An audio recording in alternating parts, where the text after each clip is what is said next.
What if you woke up one day to find yourself as a mere background character in the very world you created? That is exactly what happened to our protagonist. He's a novelist. The world he crafted in this story is facing an apocalypse. Towers and dungeons appeared out of nowhere, spawning monsters. They attacked humanity, pushing the world to the brink of extinction, particularly on the Korean peninsula, a region plagued by an endless emergence of these towers and dungeons. That place earned the name Hell because the monsters there were more savage than anywhere else, ruthlessly claiming thousands of innocent lives. But out of the darkness, a brilliant light emerged. In this world, those rays of light were known as heroes.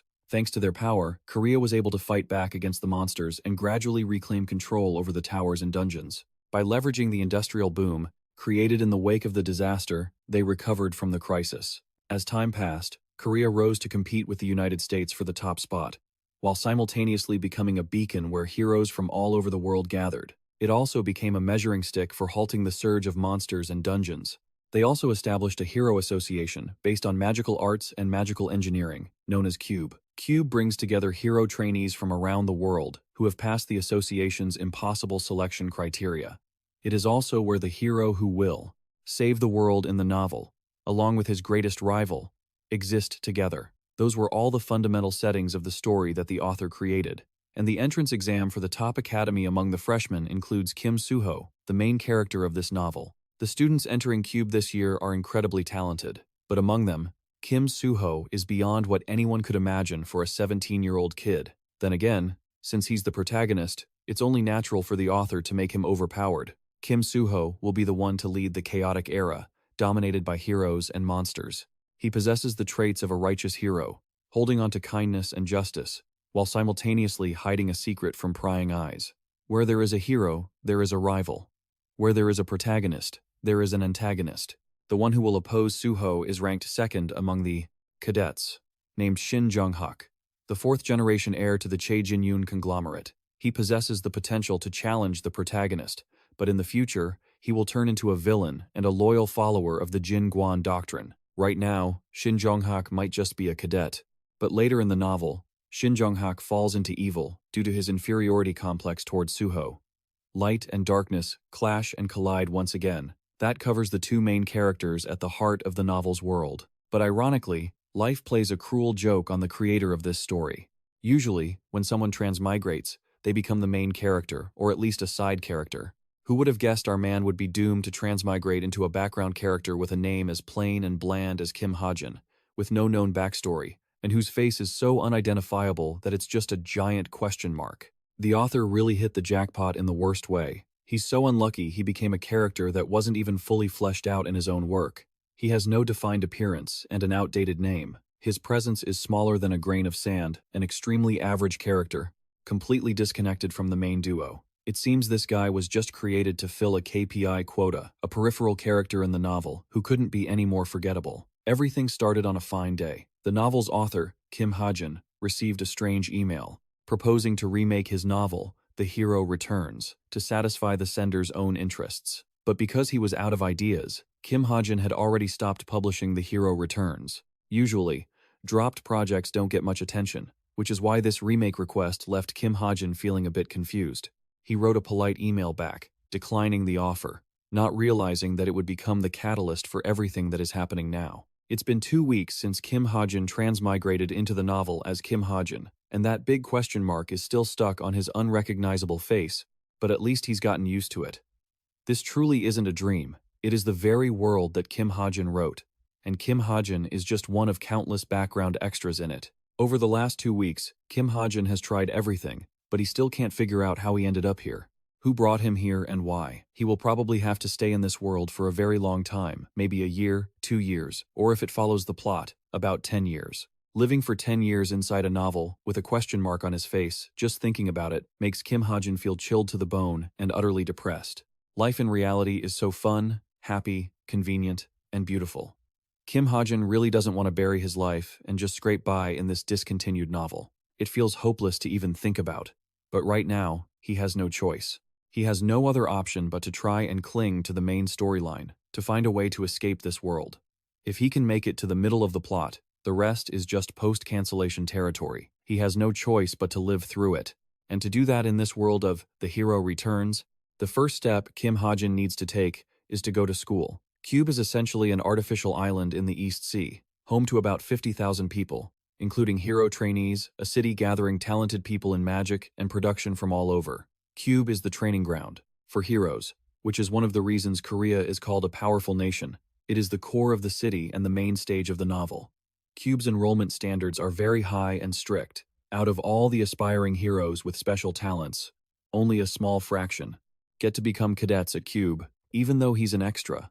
The owner of this body, Kim Hajin, is a Cube cadet. So he's not exactly a pushover, it's just that Kim Hajin hasn't figured out what his ability is yet. Today is his first day of class, and Kim Hajin opens the door and walks into the room. This is the center of the series of events at Cube, the place that holds the villain and the rival, the partner and the enemy, and even the main character of this novel. The characters are going to split into groups soon, which means they'll be facing a lot of events.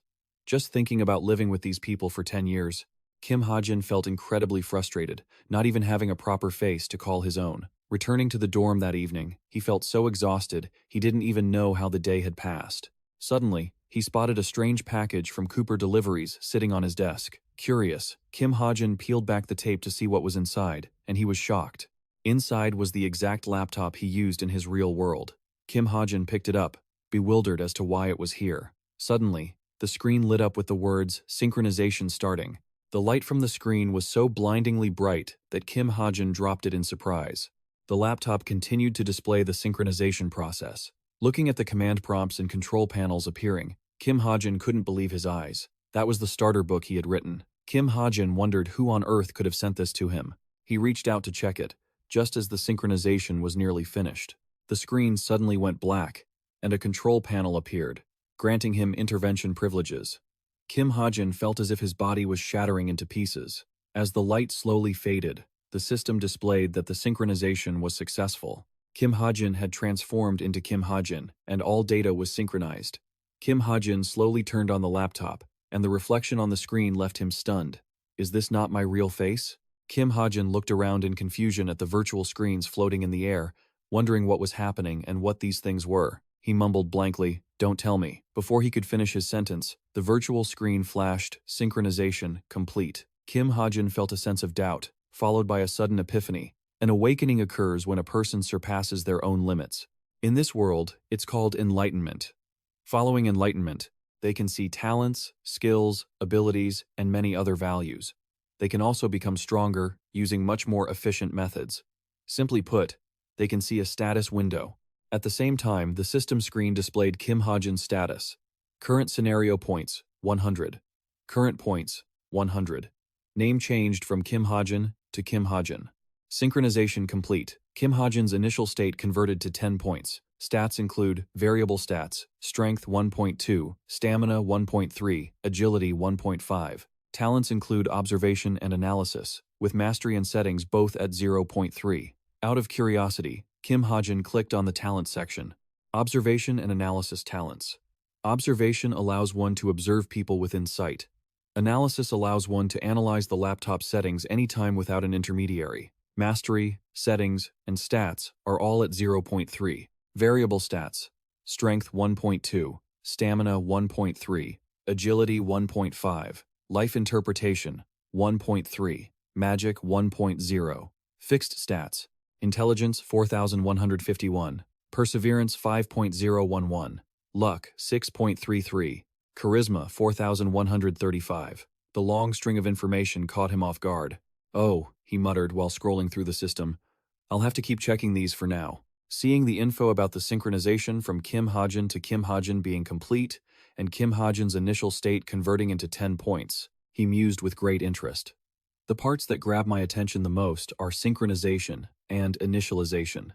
Kim Hajin pondered coldly.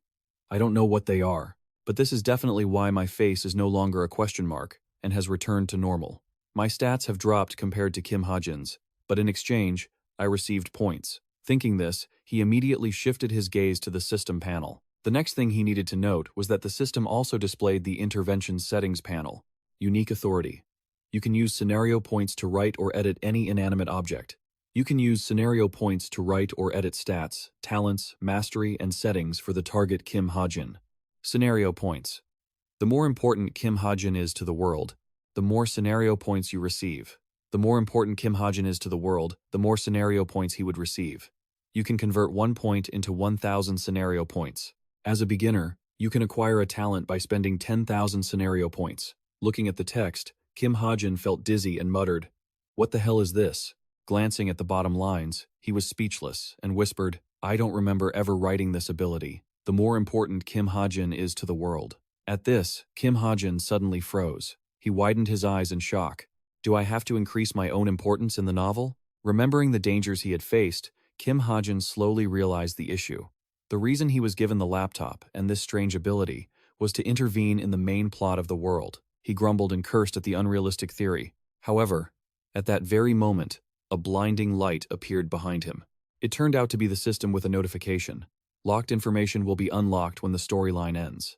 Looking at that text, Kim Hajin's mouth twitched in anger. So, you're saying if I want a hint on how to return to my old world, I need to shut up and intervene? He pulled out a chair and sat at the desk. As Kim Hajin typed, he thought to himself, right, there's no guarantee I'll be sent back to my original world just by waiting until the part where I stopped posting. Images of the novel's characters suddenly appeared, making his hypothesis even more certain. Even if the unlocked information isn't the hint I want, I might accidentally stumble upon clues on how to escape this world if I get involved with the main characters, Kim Hajin seriously told himself. Just then, the system screen popped up. Spend points on stats. No, he didn't hesitate to move the cursor toward stamina. I have to become strong enough to change the main plot. In my novel, there's no leveling mechanism. Basically, because one cannot increase stats as they please, the only way to do so is through points. A very precious resource. And if I want to collect as many points as possible, I need to invest in luck. Thinking this, the words luck seemed to dance in Kim Hajin's head. He stroked his chin in thought. Luck isn't just limited to chances of finding unknown rewards in dungeons. Luck creates effects like earning money, bonus stats, complex relationships, and so on. It's a cheat stat that applies to every aspect of life. While thinking, his eyes caught the line, can convert 1 point into 1,000 scenario points. Kim Hajin asked himself coldly.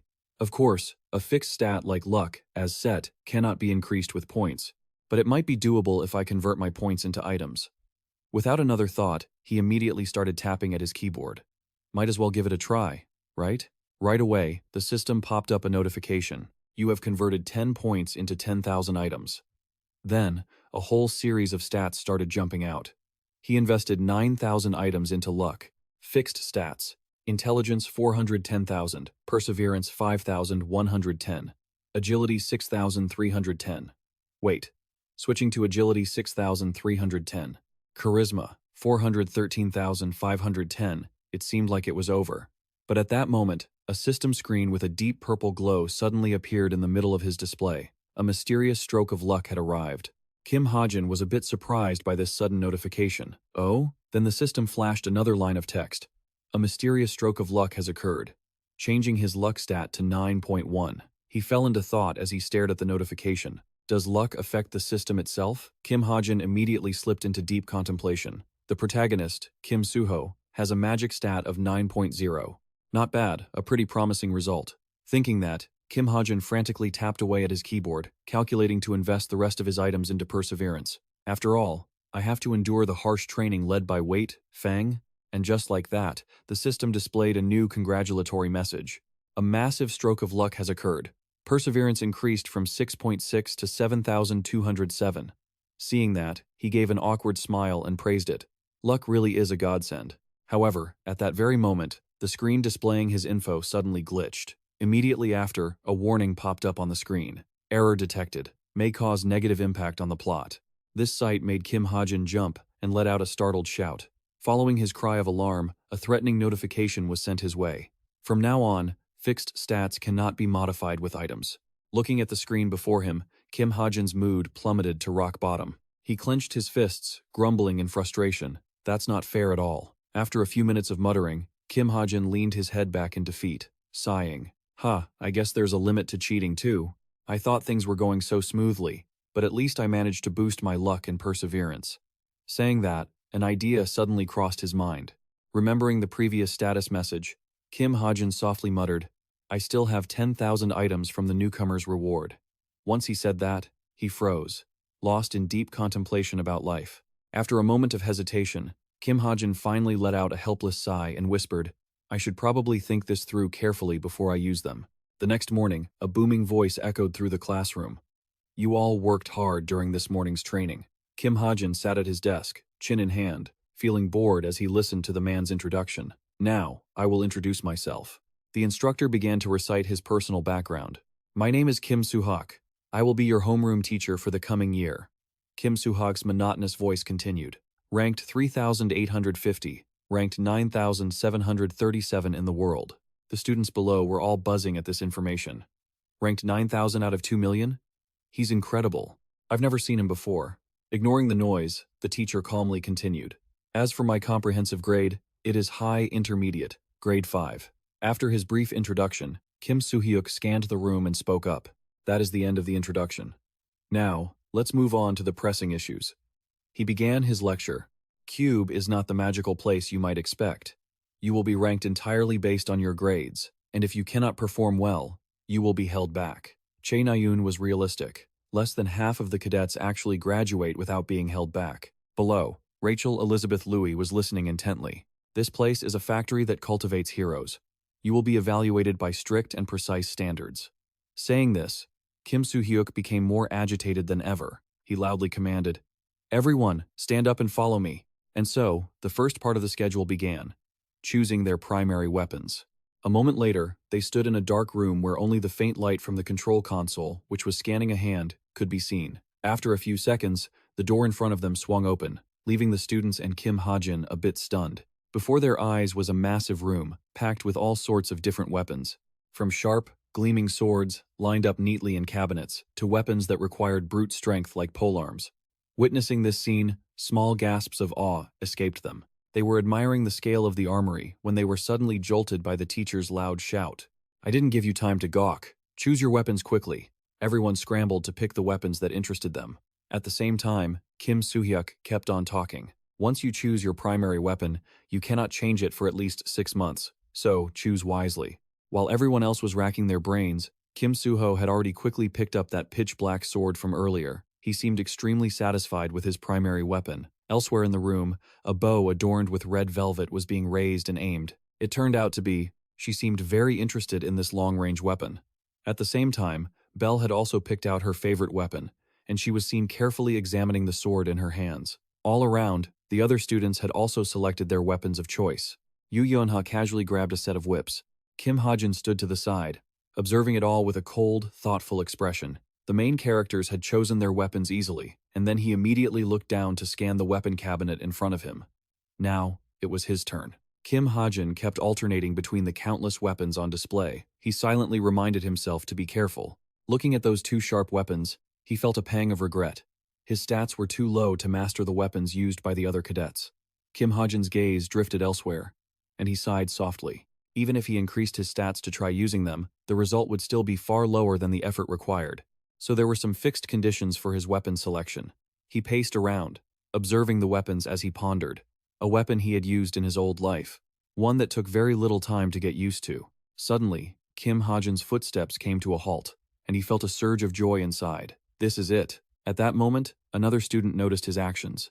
After a few seconds of shock, he turned to gossip. "Hey, look at him." Following his gaze, everyone started whispering in surprise. "What the hell? Are you kidding me?" The commotion quickly caught Kim Soo-hyuk's attention. By the time the teacher saw the scene with his own eyes, a look of horror instantly crossed his face.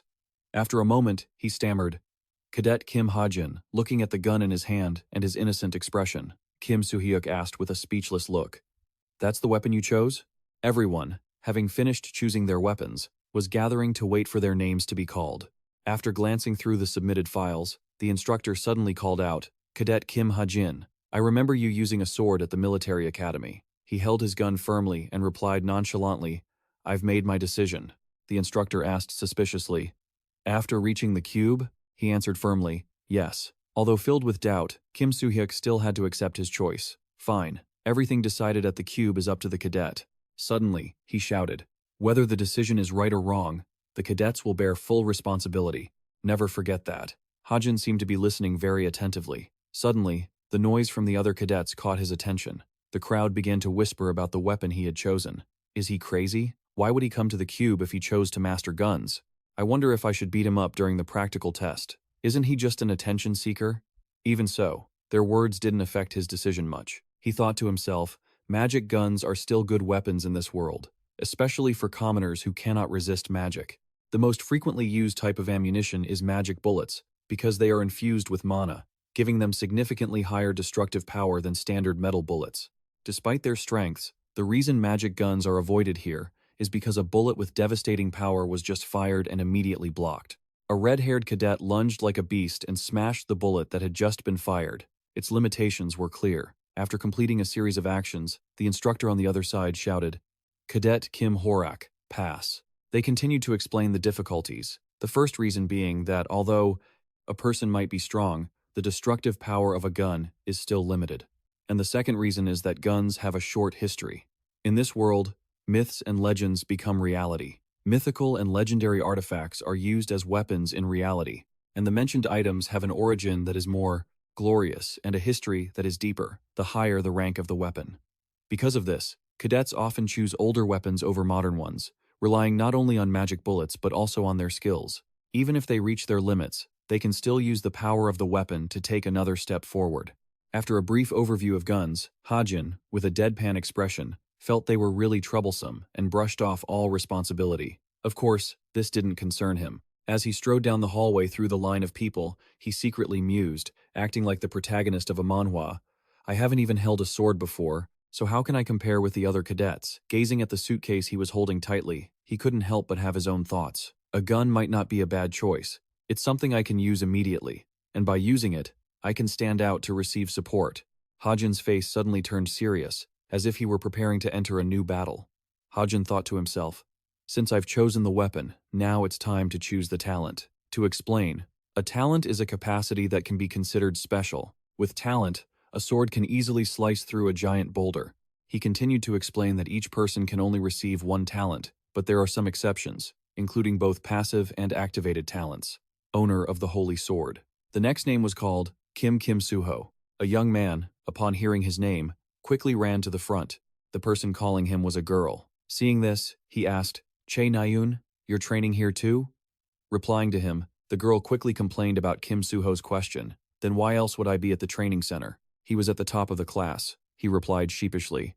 There aren't many people left after class, so I came here. After chatting for a while, he suddenly remembered something and leaned in to ask Che Nayun. I remembered something when I saw you. We both have another marksman in class. Hearing his question, she tried to remember. Marksman? Hajin? Or something? After hesitating for a long time, she said, "Right, that guy." Suddenly, Che Nayun's expression changed unusually, her eyebrows knitting together in annoyance. Seeing this, he asked, "What's with that reaction?" She quickly retorted, "That Kim Hajin or whatever, I can't accept him. You can't call him a marksman when his range is shorter than 1 kilometer. Suddenly, she sighed and said, as if it were obvious, "He has probably given up on becoming a hero, because he can't leave school if he resigns early. He's just trying to hold on longer." Suddenly, Kim Suho interrupted her. "You can't say he gave up that easily." He spoke with intensity. Che Nayun turned to look at him, confused, like he was a strange creature. Even so, Kim Suho still smiled back at her like a good cat waiting to be petted. Suddenly, she shouted angrily in his face, "Don't tell me what to do." Kim Suho, suddenly getting yelled at for no reason, still replied awkwardly, "Sorry." Che Nayun's shout echoed throughout the gym. "Untraining. Get out of here." Cutting to Hajin, the one being talked about behind his back. He felt his ears itching. He rubbed his ears, thinking to himself, "Is someone talking about me? I think I can add being talked about behind my back to the support list." He looked at the computer screen contemplatively. In any case, since the protagonist can become the greatest hero with his talent, talent is that important. And because I received 10,000 support points when I wrote the first talent, I can't miss this opportunity. Che Nayun no. The computer screen showed a notification. Intervention in authority settings, adjustable. Right skills or items to adjust. Right parameters or talents. Using authority consumes support points. 10,000 support points provided for creating the first talent. Immediately after, Hajin got straight to work. First, I should write something simple. After editing for a while, the text on the computer changed. Talent. Marksman Master. Skilled in using long-range weapons. After he clicked, confirm, another notification immediately popped up. You have used 10,000 support points to write a talent. Watching the computer screen change continuously, he couldn't help but feel surprised. He exclaimed to himself, "So it will be automatically adjusted like that." The system board was immediately modified. Marksman Master. Rank: Intermediate Low. Element: Darkness. Evolution: Skillful 10 points. Experience: Skillful 0%. Bullet time. During the 4-hour match, a total of 3 seconds of time bullet will be granted. Training the Master Marksman. You have mastered all long-range weapon skills, including the 1,000-mile eye. You can see distant moments and predict target movements with precision. Looking at the results in front of him, he feels incredibly satisfied. All these long-range weapon skills are so useful. It's not just guns, I can also use bows in the future. Che Nayun is done. It's a bit of a shame about the talent shift, but developing it further will be an advantage, and thinking long-term is better. After some thought, he finally makes a decision. All right, I'll choose this. After completing a series of actions, Hajin sits back in his chair, beaming with joy. Now I feel more prepared. Just thinking about all those talents was exhausting. Now I have to survive with this talent. Until the main plot concludes, the streets outside the city are bustling with people. Inside the Grand Hall, the professor is still enthusiastically explaining dungeons. Small questions like this usually aren't allowed, but you all need to understand the attack examples of towers and dungeons. Down below, Hajin listens intently, jotting down essential information. He thinks to himself, just a few lines of description could create an entire book. If the characters knew, they would be jealous to the point of tears. But because I have the observation and search talent, I can easily breeze through this class. On the board, the professor continues to lecture about the new era, the name of the tower that Saint Apostle attacked, and the reward they received. The system also updates with some new knowledge. Saint Apostle attacked the Flood Tower and received the Sea Stone. He continues to ponder as the name suggests. With observation and search, I can observe every character within my sights. Hajin recalls the whispers of those around him. Is that guy really that good? He just relies on his talent. If I had a good talent, it would be over quickly. Isn't Kim Hajin a bit overrated? The scene cuts back to Kim Hajin. At this moment, his laptop is displaying the essential data about this world. He calculates quietly, and if he wants, even without equipment, he can search the timeline settings from the notes on his eyeball. The professor's voice booms. Remember what you learned today. You know the writing competition isn't far off, right? Looking around the classroom, he notices Che Nayun is also attending this class. Just waiting for that, she drops all pretense and shouts across the room. Why do I have to learn something like this? Don't I just need to show my skills in real combat? The door suddenly swings open, cutting off Che Nayun. Another cadet enters, announcing loudly for everyone to pay attention. El Veritas, you are ordered to the square in 20 minutes. Hearing this, Che Nayun's face immediately brightens like a cat spotting its prey. In another corner of the classroom, Shin Jong-hak and Yu Yeonha also notice the announcement. A voice rings out. It's combat training. Unlike the excited expressions of the others, Hajin's face seems to darken. He sighs to himself. It's finally here.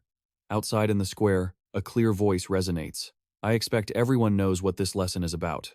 Without further ado, I will announce the team formations. Each team will have a total of 4 members. The formation will include 2 warriors, 1 marksman, and 1 support. Unless special circumstances arise, this team will remain together until the midterm exam. The distribution will be fair. Both low-ranking and high-ranking cadets will be placed in the same team. Remember what I said to avoid confusion. Everyone can go and check their teams. Kim Soo-hyuk stands to the side, clearly stating the rules of this test. Everyone looks up at the partition board. Hajin's pupils suddenly constrict. He is surprised by the team division announcement. The board shows the 2 teams. He shouts to himself, "No way! I'm in the same platoon as that guy?" Hajin's brows furrow. He cannot believe this could happen. The notice board appears. Team 5, Kim Hajin, Yu Yeonha. His eyes look at the board, stunned and speechless. Yu Yeonha is on his team. He remembers that in almost all novels, near the protagonist, there are always people who interact or clash with him to drive the plot forward. There are many members in the main cast, but among them, Yu Yeonha is certainly the most special. She is the primary heir to Korea's #1 guild, the epitome of integrity, and the successor of a prosperous family. At the beginning of the novel, she plays the role of opposing Kim Hajin, but gradually she is influenced and becomes his dependent ally. Hajin still doesn't take his eyes off Yu Yeonha. He thinks to himself, but the connection with Yu Yeonha is crucial, because the more involved I am in the story, the more assistance I can gain. In today's training, I will definitely find a way to attract Yu Yonha's attention. The scene shifts to Yonha's side, and a voice quickly grabs her attention. Hello. Two people immediately approach to greet her. We're on the same team, right? One is Jin Hoseung of Veritas, and the other is Hazuki of Veritas. She examines the two of them for a moment, silently assessing. Correct. They're teammates. Don't ignore them. As soon as she identifies the targets, Yu Yonha does a 180-degree turn in her expression, immediately smiling to greet them. That's right. Please help me out. Jin Hoseung and Hazuki see Yu Yonha with this fake attitude, and they are overwhelmed. Hoseung thinks to himself, we're the same age, so why is she using polite honorifics? Looking around, seeing only 3 people, Yu Yonha asks, where is the last member of our team? Hajin steps forward, cutting off her words. That's me. She stares intently at the sloppy man in front of her, asking suspiciously, you are? Facing someone like Yu Yonha, he is extremely careful, reminding himself, don't stutter. Yu Yonha hates insecure people the most. Before he can speak, the other 2 jump in to introduce themselves. You're the one who chose the gun during the weapon selection, right? He is famous among all the first years. While they are busy talking, they don't notice that Kim Soo-hyuk's silhouette has approached nearby. Do you people have time to chat? This unexpected appearance of the instructor nearly gives all 3 of them a heart attack. He shouts, urging them on. I have already sent the location of the monster each team must face. Move out quickly. They respond promptly, not daring to delay. The scene shifts to the blue beach. The 3 dash across the sand. They head straight for the marked location in the middle of the sea ahead. Yu Yonha says to the other 3, it looks like we'll arrive soon. Get ready. Once we get there, we'll be able to find information about the monster. In the distance, Kim Hajin seems to be falling behind. You drag your feet forward, thinking to yourself, I'm going to die. Your stamina stats are already lower than an average person's, but keeping up with them, this closely is the best you can do. Watching everyone sprint ahead without a second thought, you can't help but sigh. This is the standard procedure for the Cube Asia Cadet Squad. Suddenly, Yu Yonha stops and tells the others, we're here. At Beach Training Zone 8, out in the water, a ship is drifting. All of a sudden, a tentacle rises from the depths, followed by a massive sea monster, a corrupted beast, the black pustule octopus. They tear the drifting ship apart. The 4 of them stare at the horrifying scene, unable to do a thing. Yu Yonha breaks the silence, starting to plan the mission. It's an intermediate-grade monster, a black pustule octopus. Its raw attack power isn't very high, but the real issue is the pustule on its head. When it senses danger, it will launch baby octopuses from that pustule to attack its enemies. It doesn't just shoot out a dozen bloodthirsty baby octopuses at once. Every single one of them is so dangerous they can turn a normal person into a husk in a single second. Hoseung cuts Yu Yonha off. Then, when the fight starts, we need to prioritize taking out the babies first. Hazuki adds, we need to deal with them quickly, so, the gunner. Before she can finish, Yu Yonha interjects, no, I'll take on the octopus, while the warriors stay in the rear and conserve their mana. The black pustule octopus regenerates very quickly, so we need to sever the pustule in one strike. The others stare at her in shock. Kim Hajin can't believe his ears, thinking in astonishment, did she just try to cut me out of the training exercise? Yu Yonha steps forward and commands the rest. Is everyone ready? Her face hardens as she shouts, let's begin the mission. Watching her, you feel completely fed up, thinking, this woman, the ship on the water is crumbling, breaking into pieces instantly under the force of the tentacles. A loud crash rings out, grabbing the monster's attention. From the shore, Hoseung is relentlessly bashing his axe against the rocks to lure the octopus. His face grows anxious. He thinks to himself, first, I have to lure it to the surface. The monster's pupils dilate, and it dives into the water, creating a massive splash as columns of water rise, obscuring their view. It lunges toward him like a bullet, and suddenly emerges. It immediately lunges for Hoseung. Squad 5 is training for monster subjugation, with everyone having a role. Hoseung is the bait. Hazuki attacks with a sword. Hajin provides long-range support, and Yu Yonha deals the main damage. It begins. This black pustule octopus is definitely a tough opponent. It hasn't been taken down yet and continues to launch its pustules at them. In a split second, a fierce explosion rings out right above the monster's head, making Hoseung jump even from a distance. Yet, instead of fear, he feels a strange rush of excitement. It exploded? Jin Hoseung retreats to keep his distance, his hand ready to grab the axe on his back. Before long, the octopus launches a horde of smaller clones to attack him. Facing an overwhelming number of baby octopuses, Hoseng doesn't dare to rush in and turns to run, but when he sees them closing in, his face turns pale as a sheet. Just when it looks like Hoseng is done for, a powerful slash from Yu Yunha saves him from disaster. You have to admit, Yu Yunha is truly amazing. Her matrix-like sword strike carved a path for his survival. Under her terrifying power, the baby octopuses explode like fireworks, leaving not even a speck of dust behind. After wiping them out, Yu Yunha stands tall and arrogant, unfazed by the black pustule octopus. Seeing this damsel saves hero moment, Hosung can't help but admire her. The power is insane. He gazes at Yu Yunha, who looks strong and courageous.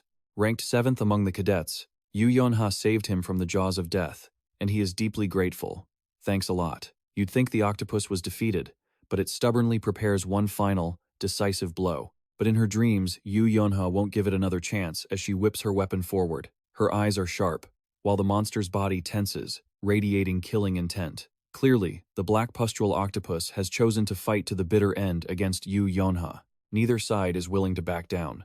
In an instant, its flexible tentacles slam into the ground, coiling rhythmically like snakes, attacking her viciously. In that tense moment, Yu Yunha manages to leap high into the air to dodge the dangerous tentacles.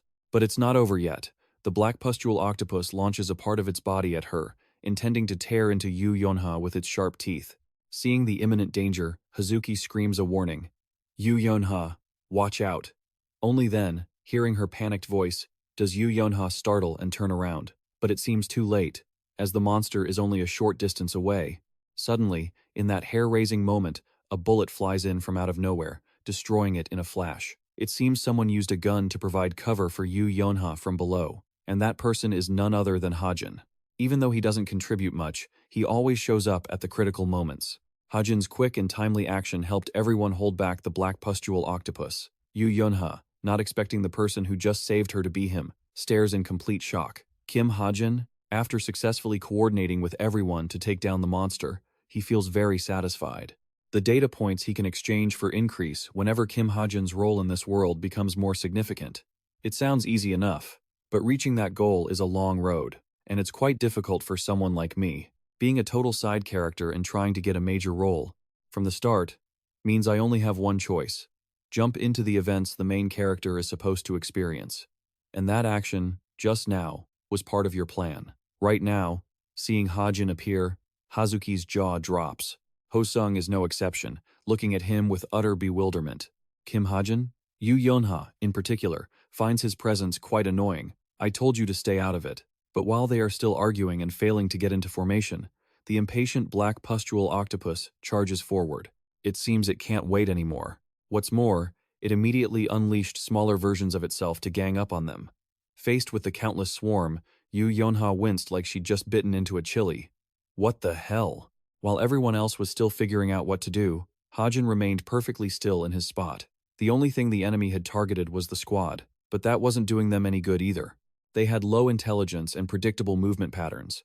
The moment for him to shine, the moment to make his move had arrived, and Kim Hajin fell into a state of hyper-focus. Now was the time. In a split second, his eyes snapped open, sharp as blades. Killer intent surged, and a brilliant, menacing blue aura erupted from him.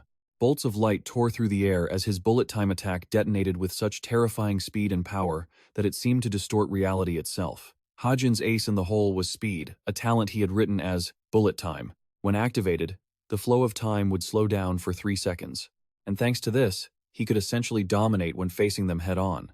It meant that for those 3 seconds, he could see their movements with ease. This allowed Hajin to take them down before they could even react. The rest was simple. He just had to fire at them.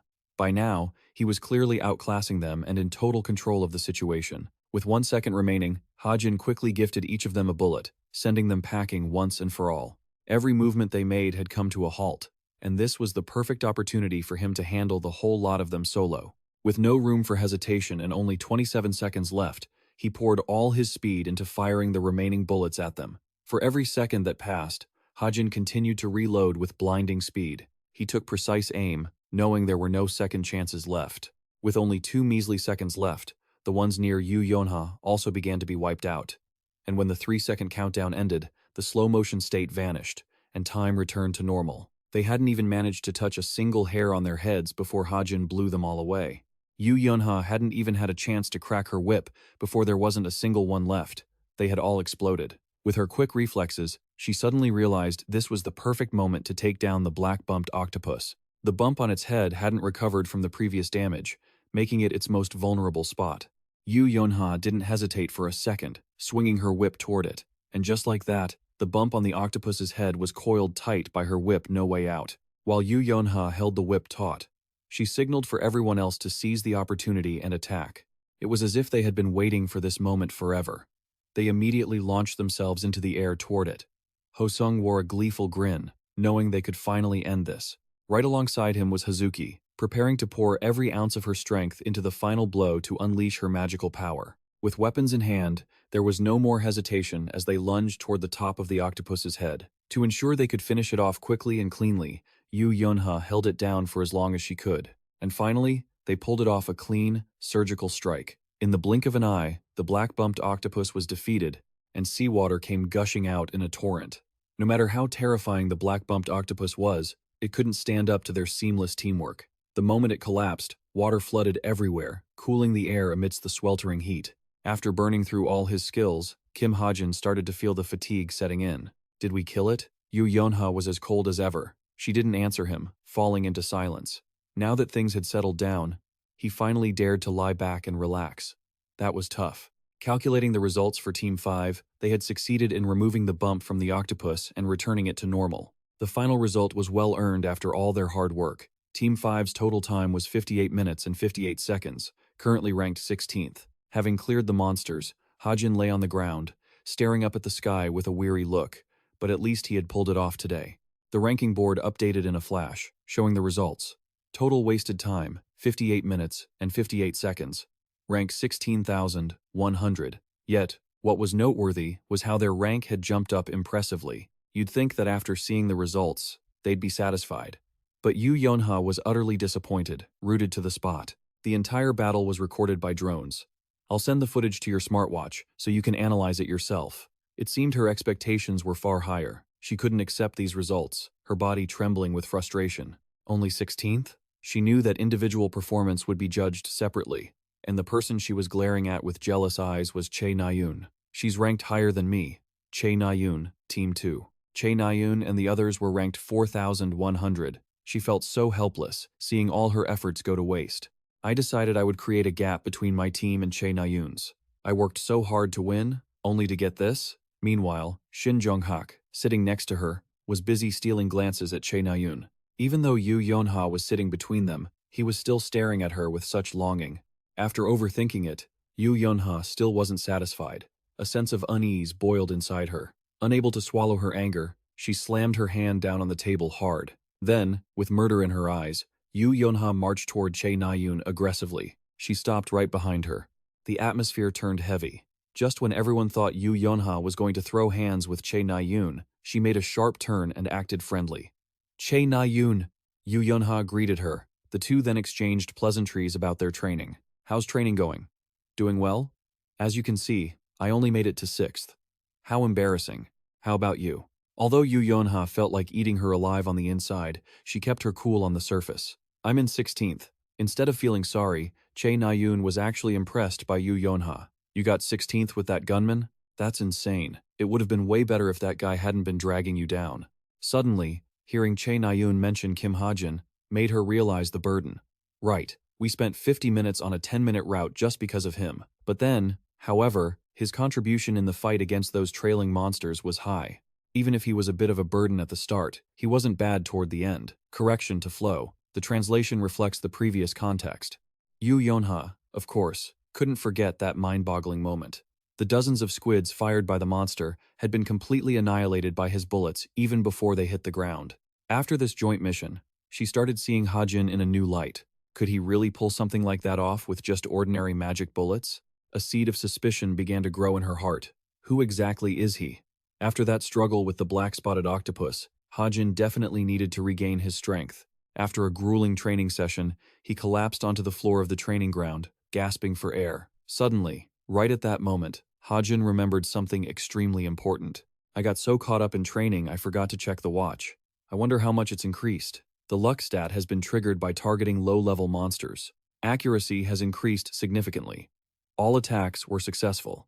Proficiency up by 20%, knowledge up by 0.03. Luck has been triggered. Your eyes and ears seem to have become sharper. His stats had gone up by 27. In the end, everything was going according to the original plan Hajin had laid out. It seems his luck was triggered right during today's training, just as expected, and his stats increased a little more too. Getting in Yu Yonha's way was definitely worth it. The stat increases from training were also quite significant. Thanks to the workout, strength, stamina, and vitality each increased by 0.02%. Surprisingly, mana was seeping into his muscle cells. Strength, stamina, and vitality increased by 0.03%. It was all thanks to the help of enlightenment and energy circulation. Feeling that he had made significant progress today, he decided to give himself a break. That's enough for today. I'll stop here. But just a few seconds later, he found himself wondering if he should just start again. That night, when the night sky had enveloped everything, the lights were still on in Yu Yonha's room. Inside her small space, she wasn't asleep yet because she had a few things to take care of. Yu Yonha sat in her chair with her arms crossed, looking extremely serious, her eyes fixed intently on the screen. It turned out she was reviewing the video of Hajin's shooting scene. Yu Yonha wanted to take a really close look at how he managed to hit them all in such a short amount of time. When she noticed something unusual in his attack pattern, she immediately hit pause. It seemed like Yu Yonha had watched this clip many times to be able to spot that detail. From 2.78 seconds onwards, he fired 60 shots in the blink of an eye. She held her hand up like a gun, aimed it forward, and did some quick calculations. Is it really possible to pull the trigger 20 times in 1 second? Or does that trigger finger have some kind of automatic firing mechanism? Yu Yonha decided she had to find out exactly what allowed him to do that. His agility was truly extraordinary, but his vitality was weak compared to other cadets. And the fact that he suddenly switched weapons was also highly suspicious. Just as she was deep in thought, a notification popped up. Why don't I remember meeting him at the Cube Academy? For whatever reason, late at night, Shin Jonghak sent her a message. What are you doing? When she read that message from him, the young girl's heart began to flutter. Yu Yonha didn't hesitate to reply. Analyzing my video, she's doing some boring stuff again. Shin Jonghak was standing in the middle of a pile of rubble while messaging her. If I'm preparing to inherit the guild, I need to recruit some talent first. Your team has talent? It's all trash. But what about that guy with the gun? Continued, your team has talent? It's all trash. But what about that guy with the gun?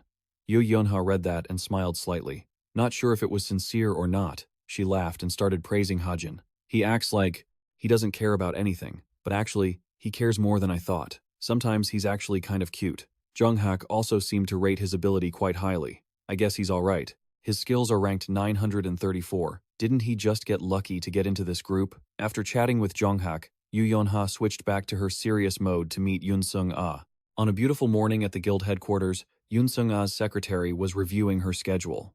Vice Guild Master, the guild visit is scheduled for Friday, 2 weeks from now. However, at that moment, there was another issue that held her attention more. Oh, that's right. More importantly, look at this. The image displayed on Yun Sung-ah's large screen was none other than Suho. Isn't Kim Suho amazing? His impressive presence and skills had her completely hooked. His movements were as fluid as water, and his swordsmanship style didn't resemble any modern techniques at all. Yun Sung-ah was deeply attracted to Suho's fresh combat style, as if he were dancing with his sword.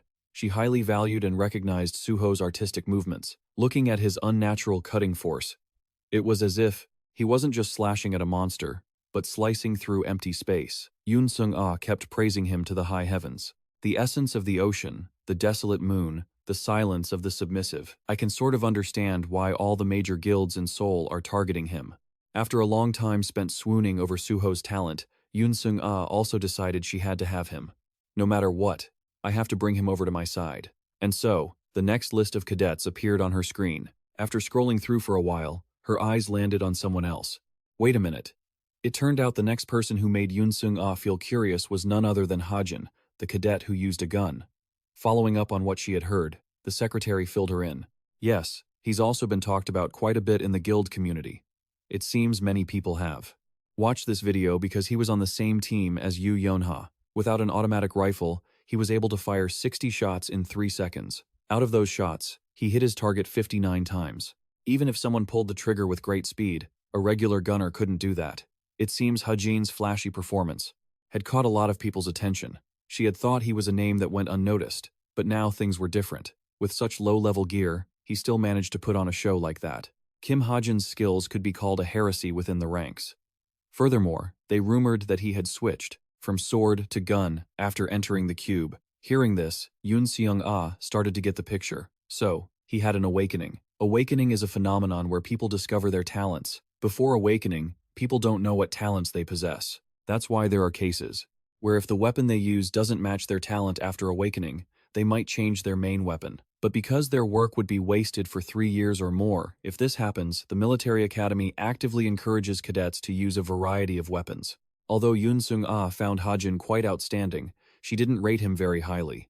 Awakening at just 17 is pretty quick, but he's limited to guns, so nothing too flashy. Either way, we should keep an eye on him. Do we have any scouts available right now? Based on her grasp of the situation, the secretary replied, "No, because this shipment is very special. Everyone is pushing their limits to the max." Seung-ah then decided to keep an eye on Hajin a bit longer to gauge his talent. Let's just leave him be. If he truly is an unpolished gem, he'll shine sooner or later. Whether heretic is too harsh a nickname for him, it will gradually reveal itself. Yoon Seung-ah didn't want to get involved, choosing instead to stand aside and silently observe so everything would unfold naturally. Wednesday finally arrived. Today is the day for the cadets to spar and show what they've got. People they've met will face off to improve their stamina and sharpen their minds. Today is anti-personality training, and everyone is serious, using all their strength to best their opponent. The procedure is very well organized. The anti-personality training is carried out in pairs.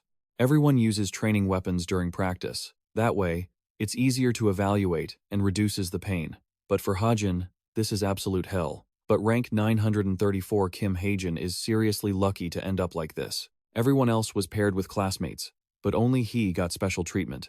Get up quickly. Why am I the only one who has to fight the professor? As if the professor could read his deepest thoughts, he explained immediately. If you're curious, I'll explain.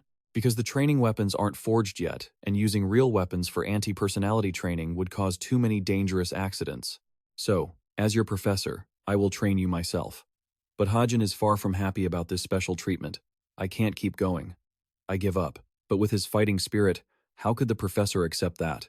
In real combat, is there any such thing as giving up? Not letting Hajin retort, the professor threw a punch directly at him. Defend yourself. Kim Hajin suddenly activated his top-tier skill in that split second. You might think he's slacking, but once he's serious, he can dodge the professor's punches like a piece of cake. Even the professor was a bit surprised that Kim Hajin could flash step like that. But he didn't stop there. He still had to maintain intense focus, not letting his guard down for even a second, because the professor would continue to exploit Hajin's openings to attack at any time. He kept throwing earth-shattering punches, but Hajin dodged them all. At this moment, the professor realized something very special about him. This kid, his form might not be perfect, but he can keep up with my speed with his eyes. Hajin's incredible, superhuman reflexes made him stand out from the rest. And it wasn't by chance that he achieved such godlike speed. It was all thanks to the eyes of truth. You can see far and predict the general movement of a target. With the help of that skill, Hajin became the king of speed. Naturally, the skill reveals everything. All he had to do was dodge. While he was training with the professor, the people around started mocking him. Hey, look at him. That guy is really jumping around like a monkey. Hearing the whispers about him, he couldn't help but feel bitter. Do those guys just need a reaction? The product count increased by 40. After a long day of stretching his stiff muscles, Hajin treated himself to a cold can of Coke. He slumped down next to the vending machine and sighed, looking as sad as a dragonfly. It seemed Hajin was nearly drained of all his energy. He cast a glance with his pale, bloodless face forward. It turned out the person Hajin was looking at was Yoo Yeon-ha. She walked past him, looking quite unhappy. Yoo Yeon-ha stared at him with eyes full of hostility and contempt. Hajin didn't say a word to her, just watched Yoo Yeon-ha's retreating back. Suddenly, upon seeing her again, Hajin remembered something. I'm probably the only one who didn't write a letter to her, but her personality is exactly like that. Afraid that if he hesitated too long, Yoo Yeon-ha would leave, Hajin quickly pressed the button. Should I try? While she hadn't gone too far yet, Hajin managed to call her back. Yoo Yeon-ha. He called her to stop, but it wasn't anything important. He just wanted to give her a can of Coke. Yoo Yeon-ha was a bit bewildered and confused, but she took the can of Coke anyway. Even though Hajin was showing goodwill toward her, she thought the worst of him. Do you want to fight? What are you saying? A moment later, he quickly found a reasonable excuse. I was helped quite a bit during the previous training session. Consider this a drink, to hope we can get along. A simple test. If just going along with it is enough to get 40 products, then how much will I get if I talk to one of the main characters? Faced with Hajin's sincerity, Yu Yonha maintained her cold CEO persona. No need, drink it yourself. Plus, when it comes to being cold, no one tops her. Yu Yonha actually threw the Coke back at him. It turned out one of the things that annoyed her about him was his way of addressing her. I haven't given you permission, so don't talk to me so informally. That's your first warning. After putting on a cool display in front of Hajin, Yu Yonha tossed her hair and walked away. She gripped her bag tightly and walked forward very confidently. But not long after, Yu Yonha felt something was off. The feeling of her bag had changed. It felt a bit heavier than before. To clarify, she opened the bag to see what on earth was inside. Surprise, surprise. Even though Yu Yonha had returned it, he still managed to slip it back in. That idiot. I hate him. She raised it high, intending to take her anger out on it.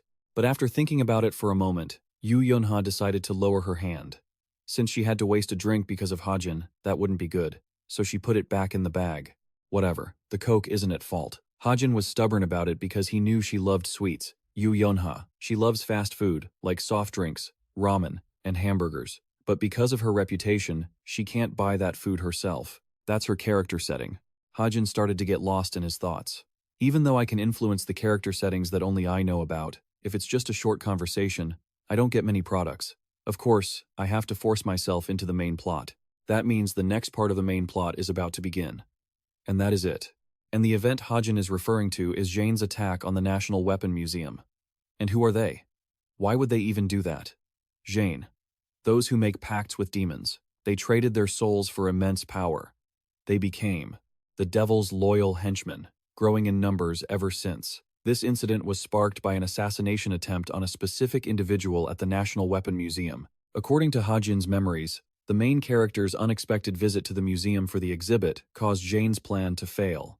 The protagonist, Kim Suho, caught the attention of several key characters during this episode. Even so, the situation didn't shift all that much. Although the two main characters, Kim Suho and Chae Na-yoon, appeared, since it was still early on, Jane wasn't in any real danger. After giving it some serious thought, he made a decision. Alright, I can blend into this episode. Now, I just need to find a way to get inside the museum. Suddenly, a guard walked up and ordered him to leave. Hey, you student! Class is over. Why aren't you heading back to the dorms? What are you still doing here? Give me your student ID number now. To avoid the hassle, Hajin didn't argue and grabbed his laptop, getting ready to leave. Sorry, I'll provide it right away, sir. The laptop screen flickered with distorted characters and glitching code, as if an invisible force was trying to tear through the boundary between the digital world and reality. Then, a glitched envelope icon appeared, signaling an electronic message containing a system error or malware. At the cube, there are extracurricular activities. You could think of them as small clubs founded by the cadets, like academics, martial arts, first-time experiences, hobbies, and so on. The set parameters include about 100 clubs covering every field at the cube. Moreover, beyond self-improvement, these clubs serve as a social foundation among the cadets, according to Kim Hajin's inner voice. That was the very thing the club I joined today followed, the cube portal. A different voice suddenly rang out. Ah, hello. Thank you for joining the travel club today. That was the voice of Oh Han-hyun, the president of the Healing Rain Travel Club. He continued, there are so many amazing people among the new members this year. Suddenly, Oh Han-hyun turned gloomy. When I received the stack of application forms, I really doubted if it was even real. The students behind him saw him like that and cheered him up. Senior Oh Han-hyun took a deep breath. Then he continued, anyway, let me explain a bit about our travel club, Healing Rain. Oh, Han-hyun explained that the main goal of the club is to relax. We will use the teleportation portals to visit areas outside the cube once or twice a month. Kim Hajin was there too. He was listening intently to the announcement. We are planning to visit a nearby location for our group social activity today. We're going to soon. Oh Han-hyun sounded incredibly excited as he said that. But Kim Hajin looked rather indifferent. He was thinking about the trip to Soon, where everyone could freely do whatever they wanted by splitting into groups of 2. It was exactly like what he had written in the novel. Kim Hajin planned that his objective today was the Soon Weapon Museum, where the first main plot point would kick off. I'll follow the main characters there and infiltrate the main storyline. Oh, Han-hyun's voice continued to ring out. We'll split into groups and draw lots. Everyone. This took Kim Hajin by surprise. Is that how club pairings were supposed to work? Even if I'm paired with someone, can't I just go on my own? While he was thinking that, his name was suddenly called out from a piece of paper. Kim Hajin had been picked by Yu Yeonha. Not only was she stunned, but even Kim Hajin was left completely frozen. At this moment, Yu Yeonha radiated an intense aura as she spoke. "Let's go our separate ways," Kim Hajin replied with a hint of indifference. "Yeah, sure." As Yu Yeonha turned to walk away, she suddenly added, "Oh, and one more thing." Yu Yeonha looked irritated. "I told you not to speak so informally to me. This is your second warning, and there won't be a third." Facing this, Kim Hajin just gave a strained smile and followed her wishes. "Ah, yes, my lady." The weather was cool, and warm rays of sunlight blanketed the area. It was very crowded inside. This was the International Weapon Museum, holding the largest collection of simulated weapons on display in South Korea. Amidst the crowd, the solitary figure of Kim Hajin appeared, walking through. Suddenly, he accidentally caught sight of Chae Na-yoon, her eyes shining as she admired the bow on display. "Chae Na-yoon is over there." Kim Hajin immediately realized he wasn't far off. Just as he thought, he spotted the target he was looking for. The one intently observing the treasure before his eyes was Kim Soo-ho, the main character of this novel. At that moment, Kim Soo-ho saw Kim Hajin approaching him. Kim Hajin walked over and asked, "Are you observing the seven-sided sword?" Kim Soo-ho seemed hesitant, just giving a hum of acknowledgement. Then he introduced himself. "I'm Kim Hajin." Hearing that, Kim Soo-ho broke into a very warm smile. "Right, sorry, I forgot."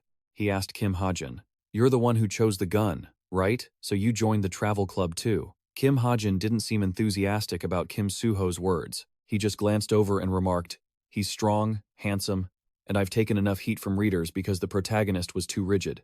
Kim Soo-ho continued, "I think there's a gun exhibit over there. Want to go see it? I heard Napoleon's rifle is there too." Kim Hajin coldly replied, "I'm fine. I don't think we have the time." Suddenly, the entire museum began to shake violently. The visitors inside were deeply curious, having no idea what was happening. The loudspeaker immediately blared out an announcement. "Warning, monsters have appeared outside the museum." The alarm continued to wail. The people there were immediately terrified, turning pale. The sound of the announcement echoed through every corner of the museum. "Monsters have appeared outside." Everyone was panicked, screaming. They scrambled in a frenzy. "Where's the exit? Where is it?" The scene was one of chaotic desperation. "Don't push. Move. I said move." The crowd of adults pushing each other almost caused a little girl to fall to the ground. Just then, a punch shattered the glass display case. It was Chae Na-yoon who had done it, and thanks to that, everyone's attention was drawn to her. Those who witnessed this scene froze, pure shock and disbelief written all over their faces. Kim Soo-ho, who had caught the little girl about to fall earlier, was also left completely stunned by the situation. "Chae Na-yoon," she announced loudly. "Stay calm. The heroes in charge of the museum will be here soon." As she reached into the glass to grab the bow, she said, "If you run away in this situation, you'll just be bait for the monsters." At that exact moment, the museum's system voice rang out.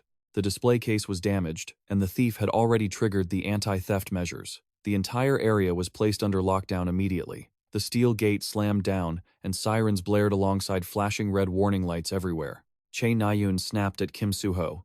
"Take something too. We need to keep watch until the hero arrives." Kim Soo-ho was taken aback. "Oh, right." Suddenly, the sound of footsteps that made his skin crawl echoed through the room. Chae Na-yoon quickly sensed it as well. A stream of intense red mana appeared before her, and she reached for the arrows on her back. The footsteps grew clearer and closer. At that moment, Tomer's voice rang out, announcing that one had already slipped in. Kim Hajin stood to the side, observing, and quickly recognized the demi-human. He was Lucius's dog, a villain used as a stepping stone to help the protagonist grow. Just then, Tomer swung his hand, revealing sharp claws. He used his strength, ready to lunge and attack Chae Na-yoon. Just as Tomer was about to strike, Kim Soo-ho suddenly appeared behind him with a massive sword. Without a moment's hesitation, he prepared a lethal blow against Tomer. Kim Hajin watched the scene unfold, thinking to himself that, just like in the novel, Soo-ho should be able to defeat him easily. But contrary to what Kim Hajin expected, Tomer sent Kim Soo-ho flying with a single hand. His power was immense, pinning Soo-ho against the wall. Then, Kim Soo-ho fell right behind Kim Hajin, leaving him completely stunned. Huh? After Tomer's devastating blow, Kim Soo-ho collapsed on the floor, leaving a large dent in the wall. The laser system activated immediately, setting traps throughout the room. For a brief moment, Kim Hajin was pale with fear, his eyes wide with shock, questioning himself. Something was wrong. The story he wrote wasn't supposed to develop like this. At first they were supposed to be held back a little, but then it was meant to turn into a battle where Kim Soo-ho unleashed his power and overwhelmed his opponent. Chae Na-yoon also became flustered and confused, muttering, "Hey, Kim Soo-ho," she shouted. That powerful voice snapped him out of it. Soo-ho startled awake, coughing up a pool of blood. Kim Hajin rushed over, asking anxiously, "Hey, are you okay?" Soo-ho struggled to stand, his whole body trembling as he replied with difficulty, I'm not." Chae Na-yoon stepped forward, thinking to herself, his condition isn't good, he needs time to recover. But just as she prepared to rush forward, she felt a bad premonition. She jerked her head back to see Tomer charging at her, radiating bloodlust with mana gathered in his hand. She reacted quickly to the situation, drawing 2 arrows from her back, observing her opponent tensely. Without hesitation, she launched her attack, and 3 arrows flew rapidly toward the approaching enemy. Contrary to her expectations, he didn't dodge at all, calmly letting countless sharp arrows pierce his body while sneering in contempt. Chae Na-yoon was shocked by his appearance. She had no choice but to keep firing arrows at her opponent. Once again, the arrows pierced Tomer's body. He still stood there calmly, as if he felt no pain, his smile growing even more arrogant. By this point, Chae Na-yoon was pale with fear, frozen in shock, her face unable to hide her terror and confusion. She gripped her bow tightly, trembling with rage. Chae Na-yoon wouldn't give up. She kept pulling arrows to fire, feeling deeply panicked inside. This isn't a special ability or healing, she thought. That jerk! This time, the arrow she fired was snapped in midair. He stood there, resisting the constant barrage of arrows with nothing but a contemptuous expression. It was exactly as it seemed. Tomer easily used his own strength to flick away all the arrows stuck in his body, simultaneously neutralizing the attacks with a look of arrogant satisfaction. He narrowed his eyes and suddenly broke into a wicked grin. Kim Hajin instinctively looked back and shouted in panic, "No! Run, Soo-ho!" But by then, Tomer was lunging toward Chae Na-yoon at blinding speed. He aimed his demonic claws straight at her. Chae Na-yoon could only watch in terror as those sharp weapons moved toward her face. At the crucial moment, Kim Hajin rushed in. He leaped into the air and threw a punch at Tomer, pushing him away from his teammate. Then he hurriedly turned to Chae Na-yoon, asking frantically, "Chae Na-yoon, are you okay?" Chae Na-yoon quickly drew an arrow, urging him to look after himself. Before she could finish, the enemy lunged forcefully at both of them again, in an instant. Kim Hajin tried to use his sword to block the enemy's massive demonic arm, trembling and struggling intensely. Suddenly, a large, gaping mouth emerged from the black smoke, right in front of his sword. Its eyes flashed with sharp intensity. Controlled by Tomer, the beast made of black smoke bit down fiercely on Hajin's holy sword, its eyes filled with killing intent. Its master grinned happily. Kim Hajin stared at the spiritual beast in astonishment, wondering if his body had changed. The monster began a relentless assault, forcing him to retreat as he couldn't hold it back. Tomer seized the opportunity, aggressively knocking Hajin to the floor and raising his fist to strike. He used the beast to restrain Hajin. When the sharp fangs pierced his neck, blood began to drip, and he let out a pained groan. Just then, countless arrows imbued with spirit mana pierced Tomer's back, making him wince in pain and immediately stop his cruel actions. It was Chae Na-yoon, with a face of extreme tension, who had just saved her teammate from danger. Tomer turned his head, glaring at her. His wounds healed rapidly, and the next second, without hesitation, he launched his massive demonic claws to surround Chae Na-yoon before she could react. Only when it was right in front of her did Chae Na-yoon realize what was happening, letting out a stunned cry. Ah! In a flash, she was knocked against the wall with a deafening crash. Kim Hajin watched Chae Na-yoon anxiously, seeing the scene repeat itself just like with Soo-ho, and couldn't help but feel uneasy. Damn it, he thought to himself. At this rate, someone is going to die.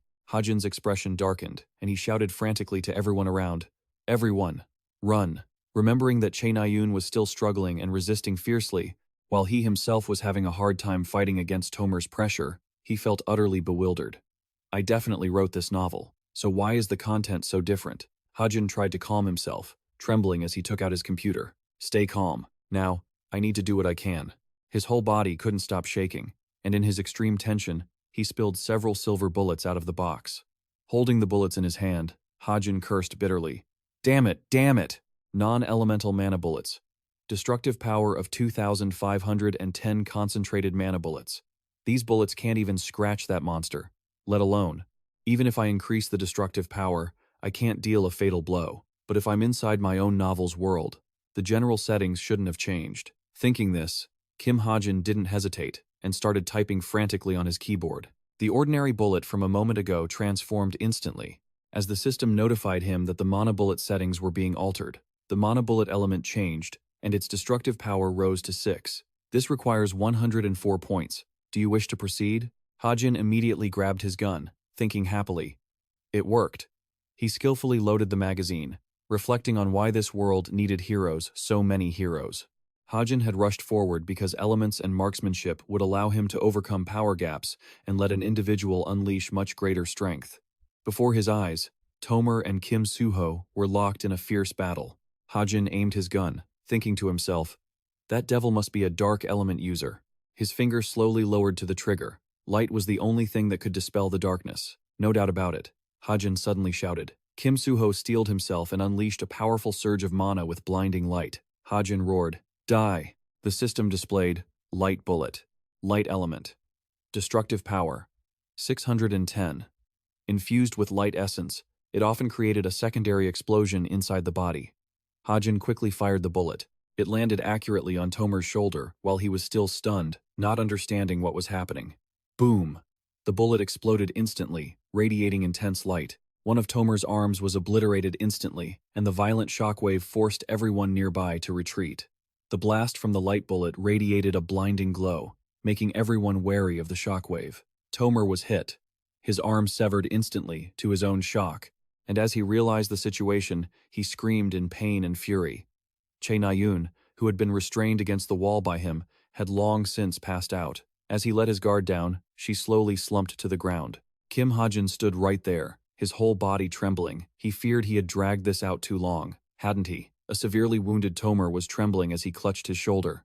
Kim Suho seized the opportunity and lunged with his sword. Kim Hajin collapsed to the floor, looking completely panicked, his gun shattered in his hand, breathing heavily. When he regained his senses a little, he instinctively looked up. Kim Suho was releasing a violent surge of mana, his face full of determination, his eyes flashing with killing intent as he stared at the enemy. The next second, his holy sword, wreathed in powerful spiritual energy, was swung slowly. Tomer finally realized his situation, but he could only stare in stunned astonishment at the mystical light shining before him. Kim Suho calmly stroked his sword as his mana output grew stronger. The power of the sword saint, capable of cutting through anything, was finally brought to bear. Kim Suho decisively bisected Tomer with a single strike in the blink of an eye. In his final moments, Tomer only had time to moan in agony before his life force was completely drained. As he collapsed, Suho slowly touched down, slamming his holy sword into the floor to finish his strike. His sweat poured down, and his breathing became heavy and rapid. Over on her side, Che Na-yun wasn't doing much better. She knelt on the ground, her whole body shaking from extreme fear. Kim Suho quickly approached, reaching out to comfort her, and asked gently, "Are you okay?" Che Na-yun immediately and coldly brushed his hand away. Kim Suho stood stunned, looking at his rejected hand, at a loss for words. Right then, Kim Hajin walked over nonchalantly and said, "Leave her alone. Her brother will come to comfort her soon enough." He thought to himself, that's how it happened in the novel, after all. Not hearing a reply, Hajin looked up. Both Kim Suho and Che Na-yun were staring at him with wide, shocked, and bewildered expressions. She looked at him in confusion, her face tense, and tremblingly asked, "What did you just say?" As she finished, she collapsed from exhaustion, causing Suho to cry out in alarm. Che Na-yun, outside, spiky lizards were aggressively charging forward, spitting fire from their mouths. Suddenly, a blinding light flashed in midair. The next second, the lizards were instantly struck by countless blades piercing their skin, and they collapsed in pain. When they had all passed out, a pair of boots in red stepped forward calmly. It was Yun Sung-ah. She walked into the middle of the battlefield, holding her twin swords, and asked nonchalantly, "Is it over?" An ambulance arrived quickly, and a worker hurried over, calling out loudly, "Vice Guild Leader, the emergency outside the museum has been resolved." Yun Sung-ah breathed a sigh of relief. Thank goodness. How is everything inside the museum? A devil appeared, but he was taken care of immediately. There were 3 cadet heroes there at the time. Yun Sung-ah was a bit impressed and asked curiously, "Oh, how commendable. Who were they?" Her subordinate pondered and replied, It was Che Na-yun, Kim Suho." And upon hearing those names, her eyes lit up. Yun Sung-ah rushed off eagerly, leaving behind her confused subordinate calling out, "What is it, Vice Guild Leader?" Yoon Sung-ah couldn't hide her excitement, murmuring to herself, "Thank goodness. I didn't expect to have a chance to connect with Kim Soo-ho in a place like this." She quickly ran to the museum gate, still debating in her heart. What should I say first? Suddenly, Kim Hajin caught her eye. Yoon Sung-ah looked as if she had struck gold. Ah, perfect timing. To his surprise, she didn't hesitate to approach. Yoon Sung-ah suddenly appeared right in front of Hajin, standing very close, and said excitedly, "Hello." She quickly asked him, "You're the cadet hero, right? Do you know?" Before she could finish her sentence, Hajin cut her off. Please step aside," he said calmly, then continued. "Kim Soo-ho is in there," Yoon Sung-ah replied politely. "Oh, thank you." She walked inside happily without a second thought, but after walking a few steps, she suddenly realized something and called out suspiciously, "Wait a second, how did you know I was looking for Kim Soo-ho?" At this point, Hajin was sitting tiredly on a bench in the plaza, sighing heavily. He opened his computer, deep in thought. Yoon Sung-ah suddenly talking to me gave me a shock. Could this situation also be related to the changes in the story? I need to check. Let's get straight to the point. A foreign character named Kim Hajin has become involved in the story, but his role is still very obscure. Up until now, everything has progressed without issue, so I must not be important enough to impact the plot yet. Thinking this, Hajin froze. He remembered something and cried out in a daze. "Ah, I forgot. This novel has a co-author. This world is a remake of the novel I wrote. If this world is based on what was written by that other person, then it makes sense that things are happening which I didn't foresee. If that's the case, my predictions based on the novel might currently be useless." This hypothesis shook Kim Hajin to his core, leaving him completely speechless. Suddenly, a sound echoed, making his stiff body jump. Hajin looked in confusion at the glowing computer screen. A new email notification, he thought. A message? But when he opened it, it was a system error notification. The protagonist and the supporting characters are never supposed to be in danger. If they keep facing danger, the readers will get sick of the repetitive, boring tropes. The protagonist should be the one coming to the rescue. Consequently, Hajin's fingers twitched. He stared at the screen, his expression darkening, and he blurted out in panic, "What? What are you saying?" "There is an alternative measure from now on. The difficulty of enemies will increase, even if this leads to chaos." As the sky turned deep red and sunset fell, Kim Soo-hyuk approached, waving at his students. Kim Hajin. He walked over to the two of them and cautioned, "I've heard what happened. I'll ask for details later. Just head back for now." Suddenly, Kim Soo-ho asked, "What about Chae Na-yoon?" Kim Soo-hyuk replied nonchalantly, "She's taking sick leave and has gone to be with her family. You two should head back to the dorms quickly, too." After saying that, he turned and left, leaving the two of them staring blankly at his retreating back. At that moment, Kim Soo-ho suddenly called out to Hajin, making him turn around in surprise. Soo-ho looked at him with suspicion and hesitated. "About that earlier, why did you say that to Chae Na-yoon?" Hajin put on an innocent face and asked back in confusion, "Say what?" Soo-ho replied bluntly, "The thing about her brother."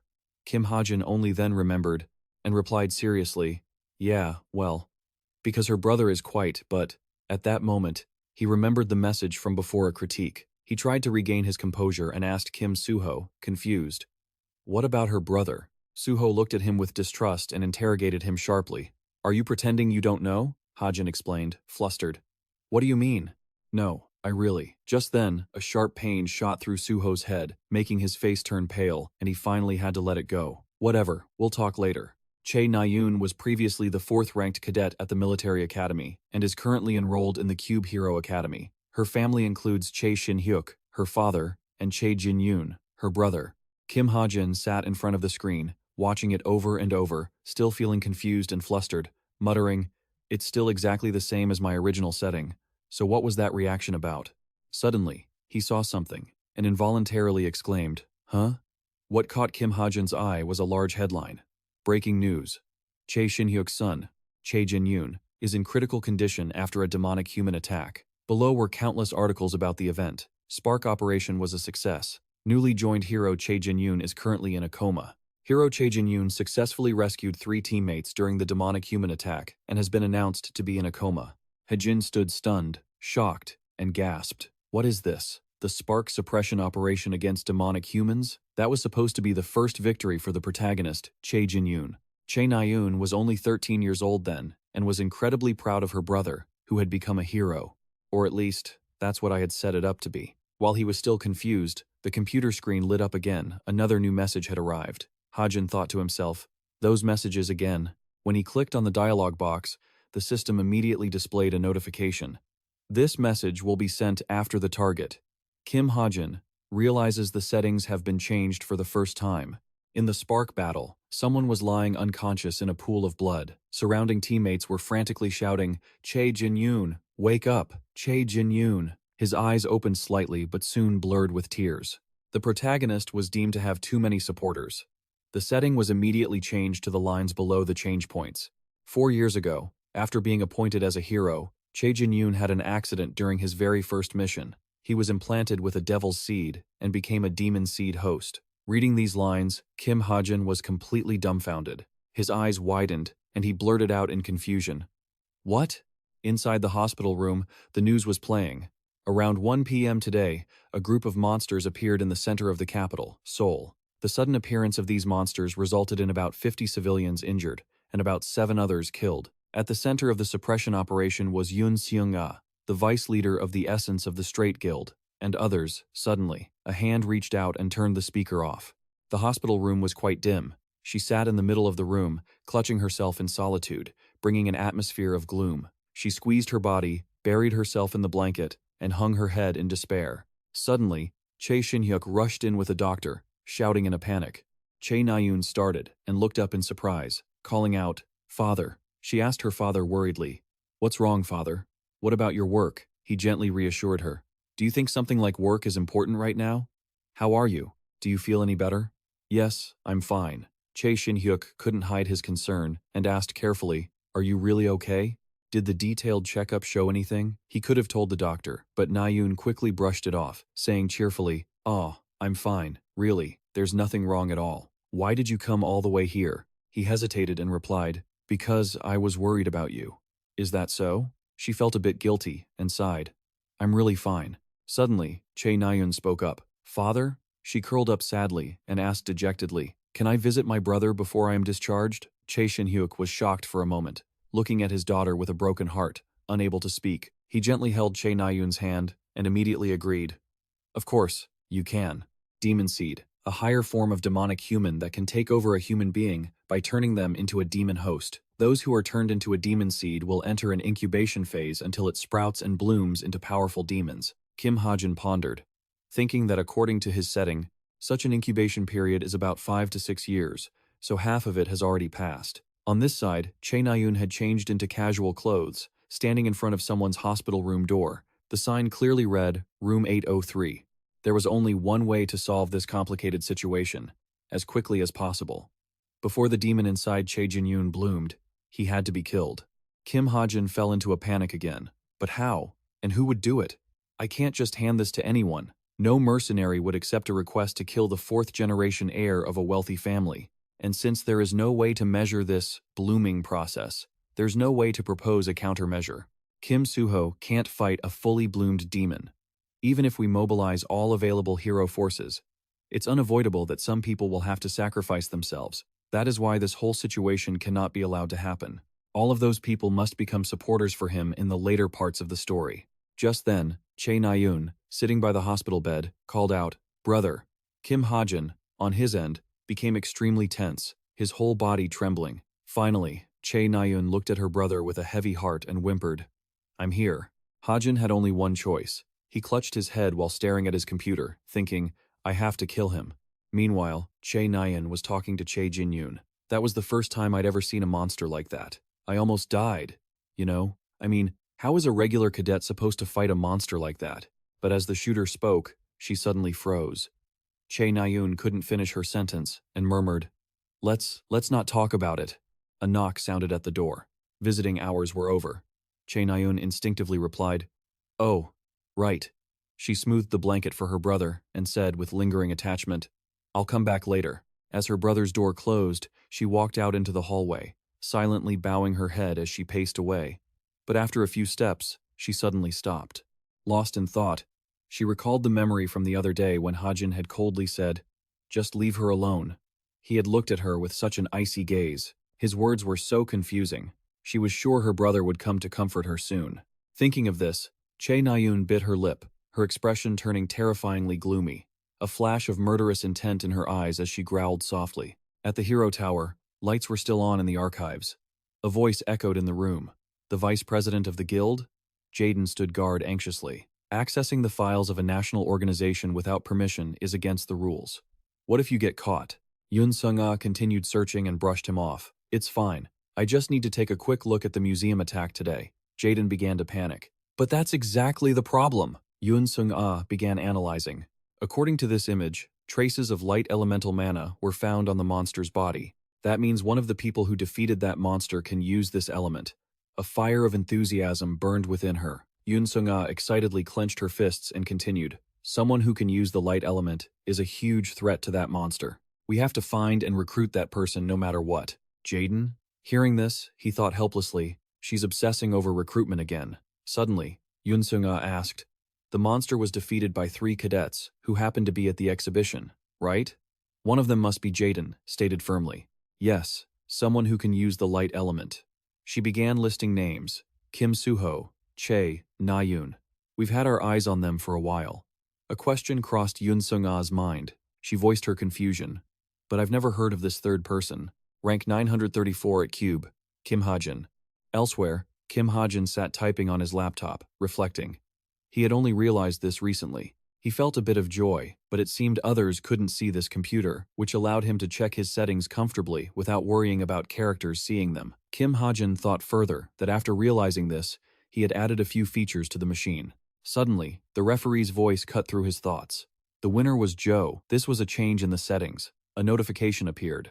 The character Damien's confidence had decreased from the original setting. He knelt on the ground crying because the point gap between him and Rachel Elizabeth Louis was too wide. Someone, please change my training partner. Kim Hajin began to introduce this very function. He would receive a notification if there was a change within a 30-meter radius of himself, compared to the novel he wrote. Kim Hajin felt a bit confident. This should be more effective. Messages from the co-author only arrived when he noticed something, and at that moment, a dark shadow suddenly appeared behind him. Che Nayun asked with a murderous look, "Why won't you spar with me?" Kim Hajin looked at her silently. A moment later, he flatly refused, and Che Nayun snapped back. "What? Are you scared?" After saying such things about someone else's family, the other cadets training nearby were confused by the argument. Are they fighting? Kim Hajin didn't get angry at the provocation. He replied calmly, "Because this is a live fire drill, I have to be careful. I don't want to get into trouble for hurting a classmate." Che Nayun saw him looking down on her and gnashed her teeth in anger. "You bastard." Just then, the professor approached and scolded them. "What are you two doing?" The teacher reminded them, "Cadet Hajin cannot spar with other cadets because he hasn't had weapon training yet. Go back to your positions, Cadet Che Nayun." She huffed in frustration and turned away, losing interest in Kim Hajin. He glanced at her, suddenly realizing he should have apologized. But Kim Hajin quickly dismissed the thought. He had a fundamental goal. He was currently working himself to death to become stronger. He was headed toward a single objective, to kill her brother. Kim Hajin reflected that even if he tried to improve their relationship, in the future, she would only feel even more betrayed. At another building, room 305, a large crowd had gathered. A voice rang out. "Is everyone here?" Yoon Hyuno introduced himself. "Welcome to the Truth Club's orientation. I am the president of the Truth Academic Club, Yoon Hyuno."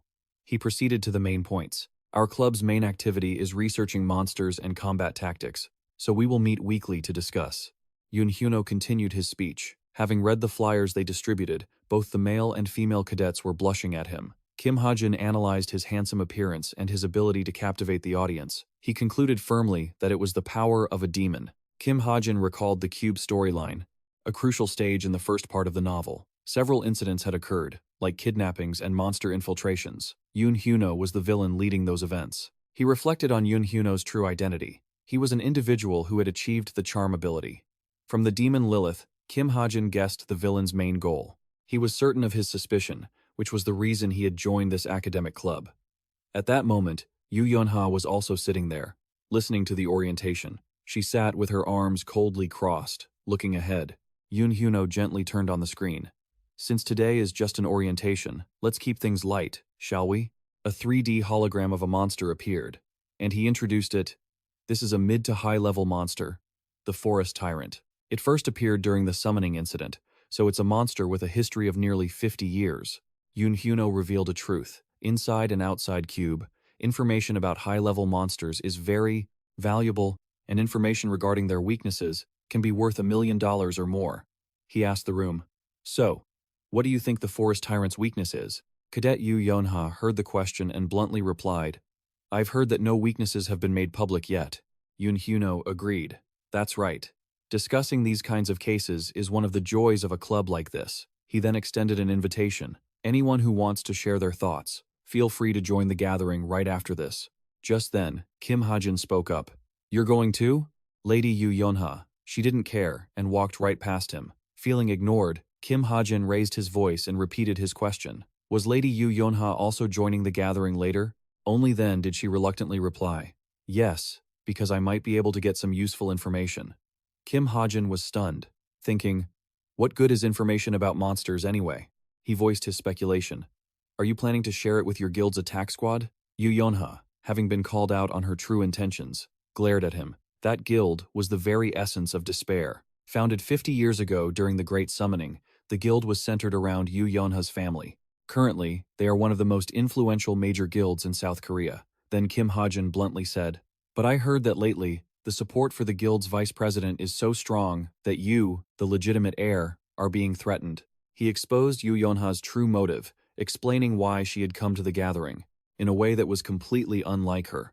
Seeking information, she didn't care and asked straight out, "So, what are you trying to say?" Kim Hajin proposed, "I'll tell you about it, the weakness of the high-level monster, the mountain tyrant." Yu Yonha couldn't believe her ears, stuttering, "What? What did you say?" Kim Hajin just calmly said, "If you want to inherit the guild without any problems, you need to make a solid contribution, right?" He then began to point out a small mark on its heel. "If you attack that spot, you'll completely paralyze the mountain tyrant." Kim Hajin added, "But I'm not giving you this information for free. Your guild is organizing the gear procurement, right?" He stated his demand. "I want you to buy a Desert Eagle from them for me." Yu Yonha was silent for a long time. She questioned him. "And the proof? Do you have proof to back up your claim?" Kim Hajin smirked smugly and gave an absurd answer. "Nope, none at all." This response left both of them in a state of confusion. Yu Yonha looked at him helplessly. She gritted her teeth and turned away. What a waste of time. Kim Hajin didn't stop her, saying, "I'm telling you, if you don't believe me, you're going to lose out big time." He calmly analyzed the situation.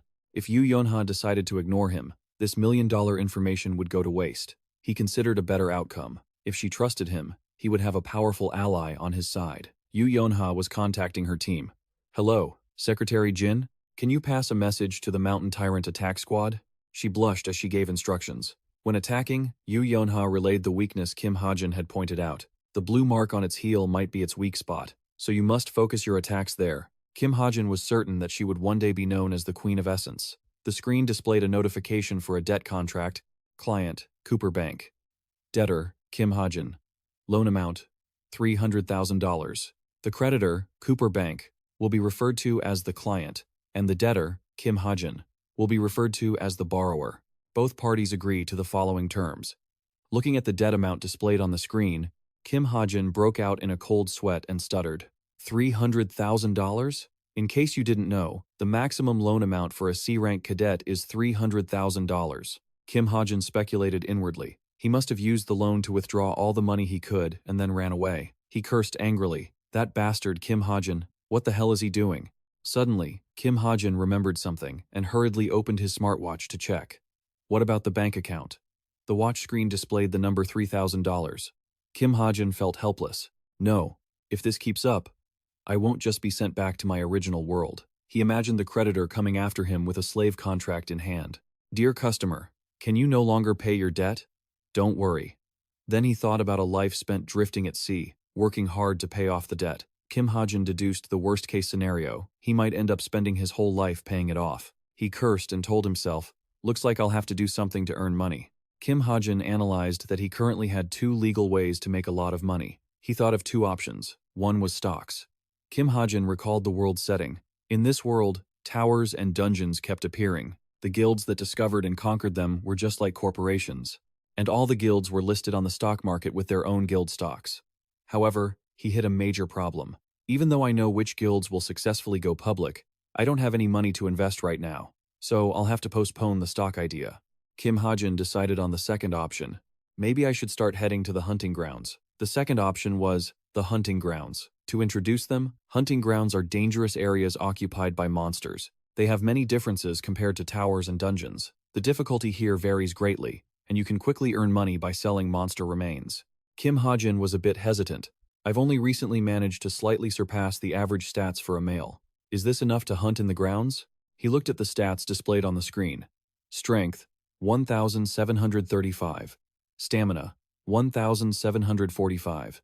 Agility, 215. Intelligence, 2,605. Physique, 165. Magic power, 13. Kim Hajin thought about a solution. It would be a waste to use products to reinforce this handgun. There must be another way. Suddenly, a knock at the door interrupted his train of thought. The delivery person called out, "Cadet Kim Hajin, you have a package from Cadet Yu Yonha." Kim Hajin was a bit curious. From Yu Yonha? He opened the door and saw a package sitting outside. Kim Hajin opened the box with his hands, and seeing the item inside, he exclaimed in surprise, "This is the scene shifted to the Wu area, Gangwon Province hunting ground." The female attendant smiled and said, "Thank you for using the gate, Cadet Kim Hajin. Have a happy hunt." Hearing that, he was a bit confused. She was so friendly just because he was a cadet. Kim Hajin stepped outside the gate, where there were many people passing by. Suddenly, he paused. Kim Hajin, observing his surroundings. There was some information like this. The Gangwon Province area had a fairly low-danger hunting ground, so people from all over the world came here to hunt. This made the city known as an international metropolis. A young man called out loudly, "I'm looking for a team," he shouted. "We're serving a mage who wants to. Go to the vicinity of Chiak Mountain to sell medicine from blood-swollen provinces." Kim Hajin looked around as the people chatted excitedly. Rumor has it there's a crazy guy out there hunting bare-chested in Gangwon Province. Even the Van channel sent someone to investigate. "Are you looking for a party? I'm asking where you are right now." Just then, Kim Hajin noticed a woman calculating prices. 3 little goblins, right? That'll be $600 total. Seeing that, he suddenly realized something. Now that he thought about it, he really needed to find an agent so he could get better deals when selling monster parts later. Kim Hajin hesitated. Should he just pick a random agent nearby? Suddenly, someone walked up behind him. He greeted him politely. "Excuse me." Kim Hajin turned around to see it was Park Soo-hyuk. With his hair all messy, he stepped forward and asked, "Are you here to hunt monsters?" Kim Hajin wondered. "Are you an agent?" Park Soo-hyuk stammered. Yes. Where is my business card?" He was so clumsy that he dropped papers all over the ground. Then, Park Soo-hyuk handed him a card. Here, this is my business card." Kim Hajin took it and judged him silently. This guy seems a bit careless. But then, he was stunned when he saw the text on the card. In Kim Hajin's mind, the name echoed, S Agency, Park Soo-hyuk. That was what was written on the card. He remembered seeing him sitting at the very top. This man wasn't just the best agency director in Korea. He eventually became the representative agent for Kim Soo-ho. Kim Hajin was a bit dazed. Who would have thought he'd meet him here? At that moment, Park Soo-hyuk said shyly, "You've never heard of me, have you?" "Well, I haven't been at this for very long." Kim Hajin muttered out loud. "Sach, huh?" He reached out his hand and said cheerfully, "Seems all right to me. I'll sign with you." Park Soo-hyuk was a bit bewildered that he agreed so quickly and asked, "Really?" Kim Hajin guessed that since the world was still in the early stages of the novel, many people hadn't realized their true value yet, just as described in the story. Park Soo-hyuk was so happy he grabbed his hand and shook it. Thank you. I'll provide you with the best service ever." Kim Hajin decided that building a connection early on wasn't a bad idea at all. Suddenly, he remembered something. Wait, was it okay for him to intercept Kim Soo-ho's agent like this? A moment later, a voice rang out. But Kim Hajin asked worriedly, "Are you sure you'll be okay following me like this?" Park Soo-hyuk was panting from the walk, but he still reassured him, Don't worry. If a dangerous situation arises, it's fine to just leave me behind." Kim Hajin was a bit suspicious. Most agents without cars usually wait outside the hunting grounds. Was he that desperate for a deal? Suddenly, Park Soo-hyuk looked at the footprints on the ground and said, "I see traces of small goblins here. This type has a low difficulty, and they're worth about $300 to $400 a head. What do you think?" Kim Hajin replied dismissively, "I'm not sure." In his head, he calculated that one magic bullet cost $200, so if he wanted to make a profit, he should aim for higher value monsters. Then, Kim Hajin pointed in a direction and asked, "What about that one?" Seeing the giant monster below, Park Soo-hyuk replied, "That is." He squinted to take a closer look and gasped, "Isn't that an iron boar?" Park Soo-hyuk smiled awkwardly and warned Kim Hajin, "You can't hunt that with a gun. You can't pierce its hide." But he confidently replied, "Whether I can pierce its hide or not, I'll only know if I try." Park Soo-hyuk froze. Kim Hajin reassured him, "My gun is pretty good. You'll see." Then he remembered the weapon he had received for providing information to Yu Yonha about the Tyrant of the Mountains. Kim Hajin took out the Desert Eagle he had prepared. Its stats were as follows: high-grade Desert Eagle, Iron Element, multiplied destructive power, low-grade weight reduction magic, and high-grade trigger sensitivity technology. At the same time, Kim Hajin had upgraded it and used his product settings to add a special feature to this thing. Park Soo-hyuk tried to stop him, saying, "I'm sorry, but you're only going to make it angry." But Kim Hajin didn't care. He just focused on aiming. Park Soo-hyuk called out in desperation, but Kim Hajin fired a single shot straight at the iron boar. The bullet flew, piercing through it instantly. The iron boar fell in pain. Park Soo-hyuk stood there with his jaw dropped in shock. Kim Hajin had sent the iron boar to the afterlife with just a single shot in the blink of an eye. Park Soo-hyuk collapsed to the ground in surprise. It turned out that the special setting for the Desert Eagle, besides the other specs, was that every time he killed an enemy in one hit, the destructive power multiplier would increase. Kim Hajin walked to the edge of the cliff, looked at his handiwork, and proudly said, "That's a pretty good skill too." Park Soo-hyuk, beside him, hadn't recovered from the shock. The gun in Kim Hajin's hand was a beautiful matte black, and its power was immense. Park Soo-hyuk admired it and complimented him. "That's an amazing gun, and your marksmanship is top-notch." Kim Hajin humbly said, "It's nothing." Then he noticed something in another direction. Kim Hajin fired another shot. Park Soo-hyuk covered his ears and screamed in fear. He asked, puzzled, "What? What was that?" Kim Hajin explained nonchalantly, "There was a black pelican over there by the cliff." Park Soo-hyuk said in awe, "You could see that from this far away?" "The cliff," Kim Hajin asserted. "Of course, I used my skill. What's so hard about using Eagle Eye to snipe it?" Then Kim Hajin turned and left, announcing, "I'm heading out first." Park Soo-hyuk was caught off guard. He shouted, wait a second, wait for me." The scene shifted to the black pelican and the iron boar lying on top of each other. Park Soo-hyuk panted, exhausted, and said, "There are only two of them, but they're extremely heavy." Kim Hajin wondered if they could bring them back to the grounds. Park Soo-hyuk mumbled about options. Maybe it would be better to call a transport service and pay them. The payment would be sent out tomorrow. Let's see, after taxes. There should be. Seeing this, Kim Hajin praised him in his heart. Park Soo-hyuk really was good at his job. He shook his hand, agreeing, "Yes, let's do that. I look forward to working with you again." Park Soo-hyuk said politely, "I should be the one saying that." He asked, a bit curious, "You said this was your first hunt, right? May I ask what you plan to do with the profit?" Kim Hajin replied calmly, "Stocks." Park Soo-hyuk's heart suddenly shattered. He couldn't believe his ears. Kim Hajin had been researching the guild known as the Master of Horses. Because the guild was composed of demi-humans, it played a fairly important role in the story. He used his laptop and thought, naturally, that wasn't what he was paying attention to right now, but rather the dungeon that this guild would conquer in the story. He remembered a crucial piece of information. After that event at the Demon's Lair, the stock price of the Master of Horses soared by nearly 1,000%. Kim Hajin was absolutely certain just buying those was a guaranteed way to make money. There was no better way to earn a profit. He pressed the buy button on his screen. A green checkmark appears on the screen, confirming the $3,000 stock purchase. Kim Hajin mutters to himself, "That should be enough, right?" He wonders aloud, "Where else can I find useful information about these stocks? There's not much on public forums," he thinks.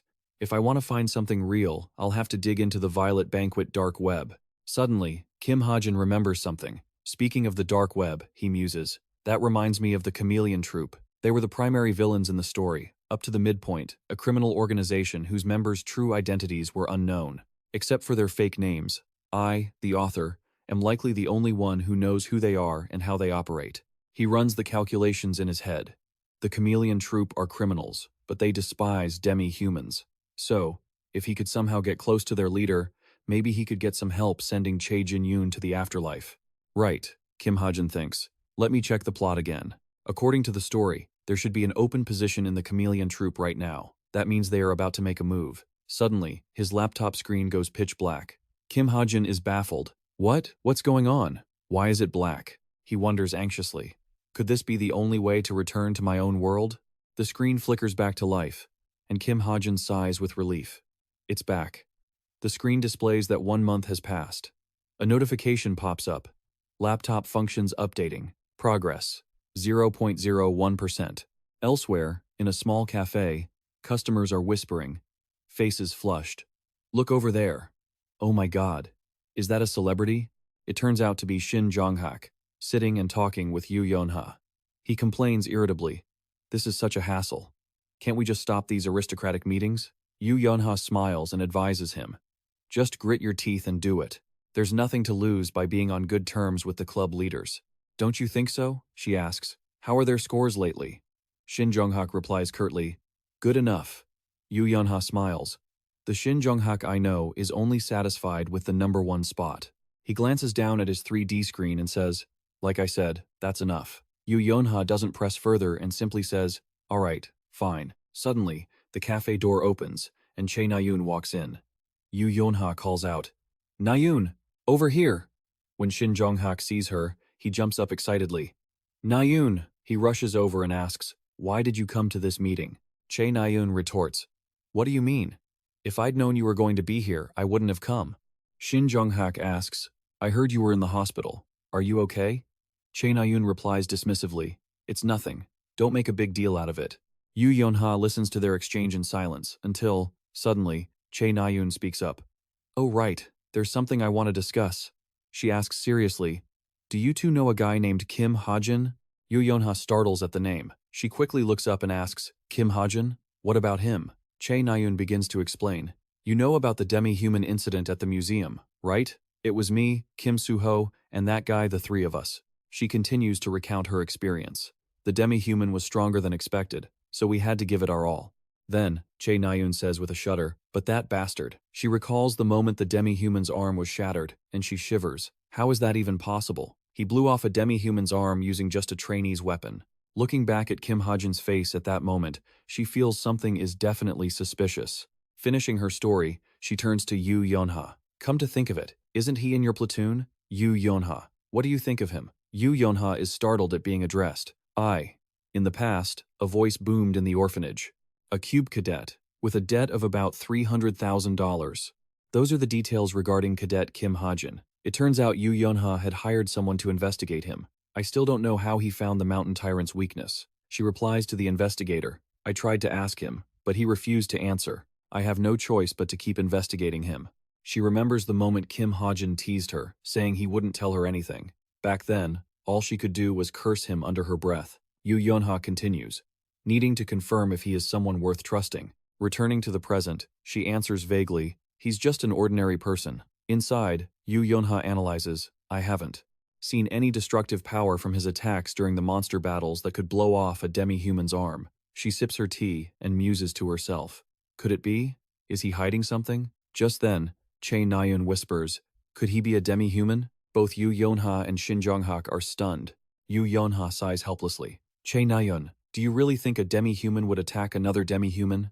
Chae Na-yoon remains convinced. What if it is? There's something strange about that guy. Meanwhile, Kim Hajin shields his face from the screen's light. He wonders, what on earth is this? The screen displays, update, 98%. Suddenly, Kim Hajin's watch glows. He lets out a painful cry. His arm is covered in blood. He kicks his chair back, gasping for air in front of the laptop. Information floods the screen. One of the creator's powers. This holy mark contains magic. Text flashes in Kim Hajin's mind.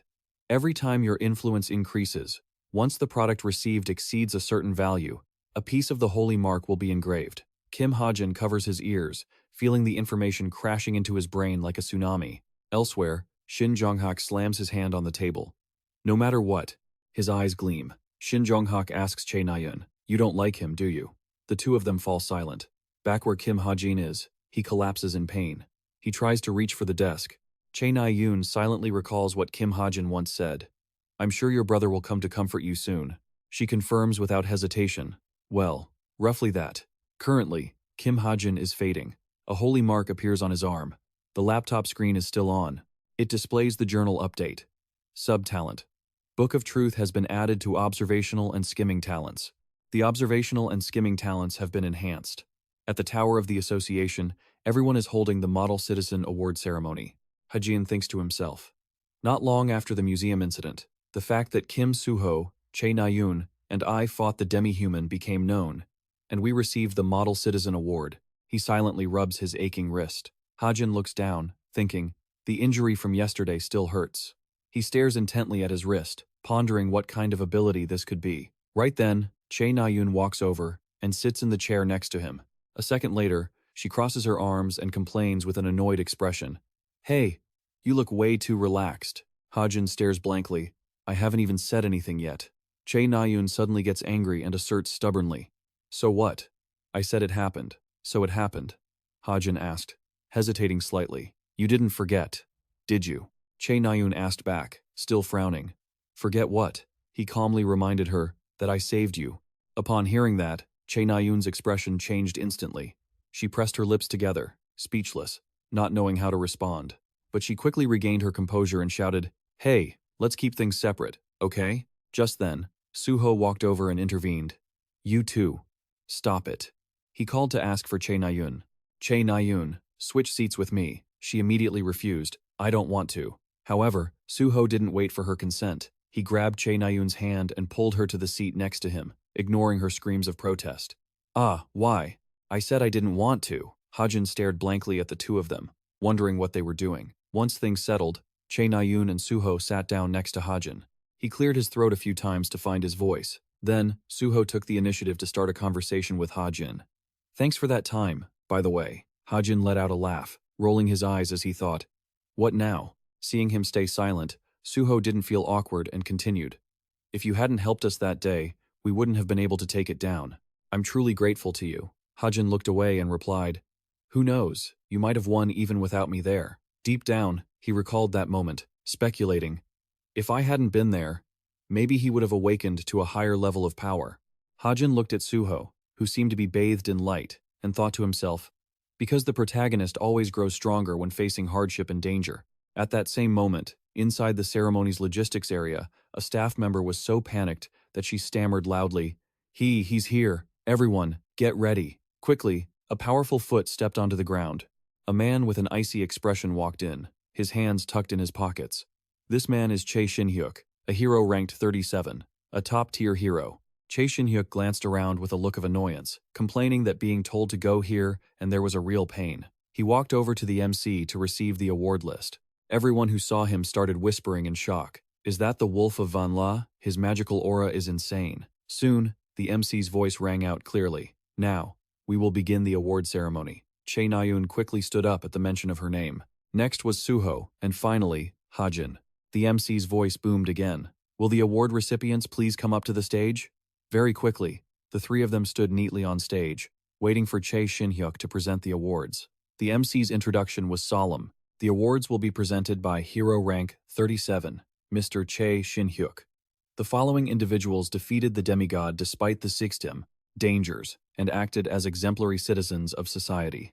The first to receive the award was Soo-ho. As Chae Shin-hyuk handed the reward to him, he asked, You're Kim Soo-ho? Soo-ho politely said, yes, to confirm. Chae Shin-hyuk continued, I can see why all of them want you. Soo-ho looked a bit confused and replied, Pardon? Chae Shin-hyuk's movement slowed down. He leaned in close to Soo-ho, his tone dangerous as he warned him, Never join the association. It might be better for you to join the endless battlefield and become a hunter there. Being a hero is just a mountain of responsibilities, and it's not fun at all, is it? Soo-ho was silent for a few seconds before smiling. Even so, being a hero suits my personality. Chae Shin-hyuk stood up straight, picked at his ear, and replied with a bored look, Is that so? Well, fine then. Deep down, he was secretly thinking, This guy is so boring. Then, Chae Shin-hyuk glanced over at Chae Na-yoon and said, Next is it's been a while, hasn't it? Chae Na-yoon knew it was her turn and stood tall, trying to hide her nervousness. She was so anxious that she stammered, Master Shin-hyuk, it's been a long time. Chae Shin-hyuk, hearing her call him master, asked in surprise, Why am I your master when you're an archer? He bluntly added, Your father asked me to look after you, but I have no intention of doing so. The moment he finished speaking, Chae Na-yoon's expression immediately soured. Unlike her, Hajin couldn't hide his smug expression. Finally, it was Hajin's turn. Chae Shin-hyuk and he locked eyes. The man didn't recognize him and asked, "Who are you?" Hajin simply replied, "Cadet Kim Hajin." Chae Shin-hyuk didn't ask further, just replied, "I see." The two fell silent, making the atmosphere between them incredibly awkward. A thought popped into Hajin's mind. They say the only thing worse than being hated is being pitied. And this situation fit that perfectly, under the brilliant stage lights and the MC's loud voice leading the program. And with that, we conclude today's award ceremony. Cadet Chae Naeun, please share your thoughts on receiving the award. A moment later, at a cafe, Kim Hajin ate the food he had spent $15 on, feeling satisfied and thinking, the reward for taking down the demigod is delicious. He sat at a table, took out his laptop, and told himself he would use this money to buy more stock in the Master of Horses right now. As Hajin opened his laptop, he wondered why he hadn't checked the new features yet. Suddenly, the screen displayed some text notifying him of the updated features. Stigma, laptop internet activation, low-level talent, and the Book of Truth, which now included observation and quick view talents. Hajin looked at his hand. Sure enough, a strange mark appeared on his wrist. First was the stigma, the name of the wound carved into his hand yesterday. He touched it, thinking, the instructions on how to use it are a bit vague. It could be activated according to Kim Hajin's will, and as time passed, it said it could be used according to his desires. But Hajin stared at his bandaged wrist, not fully understanding how to use the stigma, just slowly trying to focus his will to activate it. As soon as he thought that, the stigma awakened. It flashed away from his wrist like lightning. But Hajin was quick. He pressed it down with his other hand and shoved his arm under the table. After that unexpected shock, Hajin gave up on trying to figure out the stigma. I'll check it again when I'm back in the dorm. He switched to the next feature. Laptop internet activation. Hajin quickly clicked on the laptop internet activation box. When he saw what appeared on the screen, his eyes widened. After a moment of thought, he slowly muttered, I see. On Chae Naeun's laptop screen, a list of accessible websites appeared, including 6 options: Law-Abiding Spirit, Purple Banquet, Jeremy's Sword, Messages, Kubanet, and the Armory. Hajin realized then that this was the real reward. He touched his chin, exploring the websites while reflecting. It wasn't just ordinary sites. There were also paid sites he could access. Now, the thing he was focusing on most was the Purple Banquet website, because Kim Hajin had deduced that it was the most important one. As far as he knew, the Purple Banquet was the most famous private website, a place for trading information, weapons, bounties, requests, and more. There wasn't a single hero who didn't interact with the Purple Banquet. Because of that, the government turned a blind eye to it, even though they knew it was a black market, or at least, that was how he had set it up. Usually, you'd have to pay a massive entrance fee to become a member of this site, but right now, he could easily create an account just by spending 200 SP. At the same time, a question popped up on his laptop screen. Would you like to create a Purple Banquet account? 200 SP would be deducted. And Kim Hajin quickly clicked the confirmation button. He focused on his laptop, whispering to himself, all right, why don't I try connecting? Just then, someone walked up to him and exclaimed, Ah, found you.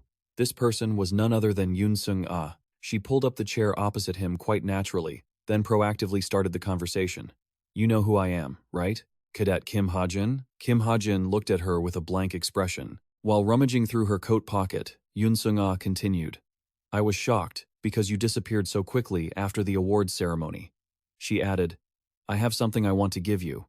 Yoon Sung-ah then placed a business card on the table with the words Grace of the Creator and the title of a guild representative printed on it.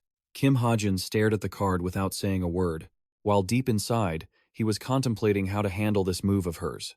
The fact that Yoon Sung-ah handed him her business card held quite a bit of significance. She had already sat down across from him. She rested her chin on her hand and spoke softly. I'm curious about one thing, while Kim Hajin remained lost in his own calculations. Since this was likely, she smiled brightly and continued, Would you mind if I asked? He silently observed her plan. Was this the first step of Yoon Sung-ah's recruitment style? Yoon Sung-ah clasped her hands together in front of her, smiling brightly as she asked, I'm curious about something. Would you mind if I asked? Kim Hajin was silent for a moment, silently assessing the woman in front of him. Yoon Sung-ah had a friendly image with the public, but her true personality was a bit different. She would kick anyone to the curb if they didn't meet her standards, even if she had spent a lot of effort to recruit them. It was a mindset that only cared about power and focused solely on achieving the best results. Looking at the kindly smiling Yoon Sung-ah before him, completely contradictory to the information he knew, Kim Hajin inwardly confirmed, this is indeed Yoon Sung-ah, the representative of the most capable guild in this country. If he could build a good relationship with her, it would certainly help him in later events. Thinking of this, Kim Hajin placed a hand on the table. She acted very intimately, closing the distance, wondering if he had. Unexpectedly, Kim Hajin suddenly spoke up, cutting her off. No, he flatly refused to engage. I have nothing to say to you. The statement immediately made the air go silent. Yoon Sung-ah looked as if she'd been deflated. After a few seconds, she regained her composure and gave a forced smile, explaining, I think there's a slight misunderstanding. I'm showing interest in you as a representative of the #1 guild in Korea. Kim Hajin packed his things into his backpack and replied indifferently. Being interested is great, but only if it's sincere. Looking at Yoon Sung-ah's bewildered reaction, Kim Hajin judged her internally. She likely approached him because she saw him use an attack with light elemental properties, but her interest in him was nothing more than shallow curiosity at this point. Thinking is doing, he decisively put on his backpack and stood up, telling himself, I need to refuse a few more times. Let her curiosity grow into genuine interest. A second later, Kim Hajin just said, well, I'm off. Then he left quickly, leaving Yoon Sung-ah sitting there alone, eyes and mouth wide open. She couldn't believe she had been rejected so easily. A moment later, the screen displayed a brief introduction to the street aura, one of the powers of the creator. It contained magical power. When the product received accumulated your attention to a certain limit, you would receive a street aura. The magic contained in the street aura could be used according to Kim Hajin's will and would gradually replenish over 24 hours when depleted. Kim Hajin's voice echoed. Let's test it. Looking at the mark printed on his wrist, he thought about converting the magical power of the street aura into a dagger. Immediately, the street aura glowed prominently, accompanied by a burst of light. Then, it gradually transformed into a dagger. Kim Hajin grabbed the knife and slashed it back and forth, testing if he could control it with his thoughts. He began to ponder further. Magical power and stats were strongly influenced by talent and early education. Watching the dagger dissolve, Kim Hajin felt lucky. A newcomer falling into this. The world like him shouldn't have been able to use magic at all. It was lucky that he had found a way to use it now. Done with the street aura, he decided to test the second thing. The next thing I need to check is… At this moment, the system screen also displayed 2 brief pieces of information about observation. He could observe people who appeared in his line of sight and skim, and could check the laptop settings at any time without needing a medium. Kim Hajin raised his hand to his chin, thinking something over. Then he called out to summon the Book of Truth. Kim Hajin reached his hand up high, preparing to catch it. Very quickly, the book appeared in mid-air. He began to observe the book and heard its introduction. This book stored all truths. It would answer any question if your magical power allowed it. Kim Hajin was a bit skeptical and asked, any question? He immediately asked it a question. Book of Truth, how tall am I? The book's voice replied, you are 174 centimeters tall. After that, it notified him that one product had been used. Kim Hajin seemed to understand how it worked and exclaimed, so, that's how it's used. Suddenly, Kim Hajin's wristwatch started beeping. It grew louder and louder, startling him. Kim Hajin wondered in confusion. An emergency alert. And indeed, looking at the watch screen, the words emergency alert were flashing. The next second, it jumped to a group message with the content. We are looking for those who saw name last at the world class. Kim Hajin looked on with a bewildered expression, unable to speak, before slowly muttering, so, it's starting. The it Kim Hajin referred to was the second main story arc, the disappearance at the cup. As could be guessed from the title of this episode, a total of 6 cadets had gone missing. The investigation wasn't getting anywhere because there were no clues to follow, and the number of missing people kept increasing. This episode was actually important because the culprit's ultimate target was Yoo Yeon-ha. Kim Hajin put his hand to his chin, recalling the story's events, and began to formulate a hypothesis.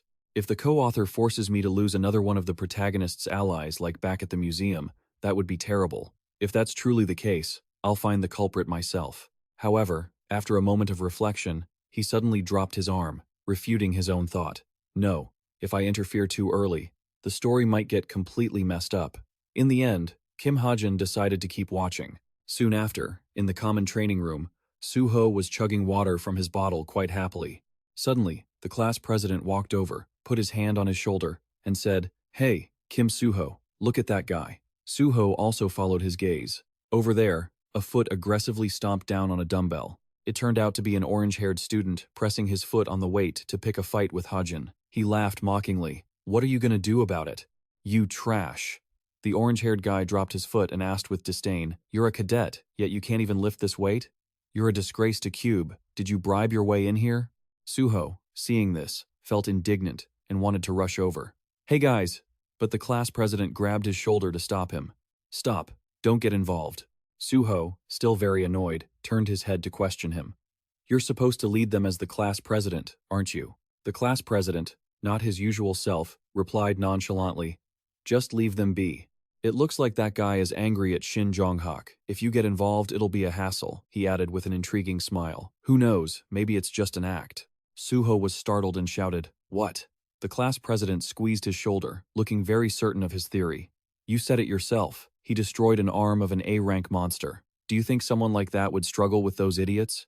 Suho, stunned, spoke out the class president's thought. Kim Hajin was hiding his strength, but on the other side, Hajin was straining himself until he was trembling just to lift the weight onto his shoulder. Seeing him struggle like that, the orange-haired guy also felt suspicious, wondering, is he faking it? Meanwhile, the class president remained firm in his belief that if taking down an A-rank monster wasn't luck, then But Suho didn't bother listening anymore and rushed forward shouting, "Both of you, stop it." Very quickly, they broke into a conflict. The sounds of fighting spread, causing the other students to gossip. "Huh? Who's fighting? It looks like Kim Suho is fighting." Just then, something flew in. The next second, instructor Kim Suho-yuk appeared, angrily scolding them. "It's training time. Why is it so noisy?" Then he called everyone over. "Everyone gather around. The results for the last written exam are out. I'll post the scores. Come check your own." Hearing about the scores, Suho and the orange-haired guy temporarily stopped fighting and started gathering to check their grades. "Did you guys do well? Damn, I'm about to fail. I actually failed." But on the score sheet, the name Kim Hajin was clearly in first place. Hajin also walked over to check his score, and even though he was at the top, he was still very calm, thinking to himself, "First place. I copied the settings exactly, so there's no surprise." Just then, a sword suddenly fell to the ground, making a loud noise. Hajin turned back to look and saw Rachel standing there, stunned. He was also a bit surprised when he saw her, whispering to himself, "Rachel." Kim Hajin recognized her immediately as Rachel Elizabeth Louis, the Princess of England who ranked third in the entrance exam for Cube. Seeing her stunned expression, he remembered all the related information. Besides that, no matter the scale, she had never lost the first-place spot in a written exam. While he was thinking about this, Rachel Elizabeth Louis suddenly shifted her gaze to look at Kim Hajin. He met her eyes and froze, not knowing how to react, just completely stiffened up.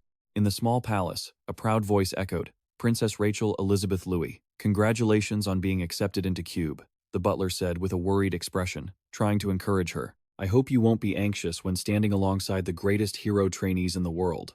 The bodyguard, with the same expression, added, "I also heard that all of their classes are only in Korea." Contrary to their worry, Rachel was very calm. She gently replied, "It's all right. I will do my best to meet everyone's expectations for the honor of the British royal family." Rachel remembered looking at the family portrait on the wall, and a pang of guilt quickly welled up in her heart. Rachel disappointedly held her forehead and whispered, "People of my country, I am sorry." Very quickly, class started again, and the instructor held Hajin's test paper, praising him. Hajin's answers showed an entirely different perspective in the analysis. "I hope the other cadets will follow his example and improve further." Rachel held her pen to her mouth, thinking, analyzing phenomena is an extremely academic field. From now until midterms, it will be very difficult to bridge the gap. In her heart, she silently whispered the name, Kim Hajin, then stole a glance at him from behind, only to see him looking a bit foolish. Moreover, his iPad screen was turned off. After observing Hajin, Rachel asked herself a question internally. I wonder how he studies on a daily basis. As that thought ended, the fire of determination burned brightly within her. The scene shifted to the laptop screen. It was displaying the text, revealing the information of truth. I will answer any question, so please state the problem. Hajin typed away while calculating in his head that he should utilize a convenient ability like the Book of Truth more to earn some pocket money. He put his hand to his chin, thinking about the Book of Truth. The Book of Truth helps me learn any information in the world as long as I have enough SP. My financial resources aren't much. I won't make a lot. But as long as the rumors spread, the number of clients will explode.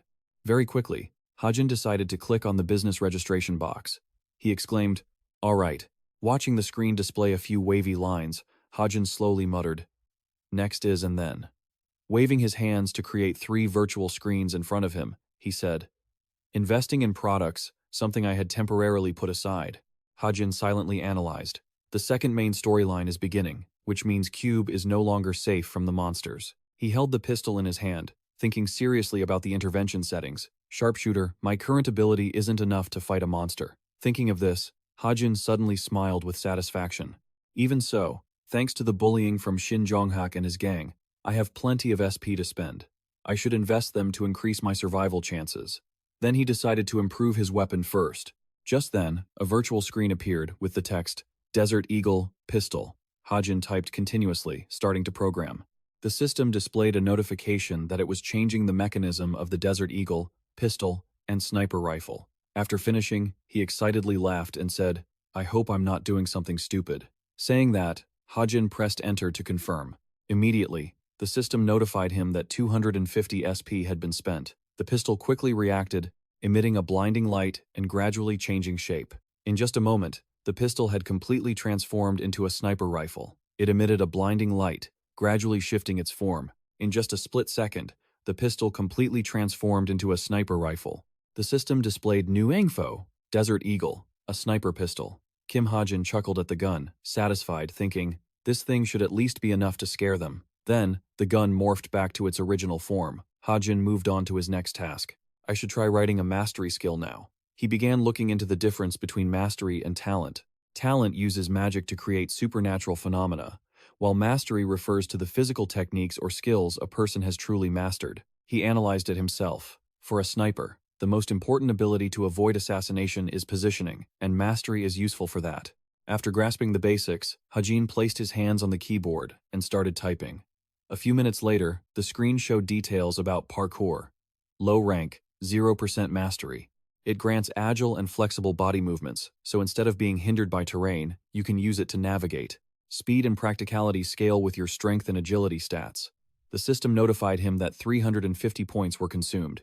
Hajin looked at his palms with anticipation and said, I don't feel anything yet, but I hope it works. Just then, his smartwatch glowed. A message in the group chat popped up. Has anyone seen Sung Ah from the world class? I haven't been able to reach her since yesterday. Hajin's heart sank. He whispered to himself. The second victim. Every cadet kidnapped before Yu Yonha was murdered by the culprit. He started to second-guess his own decision. Is it really okay to just stand by and watch these disappearances happen when he knows exactly who the culprit is and who the next victims will be? Kim Hajin's mood darkened for a moment. Soon after, at the Cube's field training area, Kim Soo-hyuk shouted, Is everyone here? Today's practical training is very special. Then, he began to introduce the location. The cave behind me is an artificial dungeon, a product of Magitech architecture. Inside, there are puppets designed based on real monsters. Today, we will have a conquest training session.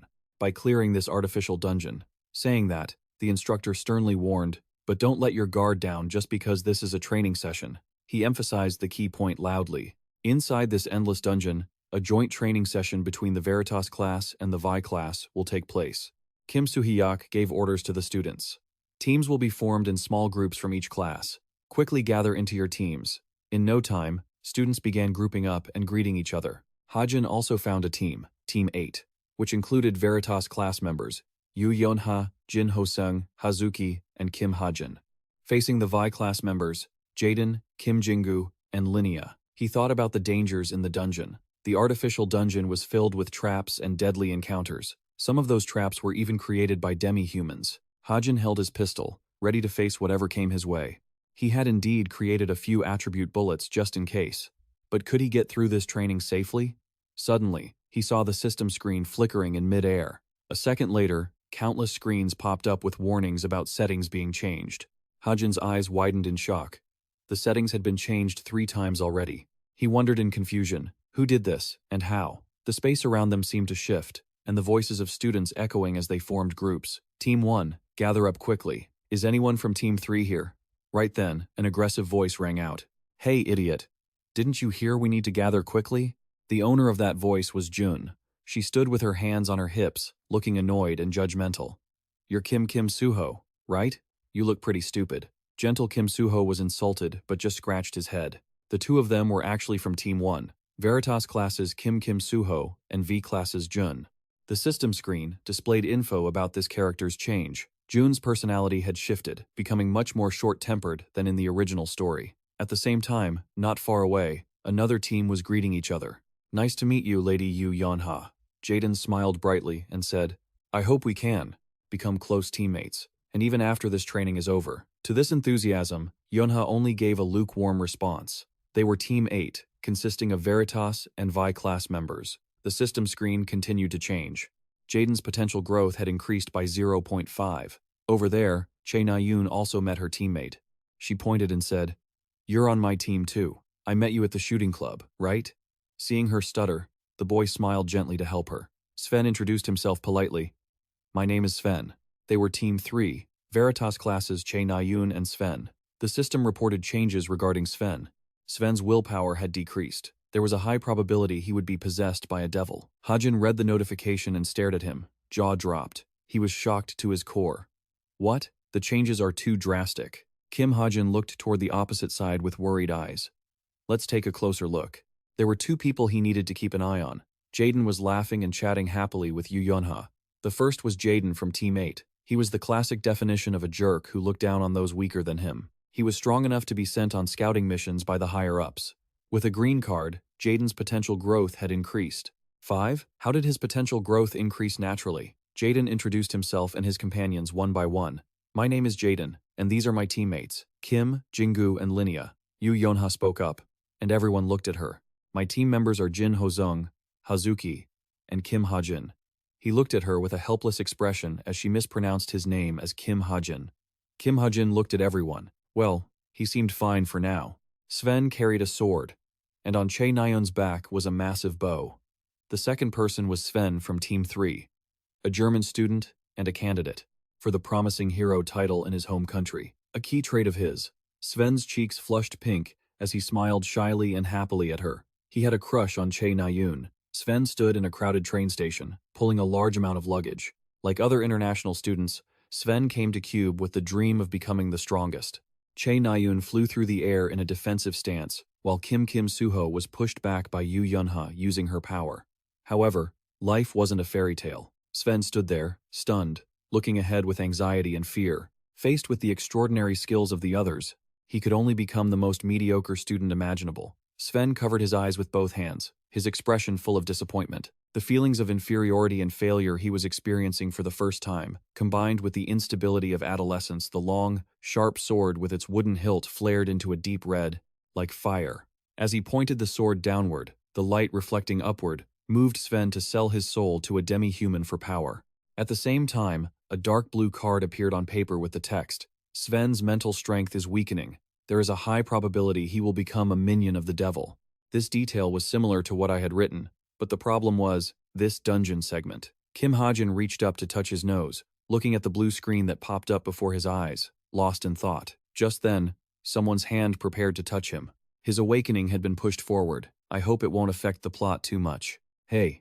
A hand from behind tapped his shoulder. It was Jaden. He massaged his left shoulder, laughing cheerfully.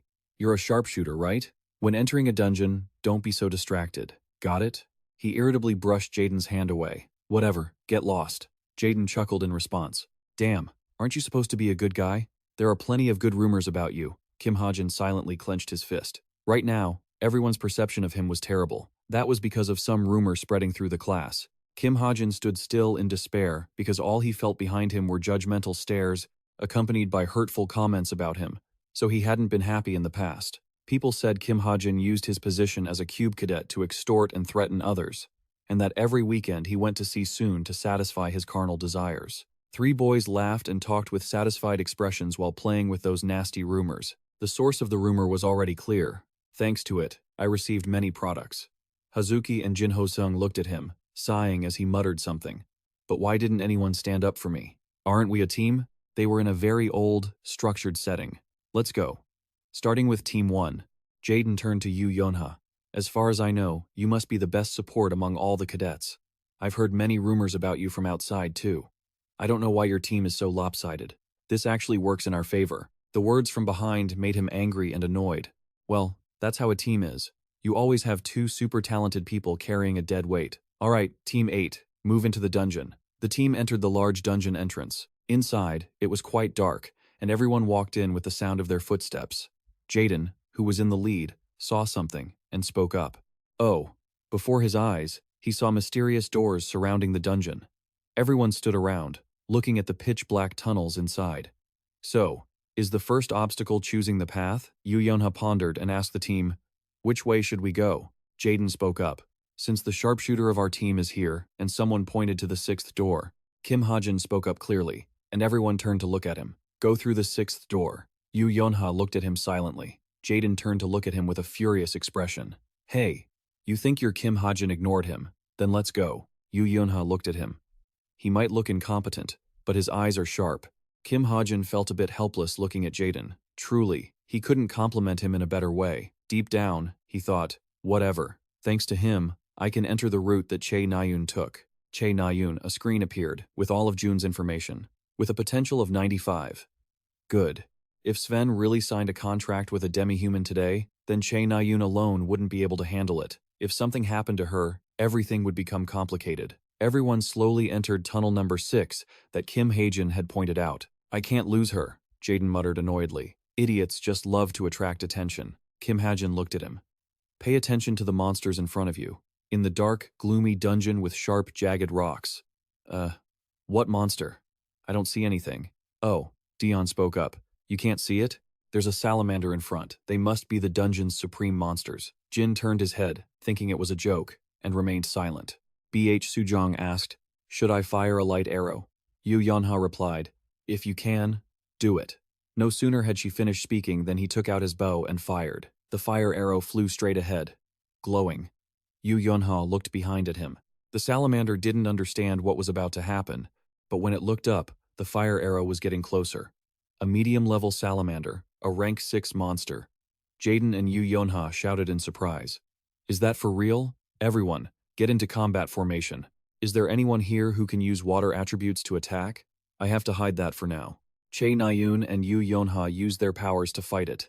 Then we have to fight the normal way. Yu Yonha used her strength, gaining momentum from behind. Then she used great force to attack forward. The salamander let out a loud grunt, a yellow light glowing in its mouth. However, the power of Yu Yonha used her power to wrap tightly around its mouth. Then Linnea and Hazuki flew up and approached it. Both used their powers to attack it. The salamander lay on the ground, its body emitting blue sparks. We won. Yu Yonha held a cord in her hand. The dungeon was changing. The cord she held conducted electricity, glowing with purple light. Lightning Ray, has Yu Yonha reached the brink of enlightenment? Let's keep going. Kim Hajin looked on in surprise and admiration. She's amazing. Kim Hajin walked over and touched Yu Yonha's shoulder. Two screams rang out, then both fell to the ground, his hand touching her head. Kim Hajin broke into a nervous sweat. Yu Yonha's face darkened, and she slowly stood up. Let's go. He fearfully sat up, backed away, and raised both hands. Yes. She went over and grabbed his collar. Sorry, she said, preparing to raise her hand to hit him when someone called out, Hey, what is that? A demi-human mark. Kim Jingu and Hazuki approached as she raised her hand. Where did this appear from? It's somewhat similar to what I thought. Kim Hajin remembered something. Earlier when he fell, when he touched Yu Yonha, a green card had appeared. Poison arrow. Lethal capability 410. Additional effect. Silent ambush. Nerve poison was applied to the arrowheads. Slowly, footsteps approached, accompanied by heavy breathing. Huff, huff. Sven fell to his knees, leaning forward, breathing tiredly. Huff, Sven, he said in a weak voice. Please, leave me behind. Che Nayun angrily shouted at him. Shut up. If you still have the energy to talk, try to run. While they were both fighting, an arrow had struck Sven's shoulder, causing him to collapse in pain. What is this? Poison arrows definitely couldn't be used during training. Che Nayun, though small and looking weak, had carried Sven to escape that danger. After Che Nayun finished speaking, a massive monster with a mouth full of fire and flowing lava rushed toward Che Nayun and Sven.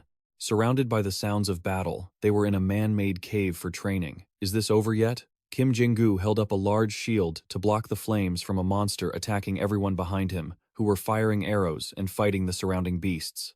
Two monsters spewed fire from their mouths.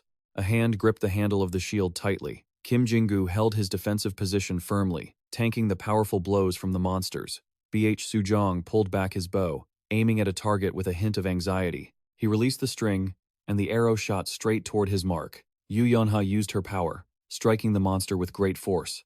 Kim Hajin brandished his pistol to attack the monsters surrounding them. Jaden gripped his sword and brought it down with massive force to fight a monster.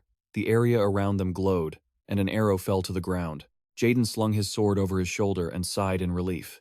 Are we done here? Everyone gathered together, surrounded by the corpses of dead monsters. They were mostly just fire lizards and salamanders, so it was pretty easy. Aside from that poison arrow earlier, I haven't seen any real traps here. I think we can move on. While everyone was chatting, excitedly, only Kim Hajin stood in the back, watching everything. He was lost in thought, staring at the arrow and the green tag from earlier. That arrow was something even students with high intuition hadn't noticed. With a flash of light ahead, everyone turned to look. What the hell is that? With flames slowly appearing, eyes glowed with fierce green light. Behind BH Sujong stood a blinding light with a strange, dark, shadowy figure. He panicked and turned around. A massive creature roared loudly, its mouth filled with magma, bracing for an attack. He turned back, eyes wide. A salamander? Is it still alive? The massive salamander spewed a huge amount of fire toward the group. Kim Jin-gu turned back. Everyone, hearing Kim Jin-gu mention the salamander, turned around in shock. One person reached out with long, slender hands, chanting a spell to weave the power of his saint's seal. Suddenly, one of his fingers emitted a green light. As Kim Hajin chanted, he channeled massive power from his finger, turning it into a powerful green vortex, water shield. The salamander's flames hit his barrier, and his power protected everyone in the safety zone. No one was injured. However, a loud sound echoed through the dungeon as the monster attacked, and he used his superpower to defend them. The lava spewed by the salamander clashed with his power, creating a defensive barrier that provided perfect safety for everyone. As the salamander's flames grew weaker, the ground was left with nothing but cracks. The salamander tried to summon its last bit of strength to fire one final breath, but failed. Everyone stood behind him, looking at the scorched earth and the deep trench the salamander's attack had carved. He looked at his opponent. Jin Hosung and Hazuki looked surprised. What is that? The firepower is insane. Among them, someone asked, and he replied, Isn't it just a puppet? It's real. It didn't touch me, but it still managed to scorch my clothes. He turned as someone called him. Hey, sharpshooter. Jaden walked up in a rage and grabbed his collar. You bastard. You intentionally ignored me when I was looking for someone who could use water magic, didn't you? Jaden grabbed Kim Hajin's collar, and he tried to push his hand away. That was just the effect of a magic item I was carrying. You think I'll believe? Your nonsense? Yu Yuna saw the scene and spoke up. Stop it. We don't have time to waste. Linnea asked. It's not a puppet anymore. It's a real monster, right? Why would it appear here? Yu Yunha replied. The environment here is modeled exactly like a dungeon, so that salamander must have evolved or appeared according to natural laws. We should figure out what's going on. Let's go. Yu Yunha turned and urged everyone on because there wasn't much time left. All right, let's go. She frowned, suspicious. That magic item story is definitely a lie. Every step was accompanied by her internal monologue. He doesn't have the funds to afford something that expensive. He couldn't even afford the Desert Eagle. But how could someone who isn't Kim Suho or Shin Jonghak master their magical attributes like that?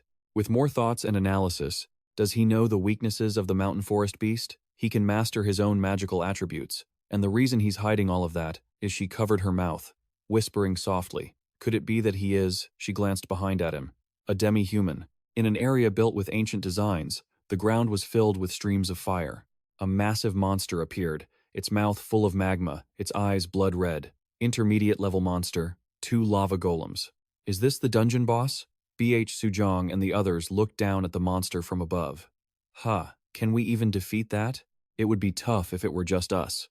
Other teams will be here soon. Let's fight it then. For now, let's keep hiding. The others discussed strategies to defeat it alongside their comrades who were also standing there. We need to treat Sven quickly, too. Why did that arrow just pop out of nowhere? Damn it. It feels like this training session has an abnormally high difficulty. The person stirred. He gripped his clothes tightly. Sven's face was drenched in sweat, and he looked anxious.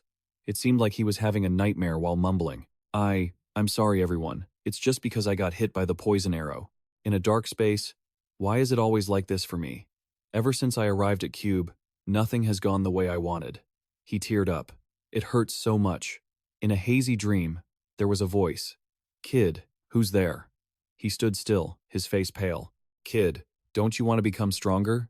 In the darkness, with that voice, he looked dazed and exhausted, as if he had just regained consciousness after fainting. You're in a lot of pain, aren't you? I will give you power. Above him was a strange, round green light, and suddenly a long, slender hand reached out in a strange way. And the demonic, long-nailed, slender hand reached out with tempting, chilling words. The price is cheap. Cheaper than everything you've ever sacrificed. Sven was awake now, suddenly sitting up and backing away when he saw the hand reaching out from the strange darkness. He stuttered in fear. I, Sven, cried, tears streaming down his cheeks. I want to become stronger. The hand reached out and grabbed his hand. Somehow, he was now very close, deep inside the mouth of that horrifying green monster, with sharp eyes covering its body. The creature's tongue, which had just been acting as its hand, wrapped around Sven and pulled him inside. Its jaw, lined with rows of razor-sharp teeth, had him. Someone screamed in the tense silence. They had all been planning, standing near Sven, but he cried out loudly, making everyone turn toward him. They all gathered around to check on him. What's wrong? They asked. He seemed uneasy, realizing something was terribly wrong, and turned to look at the group.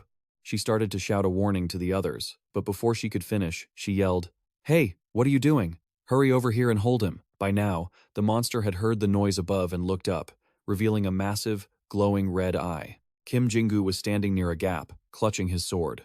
When it heard the noise, it poked its head up. Its eyes were bloodshot, and its cracked, rugged skin began to glow. The monster spewed lava from its cavernous mouth. Run! The monster began its attack, reaching forward. It started clawing at the wall where they were all standing. Everyone scrambled away in a rush.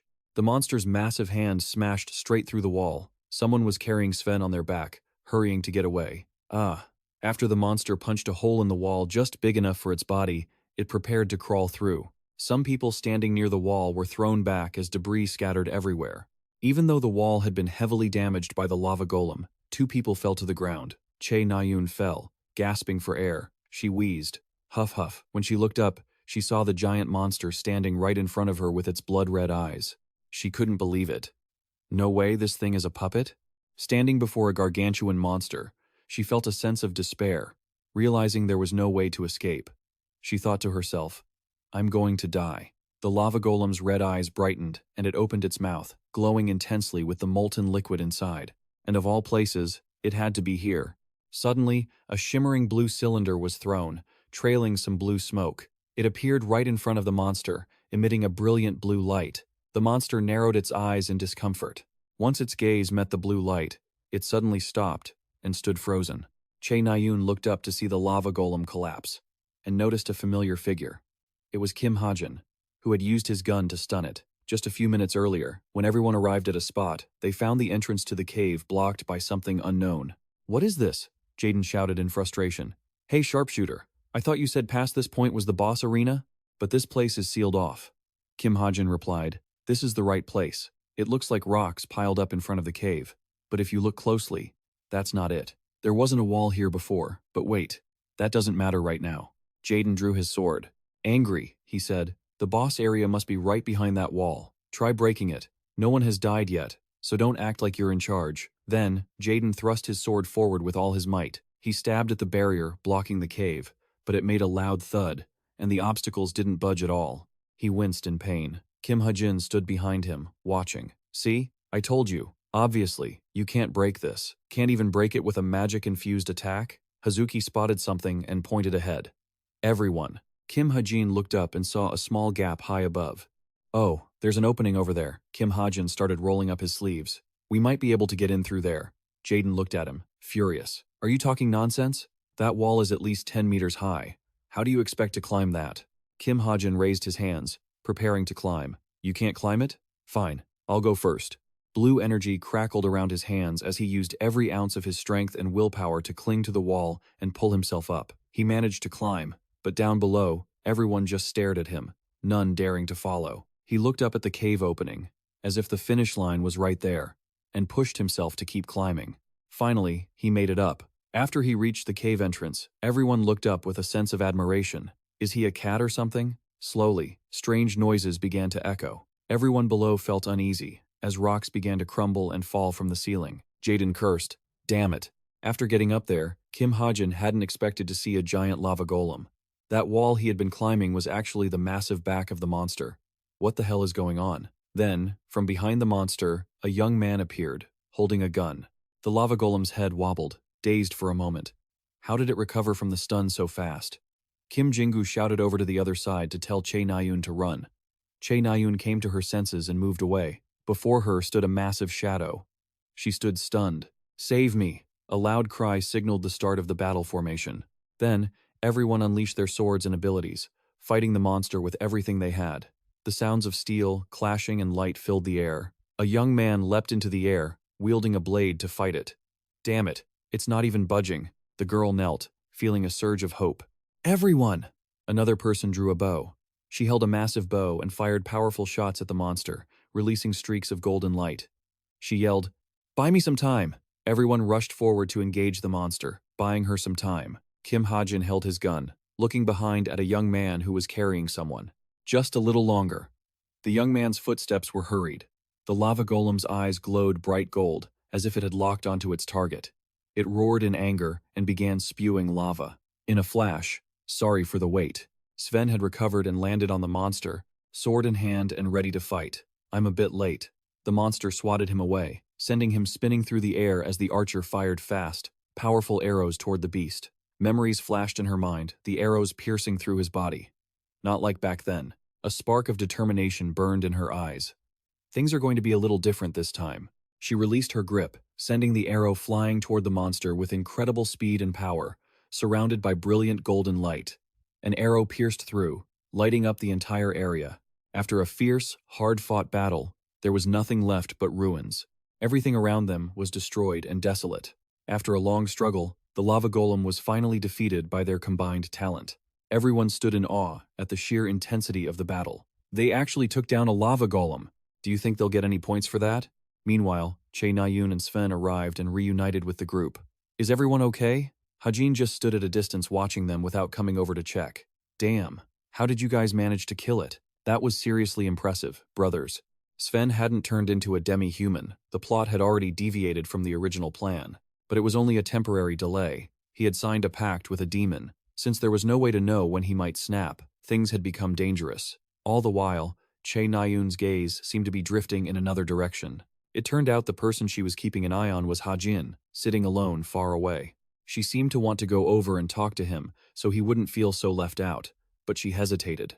After a moment of reflection, Che Nayun decided to walk toward Hajin. The atmosphere suddenly turned awkward as they locked eyes, neither saying a word. He turned to look at her with an expressionless face. I think I should at least say this. It took Che Nayun a long time to muster the courage to stammer out each word. "Thank you." As soon as she finished, she whipped her head away in embarrassment. Hajin was a bit surprised to receive such a heartfelt thank you from Che Nayun. "You really are dense, aren't you?" "What was that?" Hearing that, Che Nayun couldn't help but feel humiliated. "I just said what I had to say." Okay? Because he didn't often hear words like that from her. It was hard to believe. Did she just say thank you? Che Nayun actually said thank you? Hajin was stunned that the girl who once lived in darkness could utter such light words. Life is a series of tragedies. The first one was on her 6th birthday. She lost her mother to the demi-humans and became determined to become a hero. Since that fateful day, Che Nayun had thrown herself into extreme training, not daring to rest even for a moment. Even though she was just a child in her growing years, she poured her heart into becoming a hero. At an age when other children were having fun, Che Nayun forced herself to participate in grueling training. She had traded her entire childhood for her hero career and couldn't even have a single best friend. Because revealing her true feelings to others was no different than exposing her own weaknesses. Because of that, Che Nayun's circle of friends was limited to just a few people. Not many people had been thanked by her, and very few could say they were her close friends. In the story, the word sorry appeared far more often than thank you. That was because I was the author. After a while, Hajin still hadn't recovered, his mind stuck in shock. To break the awkward silence, Che Nayun asked, "So, how can you be so strong yet get bullied by Shin Jonghak and his lackeys? I saw you hold back a golem, for crying out loud. If you're that strong, you should be able to take down those bullies in one hit." Faced with her question, Hajin only replied with something confusing. "Moreover, I didn't do anything, because if I had to fight, I wouldn't be able to win against them." "What are you talking about? I thought that gun attack of yours was really powerful too." "Oh, that?" Hearing that, He lifted his pistol in front of her. Talk about guts. Hajin calmly drew his gun as if it were candy, his face unchanging. This is my personal weapon. Do you understand now? At this, after gathering her wits, Che Nayun darted her eyes left and right nervously to see if anyone was around. You maniac. If anyone finds out you have that, you'll be expelled for sure. That's why I only use it on important occasions. In times of trouble, Hajin had found a way to avoid getting caught. Since he had learned how to hide his weapon in his saint's seal, he shouldn't get expelled for possessing a personal weapon. Suddenly, upon knowing this mind-blowing fact, Che Nayun raised a question. But even if you use it, you're still too strong. Is your talent to enhance all types of firepower? She boldly stated her guess right away. But then Hajin just responded with an indifferent attitude, which made Che Nayun start to feel annoyed and walk away. Think whatever you want. Oh, so that's why? I'll let the personal weapon thing slide this time, so don't use it carelessly next time. She suddenly stopped, remembering something important. One more thing. Do you have anything you want to say to me? Before leaving, Che Nayun still wanted to hear something from him, but he acted like a cold CEO and only answered her with silence. After a long period of being mute, the words he finally muttered left her feeling disappointed. Nothing? Really? If I apologized now, she would definitely forgive me for the incident involving her brother. But I couldn't do that, because it was best if my relationship with Che Nayun remained at the level of just a classmate. Even though it was a tragic scenario that Hajin didn't dare to think about, he would still have to face it because he would have to kill Che Jin-yoon. When hearing someone else comment on their relationship, Che Nayun denied it flatly. I don't know why you think I'm that close to him. Absolutely not. Sven, meanwhile, just stood on the side, watching her with a gaze filled with deep thoughts. Suddenly, an important announcement was broadcast. It was an order for all cadets to stop their advance and evacuate the dungeon immediately. Repeat, stop the attack. No one had warned them. The stop announcement came out of nowhere due to some unforeseen incidents. There were quite a few problems with this dungeon training exercise. Several of the dungeon's security cameras suddenly stopped working during the inspection. Then, a real monster appeared instead of a mana-constructed one, and the personnel allocation was so poor that the incident went undetected for a long time. Although these were serious issues, since there were no casualties, Cube told the cadets they would investigate these things themselves, rather than delegating to a third party. Kim Hajin was sitting at his desk, lost in his thoughts. Or in other words, the demi-humans in executive positions at Cube had successfully hushed the whole thing up. He doodled on paper while calculating what to do next. The investigation into this accident would mostly take place after Chapter 2, so he should just worry about Sven for now. The side effect of signing a pact with a demon was the intensification of emotions and obsession. The worst-case scenario would be Sven's emotions spiraling out of control, leading him to snap while he was alone with Che Nayun. Hajin didn't want anything bad to happen to them, so he had to be cautious in every single move he made. To prevent this from happening, I need to keep an eye on Sven and Che Nayun's actions. After finalizing what he needed to do, he clicked on his messenger app. But before reading Che Nayun's message, Hajin hesitated for a moment. But to be fair, my conscience does sting a little bit. Checking his messages, the first one that catches Hajin's eye is from Sven. He taps to read it. I heard the hunting club is heading to Gangwon province this week. No way. As far as Hajin remembers, this week is when Sven is supposed to have his mental breakdown, just like in the original story. If he doesn't want the journey to turn into a total disaster, Hajin has to be careful. Going along would be fine, but he'd better prepare a few things just in case. There's no time to hesitate. Hajin has to make a quick decision, especially since he's improved so much. He thinks it's finally time to head to the Gary dungeon. Suddenly, the black watch on his wrist starts buzzing. Hajin answers the call to see what Suho wants. Why is this guy calling? As soon as he picks up, Suho replies. Hello? Hey, is this Kim Hajin? Are you free this Friday? Suho seems to have something important on his mind. Hajin is a bit puzzled, wondering why he's asking. Just as he suspected, Suho really does need something. I have a favor to ask of you. Gary is a famous destination in Gangwon province, a place where the primal forces of nature and spiritual energy collide and flow. Because of that, for a long, long time, Gary has been called a holy land for cultivation by martial artists from all over the country. However, it's not just fighters who come here. There are also drifters traveling the land, looking for treasures buried deep beneath the spirit mountain instead of fighting monsters. Upon arriving for his exploration, Hajin even gets a bonus. A cute little guide like me, spirit ginseng seeker, Kim Yun. In sharp contrast to his incredibly enthusiastic introduction, Hajin's expression remains completely blank. Hajin doesn't seem interested, so he just gives a dismissive, "Oh, yeah, The two of them chat as they head deeper into the forest.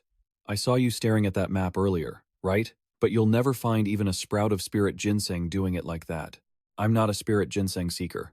I'm looking for a specific location. When Yoon sees that Hajin isn't interested in ginseng, his attitude does a complete 180. Yeah. All the punks trying to break into this business say the same thing to me. But remember this, jumping into a job like this just to get rich is… Realizing he's rambling, he cuts himself off. Well, good luck, kid. Yeah, thanks, Hajin replies. And with that, they head in different directions. Since they don't share the same goal, and frankly, Yoon is still pretty green and has a lot to learn, they part ways. Just as Yoon said, Hajin trips and faceplants into the dirt, tripped over a tree root, but when he turns around, the thing he slammed his face into is actually a spirit ginseng. The ethereal, shimmering light it emits keeps him captivated for more than just a second. I've actually caught a glimpse of a divine treasure. After discovering something so rare, Hajin doesn't hesitate to dig it up.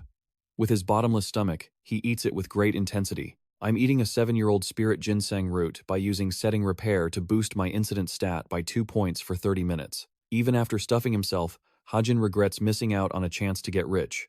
If I had sold this, I could have made at least $700,000. As he's still moping about the loss, the rocks beneath his feet start to give way. Now, Hajin is hanging precariously off a terrifyingly high cliff. This cliff is way too high. No wonder it was never discovered. This is the middle of a cliff face in Gary. After pushing through a layer of moss and lichen, Hajin clings as tightly as he can to the rock to save his life until he reaches his destination. And finally, after all that struggle, he stands before that eerie cave. This is the mysterious undead dungeon. Just by looking at it, you know it's crawling with danger. The boss of this dungeon is a mid to high level monster. He might have boosted his stats thanks to the spirit ginseng, but he's still no match for that thing. But it doesn't matter. Kim Hajin has never been afraid of anyone since birth, so he confidently walks inside. By stepping into this place, he's already accepted that he'll have to face some terrifying things. Undead skeletons rise up like mushrooms. They certainly aren't going to welcome this uninvited guest. Even though Hajin is all alone on the edge of death, he doesn't hesitate to go all out. He clenches his fists with determination. Today's goal isn't the boss, but the hidden floor of this dungeon. As soon as Hajin peeks into the cave, the skeletons and wraiths welcome him like a VIP. Those short-tempered monsters can't hold back and rush toward him to attack. Despite being outnumbered, Hajin looks totally badass. He points his custom pistol at them, he pulls the trigger, and they vanish into thin air in an instant. The rest of them, not knowing their place, keep attacking him. To deal with them quickly and efficiently, Hajin uses the support of his eagle eye skill to scan the path.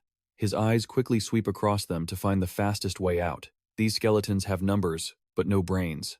Kim Hajin gives them the slip in no time. Not wanting to play cat and mouse anymore, he opens fire from above.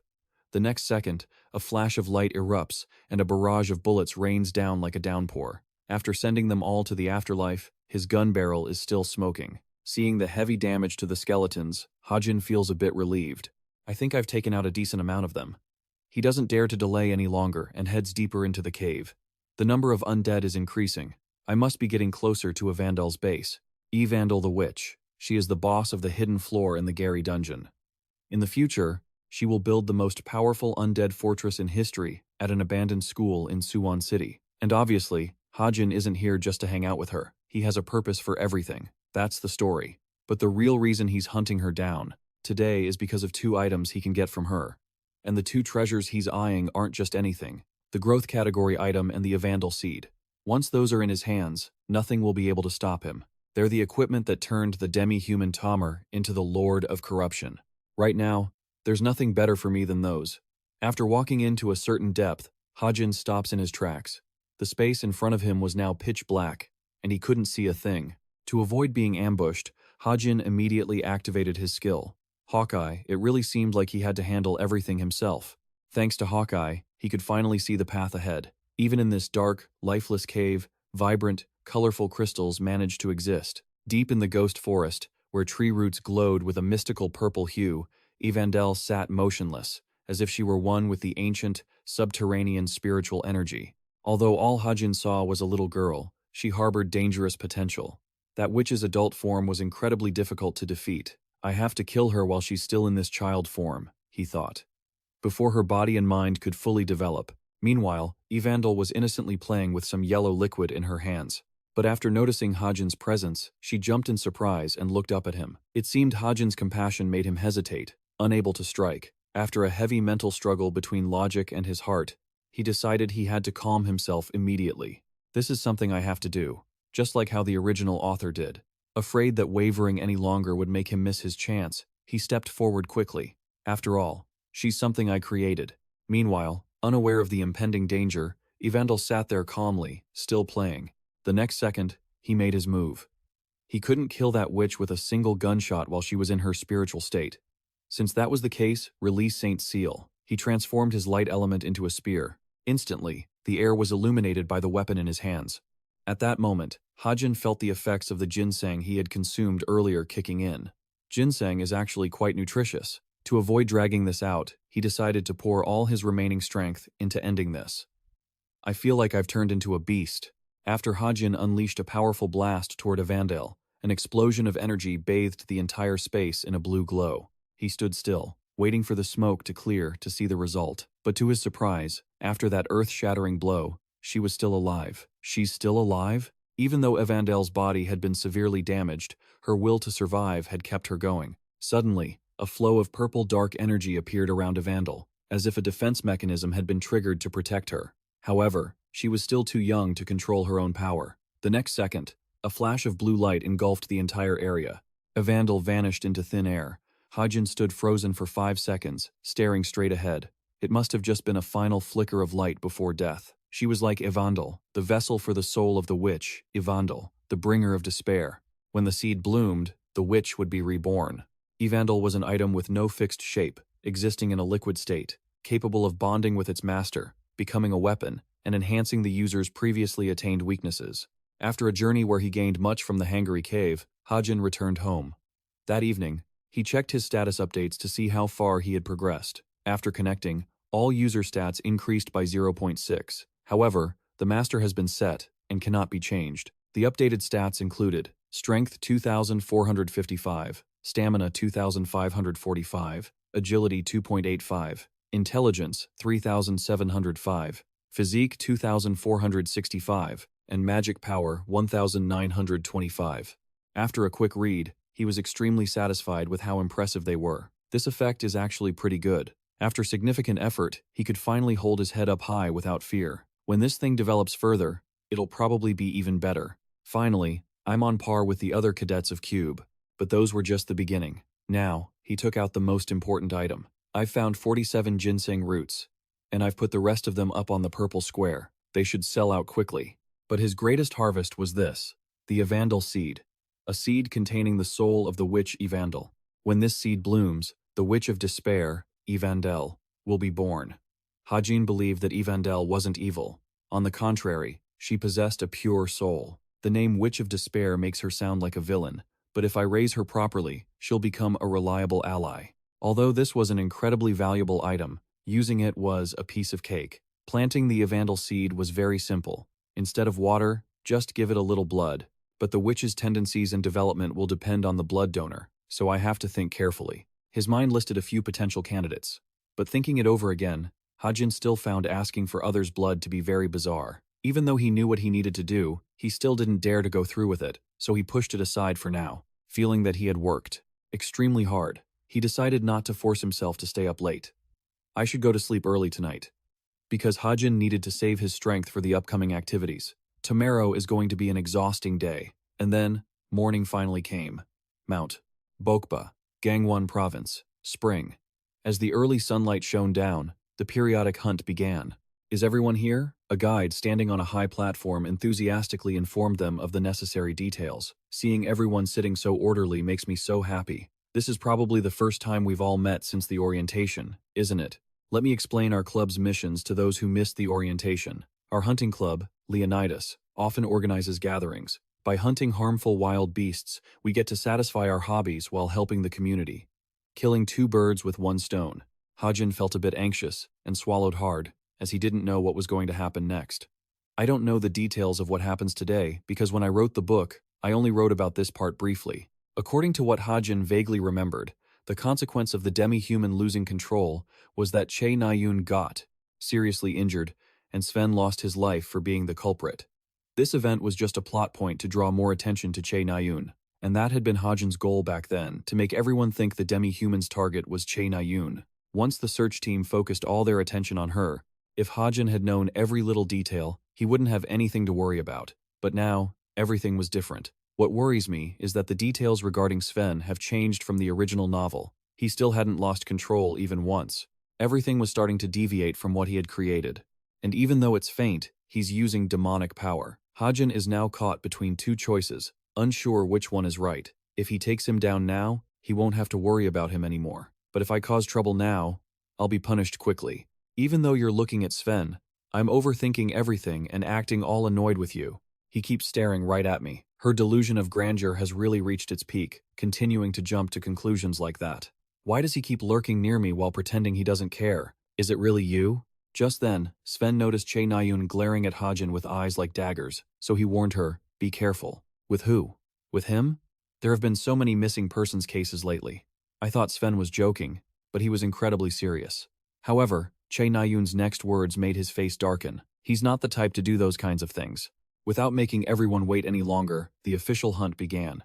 We should get started too, right? At that moment, Sven and Che Nayun paired up and headed deep into the forest together. Hajin, walking alone, stood still for a moment, watching their backs as they walked away. Deep in the forest, in the distance, a deer was leisurely grazing, unaware it was about to meet its end. Suddenly, in the next second, several dark purple tentacles appeared. They stretched out and pierced straight through the deer in front of them with lightning speed. The tentacles didn't let go, tightening around the deer's neck until it was trembling violently. Sven was standing nearby, so he quickly became the next target for those tentacles. They slowly approached him, yet he didn't react at all, just standing there with a face as cold as ice. Where did you go, Sven? In that split second, Che Nayun's voice made the tentacles retreat. After separating for a while, she returned with a deer on her back. Oh, you're here? Look, I won the hunting bet, didn't I? How did you catch so many? Surprise. Sven had already piled up a mountain of deer in front of her. Though she didn't want to admit it, Che Nayun had to accept her defeat. It seems I lost, doesn't it? So, I have to grant you one wish now, right? Sure, what do you want? Sven hesitated, stating his wish in a state of embarrassment. His face turned as red as a tomato, and he looked at Che Nayun with gentle eyes. Would you? But they didn't know that every move they made had been under Hajin's watchful eye the whole time. He hid behind a bush, waiting for the perfect moment to reveal himself. Sven had already signed a contract with the demon of desire, Asmodeus. Hajin kept his eyes glued to Sven, not looking away for even a second. Because his desires had been magnified far beyond what they were as a half-human, the word restraint was no longer in his vocabulary. After a moment of hesitation, Sven finally dared to confess his true feelings. Will you go out with me? Hearing this, Che Nayun froze, completely taken aback by the sudden confession. Huh? Seeing her bewildered expression, Sven asked again, Don't you want to? Che Nayun then gently rejected him with this reason. It's not like that, but would you accept a confession from someone you've known for less than a week? After receiving her answer, Sven didn't press her any further. I see. From the start, Hajin had been patiently waiting for the moment Sven showed his true colors. Show your true nature now. Reveal the true essence of a half-human. To ease the awkward atmosphere, she shared a bit about her ideal type. I like people who are stronger than me. Little did she know that this very sentence would summon the demon inside Sven. While it sounded simple, to him it was nothing short of an insult. So, I'm sorry. Sven didn't let Che Nayun leave, continuing to question her in a voice from the depths of hell. What does that mean? Does it mean if I'm stronger than you, you'll like me? Che Nayun realized this had gone too far and wanted to end it right there. Enough! Finally, the moment of darkness that Hajin had been waiting for arrived. From where Sven stood, the same tentacles from before shot out and attacked her violently. After doing such a horrible thing, he just stood there, motionless. Sven had turned himself and her into victims of that dark demonic magic. His eyes were now glazed over, like someone who had lost their soul. It seemed like Sven could no longer control his actions. But things didn't go as he intended. A shield appeared. And how amazing was Hajin. With lightning-fast reflexes, he had arrived in time to protect Che Nayun. You turned E into a shield. He was extremely worried about her condition and asked anxiously, Hey, Che Nayun, are you okay? But that moment of distraction was all Sven needed to attack him. Che Nayun desperately wanted to do something to save herself and Hajin, but unfortunately, her bow broke at that exact moment. Damn it. Sven's long, squirming tentacles tightened around Hajin, lifting him into the air. At this moment, he had completely lost control to him. Seeing Hajin about to be choked to death, Che Nayun decided to take a gamble, condensing her mana. Let him go, you bastard. Even knowing her weapon couldn't match Sven's, she had to try. Otherwise, this place would become their graveyard. I love you. That blind love for Che Nayun had turned Sven into a hideous monster. I love you, I love you. Che Nayun, even though he was her friend, if he had committed such heinous acts, Che Nayun wouldn't show mercy. You jerk! Hajin's face was deathly pale, bloodless. It looked like he couldn't take much more. In that desperate situation, a blue light suddenly flashed. Just when he thought everything was over, Hajin seemed to see a ray of hope. Sometimes, characters with high potential in this world waste their time, failing to reach their ultimate goal simply because they chose a weapon that didn't suit them. Without a doubt, she was the first on that list. Just when he thought the hero was coming to save the damsel, it turned out Che Nayun had awakened on her own to save Hajin and herself. In an instant, a sacred sword of massive proportions appeared under Che Nayun's control. She wasn't kidding around, she was serious. Her eyes looked ready to devour Sven alive. Let him go, you piece of filth. Hajin couldn't take his eyes off Che Nayun. He really wanted to see how far the character he had created could go. Sven was no different from Hajin, just standing rooted to the spot, as if overwhelmed by the power of her golden energy. It seemed Sven's end had truly arrived. Che Nayun is no longer a victim. She has stood up for herself and taught him some manners. That last strike of hers left a deep groove in the ground. The monster had long since vanished, and Che Nayun stared blankly at her hands. Nearby, Kim Hajin coughed harshly and asked, "Whoa, what was that? Sword chi?" Even she looked confused and said, "I have no idea." Suddenly, she spoke up. "Are you all right?" Startled, he replied. "Yeah." Che Nayun smiled. "Really? That's a relief." Suddenly, her vision blurred, and everything faded into darkness. Kim Hajin shouted in a panic, "Che Nayun." The sky grew dark. Che Nayun slowly regained consciousness. Noticing she was on his back, she flailed in a panic. Kim Hajin asked, "You're awake? You wouldn't get up, so I've been carrying you." She screamed, "What? Put me down right now." He didn't let go and asked suspiciously, "You want me to drop you here? You're barely conscious," she insisted. "Just put me down already." Kim Hajin reluctantly set her down, letting her be, but she collapsed, her eyes widening in a panic. She stammered, "Why are my legs? What's wrong with my legs?" He said calmly. "Is this your first time experiencing mana exhaustion?" Che Nayun froze for a few seconds upon hearing this, and he continued to explain, "Mana exhaustion is a state where you've used up all the mana in your body, which slows down your recovery rate." She cut him off. I know that," Kim Hajin continued. "You won't be able to move properly for about 2 days, so just get back on my back." Unless she wanted to stay there forever, she reluctantly complied. The two of them returned in an awkward silence. Suddenly, Kim Hajin spoke up. "So, are you going to keep using the bow?" she said dismissively. "Why are you spouting nonsense all of a sudden?" He remained calm and continued.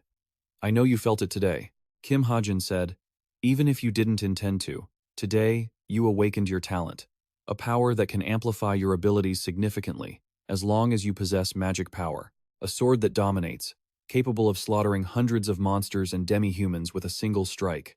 Someone unstoppable in a large-scale battle, a true king of the battlefield. To reach that future, it's better if you put down the bow starting right now." She cursed when she heard that. "Damn it," Che Nayun yelled. "Stop acting like you know everything." He sighed, realizing there was still a long way to go. Upon arriving, Kim Hajin set Che Nayun down on a chair and turned to leave at the entrance. "You can get around on your own from here." She looked blankly at him. "What? Why are you suddenly leaving?" He ignored her and turned to walk away. "I'm past my dormitory curfew. See you later." She was left confused behind him. "Wait," she shouted. "Wait, take me with you." Late in the afternoon, the whole building was buzzing with noise. "Did you hear the news?" Kim Hajin walked through the hallway amidst the murmurs. Che Nayun just got attacked by a demi-human. Apparently, that demi-human was Sven from the world class. Since when was he a demi-human? I've even talked to that bastard before. Why is the top brass at Cube keeping quiet about all of this? Kim Hajin stopped at room 303. As soon as he cracked the door open, someone spoke up. "Oh." Kim Suho smiled and turned to welcome Hajin. He looked around and thought, Kim Horak, Shin Jonghak, Yu Yonha, and Yi Yonghan. It seems all the key characters have gathered here. He recalled that just before the accident at the hunting club, a message had been sent. "Friday, do you have time?" I have a favor to ask, he wondered. A favor? But he politely asked back. What's wrong? The other side continued. Do you know that many people have gone missing recently? Cube has tasked us with investigating the matter. Kim Hajin realized, oh, I see. To avoid bringing in outside forces, Cube assigned a few cadets from each grade to investigate. The investigators representing the first years were Kim Suho and Chae Na-yoon. Kim Suho was busy texting Kim Hajin when Chae Na-yoon called out to him. Aren't you going? He replied, confused. Wait a second. Kim Suho continued texting him. Of course, Cube will organize an investigation themselves. But since there's a high probability the culprit is a cadet, they think it might be easier for us to lure the culprit out. Kim Hajin wondered. I understand what you mean, but why are you calling and telling me this? The other side quickly replied, you said you have a good eye, didn't you? I heard you can even see things from miles away. Besides, Chae Na-yoon nominated you. Kim Hajin was startled. Chae Na-yoon nominated me? Kim Suho on the other side continued. That's why. Can you support us? Returning to the present, Kim Suho was still smiling brightly. Thanks for coming. He thought to himself that he would receive a reward.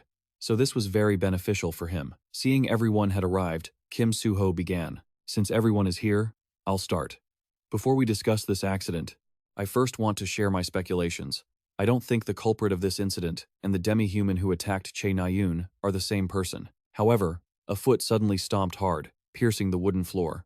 Shin Jong-hak sat there with a dark expression. He glared and spat out, Chae Na-yoon. Kim Suho helplessly corrected himself. Chae Na-yoon, Chae Na-yoon. Then he continued.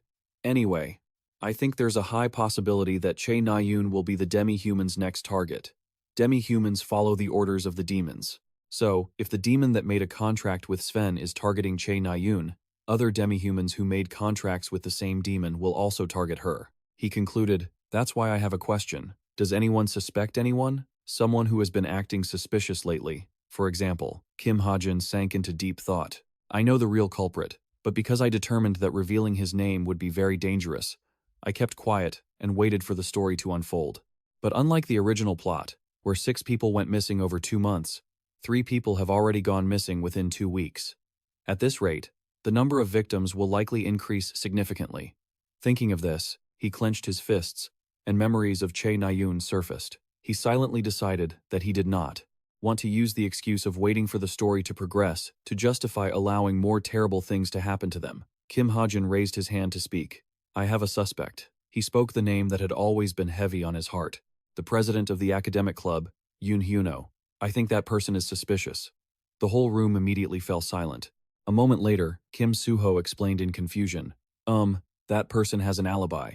We investigated because he was close to the first victim. Kim Hajin didn't give up and continued. What if the victims went to Yoon Hyuno of their own volition? Shin Jong-hak heard this and yelled, Are you saying he managed to control a cadet using nothing but a few hypnotic tricks? He remained firm and explained, Of course, that wouldn't. It would be effective if it were just a simple hypnotic spell. But before he could finish his sentence, he was interrupted. Hold it, Yu Yeonha said coldly. This is pretty strange. You keep insisting on suspecting the person we've already cleared with an alibi. Finally, she concluded, but I think the odds of you being a demi-human are higher than the club president's. Kim Hajin looked bewildered. What? Memories flashed back to when Kim Hajin was writing. While writing, he decided it was time for the protagonist to get a new sidekick. He muttered to himself as he thought, someone of high status, born with a silver spoon to help Kim Suho, with a ruthless personality. But he shouldn't make her hold a grudge. Should he add a trait where she really loves commoner food? Finally, he smiled. And her name would be Yu Yeonha. Returning to the present, Yu Yeonha coldly concluded. Compared to the club president who has an alibi, it's clear that you are the one more likely to be a demon. Kim Hajin looked stunned. What? Kim Suho spoke up. Yu Yeonha. Hajin has an alibi too. When the incident happened, he used the teleportation gate. She replied indifferently, I'm just voicing my own suspicions like someone else did. Alibis like portal gate logs, which are easily faked, are clearly much weaker than Senior Yoon Hyuno's evidence. Kim Hajin shouted in anger. What the hell are you talking? He was interrupted again. Let's just beat him up first to knock that stubbornness out of him. That remark came from Kim Horak. He cracked his knuckles as he stood up, threatening him. Once he gets a beating, he'll either start telling the truth or show his true colors. Don't you guys think so? Shin Jong-hak smirked smugly. Yi Yonghan remained silent, smiling as he had been from the start. Kim Hajin looked at them all, completely dumbfounded. He laughed at himself. Ah, Kim Horak, big head but pea-brained, wondered. What's so funny? I'm planning on hitting you. He glared directly into his eyes, giving a warning. Then bring it on. You crazy bastard, let's see how I smash your skull in. Kim Soo-ho quickly ran over to intervene. Stop, this isn't the time for a brawl. Both of you calm down. Hajin. Kim Hajin laughed coldly. If you're that curious, try asking Chae Na-yoon about that day, me and her. But his words were cut off again by a basketball flying like a bullet. The culprit was Shin Jong-hak. He widened his eyes and shouted, Hey, you maggot! How dare your filthy mouth speak Chae Na-yoon's name? He ignored him and continued. We teamed up to defeat the demon that was fighting her. Are you too busy playing games with investigators to have heard about it? Shin Jong-hak jumped to his feet. The guy next to him hurriedly tried to stop him. Hey, calm down. After saying that, Kim Hajin turned and left. Anyway, I've already told you guys who I suspect the culprit is. Behind him were Kim Horak's hungry wolf-like gaze and Shin Jong-hak's shouting. Hey, are you trying to run away? He was almost at the door when he suddenly tripped, about to fall. Behind him, Kim Horak threw a punch with earth-shattering force. The strike was so powerful it shattered the door, and everyone was startled. Seeing him lying on the floor safe and sound, he was furious. You dodged it! Kim Hajin wasn't exactly a pushover either. He pulled out a weapon to threaten him back. Looks like you really need a beating, don't you? Just as they were about to clash, a sword strike flashed by, cutting through their colliding auras. Kim Soo-ho blocked the middle of the two, staring coldly at him. That's enough, Kim Horak. He turned to Yoo Yeon-ha. You too, Yoo Yeon-ha. If you're that suspicious and want to know so bad, go ask Chae Na-yoon. She opened her communication device. Wait a second. The room fell silent again.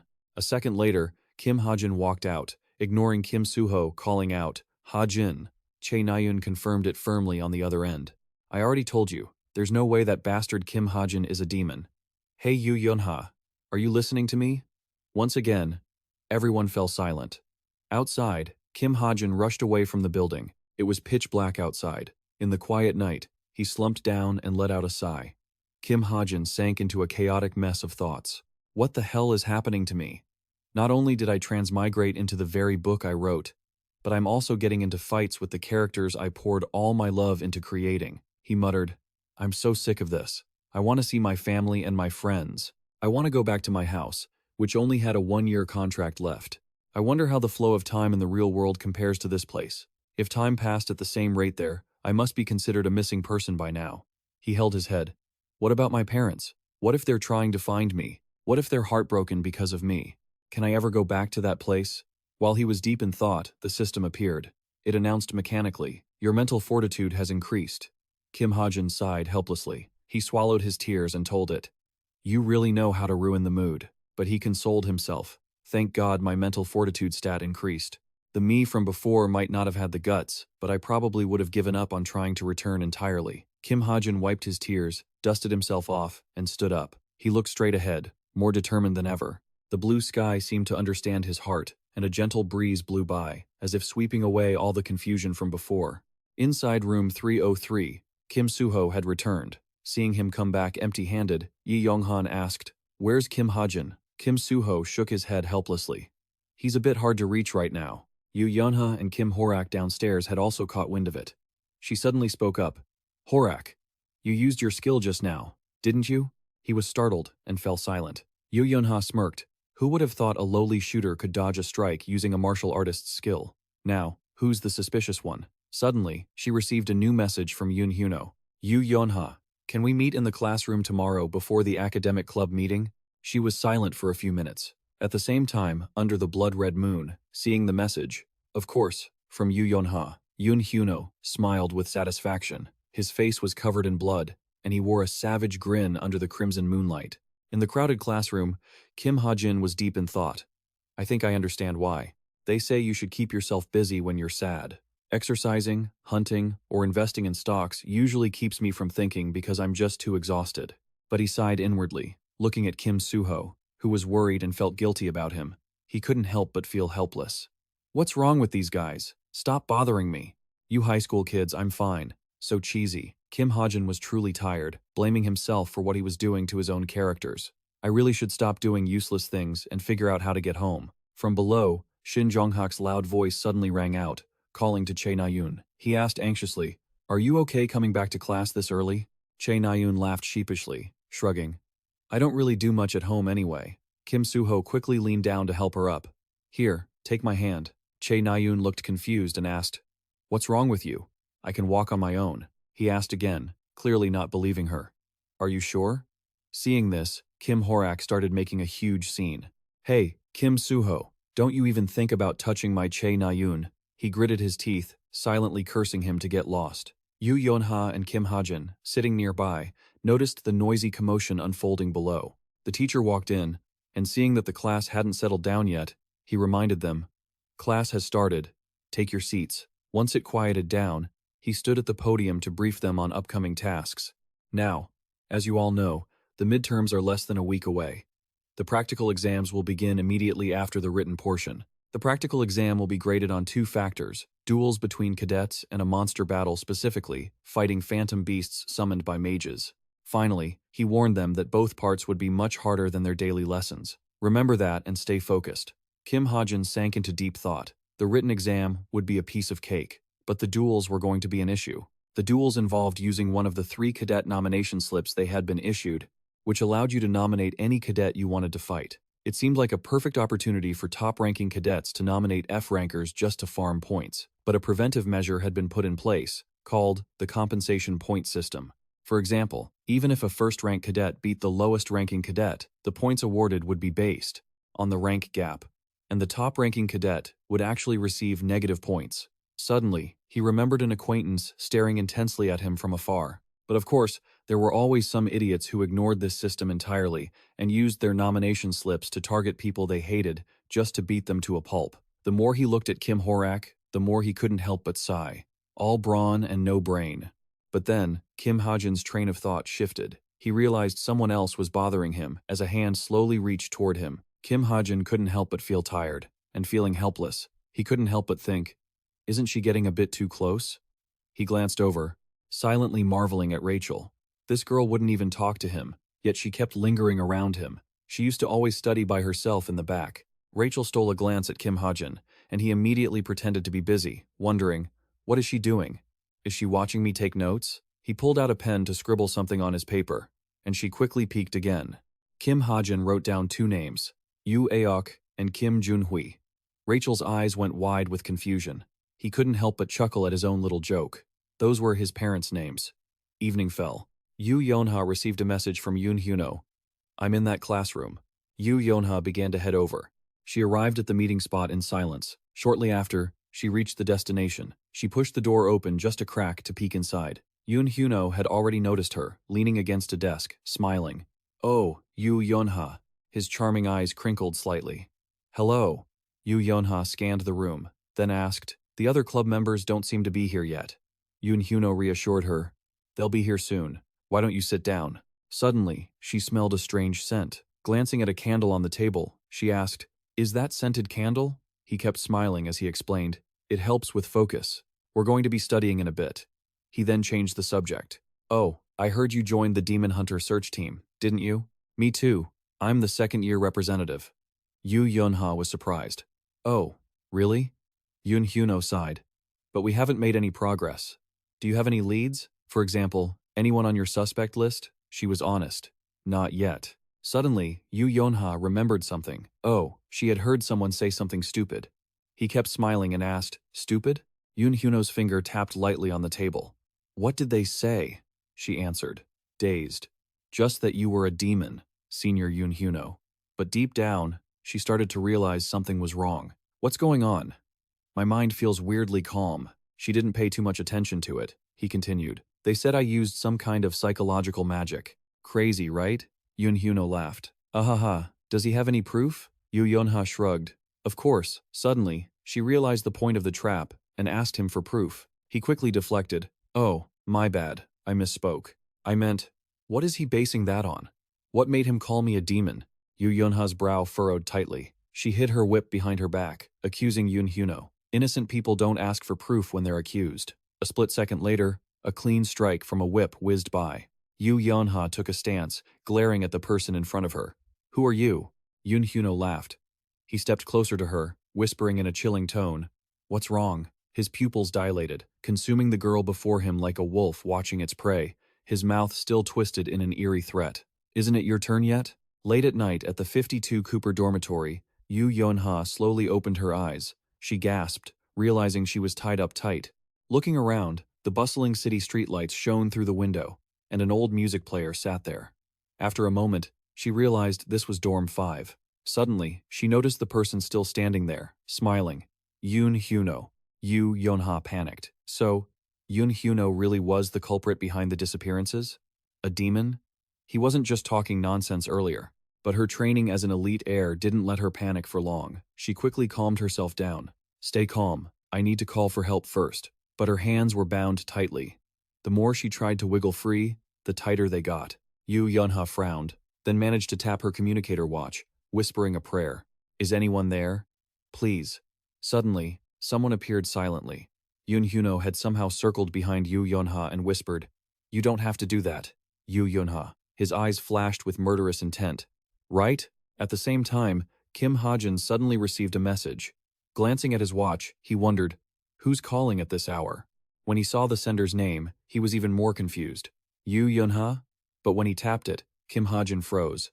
What does this mean? The message is just the number 9. Yoon Hyuno snatched the watch from Yu Yonha's wrist. He walked away, admiring the watch in his hand. If you keep sending weird messages in the middle of the night, what will your friends think? Yu Yonha struggled. The watch's display lit up, and Yoon Hyuno stared intently at it. Kim Hajin, that sharp guy who figured out I was a demon? I guess I should hurry up and kill him. Hearing this, Yu Yonha was incredibly agitated. She shouted, Do you really think you can just get away with these crimes? The search team must have noticed something by now, and is already investigating. Suddenly, Yoon Hyuno stomped hard on the watch on the floor. It doesn't matter. I'm leaving the academy after this anyway. Hatred was written all over Yu Yonha's face. Her eyes glared at him, her teeth clenched in suppressed anger. Yoon Hyuno stepped right in front of her and said, I really love that expression. He speaks with a smile as if he's perfectly happy, but the space behind Yoon Hyuno seems to be covered in a dark aura. However, Lady Lilat wants to see that face filled with fear. Elsewhere, a notification appears on a screen from a watch. Yu Yonha, 9. Kim Hajin sits up, staring intently at the notification, thinking to himself, Did she send this by mistake? He is full of confusion, obsessing over the number 9 that Yu Yonha sent. Suddenly, Kim Hajin realizes something, his eyes widening in shock. He sits up immediately, hurriedly asking, Book of Truth, where is Yu Yonha right now? Kim Hajin reaches out to catch the book appearing in midair. The book emits a light so bright it dazzles the entire space. Kim Hajin looks inside with worry. What the hell? Back to Yu Yonha's side. She is slumped over, her whole body still tied tightly to the chair. Suddenly, a strange voice rings out. Yu Yonha, Yu Yonha. Yu Yonha seems to be on the verge of fainting. She leans forward, unsteady. The voice continues. You've been lonely enough, haven't you? Yu Yonha exhales a weary, heavy breath. I know how that feels, too. That voice is none other than Yoon Hyuno's. He stands in front of her, looking at her with a gentle gaze and a strange smile. Suddenly, Yoon Hyuno notices something. Yu Yonha is still trying to resist. She hasn't passed out, glaring at Yoon Hyuno with hateful eyes. Seeing her in that state, he continues. Your willpower is truly strong. It's unbelievable that I still haven't been able to brainwash you after all this time. You just need to let go of your resistance for a second. His hand isn't still. As he speaks, he reaches out to tuck back Yu Yonha's hair. No need to be afraid. Lady Lilat only gave me today. Yoon Hyuno brings his face close to hers and whispers, She wanted you too. Yu Yonha grits her teeth in anger, staring at Yoon Hyuno. She suddenly lets out a cry and tries to break free, but it's no use.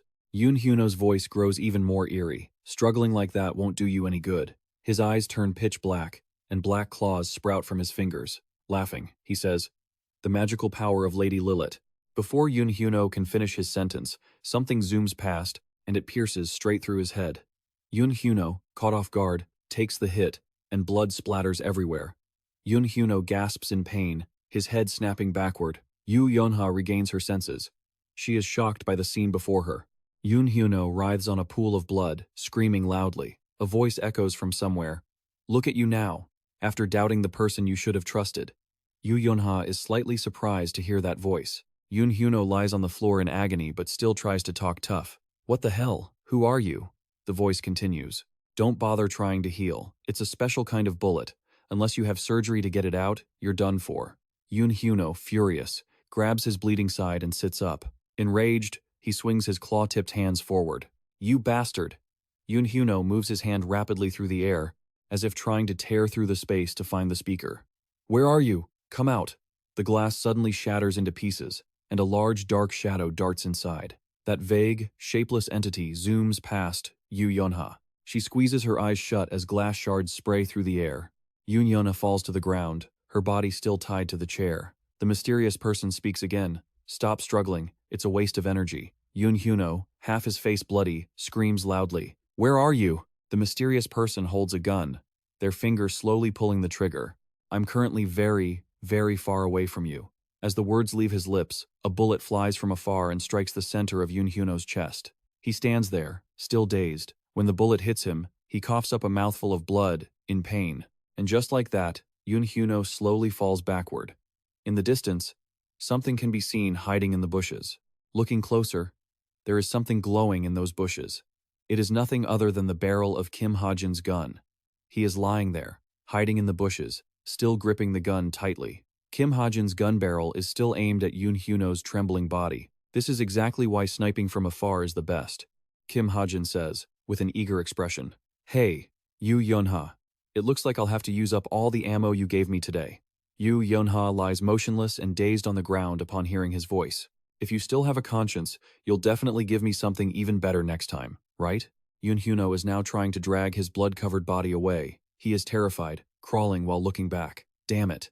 Kim Hajin notices immediately and goes back to aiming. Just like that, the third bullet pierces Yoon Hyuno's back. His entire body jolts in pain, and blood sprays uncontrollably. Yoon Hyuno's body trembles in fear, and he tries to glance behind him. Kim Hajin is still focused on the situation, his expression extremely serious. Realizing things are under control, he lowers his head, his gaze thoughtful, and continues to speak to Yu Yonha. I think I saw something I wasn't supposed to. Are you okay? Yu Yonha stares intently at Yoon Hyuno, who is lying there shivering. I'm fine, Kim Hajin continues. Get some sleep. The search party will be here soon. Following his words, Yu Yonha slowly closes her eyes. Okay, she thinks to herself. Thank you. Somewhere else, on the ceiling, one can see lights shining down. Yu Yonha, wearing a patient's gown, lies on the bed and slowly wakes up. Suddenly, someone speaks from beside her. You're awake? Yu Yonha, not fully conscious yet, glances over. Beside her is none other than Kim Suho, who is peeling an apple. She looks at him, confused, and asks, What are you doing here?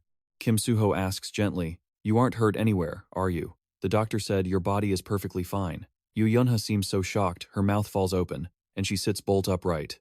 I'm fine. But wait. I was asking why you're here. Kim Suho finally answers. We're taking turns checking on you, obviously. Me, Che Nayun. Horak Yu Yonha still looks at him with suspicion and asks why again. Kim Suho replies seriously. Because things ended up like this, we share some of the responsibility. Outside, someone is tapping their foot on the floor. Standing in front of the hospital room door are Kim Horak and Shin Jonghak. Both stand outside with grim expressions. Kim Suho's voice continues. As members of the search team, we really should have paid more attention, instead of focusing entirely on other things. Back inside the infirmary, Kim Suho's expression grew darker as he spoke. Anyway, I am truly sorry. Yu Yonha listened in silence. After a moment, she spoke coldly. I'm sure plenty of other people have told you that you're quite rigid, haven't they? Hearing Yu Yonha's question, Kim Suho looked a bit dazed and confused. Yu Yonha stared at Kim Suho intently, thinking to herself, I used to think he was just a little bit talented. But it seems I was wrong about him. Kim Suho picked up a piece of apple and asked her, Want some apple? Yu Yonha recalled what had happened earlier, her expression darkening slightly. A misunderstanding? Suddenly, did Yu Yonha arrive? He still didn't quite understand what she was asking, so he looked at her in blank confusion. That person? Who? Yu Yonha didn't answer. Instead, she suddenly felt shy and couldn't bring herself to look Kim Suho in the eye. Never mind, it's nothing. Kim Suho remained in a state of confusion. Morning sunlight shone through the window frame, and Yu Yonha looked up at the sky outside. At that moment, the sky was clear and clouds were white, with sunlight casting sparkling beams down. A few days later, a notification screen appeared. Yu Yonha, thank you. I promise I will repay you. Kim Hajin read her message and couldn't help but smile gently. At that moment, the system sent a notification. Product points increased by 457. Activated. Luck. You will receive an additional 11% of the increased product points. You will always hit your targets in every long-range sniper shot. Mastery. Eye of Truth. Increased to level 7. Kim Hajin sat at his desk, reached out to check the notifications, and thought to himself, is this the single action that has earned me the most product points so far? It seems the reward for helping one of the main characters is huge.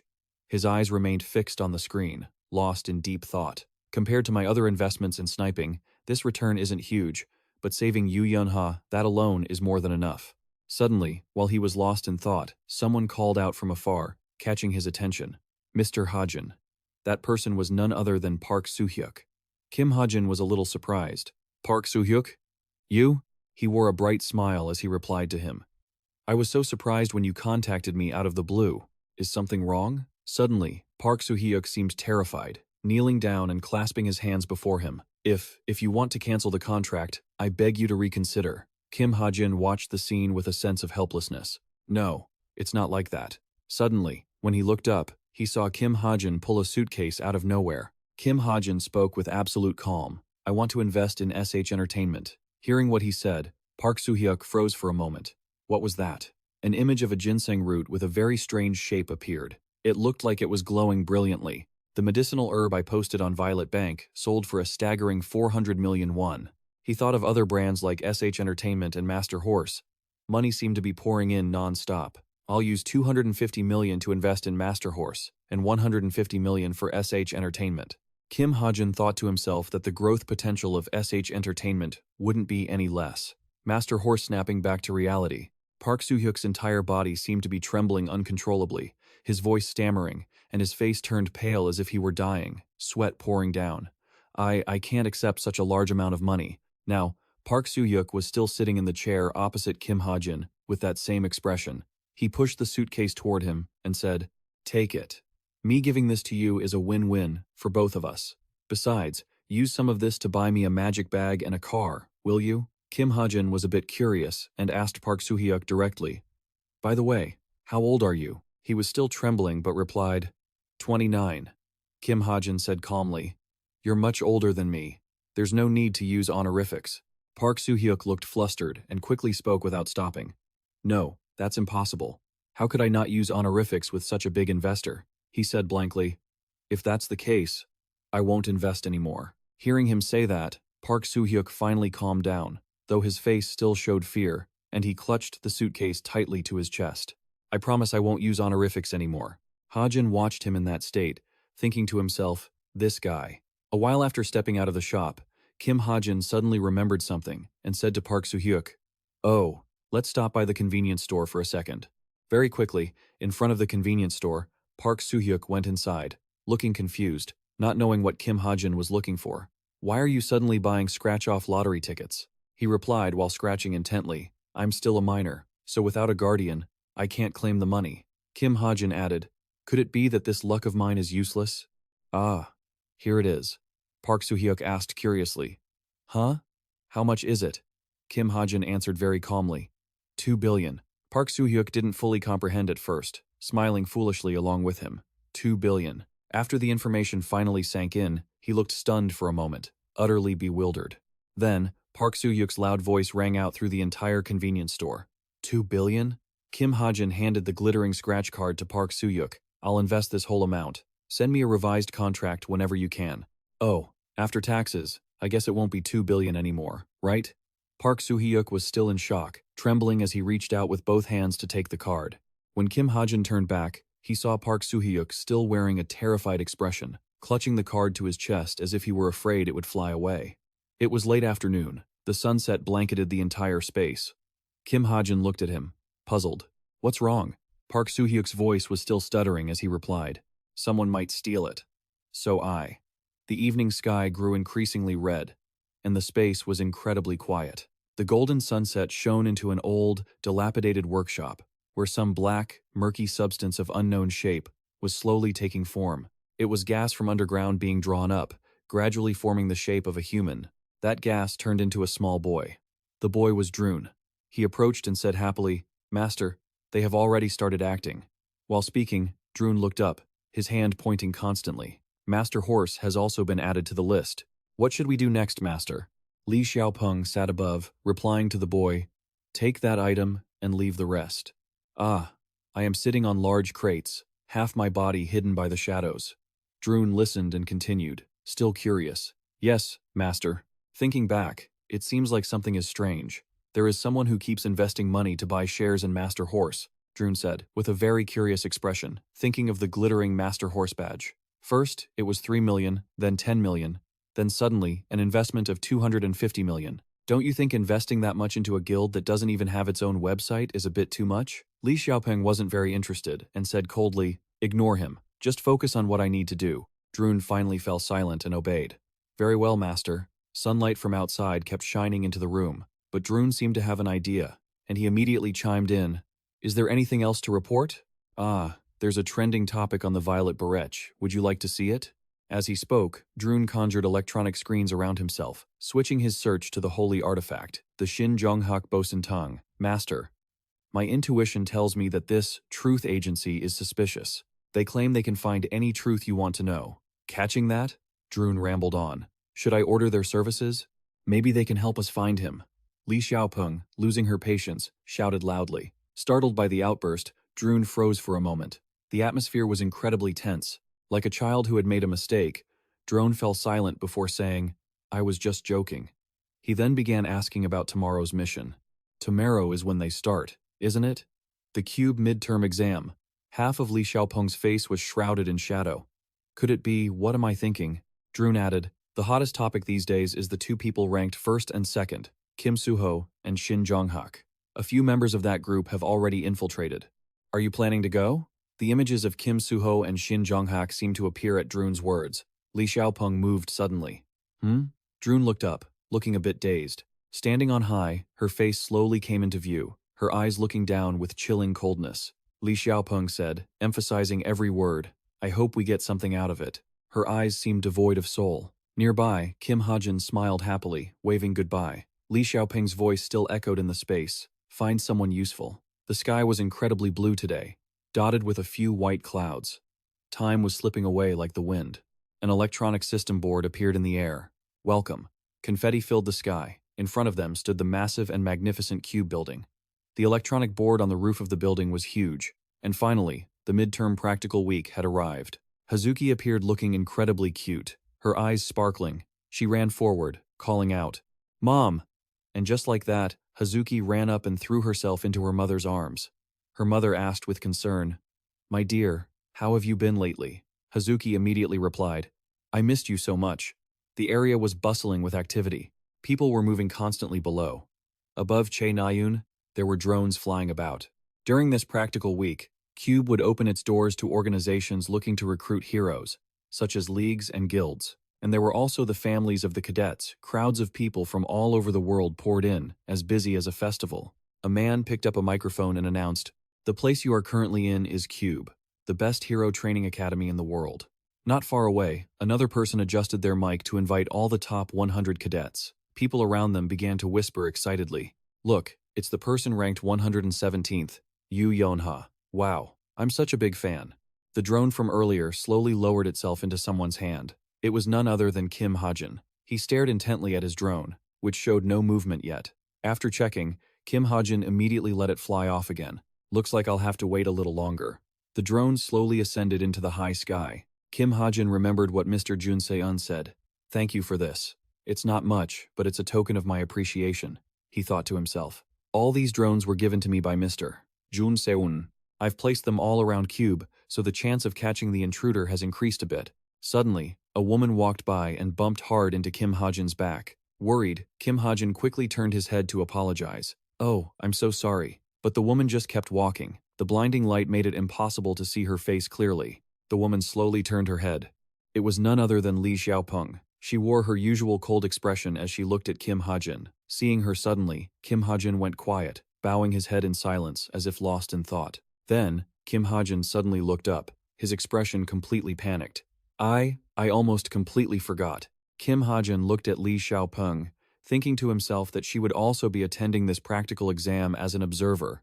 She was still coldly glancing at him. Seeing Li Xiaopeng staring at him with that look, Kim Hajin was a bit startled. Frightened, he immediately turned his face away. I've been staring into her eyes for too long. Kim Hajin's demeanor was extremely hurried. He was terrified to the core. Say something to make yourself look less suspicious. Kim Hajin's mouth struggled to speak. Finally, after a moment, he managed to say it out loud. It's too much. Once he said that, the atmosphere felt frozen and even more gloomy. Li Xiaopeng's face became even more unpleasant, full of disdain.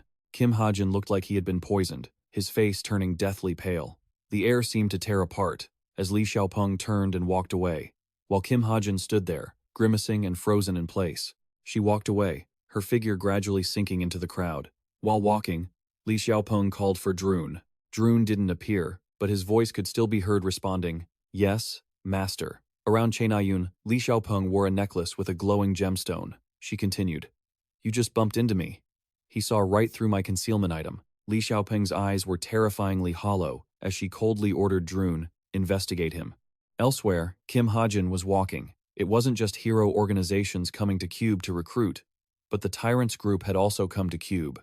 Images of Shin Jonghak walking with a confident smile, and Kim Suho with a bright, cheerful smile appeared.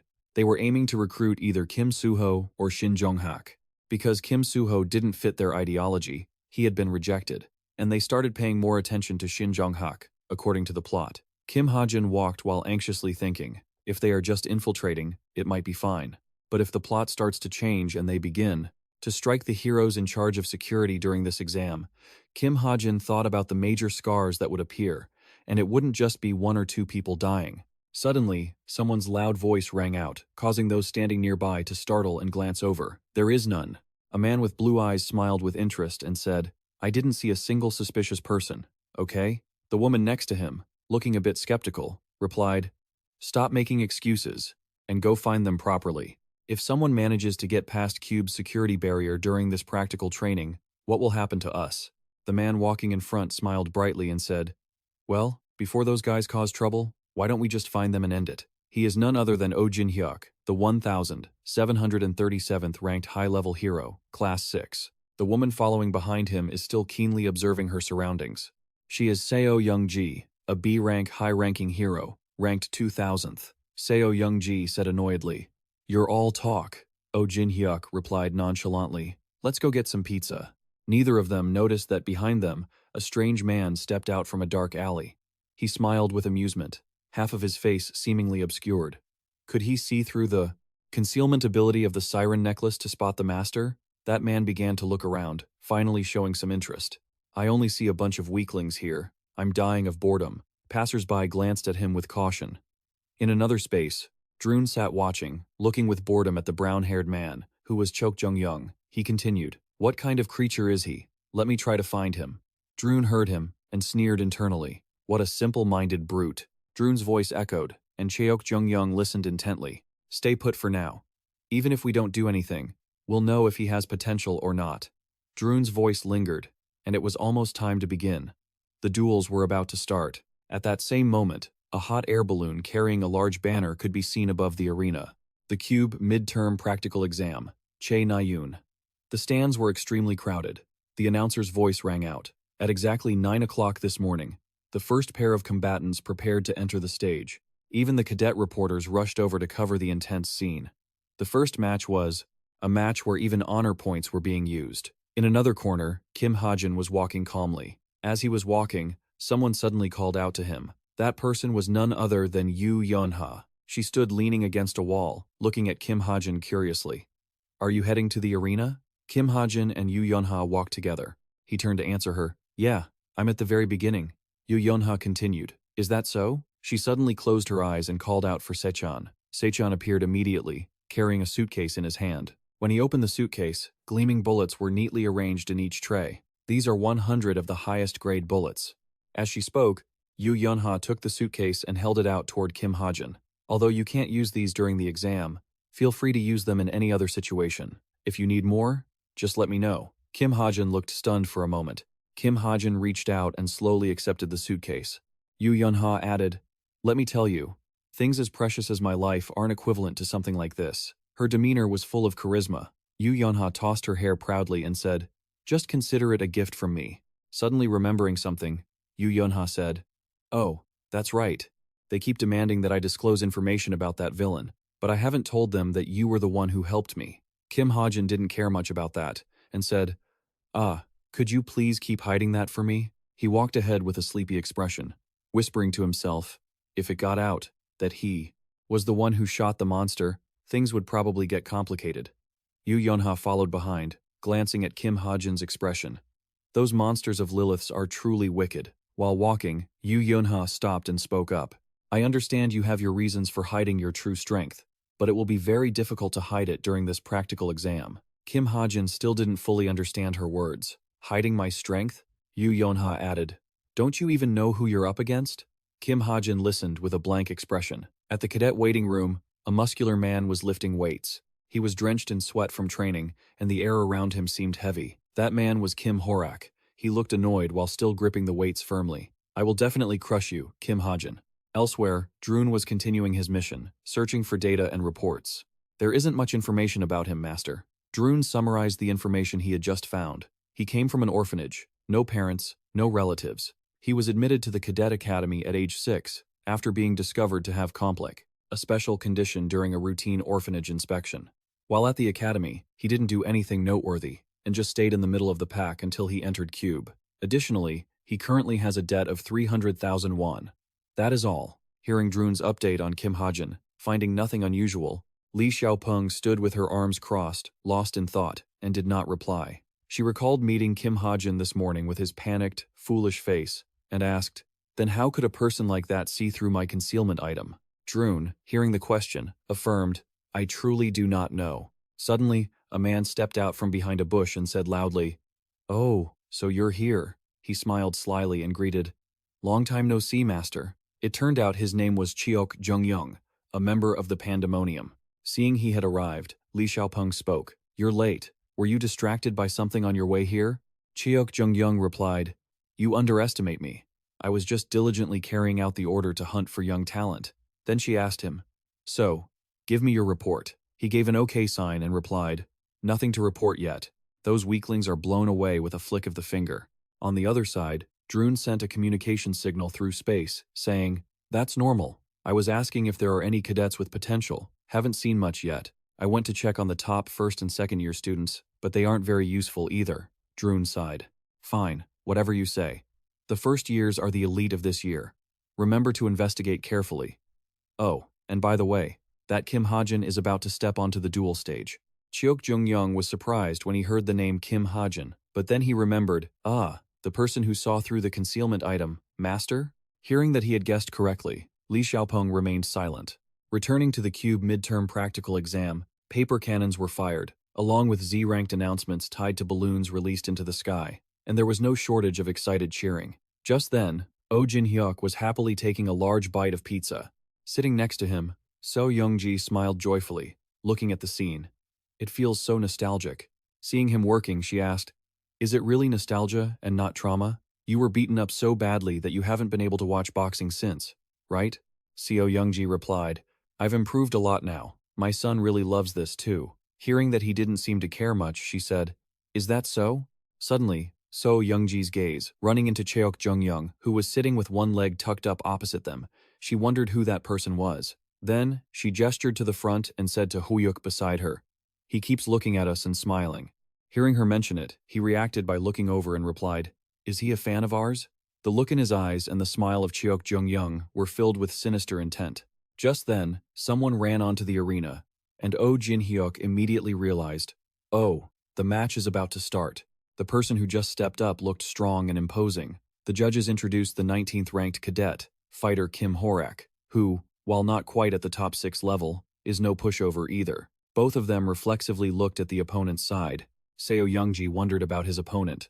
Her voice suddenly cut off when she saw the other person. The judges introduced the next contestant, 934th ranked Kim Hajin. Both fighters were already standing on the arena, and Kim Hajin spoke first. "How did you do on the theory test?" Then he smiled and asked, "Why so tense? Just stay calm, and you'll be fine." As soon as those words were uttered, it instantly infuriated Kim Horak, who gritted his teeth and looked livid. Kim Horak clenched his fists, beginning to channel his power. Seeing this, Kim Hajin analyzed the situation. thinking that Horak's special ability is to convert mana into an invisible barrier surrounding his body called Ki Armor. Don't even talk about winning against him with training. Just being lucky enough not to have him catch me and rip me in two is a blessing. I can't let him close the distance. At this moment, the organizers spoke up. The first-year midterm duel is now officially beginning. Hearing that, Kim Horak and Kim Hajin both got into their fighting stances, and the signal sounded. The announcer's voice boomed as the first match began. Finally, the words "start the match" were uttered. Kim Horak launched himself toward Kim Hajin. He gripped his fist, filled with magical power, pointing straight ahead. On Kim Hajin's side, he made no move, just holding his gun while watching the Chi armor emit a dazzling light, preparing to attack him. Suddenly, his movement sped up in a flash. He had used Bull Rush, making himself look like a meteorite crashing into Earth. Kim Hajin also realized, thinking to himself, the duration of his flash has increased quite a bit. He made everything in front of him slow down, observing the time numbers appearing around him. At that moment, his thoughts surfaced. I can track Kim Horak's movements for the next minute. At the crucial moment, he successfully dodged his opponent's earth-shattering attack. Seeing the ground crack from a single punch, he was startled. Is he a monster, or what? Afterward, Kim Horak's murderous gaze flickered toward him. Immediately, continuous attacks were aimed at him, so Hajin ran and dodged. Looking at the back of the person running in front, he gritted his teeth in anger. Suddenly, Kim Hajin pointed his gun, firing at the same moment Horak attacked. The bullet hit Horak's chest but didn't penetrate. It was blocked and stuck to him. He smirked, thinking to himself, "Fool. Doesn't he know I have Chi armor?" At that moment, he felt complacent, thinking he could easily deflect bullets like this. But man proposes, God disposes. Suddenly, the bullet exploded, leaving him caught off guard. Only then did Kim Horak notice that the Chi armor he was wearing had been pierced by the bullet. The entire auditorium was stunned. Everyone was shocked, unable to believe their eyes. Seo Youngji shouted. He shot through the Chi armor. Horak stood there, touching the spot where he was shot, while Kim Hajin still had his gun pointed at his opponent. Holding the hole in his armor, eyes wide and frozen, he thought, what the hell is this guy? It shouldn't be possible for a bullet to pierce his armor. But Kim Hajin stood there, his face emotionless, cold, and reloading his gun. Seeing this, Kim Horak hadn't yet recovered his senses, reacting only then. And as the bullets were fired repeatedly at his body, out of reflex, he crouched down, arms crossed to shield his body. Each shot felt like a slap to the face, leaving him both horrified and incredulous. Kim Hajin continued to reload, smiling to himself. Sorry, if you think this is just going to bounce off, think again. I've integrated the power of the Saint's Mark into the bullets, and they even have anti-magic properties. Thinking this, he didn't hesitate to keep firing, shattering his opponent's armor. At this point, the cheers of the crowd erupted. Kim Horak then fell into a struggle, trying to resist those shots. Suddenly, he rose up, shouting angrily, "You!" Then, gathering almost all his magic, he slammed a powerful punch into the ground. This time it was even more terrifying than before. The ground cracked and spread, and he roared, "You bastard!" It had created a huge hole. Even the spot where Hajin stood was shattered, but luckily, he dodged it. Suddenly, Hajin threw something straight at Kim Horak and said, "I'm throwing a dagger, be careful." On the other side, Kim Horak reacted by looking at the blade. He immediately dodged in time, then speculated, could that knife be special too? But the truth is always ironic. Hajin picked up his gun and smirked, shattering his suspicions. Even though that was just a distraction, this shot was aimed straight at the spot that originally pierced the armor, pushing Horak back. Now, Kim Hajin landed on the ground, standing tall and looking at Kim Horak, who was struggling and trembling on the floor. He stepped toward Kim Horak. Suddenly, the gun was raised once more. This action made the whole gallery hold their breath, mouths agape. His finger pulled the trigger, but then, nothing happened. Kim Hajin still stood there with his gun raised, while Horak remained on the ground. At that very moment, he also looked at him in shock. The entire gallery was silent, mouth agape, confused, and unable to believe what had just happened. Suddenly, Oh Jin-hyuk asked, "Is it out of bullets?" Seo Youngji beside him replied, "But it looks like Kim Horak is out of energy too." Kim Horak suddenly sat up, trembling and panting heavily. He gritted his teeth, his face turning red with rage. On the right, Kim Hajin was silent, not blinking, his hand still holding the gun as if frozen. Suddenly, Kim Hajin smiled, lowered his gun, raised both hands, and said happily, "I surrender." His action made Kim Horak turn to stone. Not only him, but Seo Youngji and Oh Jin-hyuk were also frozen in disbelief. Just then, the organizer's voice sounded. "The first match is over," they announced. "The winner is Kim Horak." At that moment, he gritted his teeth in fury. Finally, the winner was announced as Cadet Kim Horak. As soon as the result was announced, Kim Horak was so angry he could spit blood, because clearly he was the loser. But unexpectedly, Kim Hajin had declared defeat. He struggled in frustration. Fortunately, two people held him back, then shouted furiously, "Hey you bastard, get back here right now." But he ignored them and left the arena. By this time, Kim Horak had his wounds bandaged, clutching his hands in frustration, as the staff member beside him tried to soothe him. Seeing this, Oh Jin-hyuk spoke up. Was he really hit by live ammunition? Even so, he's still fine. Is it because he's a fighter?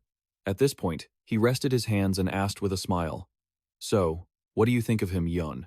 Hearing that, she replied, "Kim Hajin did very well. Kim Horak is a bit inferior. He should have slowly overwhelmed Hajin bit by bit. That much defensive energy is risky. I guess he wanted to try for a quick victory, because he felt embarrassed for some reason." Suddenly she turned serious. Whatever anyone says, Kim Hajin is truly more interesting. Afterward, she recalled the scene of rapid-fire shooting, then a single shot that sent the opponent flying, and analyzed it. The shooting speed was incredible, and his flexible vision could keep up with martial arts geniuses. But at some point, when Kim Horak started to slow down, Kim Hajin slowed down too. Could it be that he has a special talent that helps him enhance his physical abilities? Remembering the detail that the fired bullet was also coated with a layer of magic, she added, referring to that guy. He used mana-infused bullets. Oh Jin-hyuk smiled dismissively and spoke up. "You mean the density of the magic compressed into his bullet was strong enough to break through it? Defensive energy? Even though he's just a cadet?" Seo Youngji crossed her arms and replied, "We still don't know what the talent of Cadet Kim Hajin is." Suddenly, a spectator felt unbelievable and shouted, "Are you serious? He actually broke through that defensive energy with just a gun?" At this moment she guessed further. It could also be a hybrid. A shout rang out, contacting the commander. "Hurry up!" Someone replied, "Yes. Kim Horak's defensive energy, there is a high potential that he will become a legend of all time." After that, the two continued to talk. She started, "Anyway, Kim Hajin, I will remember that name." Oh Jin-hyuk followed up, Yeah. The next match has started." At this moment, Chok Jung-young picked at his ear with his finger, looking uninterested, and said, "Kim Hajin, or whoever, I don't like him." As soon as the first match ended, he moved to another place and contacted Droon through space. "He's just a kid with a small gun shooting wildly. Why did the captain send me to check on a kid like that?" Droon heard this and replied, "Haven't you watched the match? He is the one who has the power of a demon hunter." Cheok Jung-young didn't bother to care and replied, "Whatever, demon hunter or whatever, what does that have to do with becoming strong?" At this moment, Droon, sitting on the other side of space, rested her chin on her hand and asked, "Chok Jung-young, you don't like him just because he's a cadet, right?" He confirmed it. "Ah, of course." Suddenly, Cheok Jung-young changed his attitude, wearing a devious, cunning face and smirking sarcastically, effort to the extreme.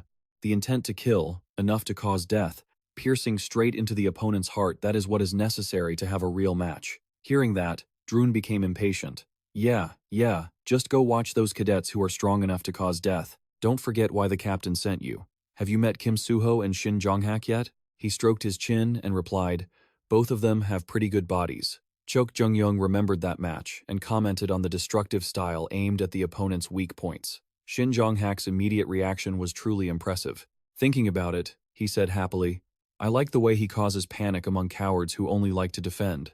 Seeing this, Droon couldn't advise him any further. "If you like him that much, then I probably shouldn't expect anything from his personality." At this point, Cheok Jung-young changed to the other subject, Kim Suho. "This person is a bit unique," Droon wondered. Unique? Then he talked about the match of the person named Kim Suho. But people often say, he uses the sword dance of swordsmanship, the image of Kim Suho holding a sword and flicking the opponent away. After that, Chok Jung-young continued. Clearly he had been taught and trained in those movements for a long time. But still, the image of Kim Suho having defeated the opponent, lifting the sword and pointing it at the face of the opponent fearfully sitting on the ground. That was none other than our male lead. He kept his face cold and emotionless from beginning to end. At this moment, Cheok Jung-young felt that he was hiding his true strength. Seeing this, Droon spoke up to ask, "Oh ho, so he is different from everyone else?" He replied, "I don't know. Among them, no one has made me want to fight immediately yet." Suddenly, Droon teased, So what about Kim Hajin now? Hearing that name, Cheok Jung-young couldn't hide his annoyance and shouted, "Why are you dragging that kid into this?" Sensing his strong reaction, Droon still affirmed her question. Of course, the power of a demon hunter is what the captain is looking for. Cheok Jung-young shouted in opposition. Hey, I already said I don't like that guy. Suddenly, a patrolman shined a flashlight over and asked, interrupting their conversation. Who's there? This person warned. This forest is off limits to outsiders. Get out quickly. At this point, Cheok Jung-young turned his face and looked with disgust and anger. Troublesome pests. The patrolman continued to urge him. Get out quickly. He stood still, gritting his teeth. So annoying. As soon as that person continued to urge him to hurry up, a hand reached out in front, and after that, without saying much, he powerfully twisted the head off the unlucky patrolman. The patrolman fell into a pool of blood. The noise created caused birds and crows to take flight. After dealing with the patrolman, Cheok Jung-young stood still, staring at the crime scene just created before his eyes. Droon on the other side of space asked in a panic, "You dealt with him?" He let out a deadly smile and confirmed, "Yeah." At this point, Droon warned, "Now you're in trouble with the captain." He didn't show fear and replied, "Keep it a secret, okay?" Finally, the air was clear. The sunset was gradually falling. The sun was about to set. The sky was now a mixture of yellow and orange. On the balcony of a building, Li Xiaopeng leaned one hand against the railing, looking at the setting sun. I am starting to remember the time before. It was a day of pouring rain, raining cats and dogs, water hitting a tombstone. She spoke, her tone bitter, making a resolution. At all costs, I will find those traitors. Li Xiaopeng clenched her hand in the rain before the tombstone, vowing that I will find them. She spoke with determination mixed with hatred, emphasizing every word. And take revenge. Returning to reality, she gripped the railing tightly as she remembered that painful memory. Afterward, Li Xiaopeng opened her mouth to call Droon and ordered him to check on Kim Suho, Shin Jonghak, and Kim Hajin too. Receiving the order, Droon replied, "At your command. What is the mission?" She replied, "The power of the demon hunter can break the demon's protection. You must make Kim Hajin the top priority." Droon asked back anxiously, "All right, but is that okay? We don't have too much information about him." Li Xiaopeng firmly assured her, "It's fine." She spoke up, "I'll go meet him personally tomorrow." Meanwhile, Kim Hajin was changing his clothes. The next morning, the second round of midterms continued. The organizers clearly designated the first competition zone. Just as Kim Hajin was busy with his tasks, voices started rising. "Look, it's the guild leader. Even the Saintess is here." The crowd in the stands was incredibly hyped, cheering wildly. Someone watching couldn't help but comment, "The caliber of the audience is totally different from the first day." The man next to them agreed. Of course, because today's matches feature the top 3 ranked cadets. Match 1. Rank 1 Kim Suho versus Rank 8 Johei. Match 2. Rank 3 Ju versus Rank 4 Che Nayun. Seeing the matchups pop up on the screen, the crowd went wild. These matches between the top tiers are so exciting. Someone else asked, "Wait, is the next match between Ju and Che Nayun? In that case, the archer is at a huge disadvantage, isn't she?" Kim Hajin, watching from the stands, secretly thanked them for the explanation. Looking at the situation, he pondered, in today's match, Che Nayun would definitely be defeated by Rachel Elizabeth Louis, because Rachel simply couldn't be beaten by a bow that lacked any real talent. The announcer's voice boomed. "The first match of the 8th-year freshman is starting now." Both contestants stepped into position. Finally, the signal was given, and the match officially began. Che Nayun raised her bow, smiling confidently. "I wonder if our rankings will change today, Princess Rachel." With that, she pulled back her bowstring, aiming straight into the sky, and released a golden arrow. The moment it was fired, the arrow split into multiple branches, arcing back toward the ground.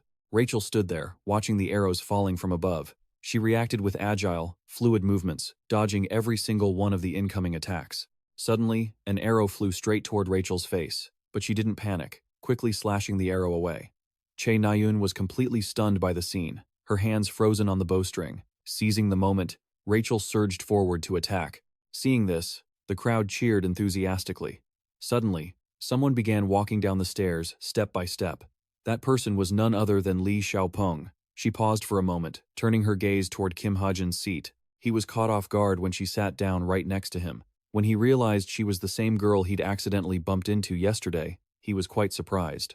Not only that, but she was also someone he had known about before. Staring at her face, a stream of information flashed through his mind. A black-rank criminal wanted by the Hero Association. leader of the notorious Celian Corps, a powerful individual who constantly hides behind various identities.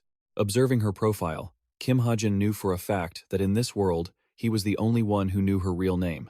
Suddenly, a glass of orange juice appeared from out of nowhere and splashed right onto her head. He watched the scene in shock, eyes wide. A terrified man ran over, shouting, "Oh no, what did I just do? Are you okay?" Li Xiaopeng bowed her head, her hair soaked, while Kim Hajin sat frozen beside her, completely blindsided by the sudden situation. Kim Hajin's face turned pale as a ghost. He had no idea what to say. The main screen of the arena displayed the results. Winner: Rachel. Li Xiaopeng looked gloomy, brushing her hair back and wiping away the water that had been spilled on her. Her mood sank, perhaps a bit embarrassed, and she spoke up. "Thank you for the handkerchief." Kim Hajin replied, "Don't mention it." Then, she reached into her coat, pulled something out, and said, "I watched your match against Cadet Kim Suho." She held up a business card. "I've had my eye on you. Is the talent you showed in that match your natural gift?" Looking at the card that read Moonlight Hero Agency, Level 3, Kim Hajin was stunned, thinking to himself, the captain's contact info? As he took the card, he thought, this definitely isn't her real name. Probably a fake identity, huh? Kim Hajin then asked, "Which guild are you from? By law, you aren't supposed to be contacting us directly." Hearing him, she reached out to take the card back, but he blocked her. "I didn't say I wouldn't take it." Looking down at the second match, she said, "I can't reveal the details to you yet, but you won't be at any disadvantage, Cadet Kim Hajin." She stood up abruptly, leaving him bewildered. "I'm off. Make sure you get in touch." Watching Li Xiaopeng walk away, he thought, that isn't the real reason the captain is interested in me. He wondered, why did she even come here? At that exact moment, a sword was sent flying. The announcer's voice rang out, "Match 1, Rank 1 Kim Suho versus Rank 8 Ju. The winner is Cadet Kim Suho." When the announcement was made, he smiled brightly and raised his sword, signaling his victory. As the match ended, the sun began to set, and people started leaving. Voices filled the air with gossip. "Did you see Kim Suho? He was amazing." Chae Na-yoon lost to Rachel Elizabeth Louis. "This is the first time I've seen a Korean lose to a foreigner." The drone stopped and prepared to land on its controller's hand. It turned out the person catching it was Kim Hajin. Holding it, he thought, "Did my surveillance drone manage to find anything? I'll check it back at the dorms later." Suddenly, a sound echoed. Kim Hajin paused, noticing something. He stood there, holding the drone. He looked grim when he realized Chae Na-yoon was sitting nearby, sobbing. Seeing her like that, he went pale, suddenly remembering this event. He remembered it. Kim Hajin recalled the memory. This was the scene where Kim Suho comforted her after she lost. Starting from this moment, Chae Na-yoon would begin to develop feelings for Kim Suho. Looking at her back as she leaned against a tree, Kim Hajin thought about that consolation. "If you work harder, you'll make it. Let's do our best together." Truth be told, hollow words of comfort like that wouldn't really fix anything for her. Right now, Kim Suho was walking out of the arena, sword in hand. He thought about Kim Suho. Sometimes, you need to give up, instead of struggling in vain. But in Kim Suho's dictionary, there was no such thing as giving up. He never told anyone to quit, himself included. Then he looked over at Chae Na-yoon, wiping away her falling tears, silently realizing that perhaps it was because of Kim Suho that she didn't give up on archery. Suddenly, an idea popped into Kim Hajin's head. Chae Na-yoon's bracelet lit up. A notification screen appeared, showing the sender. "Kim Hajin, I watched your match." Seeing that, she wondered, what now? Chae Na-yoon looked at the screen, confused. "Huh?" A flurry of messages from Kim Hajin followed. "See? I was right. You're much better suited for a sword than a bow. It's not too late to become someone like me." Another message from Kim Hajin popped up. "In my opinion, you should switch departments." Staring at the stream of messages popping up, Chae Na-yoon froze in shock, unable to keep crying. Just then, Kim Suho and Oh Han-hyun came running over, calling out excitedly. "Found you! Chae Na-yoon! Chae Na-yoon! Hey, where did you go?" Kim Suho arrived at her side, panting slightly as he smiled and spoke. "I've been looking for you everywhere. Why did you run off by yourself?" As soon as he finished, Chae Na-yoon turned around with a furious, livid expression. She screamed, "Ugh, you jerk! I'm going to kill you!" Witnessing her angry outburst, Kim Suho said softly, "Chae Na-yoon." Finally, the midterm practical combat exam was underway. On Chae Na-yoon's screen, two men appeared. The man in front looked back, snapped his fingers, and instantly, the head of the man behind him flew off, spraying strawberry syrup everywhere. The screen paused right at the moment the man performed that ruthless snap. Her hand, hovering over the pause button, stiffened. Kim Hajin kept his eyes glued to the recorded footage, finding it hard to speak. How brutal. Looking at the smile on the man's face in the frame, he felt a strange sense of familiarity. Is he also part of the jinn? A person came to his mind, someone who could kill without even blinking an eye. Killing just because they feel like it, enjoying the act of slaughter. There are such people in this world. Thanks to science and magic, many things in this world have become much easier to accomplish. Because of that, villains have emerged from the shadows, people who don't care at all about laws or regulations. They are human, yet they deny the existence of heroes. You can't just group them together with common criminals either, because they possess supernatural power, much like heroes. These people are none other than villains. Hajin's gaze was resolute. He couldn't just focus on the villains from the original novel anymore. According to the co-author, in this altered novel, it's completely impossible to predict what kind of villains might appear. Time passed, and in the blink of an eye, the midterm practical exam at the Monster Combat Center arrived. Jin Junhua began her introduction. I extend my most formal greetings to all cadets. I am Jin Junhua, the instructor in charge of supervising you throughout this exam. Before we begin, I will explain the mechanics of this test. Her voice echoed throughout the center.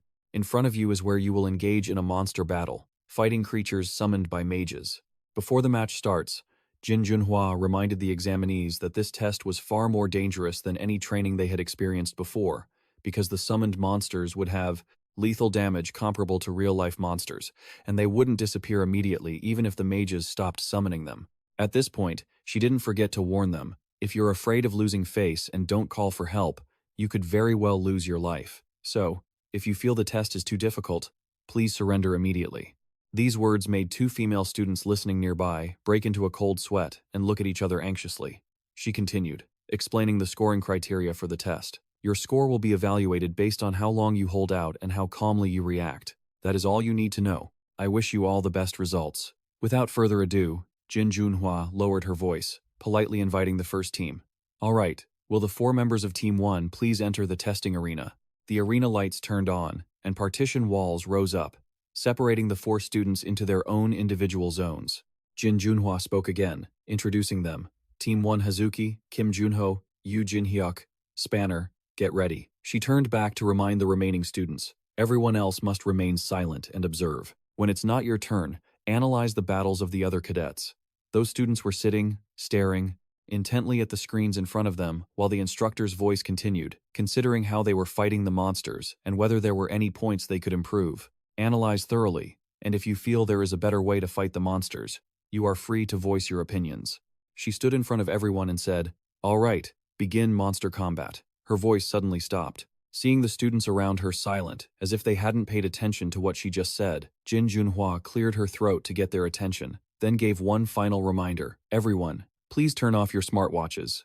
A few students turned them off, flustered. Jin Junhua explained, you should know that your commentary will affect your written exam scores as well, so please write them carefully. As if struck in a sore spot, Che Nayun couldn't help but grit her teeth. Finally, Jin Junhua announced, Monster Combat, please begin. She raised her hand to create a circular stream of light, summoning the monster. The light flared brightly. She introduced Team 1's cadet, Hazuki, and the summoned monster, a high-rank magic beast. As soon as her voice faded, a huge, extremely vicious-looking monster suddenly appeared in the arena. Something flew by at high speed. Hazuki struggled to block a blow from the monster. A loud explosion erupted, creating a significant shockwave. Yu Yonha watched that direction, lost in thought. A familiar voice sounded again. Next, invite Team 2 to enter. The snake spirit flicked its tongue. Yi Yonghan raised his fist without hesitation, summoning a magic blast that flew instantly, striking the snake spirit right in the torso and causing it to double over in pain. The moment that attack ended, the battle was over. Jin Junhua announced, Cadet Yi Yonghan has completed the exam. A light flashed, and that beam of light suddenly released a rain of daggers directed toward the monsters below. Each dagger struck the monsters precisely without missing a single one. An announcement voice sounded. Cadet Che Nayun has completed the exam. Yu Yonha's figure appeared, using her weapon to bind the monster and forcefully slam it down. At the same time, another person excitedly launched their own attack, slashing and sending water flying everywhere. The sounds of clashing below echoed incessantly and fiercely. A voice announced, Next, invite the next team to enter and prepare. Jin Junhua introduced, Cadet Kim Hajin, Monster being summoned. Ice Wolf. Hajin knelt next to a rock, firing the first shot, aiming straight at the wolf's head. The wolf let out a pained howl. Hajin's gaze was indifferent. Leaning against the rock, he thought to himself, if it goes like this, everything should end smoothly. The surrounding light suddenly cut out, and the students in the waiting room were thrown into confusion. What the? Kim Hajin looked up.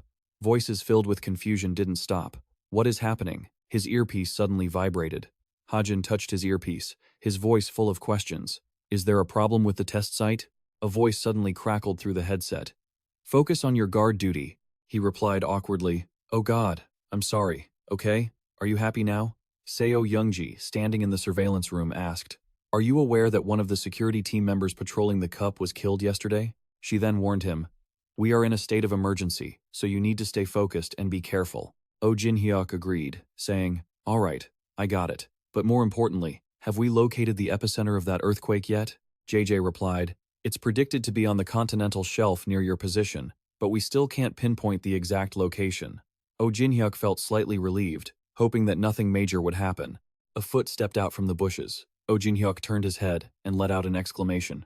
Cheok Jung-young stood there, scratching his head with a sinister grin, looking right at him. Oh, there's someone here. Oh Jin-hyuk, confused, warned him. Unauthorized personnel aren't allowed in this area. Did you get lost? The man retorted. Then why are you here? This question flustered Oh Jin-hyuk, but he replied politely, because I'm not unauthorized personnel. Cheok Jung-young rubbed his arm and said impatiently, that's enough talk. His eyes radiated killing intent as he threatened, stop blocking my path and get lost, unless you want to be beaten half to death. Oh Jin-hyuk immediately went on high alert, preparing to draw his sword. Suddenly, the ground shook. Both of them looked toward the sea in shock as waves began to surge, and someone stammered, What the hell is happening? Before their eyes, a massive water tornado swirled violently. The building they were in shuddered from the impact. An urgent voice announced that the test was being suspended due to an incident outside the main building. All cadets were ordered to evacuate immediately. Someone in the waiting room looked toward the arena and shouted, Team M, stop the test and evacuate now. Hajin watched the chaos unfolding around him, muttering to himself, damn it, what the hell is going on? A figure emerged. The Ice Wolf, which he thought had been finished off by his previous attack, suddenly sprang back up, acting as if it hadn't taken any damage at all. Kim Hajin was instantly pushed into a dire situation, his expression filled with anxiety as he thought, did the summoning spell fail? Then he turned his eyes toward the waiting room above and called out, Hey, is anyone there? Hajin gripped his weapon tightly, thinking, there is definitely something wrong here. Could there be a villain among the mages sent here? He tried to recall. It couldn't be Jin Junhua because I didn't see the story change alert window pop up. From beginning to end, there hasn't been any change to the characters inside this building. Realizing something, Hajin's eyes widened. He quickly turned his head. Step, step. Heavy footsteps echoed on the rocks. A figure in a cloak stood above, looking down at a girl in the distance and greeting her. It's been a long time, hasn't it? Princess Rachel Kim Hajin nodded to himself, confirming his suspicion. This was entirely possible because there were many side characters who were never even mentioned once in the novel, just like Kim Hajin. Rachel looked at the person in front of her and spoke softly, Lord Lancaster, this is a part of the story that I knew absolutely nothing about. The ceiling shook violently. Rachel stood below, looking at the opponent, and asked, Lord Alex Lancaster, where were you exactly 5 years ago, during the London incident? She hesitated, and in that gaze, a flash of murderous intent flickered in Alex's eyes, causing Rachel Elizabeth Louis to freeze for a few seconds. You have sold your soul. As if understanding, Rachel shouted furiously, her voice filled with reproach. How could a former captain of the Royal Guard do such a thing? Alex replied quickly. I think you've misunderstood something. He explained. I didn't sell my soul. My new master simply took it. It was a soul already betrayed by the country I had dedicated my entire life to. That is all. Gripping his sword, Rachel coldly pointed it at him. It seemed that any more words were meaningless. If that's the case, I will have to capture you. The figure blurred instantly. Rachel Elizabeth Louis lunged forward with lightning speed. Alex didn't dodge. The sword slashed right through him. Rachel froze, as his body just emitted smoke instead of showing any wounds. Then, he explained it to her. How unfortunate. My real body is not here, but in another place. Appearing before you like this is just a form of entertainment for me. Alex continued. It is far too chaotic outside right now, So much so that no one can even pay attention to this place anymore. Because of the monster infiltration, including the Imugi, this building has practically become a monster's den. No one can come to save you. Alex looked down at the ground, his voice dropping to a low tone. Isn't the current situation extremely different from the usual practices of a kingdom that always considers the royals a top priority, protecting them while ignoring the thousands upon thousands dying out there with nowhere to be buried? Rachel frowned slightly, as scenes of the past flashed before her, the ground covered in blood. Alex was kneeling, holding someone in his arms. The person appeared to no longer be breathing. He recalled the image of himself weeping in agony. Returning to reality, Alex prepared to leave and said, "I would love to chat more with you, but I'm out of time." Then he bid her farewell. "Goodbye, Your Highness." He left immediately, ignoring Rachel Elizabeth Louis's shouts of, "Wait." Despite the calls echoing behind him, Lord Lancaster did not look back. A foot stepped out. A masked man suddenly appeared with a weapon in his hand. The man rushed forward at his top speed. Before Rachel Elizabeth Louis could prepare, he unleashed an attack, forcing her to struggle to block it. Rachel gritted her teeth in difficulty. This attack is too powerful. Unable to hold her ground any longer, Rachel was knocked back by the man's weapon. Her arm couldn't escape a graze, causing red blood to spray out. Rachel was pushed into a difficult situation, anxiously calculating. If I fight head-on, I definitely won't win. I have to find a weak point and take a risky strike. Something zoomed past at the speed of light.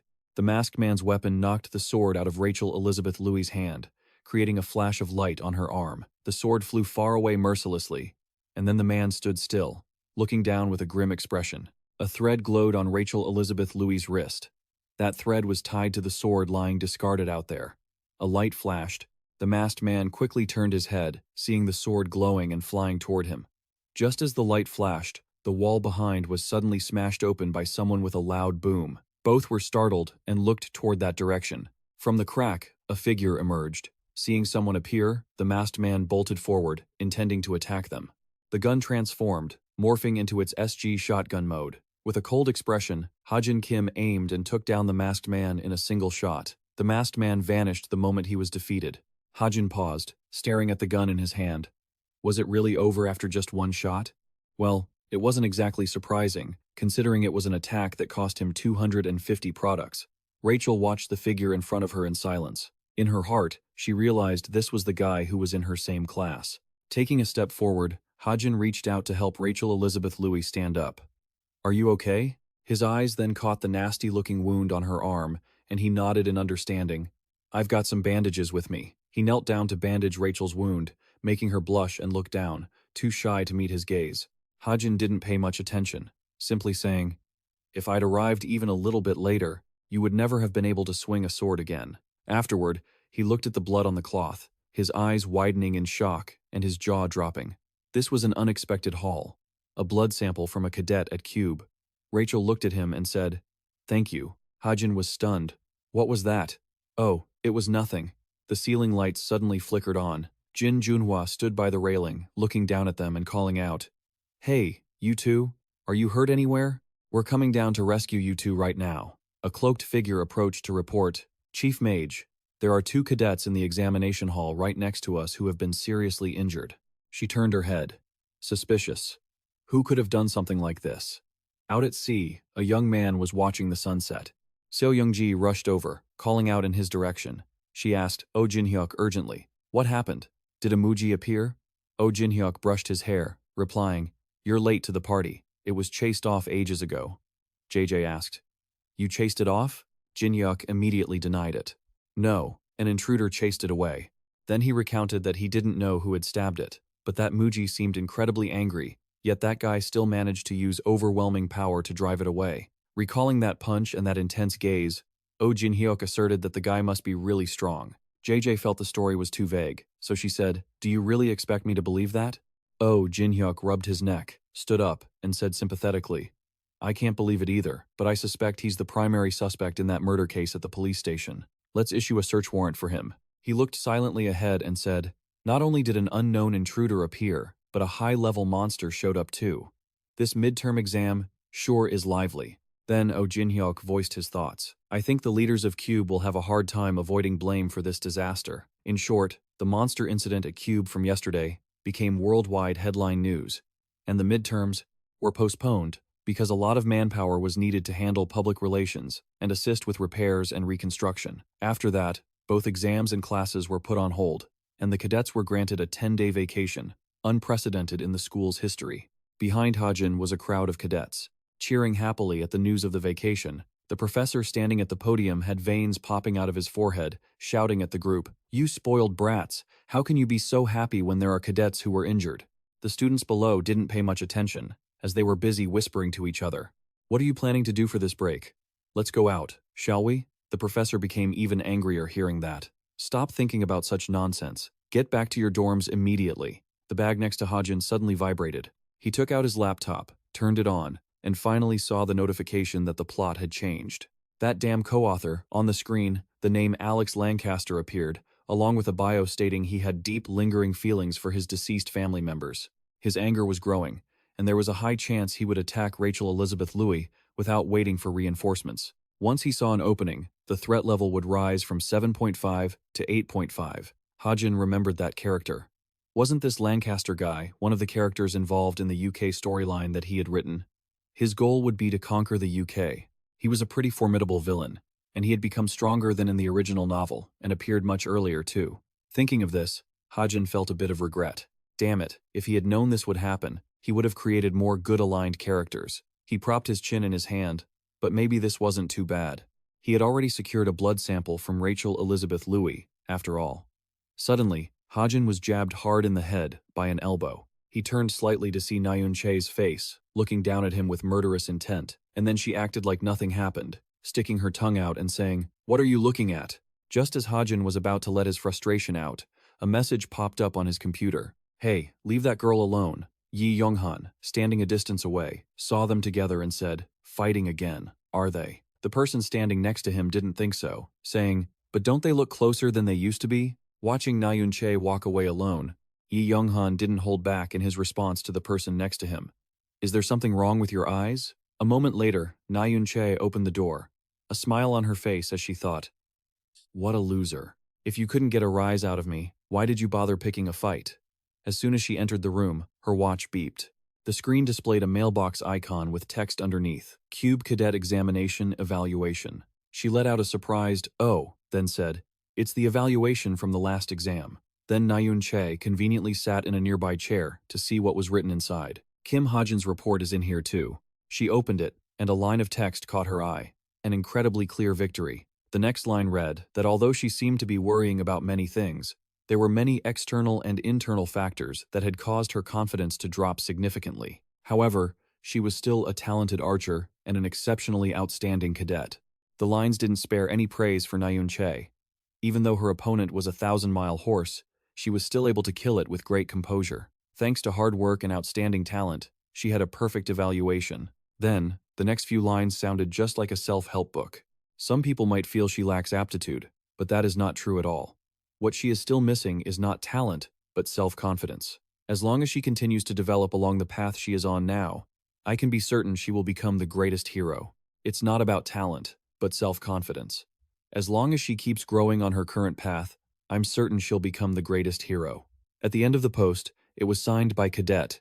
Reading those words which sounded like comfort, Che Nayun couldn't help but feel moved. She bowed her head, feeling incredibly embarrassed. Then she looked up, her eyes misty as she stared at the screen. But he was right. No matter what anyone else said, she was determined to be an archer. Che Nayun kept scrolling down and saw another message. Was it anonymous? She didn't know who it was. But this review was really long. Feeling a bit excited, Che Nayun clicked on the message to see what was inside. She started reading, but after a moment, her body began to tremble, and veins popped out on her forehead. She screamed in rage, startling someone walking past her room. Che Nayun's voice echoed throughout the entire dormitory. "I won't let this bastard get away with it." In front of Kim Hajin, the Avondel seed, stained with blood, was placed on a white cloth. But something strange was happening. The blood around the cloth was slowly being absorbed into it. Hajin sat with his arms crossed, staring intensely at every movement of the Avondel seed, not looking away for even a second. Whoa. Did it just absorb the blood? Just like the Avondel I found on Mount Gary, if it drinks blood, it creates an Avondel witch. He was absolutely certain about the quality of the blood he had obtained. Since this was the blood of Rachel Elizabeth Louis, who possessed a prestigious lineage, no monsters would suddenly appear. Kim Hajin was extremely excited. hoping the process would speed up so it could be of use to him. Grow up for me, will you? Not long after, that wish crossed his mind.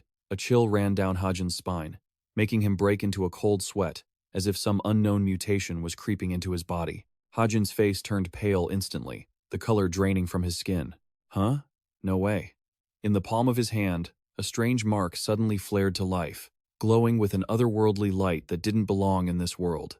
The second holy mark is actually, in the middle of the quiet night, a desperate scream suddenly erupted from Hajin's apartment, shattering the silence as he realized the abnormal transformation. Early the next morning, as the morning sun filtered into every corner of the city, Hajin went about his day as usual, but the place where the mysterious mark had appeared the day before was still throbbing with pain. It made him unable to hide his gloomy expression. He seemed to be carrying an invisible burden of exhaustion. Seeing that he didn't look well, Kim Soo-hyuk asked with genuine concern, "What's wrong, Hajin?" Hajin didn't explain, just brushing it off.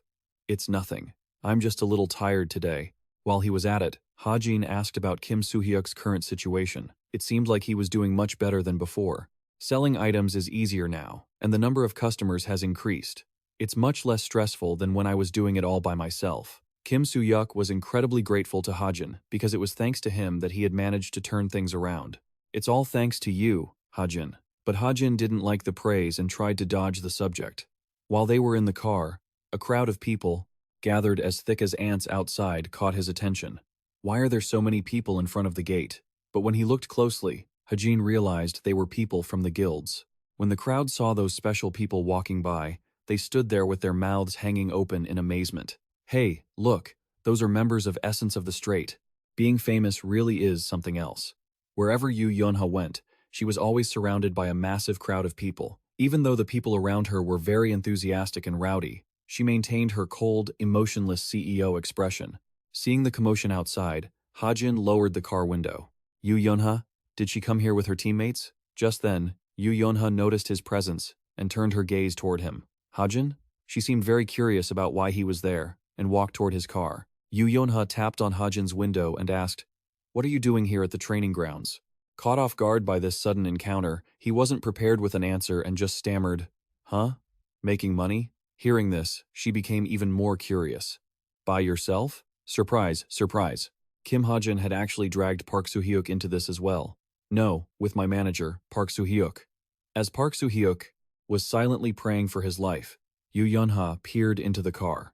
Even though Hajin himself had orchestrated this, experiencing it firsthand made him rethink things. He thought it was a weird combination to see Yu Yonha and Park Soo-hyuk together. In the original story, Park Soo-hyuk was supposed to become Kim Soo-ho's manager. After learning that Kim Soo-ho had signed a contract with him, Yu Yonha had invested heavily in SH. The partnership between the two of them, which seemed like it wouldn't work, turned out to be unexpectedly perfect. The result was so successful that Yu Yonha, Park Soo-hyuk, and everyone involved were on a path paved with money. Well, that was the original story. But the problem was, without Kim Soo-ho in SH, was it worth it for Yu Yonha to invest her money? And that was the difficult question on Hajin's mind. Back in reality, Park Soo-hyuk wasn't an ally of Yu Yonha. He was just someone absolutely terrified of her. The atmosphere between them suddenly became very heavy and tense. The worst-case scenario is that I might have blocked Park Soo-hyuk's opportunity. Yu Yonha didn't ask any more questions and just lowered her voice. "I see." As if led by an invisible force, she instinctively reached out and touched the door handle. Without a word of warning, Yu Yonha opened the door and stepped into Hajin's car, sitting comfortably without looking back, leaving him stunned, not understanding what was happening. "If you're going hunting, I'm coming too. You agree, right?" Although it was a question from Yu Yonha, it was no different than forcing him to accept. While Hajin was still shocked and speechless, Kim Soo-hyuk drove the car deep into the forest. The atmosphere in the car was a bit awkward as both sat in silence, not saying a word. Just as Hajin was wondering to himself, she called out to him, "What are you thinking about, Yu Yonha?" The next second, she asked him something unexpected. "Have you thought about the future yet?" Hearing that, Hajin froze for 5 seconds. "Why are you asking that out of the blue?" It seemed like Yu Yonha was someone who worried about the future, while he was someone who just went with the flow. "What do you plan to do after you graduate? There's still plenty of time, isn't there? Have you really thought about that already?" Hajin thought that way because he was a relaxed guy, while Yu Yonha was the complete opposite. "I have.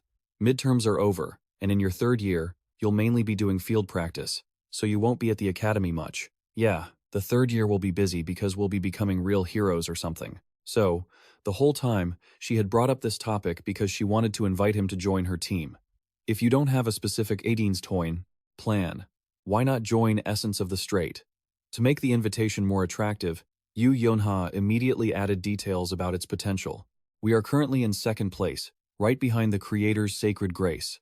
But once I become the guild master, I will make Essence of the Strait the #1 guild in Korea. We can assist you with everything from modern weapons to celebrity management. Upon hearing that he could be replaced, Kim Soo-hyuk couldn't help but feel uneasy. After listing all those sweet perks, Yu Yonha looked at Hajin with anticipation. Was such an offer attractive enough for him? A cadet? But the only thing Hajin cared about was her carelessness. Contacting a cadet this early is against the rules. You'd be fined 500 million? Hearing that, she retorted immediately.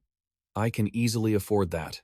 Anyway, But before Yu Yonha could finish her sentence, the car hit a rock. She was suddenly thrown forward, slamming her face into the seat. Whether Kim Soo-hyuk did it on purpose or not, it turned Yu Yonha into a lioness. What the hell? Why did you slam on the brakes? After a long drive, they stopped at a cliff amidst a majestic mountain range. We're here, the monster spot. Hearing that, she couldn't help but be confused. What are you talking about? How could a normal manager like you find a monster spot? Kim Soo-hyuk then hesitated slightly before replying. The end of April is when the monsters in the field start to mature. A lot of people flock to the field during this time. There are quite a few other spots, but they are very popular and overcrowded.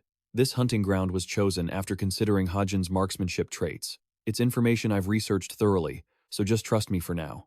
Hajin was also very satisfied with his manager's work ethic. Isn't my manager great? After preparing all his gear, he notified Kim Soo-hyuk and continued his journey. I'll be back after the hunt. All right, stay safe. At this point, only the two of them were left in the car. Oh, Yu Yonha, members of my guild will arrive soon. Kim Soo-hyuk, feeling completely ignored, didn't know what else to add. Ah, right, just a second ago she had jumped out, but the next second she was knocking on the car door. He thought it was something important, but Yu Yonha needed something incredibly baffling. Give me your business card. 10 days after the midterm exam accident, the suspended classes were finally resumed, and the cadets returned to Cube. At this time, everyone was gathered to see their results on the general leaderboard. What rank are you? Damn it. As expected, with his infinite IQ, Hajin was sitting comfortably at the top of the leaderboard.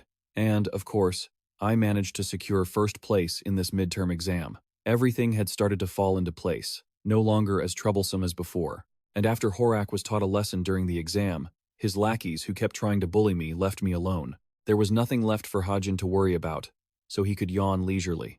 This must be the most peaceful time I've had since entering Cube. But life is not a dream. Just when he thought things were calm, he received a warning punch from Che Na-yoon. Talk about out of the frying pan and into the fire. Kim Hajin once again faced her murderous gaze.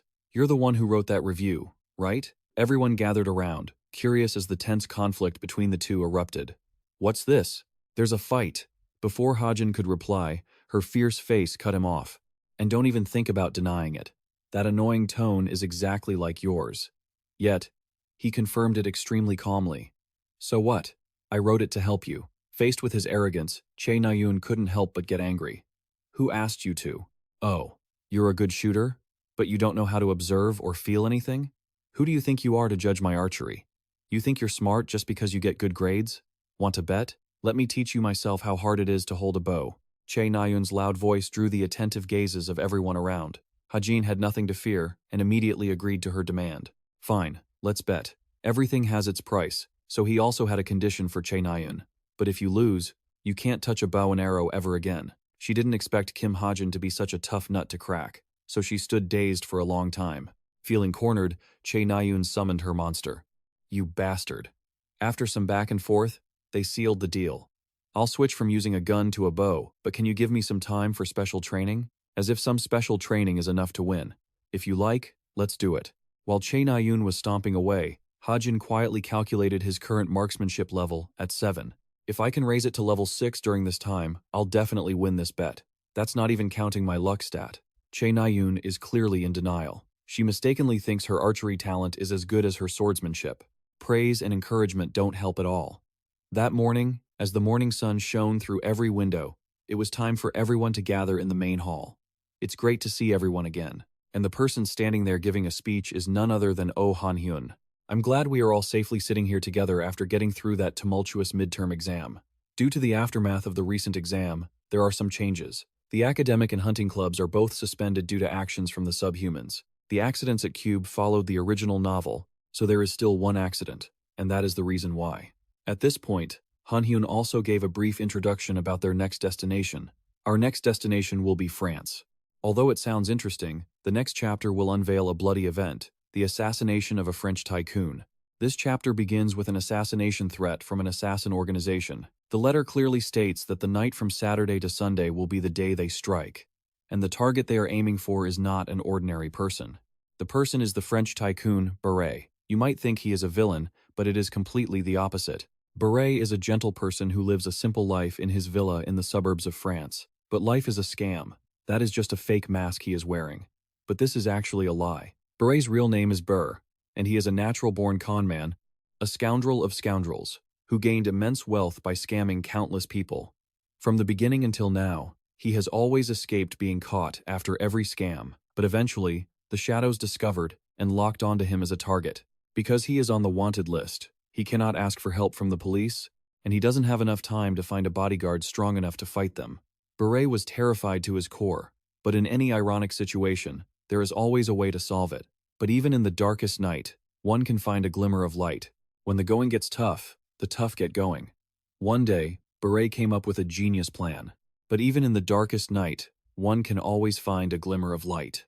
When the going gets tough, Beret came up with a brilliant plan one day. After meeting a Cube cadet during a vacation in France, that naive cadet accidentally caught Beret's eye. Becoming the president of the French Travel Club? That's quite impressive. It's nothing really, but thank you. By the way, we're planning on choosing Paris as our next destination, but I'm having a lot of trouble finding a good place to accommodate all the cadets. He listened to every word of the man's problem. Realizing this was a golden opportunity to escape the assassin's clutches, Beret immediately suggested, "In that case, would you all like to come to my villa? You and all the cadets, your friends." Things pretty much went like that. Hajin already had every development in the palm of his hand.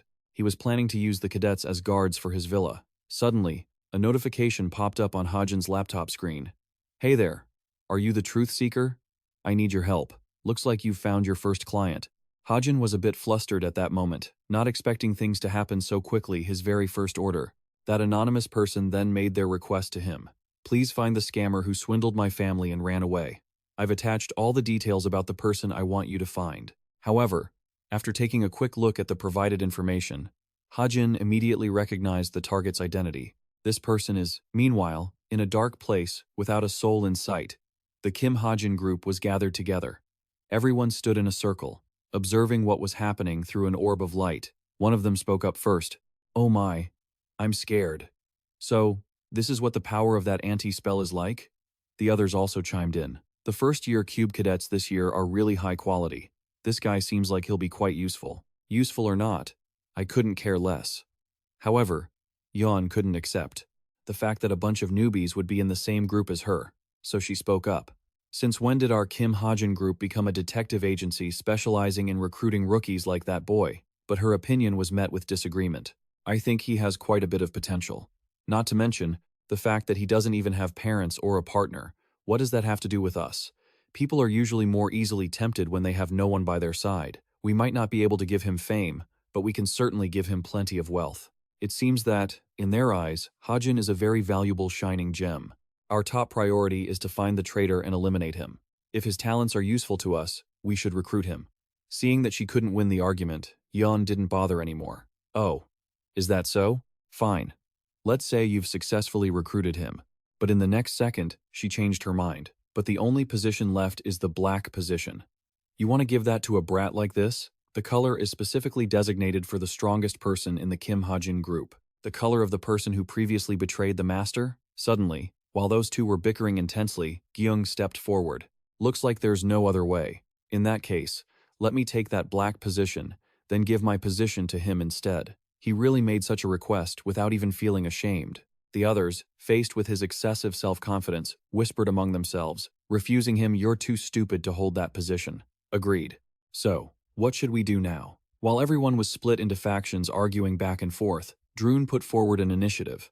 Then the answer is to hold a vote, right, Master? Li Xiaopeng, who had been as quiet as a mouse until now, not paying attention to their bickering, finally locked in the voting plan and decided to conduct it right away. Those who agree to recruit Kim Hajin into the Kim Hajin group, raise your hands. After a moment of consideration, a few people raised their hands, but some refused.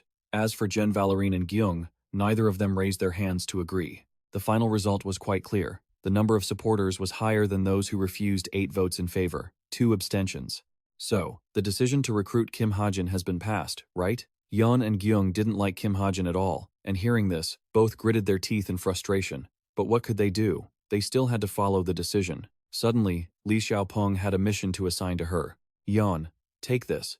It's an invitation to a VIP party in Paris. Yeon looked extremely excited. Is this the location for this mission? Yeon took the invitation in her hand and flashed a weird smile. Yeon, who held the yellow color of the Kim Hajin group. Do a simple mission for me. Steal this ring. After the trip to France was approved, the cadets were present early in the morning at the airport to prepare. Oh Han-hyun, after finishing the roll call, moved on to the next task. All right, everything is confirmed. Everyone is present, including Hajin. Before we teleport, let's draw lots for our groups. This was the first time he had set foot in Europe, so he felt a bit strange. In the real world, he had never been to Europe before this, but here, it only took 10 seconds to get there. According to the original novel, Yu Yeonha and Suo would be in the same group.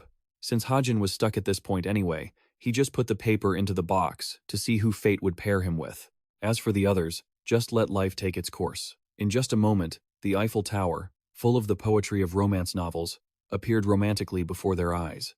The scenery in Paris was mesmerizing, with countless unique architectural structures present everywhere. Right from dawn, the locals flocked to cafes to enjoy food and read newspapers. Truly, the enemies became neighbors. Hajin and Chae Na-yoon were actually paired together, which made her blood boil. What the hell is this? What kind of drawing is this? You were the one who drew it, so what are you complaining about? Every time they met, they were like cats and dogs. Shut your mouth. People around them at this moment also focused their attention on them. Look over there. Aren't those the Cube cadets? They look so cool. Suddenly, he turned his gaze toward Oh Han-hyun. The Korean cadets. Come this way, please. After a long time apart, Natasha couldn't hide her happiness when meeting Oh Han-hyun again.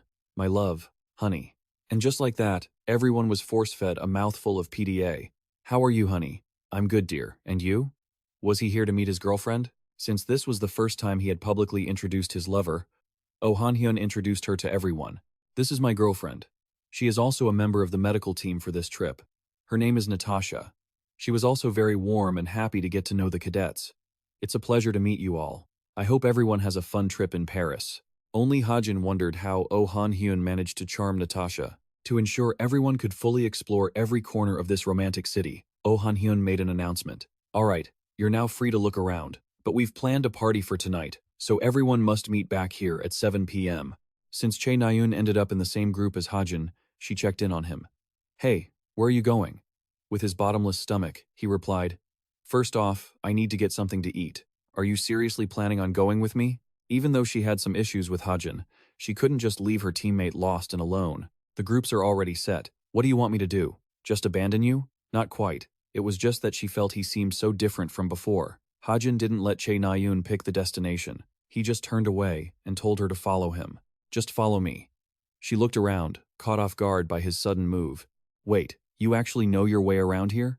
He really was Hajin. Being the cautious person he was, he had already mapped it out in his head. So, was that watch just for show? Of course, I researched everything before coming here. Just follow me. Since Chae Na-yoon was completely clueless about France, she had no choice but to follow tour guide Hajin. Even though she didn't know where they were eating, she still put on airs to give him a hard time. Fine, whatever. But I'm a picky eater, you know. I know. How could he not? And as expected, Hajin didn't disappoint, leading Chae Na-yoon to an incredibly luxurious French restaurant. While he was getting their table, she couldn't help but be overwhelmed by the pricey, high-end atmosphere, staring intently at her surroundings. Even after sitting down, Chae Na-yoon kept looking around, full of curiosity. How did you manage to book a place like this? Even though he had used his book of truth, he didn't tell her the truth. I have my ways. Kim Hajin was truly the legendary protagonist who had nothing but money to burn. He pushed the menu toward Che Nayun and requested, "All right, order whatever you want to eat." Even though she was a bit slow to react, she agreed and took it. Huh? Oh, all right. Hajin assumed that since Che Nayun was a wealthy heiress, she would definitely pick something decent. She surely knew how to order properly. Her family was quite well off. Through the frosted glass, long hair flashed by like a shadow from the past. This made Hajin's heart skip a beat. His gaze was stunned for a brief moment. Before he could even say a word, he stood up abruptly, leaving Che Nayun confused. What's wrong? He left a baffled Che Nayun at the table and dashed outside, desperate to find out what was going on. I'll be right back. Just stay here. Wait, what? Where are you going? Hajin rushed forward at a dizzying speed, determined to catch up to the girl. Has the story changed again? Or did some character I don't know interfere? He ran quickly along the sidewalk, trying to keep the long hair in his line of sight as it weaved through the crowd. Why? After running at full speed, Hajin finally caught up to them. Excuse me. After the person turned around, a wave of doubt rose within him. Why is Yun Sung-ah in Paris? But she seemed not to know who he was, appearing extremely startled and glancing around nervously. Huh? What is it? Hajin's face shifted into serious mode as he questioned her. Yun Sung-ah, you're moving fast today. Miss Yun Sung-ah, what are you doing here in Paris? Who are you? Faced with her question and her expression of complete confusion, Hajin froze. He was incredibly puzzled as to why Yun Sung-ah was treating him like a stranger. Why is she pretending not to know me? Just then, a noise echoed, and she took the opportunity to hide behind the man she was with. At this moment, Hajin realized something wasn't right. A system notification. Even though he desperately wanted to get to the bottom of things with Yun Sung-ah, it seemed it wouldn't happen today. Sorry, I mistook you for someone else. After that chance encounter, Hajin took out his laptop and sat in a corner. The system then sent a notification to him. A settings change notification. An anonymous informant stated that a dark history had been fabricated between Jen Valérine and Seung. Seung had been moved into the current chapter. While Che Na-yoon watched him with curious eyes, Ha-jin was still busy focusing on this character, Yun Sung-ah, Jen Valérine and Yun Sung-ah, so that was why she came to Paris. This story had to go way back. There were two people working at the creator's Sacred Grace Guild who were hired at the same time, and that coincidence brought them together. However, their feelings didn't just stop at being normal colleagues. They developed into an incredibly strong bond, and they overcame countless missions and hardships together. They were always by each other's side, sharing both joy and sorrow. Jen Valérine had become the only person Yun Sung-ah called a friend throughout her miserable life. But no happiness can last forever. However, at the crucial moment, Jen Valérine betrayed Yun Sung-ah, and their relationship hit rock bottom. That day, amidst a desolate landscape, engulfed in blood and fire, Yun Sung-ah was trembling with resentment under Jen Valérine's sharp blade. Why? Why did it have to be me? Did Jen Valérine have no sympathy for Yun Sung-ah in that moment? Want to know why? Jen Valérine then revealed her true nature, a wolf in sheep's clothing. She laughed smugly at the girl's pain. I thought doing this would be fun. Hearing this, Sung-ah didn't offer any regrets or reproaches, just looked at her with hollow, emotionless eyes. Her true identity was Jen Valérine, a character holding the yellow color of the Order of Sins. She was a villain particularly skilled in theft and disguise. Back in the present, Yun Sung-ah stood quietly, looking straight ahead. Meanwhile, Jaden approached and handed her a cup of coffee. Vice Guild Master, have some coffee. Thanks, Jaden. Looking at Yun Sung-ah's expression, Jaden could somewhat understand her mood. Do you seem that troubled? But at this moment, she was looking forward to that moment more than anything. I actually feel quite refreshed, don't you think? I can finally take down a traitor. He then asked for her opinion on the matter. Do you really think Jen Valérine will appear at this party like the anonymous source said? I don't trust it 100%, but when it comes to Jen Valérine, Yun Sung-ah understands her better than anyone. She loves parties like this, especially if there's something to steal to her. It's killing two birds with one stone. And the 1-in-a-thousand-year treasure that Jen Valérine was targeting, which would appear at the party, was an artifact stored in the Hall of Home. Yun Sung-ah knew her like the back of her hand. She knows exactly what Jen Valérine is planning. Tonight, Jen Valérine will surely make her move to steal it, right in the middle of a top-tier 5-star restaurant located on a bustling, crowded street. After polishing off that hearty meal, Che Na-yoon leaves, feeling completely satisfied.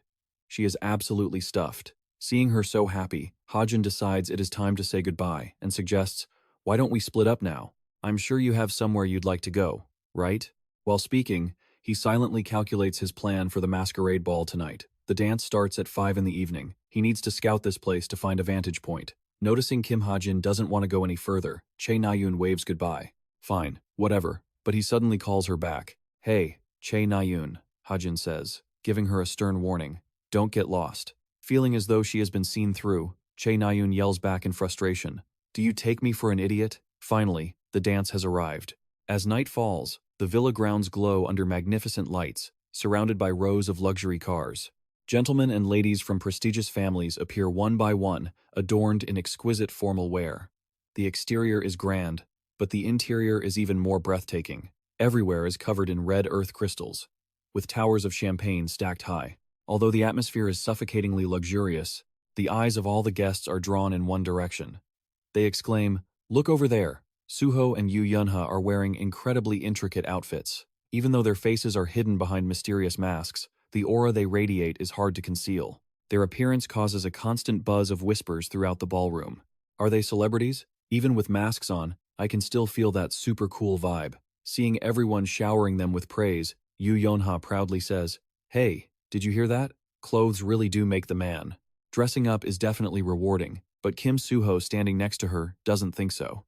He feels exhausted and thinks to himself, dressing like this is so suffocating. Noticing how lively the atmosphere is, she suggests, "Wait, we've come all this way. Aren't we going to dance?" Kim Suho shyly replies, "But I've never danced before." The entire ballroom remains immersed in the melodious music, dancing under the gorgeous crystal lights. However, they are completely unaware that in the building opposite, a dark shadow is watching their every move. From a hidden corner on a high floor, Hajin uses his power to carefully monitor the situation at the ball. 5:30. Yoon Sung-ah has arrived, and so far, there have been no major changes. The masquerade ball is being held at an ancient castle in the suburbs of Paris. His mission today is to help the story progress smoothly, but through his power, Hajin discovers something strange. In the distance, a fiery red spatial rift suddenly appears, swirling violently. He exclaims in shock, "That's a magic gate. I thought tonight would be peaceful," but its appearance leaves Kim Hajin incredibly worried. Damn it. I thought everything would be fine. He stares intently at the gate, trying to guess who is behind this. Only demi-humans could create such an artificial gate. Furthermore, they must have had significant help from demons to have enough magic power to pull this off. Saying that, Hajin immediately shifts his gaze to the ballroom, trying to identify the demi-human. That means somewhere at the party today, there is a demi-human who created the magic gate. Suddenly, the computer next to him makes a noise, interrupting his train of thought as a comment pops up. The system provides a clue to Hajin: Homer's ring, a mythical artifact. It's a mistake to think a mythical item is worthless just because it hasn't awakened. Another change has been added. The setting has been changed to a group of villainous demi-humans joining the Paris plot to hunt for the artifact. After reading the suggestions, he ponders the deduction. The Villainous Society, could it be? The system explains. The Villainous Society, a fearsome group of demi-humans led by Kim Black Bio. They specialize in stealing artifacts, launching riots, and inciting war. The demi-humans from the Villainous Society have committed countless atrocities in this world. Hearing that, Hajin shouts in anger, "Thanks for setting me up with such dangerous guys. I can't waste any more time." He activates his power and moves quickly into action. As he finishes speaking, a pitch-black mask covers Hajin's face. His entire body radiates a dense killing intent, ready to hunt his prey. This time, things won't go the way you want. Finally, Hajin is ready, and immediately sets off. Now, time to go find that devil. Inside the gala, in a deserted corner, a man is being strangled until he can't breathe. After struggling in vain for a moment, the man loses too much air and passes away on the spot. The culprit, disguised as a waiter who looks just like him, quietly takes out one person after another. After neutralizing them all, he quickly proceeds with his plan. The waiter lowers his head, eyes scanning the identification scanner. The system quickly confirms the access. The door in front of him slowly opens. Seeing things go so smoothly, he smugly says, "Easy as pie." The waiter quickly steps inside, his eyes gleaming with excitement when he sees the only object emitting light in the dark room. So, this is the mythical artifact. Inside the strictly guarded glass display, a sparkling gold ring stands out with a brilliant diamond in the center, making anyone who sees it want to possess it. He exclaims in awe, "Homer's ring." But just as he is about to touch the ring, a cold voice rings out from behind him. A woman's figure steps inside.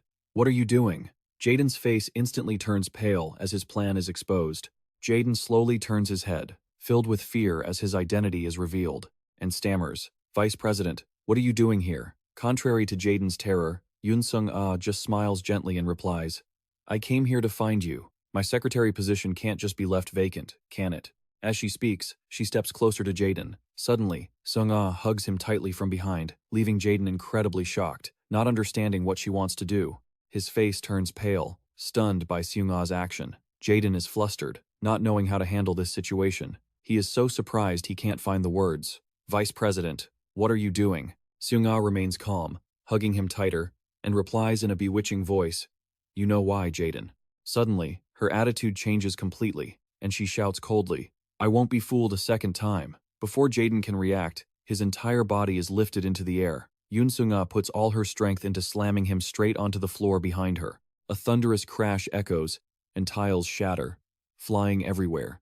The banquet hall, once filled with music and bright lights, erupted into chaos as shrill screams rang out everywhere. When the dust finally settled, the sight before them left everyone stunned. The building, once grand and magnificent, was now nothing but a pile of rubble. A massive, jagged hole had been ripped through the wall, leaving everyone in a state of confusion. What was that? Was it an explosion? Suddenly, a figure dashed out from the thick dust. The figure's face was distorted, like melting wax, before gradually shifting and settling into a clear, recognizable appearance.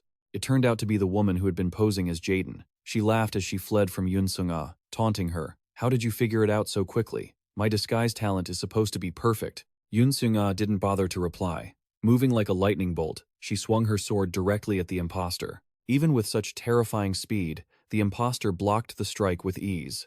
Yoon Sung-ah roared in anger. "Didn't you swap places with Jaden after we arrived in Paris? Did you really think I wouldn't notice the change in the way my right-hand man walked and talked?" Hearing this, the imposter flashed a sinister, mocking smile. "I don't recall you being so observant. Does my betrayal hurt that much?" Her words cut like a knife into Yoon Sung-ah. The pain from the past rushed back, causing her to freeze. Suddenly, a whip lashed out from behind, interrupting their duel. The whip coiled tightly around Yoon Sung-ah's arm. The grip was so powerful that no matter how hard she struggled, she couldn't break free. The owner of the whip stepped forward, drawing both their attention. "Sorry." Yoo Yeonha tightened her grip on the whip and issued a warning. "I don't know who you people are, but why don't you take your lover's quarrel somewhere else?" Kim Soo-ho, standing nearby, had already drawn his weapon, ready for battle. Annoyed that someone dared to interfere in her fight, Yoon Sung-ah barked, "Who are you?" Yoo Yeonha held her ground, refusing to let go of the whip. "We are Cooper's subordinates. If you put your weapons down, no one has to get hurt." Hearing this, a look of pure disgust crossed Yoon Sung-ah's face. She found the intervention incredibly irritating. Yoon Sung-ah stopped struggling, and instead activated her ability. A sudden, intense wave of heat radiated from her body. In an instant, the sturdy whip was incinerated by the blistering heat, falling into fragments. Yoo Yeonha stood there, stunned, unable to process what had just happened. Just as Yoon Sung-ah dealt with the first obstacle, a chilling, killing intent surged from behind. While she was distracted, the imposter lunged like a gust of wind, her blade aimed straight at her. Fortunately, Yoon Sung-ah's reflexes were sharp, and she managed to dodge. Not wanting to waste the opening, Yoon Sung-ah immediately countered. She poured all her strength into her sword, wrapping it in a scorching layer of energy. She closed the distance to the imposter in a flash. The two clashed like a whirlwind, neither yielding an inch, leaving Yoo Yeonha terrified. The sound of clashing metal echoed through the hall as they traded blows, the battle growing increasingly intense. But the momentum began to shift in Yoon Sung-ah's favor. She put everything into her blade, slamming the imposter backward and sending her crashing into a nearby wall. The imposter tried to block, but it was useless. After the brutal impact, the imposter's sword began to crack, the metal shards falling to the ground as the weapon was completely destroyed. Yoon Sung-ah showed no mercy, swinging her sword to finish her off. But just as her blade was about to strike, another sword intervened to block her. Kim Soo-ho had stepped in to stop Yoon Sung-ah. Seeing her opportunity ruined, she shouted in rage, "And who are you supposed to be? Get lost, or I'll kill both of you." Even as Yoon Sung-ah hurled insults, Kim Soo-ho stood his ground. "No, I don't know why you two are fighting, but I won't let anyone get caught in the middle of your mess. You'd better stop now." That only made her more furious. Yoon Sung-ah gritted her teeth and, in a fit of rage, swung her sword to shove him aside. She shouted, "How annoying." But just as she prepared to finish what she started, the imposter quickly bolted, By the time Yoon Sung-ah noticed, the imposter was already long gone. Where did that wretch go? She began to chase after her. Get back here, the imposter laughed, teasing her. If you were me, would you come back? See ya. Before she could finish her sentence, a sinister black aura suddenly materialized out of nowhere, engulfing the imposter. It didn't stop there. The black mist spread throughout the hall, choking every corner and turning the elegant space into a suffocating, gloomy abyss. It moved like lightning, sweeping away everything in its path, throwing even Yoon Sung-ah off balance. Suddenly, darkness swallowed the room, plunging everything into gloom.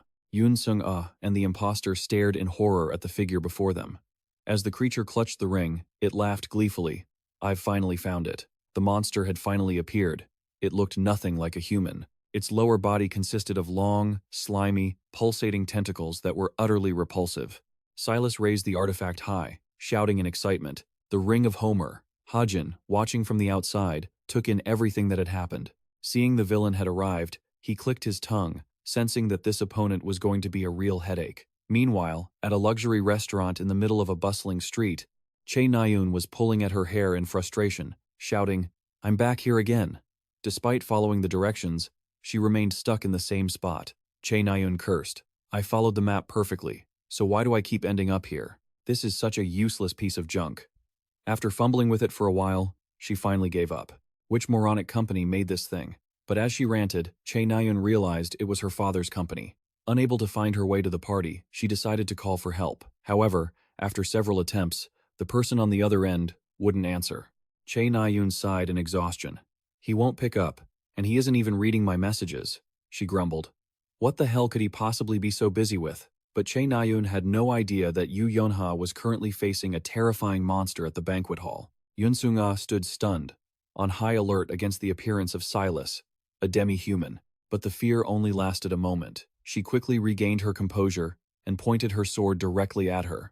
Her entire body erupted with a fierce aura, radiating a killing intent so intense the air grew stifling. Yoon Sung-ah commanded sharply, hand that over to me.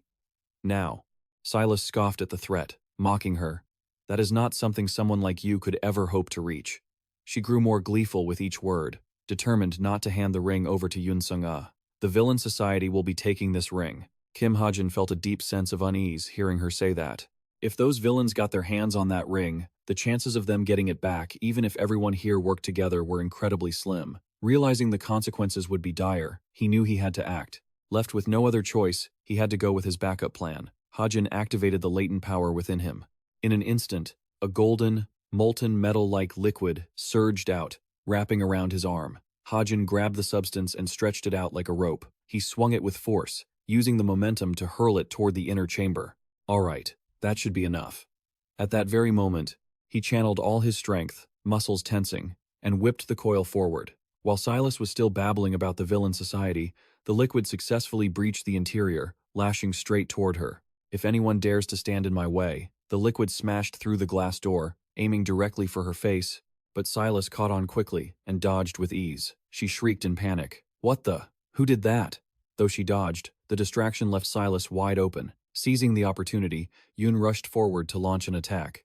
A chaotic brawl broke out inside the room, completely overshadowing the fact that the treasure had been stolen. Having finished his mission, Hajin turned to leave. Nice. Thanks to her, she won't be chasing me anymore. He stood there, rolling the ring in his hand, secretly calculating his escape. From behind Hajin, white feathers fluttered in the air when suddenly, a sword beam sliced through the wind, severing the air like a warning.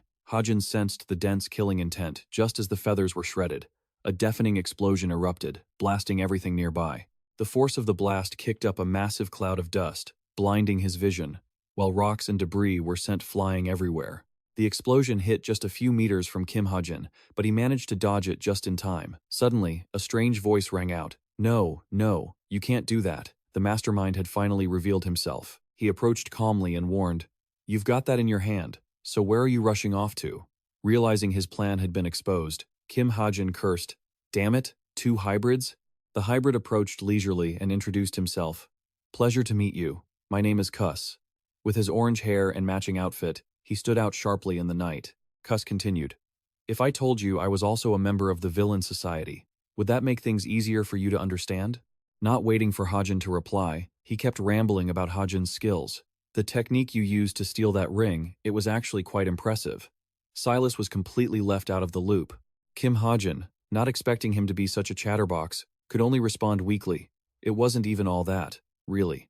In a flash, Silas's demeanor shifted completely. He radiated a thick, suffocating aura and threatened, "But for someone who pulls so many tricks, you surely know what I want, don't you? Hand over the ring." Kim Hajin felt a wave of fear, quickly hiding the ring inside his jacket, and replied firmly, "I'm afraid I can't do that."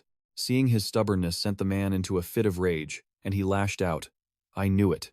There's always someone like you, people who want to stand in the way of our perfect plans." Cuss realized words were getting him nowhere and pulled out his weapon, growling. No other choice then.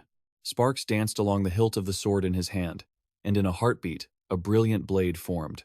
Seeing everything ready, Cuss declared, "If talking doesn't work, we'll settle it with force." With that, a terrifying pressure descended instantly. Kus swung his sword hard, and a surge of red and black lightning shot straight at Hajin.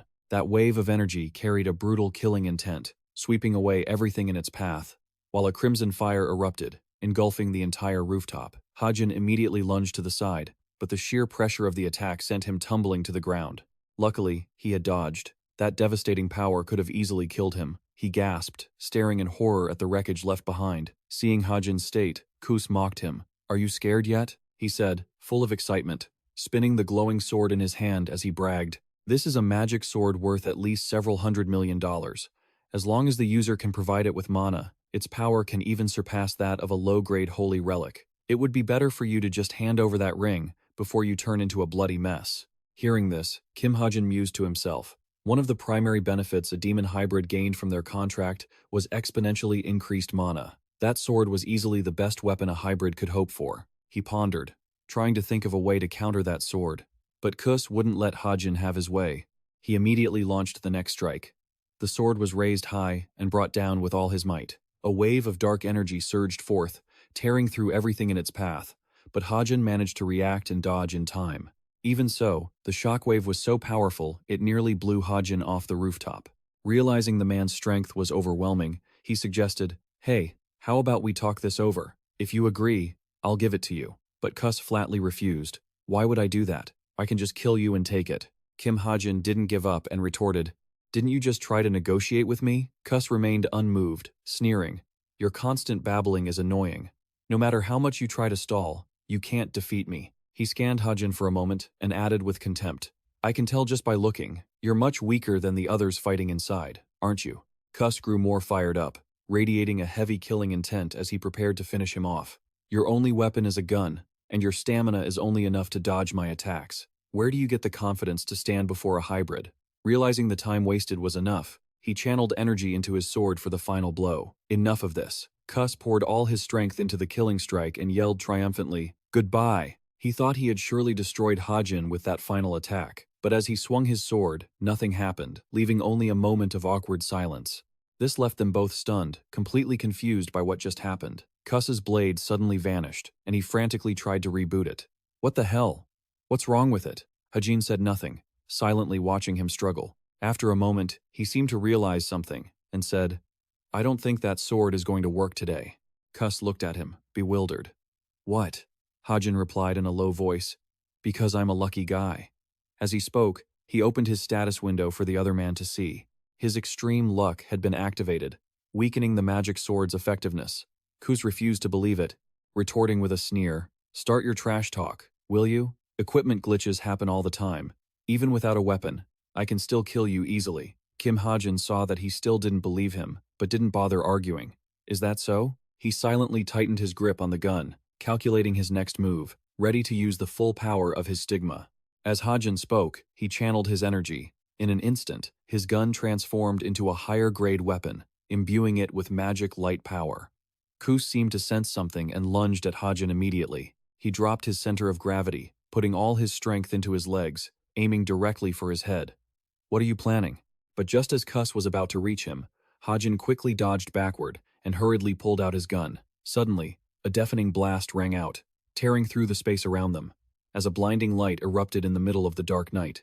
After that terrifying explosion, everything returned to a heavy silence. Elsewhere, far from the chaos, zombies were being taken down one by one on a game screen. The player was none other than Chae Na-yoon, who had completely given up on finding the party venue after getting lost. But the sirens from the police cars nearby caught her attention. These police cars have been making a racket around here for a while now. Where exactly are they going? Chae Na-yoon looked down at her watch again, sadly remarking that no one from the party had contacted her at all. She stared at it, waiting for someone to remember her. After a while, when nothing happened, Na-yoon thought to herself in a huff, "Why do I feel so disappointed?" She was lost in thought about her own mood, not noticing the figure that had just appeared beside her. Maybe she had eaten something strange. Kim Hajin, exhausted from the fight, slumped into a chair. That was when Chae Na-yoon finally noticed him, shouting in a panic, "Kim Hajin, what is this? Why are you here?" His face had several scratches, his hair was a mess, and he said tiredly, "I'm so exhausted." She couldn't understand his muttering, and asked, "Huh? What did you say?" Before he could reply, Hajin suddenly collapsed, startling Chae Na-yoon. What on earth? Seeing him lying there motionless, she panicked, not knowing what to do. "What's wrong with you? Are you sick?" But no matter how much Chae Na-yoon cried out, Hajin didn't respond. Kim Hajin, hey, in his delirium. Some kind of light kept appearing before him. But as Hajin slowly regained his awareness, he saw crowds of people rushing back and forth. "Where am I?" After observing for a moment, he realized he had just finished his assassination certification exam here. Suddenly, someone in the distance called his name, Hajin. Hearing that warm, familiar voice, he turned around, startled. Hajin's family was standing there, beaming with joy to congratulate him on finishing the exam. He gasped, "Mom, Dad?" Hajin asked, full of concern. "Why did you both come all the way here? It's so cold today." Before he could finish, tears suddenly blurred his vision. Hajin sobbed, "I ruined everything." Tears streamed down his face. Hajin said in despair, "My exam." At that, his emotions broke, and he cried even harder. His mother quickly came over to comfort him. "My son, there's nothing to cry about over something like that." She hugged Hajin tightly. His father stood nearby, and both gently reassured him. "It's okay, Hajin. It's okay. But even the most beautiful dream must end." Hajin woke up with a start, but tears were still streaming down his face. He was alone in a large room. Hajin looked around for a moment, confused, and asked, "Where am I?" Suho, Na-yoon, and Natasha had appeared at the door at some point. Na-yoon walked inside to check on Hajin. "Ah, you're awake?" Seeing the three of them, Hajin was surprised. Na-yoon put her hands on her hips and scolded Hajin. "Do you have any idea how hard it was to get you here? Take better care of yourself." Na-yoon saw that Kim Hajin's face was red and teased him. "What? Were you crying just now? Are you that sick?" Hearing her, Hajin shyly reached up to wipe away his tears. "No, it's not that." Suho turned to chide. Na-yoon, maybe you should stay outside." She heard that and angrily questioned him. "What? Did I say something wrong?" Ignoring the two arguing loudly, Natasha brought a tray of food over to Hajin and checked on his condition. "Are you feeling any better?" "Yeah, I am." Natasha didn't forget to give him some advice. "You're completely drained. Don't push yourself too hard. You should get more rest." "Yeah." Night fell upon the mansion. In that mansion, only one room had the lights on. Hajin wondered where he was. "Where am I?" Natasha, while bringing the food tray over, explained. "We're at the mansion. This is your room with Kim Suho." "So we're back home?" The clock struck 10:30. "It's 10:30 already. Do you want to eat something?" No, I'm not hungry yet." Kim Hajin remembered the note someone had left earlier. "We're going to take your life by the end of this week." So, the assassination plot was beginning. Thankfully, I woke up before that scene started. Natasha smiled and told him before leaving the room. "Then get some rest and recover. I'll go with Na-yoon here." "Huh?" Natasha led Na-yoon out of the room. She seemed annoyed. "What? Why is everyone picking on me? It's late at night, you know." Suho waved goodbye to the two of them. "See you both tomorrow." Suho was calmly peeling an apple in his hand while asking about Hajin's health. "Are you really okay? Are you sure you can walk around?" Hajin touched his watch and turned to reply. "I'm really okay." Hajin seemed to be operating something on the screen. "That's good." The system notified him of an incident involving a demi-human near Paris, showing progress in solving the case with the help of the Cooper cadets. Around 7 in the evening on the 20th, a demi-human appeared at a palace and the Cuban cadets there handled it. According to witnesses, the demi-human attacked the palace ballroom. Fortunately, no one was seriously injured or killed. Some people attending the dance suffered minor scrapes, but there were no dangerous injuries or deaths. Meanwhile, the authorities haven't identified the mastermind behind this scandal yet. Currently, the incident is still under joint investigation by the Paris police and those who were present at the scene. Based on the information just now, it seems Hajin has already figured out that the person behind this has escaped.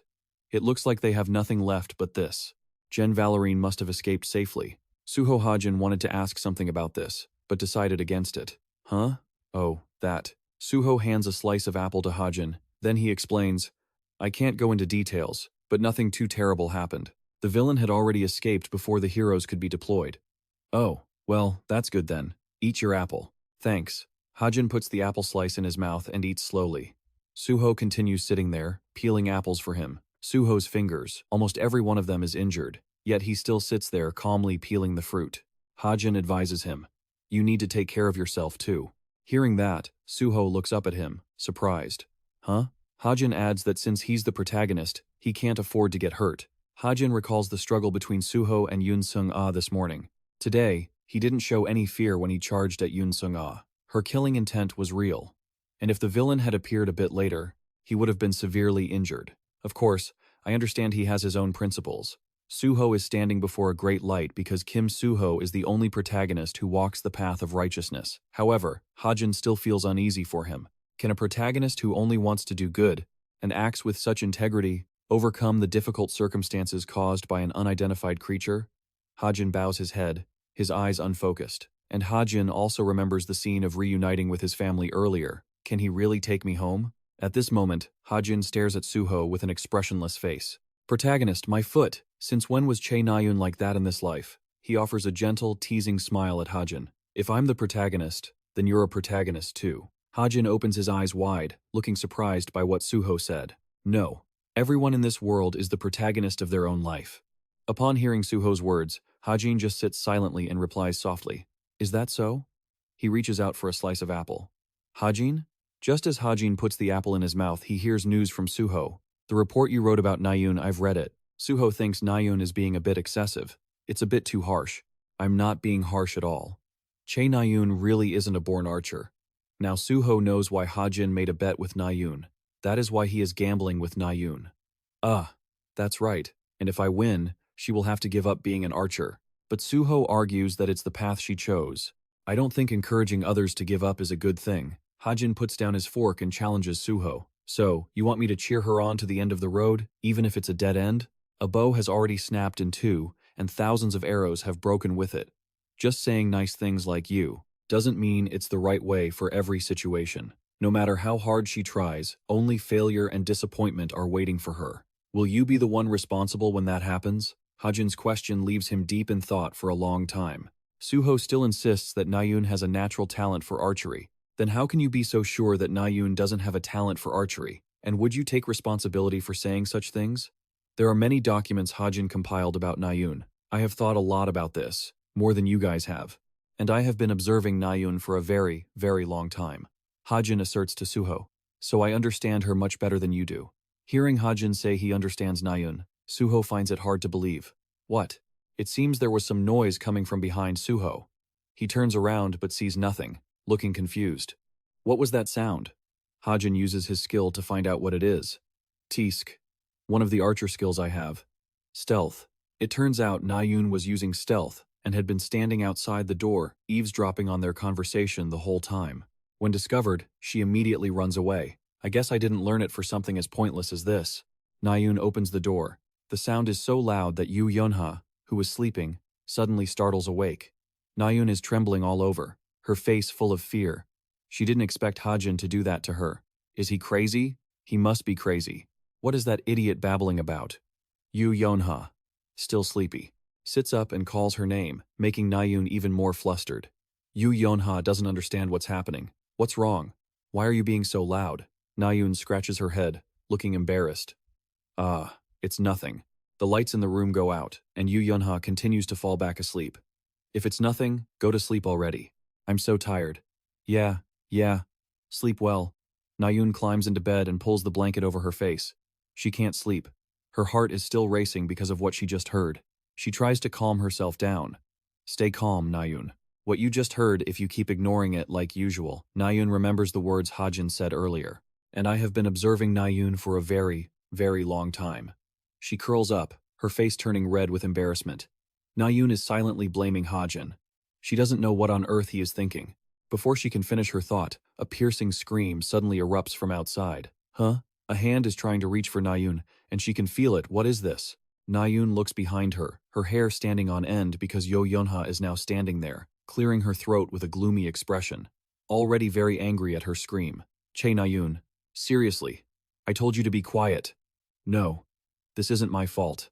Yu Yonha calms down and wonders. Then what is it? Nayun says nothing, just points outside. Both of them look out there. Is it someone's scream? Over here, a servant has discovered something horrific. She trembles and covers her mouth with her hands. Oh, that servant has discovered that Beret has been murdered right on his bed. Master, the door is flung open. Everyone, hearing the shrill scream, opens their doors to see, all wondering. Did you hear that? Was that a scream? They realize the scream came from downstairs. It seems to be from the floor below. Suho rushes out like a bolt of lightning. He grips the railing, intending to jump down, to everyone's surprise. He quickly jumps down. The person on the railing shouts his name, Kim Suho. Hajin walks out holding a gun. Witnessing that act, he is also stunned. Is he a monster or what? This is the third floor. The villa is now plunged into a dark, silent night. Suho walks over and throws the door wide open. He opens his eyes wide and stands frozen there. The scene of Beret murdered on the bed, along with the servant crying on the floor, hits his eyes. The servant, seeing Suho, bursts into tears and cries for help. Help, please. He's been murdered. Beret lies on the bed, his blood soaking the blankets and pillows. Mr. Beret? How could this happen? Natasha rushed to her father's side. She was heartbroken at the sight.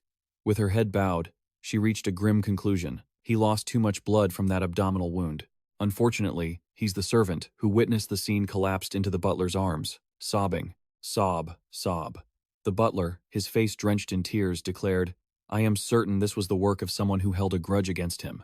How could they do this to such a kind man? Everyone was shocked to hear Beret had passed away while calling out for Mr. Beret. They all stood in somber silence, processing the event. Natasha finally broke the heavy silence. All right, let's call the police and an ambulance. Everyone, cadets, go back to your rooms. Suddenly, a hand reached for the switch. Hajin flipped the light on, and illumination flooded the dark room. When Natasha saw Hajin turn on the light, she glared at him immediately. She demanded, Kim Hajin, why did you turn on the lights? Every eye in the room turned toward Hajin. He began to walk slowly toward Beret. Seeing this, Natasha shouted, Hey, don't touch the crime scene. She reached out, trying to push Hajin away. Back off. Hajin simply aimed his gun right at her face. Suho and Oh Han-hyun gasped in shock. Najun angrily yelled at Hajin, Hey, are you crazy? Hajin kept his gun pointed at Natasha. She recoiled in fear. Natasha, you're lying. Hajin placed a hand on Beret, sensing he wasn't dead. He said, Beret isn't dead. Hajin explained further. The villain Beret had faked his death to escape a tight spot. Later, he would become the most brilliant strategist after joining the demons. Hajin didn't lower his gun, thinking to himself, since he's a new villain, I don't know what will happen next. If I can, I should take him out right now. Both the servant and the butler were stunned, their mouths agape. Everyone present stood in disbelief. Kim Hajin, with a pensive look in his eyes, knew it would be difficult to convince them. I don't know how my interference will disrupt the plot. But I'm not the protagonist, so that shouldn't happen. If I am the protagonist, then you are too. Hajin recalled Suho's words earlier. Hajin smiled a genuine innocent smile, because obviously, some idiots would easily overcome those complications. Hajin pointed his gun back at Natasha and concluded that Mr. Beret wasn't dead. He's just faking it to fool everyone. Natasha screamed, refuting his claims. What are you talking about? I'm a doctor. I checked. He's dead. Hajin calmly pointed out the oddities. First, the wound. It's too shallow for a direct stab. The blood pooled right here, beneath my feet. He continued to point out the discrepancies. Next, the amount of blood. The fatal blow was supposed to be to the heart, yet his blood soaked the bed and even reached the floor. He tapped his watch. Most importantly, Natasha and Yu Yunha were stunned by what they saw. Hajin projected Beret's wanted poster for everyone to see. The conman Beret is on the global wanted list. Looks a lot like Mr. Beret, doesn't it? Hearing the evidence, Natasha immediately panicked. She turned to the butler. Butler, you already called the police and the ambulance, right? Yes. Natasha composed her expression and forced a smile. Then let's just wait for them to arrive instead of arguing. A professional's opinion is certainly more reliable than a cadet's. She waved her hand dismissively, gesturing to wait for the police. The gun was lifted, and a finger placed on the trigger. Hajin now pointed his gun at the lying beret. Natasha turned, shocked and worried. The barrel of Hajin's gun was aimed directly at Beret's head. Everyone panicked and called out to him. "Hey, Kim Hajin! Cadet Hajin, what are you doing?" Hajin looked at them, his expression unchanged, and made his decision.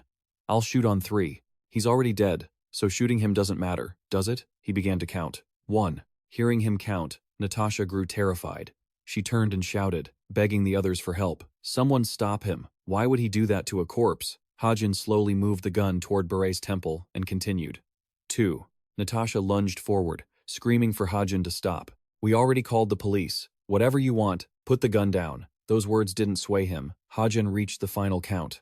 Natasha, tears streaming down her face in absolute terror, let out a shriek.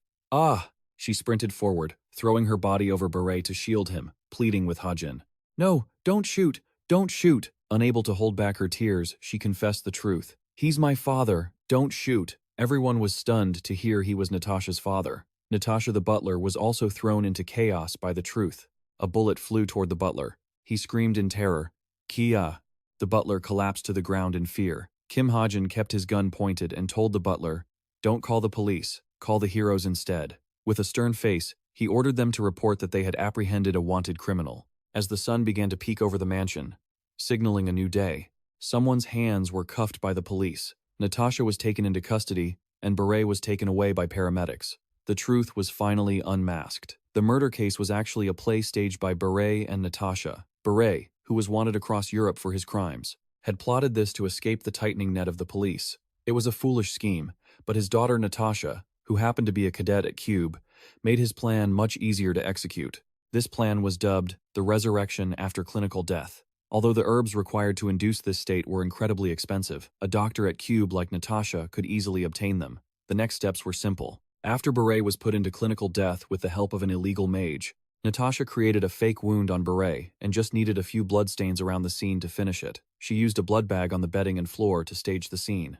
The emergency responders arriving at the scene wouldn't be able to tell he was only pretending to be dead, and all the police in the Paris area had been bribed by Beret. Because of that, a corpse with a similar appearance was prepared in advance to be swapped during transit. They'll find a way to switch him with another dead person to fool everyone. Natasha manipulated Cadet Cooper to pull off her plan. After that foolish Cadet Cooper will provide his testimony. And of course, whatever Cadet Cooper says is 100% reliable. And just like that, on paper, BB will be officially dead. In reality, he'll be reborn under a new identity. However, things are different now, because Hajin has uncovered their plan and immediately exposed it on his computer, simultaneously pulling up a website called the Truth Information Center. "I will answer any question you have. Please enter your inquiry." Someone's hands are typing their question into it rapidly, and the website responds instantly. "You have requested information on the heroes who were captured by the villainous guilds and are currently being transferred. You are the chosen one.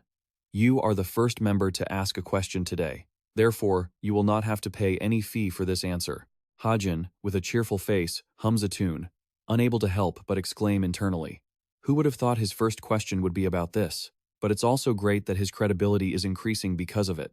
Yu Yonha appears out of nowhere, leaning against the door to Hajin's room, teasing him. "Are you Sherlock Holmes or something?" Yu Yonha can't help but marvel at his deduction skills. That little accident with Yoon Huno, and now this incident today too. "I feel like you could open a detective agency already. A marksman must have a sharp eye, obviously." Hajin turns to glance at Yu Yonha because of her question.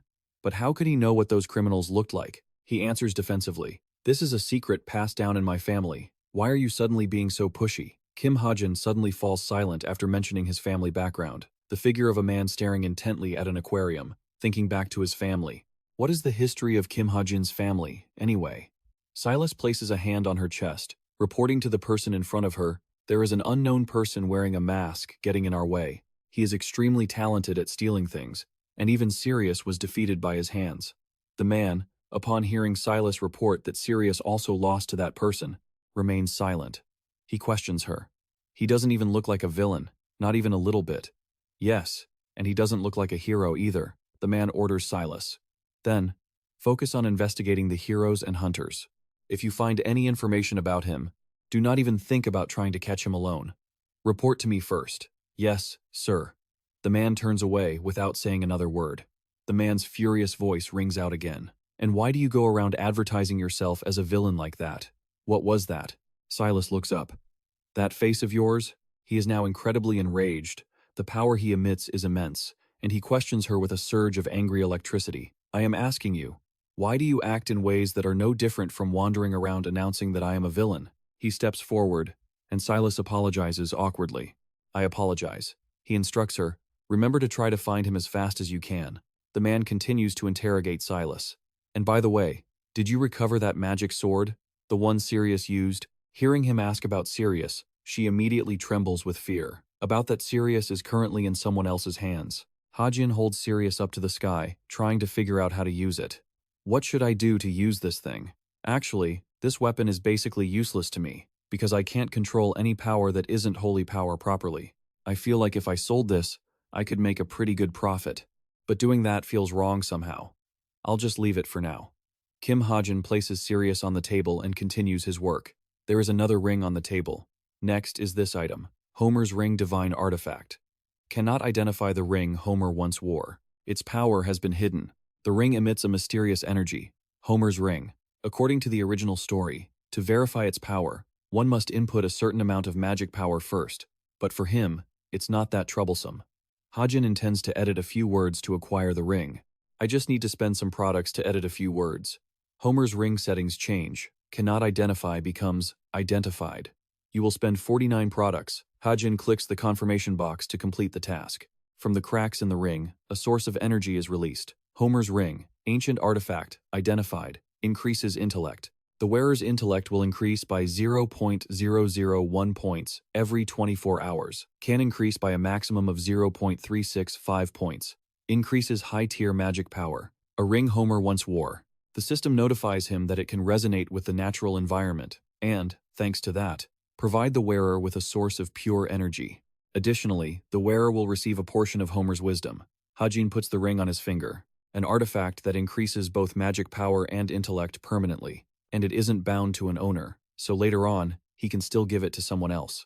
A massive sword created by someone. Hajin also feels his magic power is still weak, compared to someone whose magic power is barely enough like him. Kim Suho or Chae Nayun would clearly use it much better, especially Chae Nayun, who possesses more magic power. Admiring the ring on his hand, Hajin is also curious.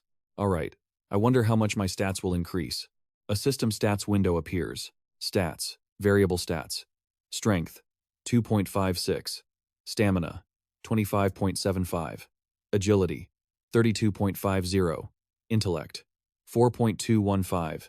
Health, 2,665. Magic power, 1,925. Intermediate marksman. Permanent. Type. Continue to level up. Proficiency. Level 6. Mastery. E rank. Proficiency. 0%. Effect of proficiency. Marksmanship. You can use all long-range weapons more skillfully. Looking at the stats table, he is a little disappointed. Other than agility and intellect, the rest don't increase much. Magic power didn't increase at all, but luckily, the number of gifts increased. An arrow pierces the wooden board, shattering it. I'm starting to feel like I'm hitting a wall. I'll probably have to try much harder than before if I want to break through my own limits, right? Hajin slowly closes his computer, sighing to himself. However, at his current level, he should still be able to defeat Chae Nayun. He calmly realizes, oh, right, I still need to find out about Kim Hajin. Hajin goes online to the Violet Society application to look up Kim Hajin. It's impossible for that fake Kim Hajin to be shielding his past. After searching, Hajin still cannot find out what Kim Hajin looks like. Kim Hajin joined Cooper, though in the novel I wrote, he was just a side character. In reality, he is actually quite elite, which means it's highly likely his parents aren't nobodies either. He continued searching on his computer. There was truly very little information about Kim Hajin here. Finding information on that guy is going to be tough. The information broker, Yoo Jin-hyuk, specializes in tracking down people, residences, movements, assets, criminal records, products, Q&A, and contacts. A talented man when it comes to finding information brokers. Yoo Jin-hyuk is famous for being the best at digging up every single detail about someone, but his fees are incredibly expensive. Hajin was still happy to spend the money to hire him, and since he is incredibly skilled at these types of background investigations, I'll hire him. But suddenly, He realized something and froze. Hajin had dumped all his money into investments and was now completely broke. Right, I invested all my money, didn't I? Come on in. Ha ha. He sighed and rubbed his face. Oh, I almost forgot about this. An egg was glowing. It was wriggling on the desk, and Hajin had already noticed its movement. Is it feeding time already? It's really squirming a lot. All right. The sunset glow began to appear in the sky, dyeing it a beautiful orange. Yu Yonha was doing something on her watch, and suddenly Yu Jin-hyuk called her. Uncle Yu Jin-hyuk? Yu Yonha stared at the incoming call for a while without answering. Changing scenes to another location, this place is covered in cold, beautiful snow, and ice Norway. Hajin was lost in thought, looking ahead with a mind full of reflections. Why are we in Norway, you ask? That's a long story. Just as he was chilling, suddenly, Hajin was hit by a snowball, right in the face, which cut his train of thought short. His two friends were playing in the snow. Che Na-yoon threw it on purpose, annoying Hajin. Haha, wait, it hit Kim Hajin. I totally aimed for him. Hajin explained why they were here. Club activities, which were postponed after the Sven incident, had resumed. The hunting club borrowed a cabin on the hill to hold an event. The manager stepped forward and addressed everyone. All right, stop messing around. Now, I'll explain the event. She started announcing the rules. She pointed to a flag and said, the seniors have hidden numbered flags like this in many places in the forest, and each number comes with a different prize. Everyone was attracted by these incentives. There are VR equipment, vouchers, and many other gifts, so I hope you all search as hard as you can. Finally, a concluding note before the game. Everyone should draw lots to form teams. Che Na-yoon held a small piece of paper in her hand, gripping it tightly, looking unwilling. She was quite annoyed because she had been paired on the same team as Hajin. She questioned him. Did you do this on purpose or what? Che Na-yoon walked away aggressively. She warned Hajin, don't you dare get in my way. Hajin didn't mind her. He reminded her, worry about yourself, and don't forget there are traps on the ground. As soon as he said that, Che Na-yoon immediately tripped over a trap. Hajin couldn't help but burst into laughter. The two of them continued walking. Che Na-yoon saw Kim Hajin wearing only a thin shirt, and she immediately asked with concern, wait, you're only wearing that shirt. Aren't you cold? Do you want to freeze to death? Hajin replied briefly. This shirt is very versatile. He seemed very pleased with this coat, and perhaps it was perfect for him. This coat is amazing. A royal black trench coat, a partial holy artifact, high-end temperature regulation, intermediate durability. Includes a broadcast skill, can adjust length. Made by the British royal tailor. It's a part of an augmented holy artifact. Moreover, this was a very meaningful gift that Hajin had received. He recalled Rachel giving him this when he was struggling and couldn't afford one. She said it was a thank you gift for his midterms or something. Hajin felt deeply touched and grateful to Rachel Elizabeth Lewis. She is truly kind. I really should have created 100 characters like Rachel Elizabeth Lewis. Suddenly, Che Na-yoon pointed to a flag on the mountain peak. She turned to him and said, hey look, isn't that the one? Kim Hajin acknowledged it. Yeah, that's number 1. Che Na-yoon was excited. Oh, that's great. But Hajin realized something was wrong. He said, but why is it all the way up there? What kind of idiot would climb up there? The idiot turned out to be Che Na-yoon herself, which was hilarious. She seemed very impatient and urged him, hey, what are you mumbling about? Hurry up. He reached into his pocket to grab something. It turned out Hajin pulled a dagger from his pocket. Che Na-yoon was very confused by his actions. She asked in bewilderment, huh? What are you doing? Do you think a tethered knife will do anything? But Hajin appeared extremely confident. He replied, of course, not just any rope will do. This string has a bit of my mana in it. He immediately threw the dagger straight toward the towering mountain peak. As expected, the knife followed the exact trajectory that Hajin controlled. No matter where it flew, if I control the mana in the knife, it begins to take effect. It released a burst of power. It hit the target and successfully retrieved flag number 1. Witnessing this scene, Che Na-yoon had to be impressed. Wow, you actually did it. The number 1 flag fell right in front of them. Hajin picked up the flag. Che Na-yoon excitedly ran after him. She asked urgently, what's the prize? Hajin replied, there's some paper here? The paper contained a phone number and the following content. Number 1. Your reward is my phone number, Jun Seon. You know who I am, right? If you need help, you can call me once. I will do my best to help you. Che Na-yoon seemed very interested in this gift. Wow, that's great. But on the contrary, Hajin didn't seem to like it much. He handed the paper to her and said, you take it. Che Na-yoon couldn't believe it. She asked again, huh? You're giving it to me just like that? But this is the number of the vice president of the #1 ranked guild. Hajin still placed the paper in Che Nayun's hand, answering very casually, I don't need it. I already know her number. Holding the paper, Che Nayun was a bit flustered, and after thinking for a while, she decided to return it. Forget it. You're the one who got it, so why give it to me? Hajin was also surprised. Huh? Oh, if you don't need it, then that's fine. Now that we've found #1, let's head back to the cabin. All right. Shifting scenes to another location with ultra-modern skyscrapers. Yu Yunha was working, but she couldn't focus on her writing, because she was reflecting on the previous conversation with Hajin and pondering his words. How could he have recognized the criminal's face? That's a family matter. Yu Yunha rested her chin on her hand, clearly looking distressed. She wrote on paper, trying to find similarities regarding Hajin. The wanted criminal BB mostly committed crimes in Europe. That guy shouldn't have had any connection to Kim Hajin. Then, the only possibility is that he memorized the faces of all international wanted criminals. But Yu Yunha was deeply suspicious of all this. She wondered to herself, why would he do that?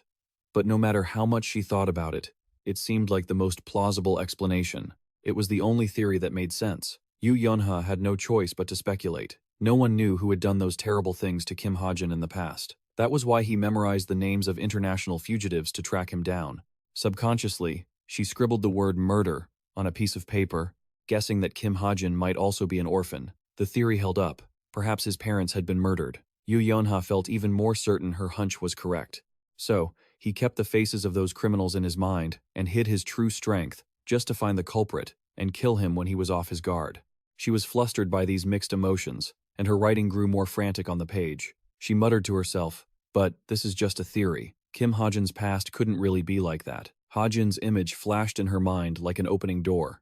If Kim Hajin really did have a past like that and she was the one to uncover it, it would be a golden opportunity. Her mind began forming a plan to gain the upper hand when she eventually recruited him into her guild. She froze for a few seconds before letting out a weary sigh. Ugh, but I really don't want to contact him. Back at a major company, a phone began ringing incessantly in an office. Oh Jin-hyuk walked in and scolded the secretary, asking why she wasn't picking up. But when the secretary didn't answer, he had to take the call himself, still grumbling. What was the point of having a secretary anyway? She was just collecting a paycheck for nothing. He immediately recited his usual slogan for clients. People, intelligence, whatever you need, I can find it. This was the U office. But then he recognized the familiar voice. Oh, hello? Oh, Jin-hyuk immediately turned cheerful. He asked, who is this? Is that you, my niece Yu Yunha? It's rare for you to call me. Yu Yunha went straight to the point. Actually, I want to hire you to investigate someone. She immediately provided the details, asking for information on a guy named Kim Hajin, 17 years old, a cadet at Cube. I want to know everything, from his past to all the places he's been. With your ability to see the past, this should be easy, right? Everyone was shocked to see Kim Hajin holding the #1 and #4 flags. What? You're the one who ranked first? I'm so jealous. I wish I had been faster. It would have been great. But he didn't seem to like the grand prize very much. He said, but I actually think the reward for 4th place is better than the one for 1st. After a day of gaming, everyone gathered for a barbecue party. Everyone did a great job today. Let's have a drink. The grilled meat looked absolutely delicious on the table. Hajin offered to handle the grilling. Let me take care of the meat and the snacks. You guys go rest. Oh? Oh, okay. The young man who was helped looked at him with more favor. He really is different from the rumors. Kim Hajin was genuinely talented at grilling, and he felt quite proud of it. If I ever open a Korean-style barbecue restaurant, I'd be absolutely confident in my grilling skills. Suddenly, the manager brought up a certain topic. Wait, now that I think about it, your final exams are coming up soon, right? And she gave them one important warning. You guys have to be really careful. Absolutely do not trust anyone while the exam is taking place. One of them said in surprise, is it really that intense? She gave an example to highlight the gravity of the situation. It's not like normal times.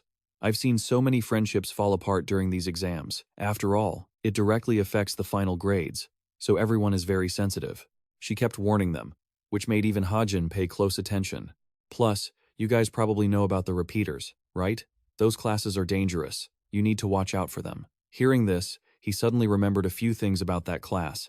The repeaters class was exactly as it sounded. It was for cadets whose grades weren't high enough to pass.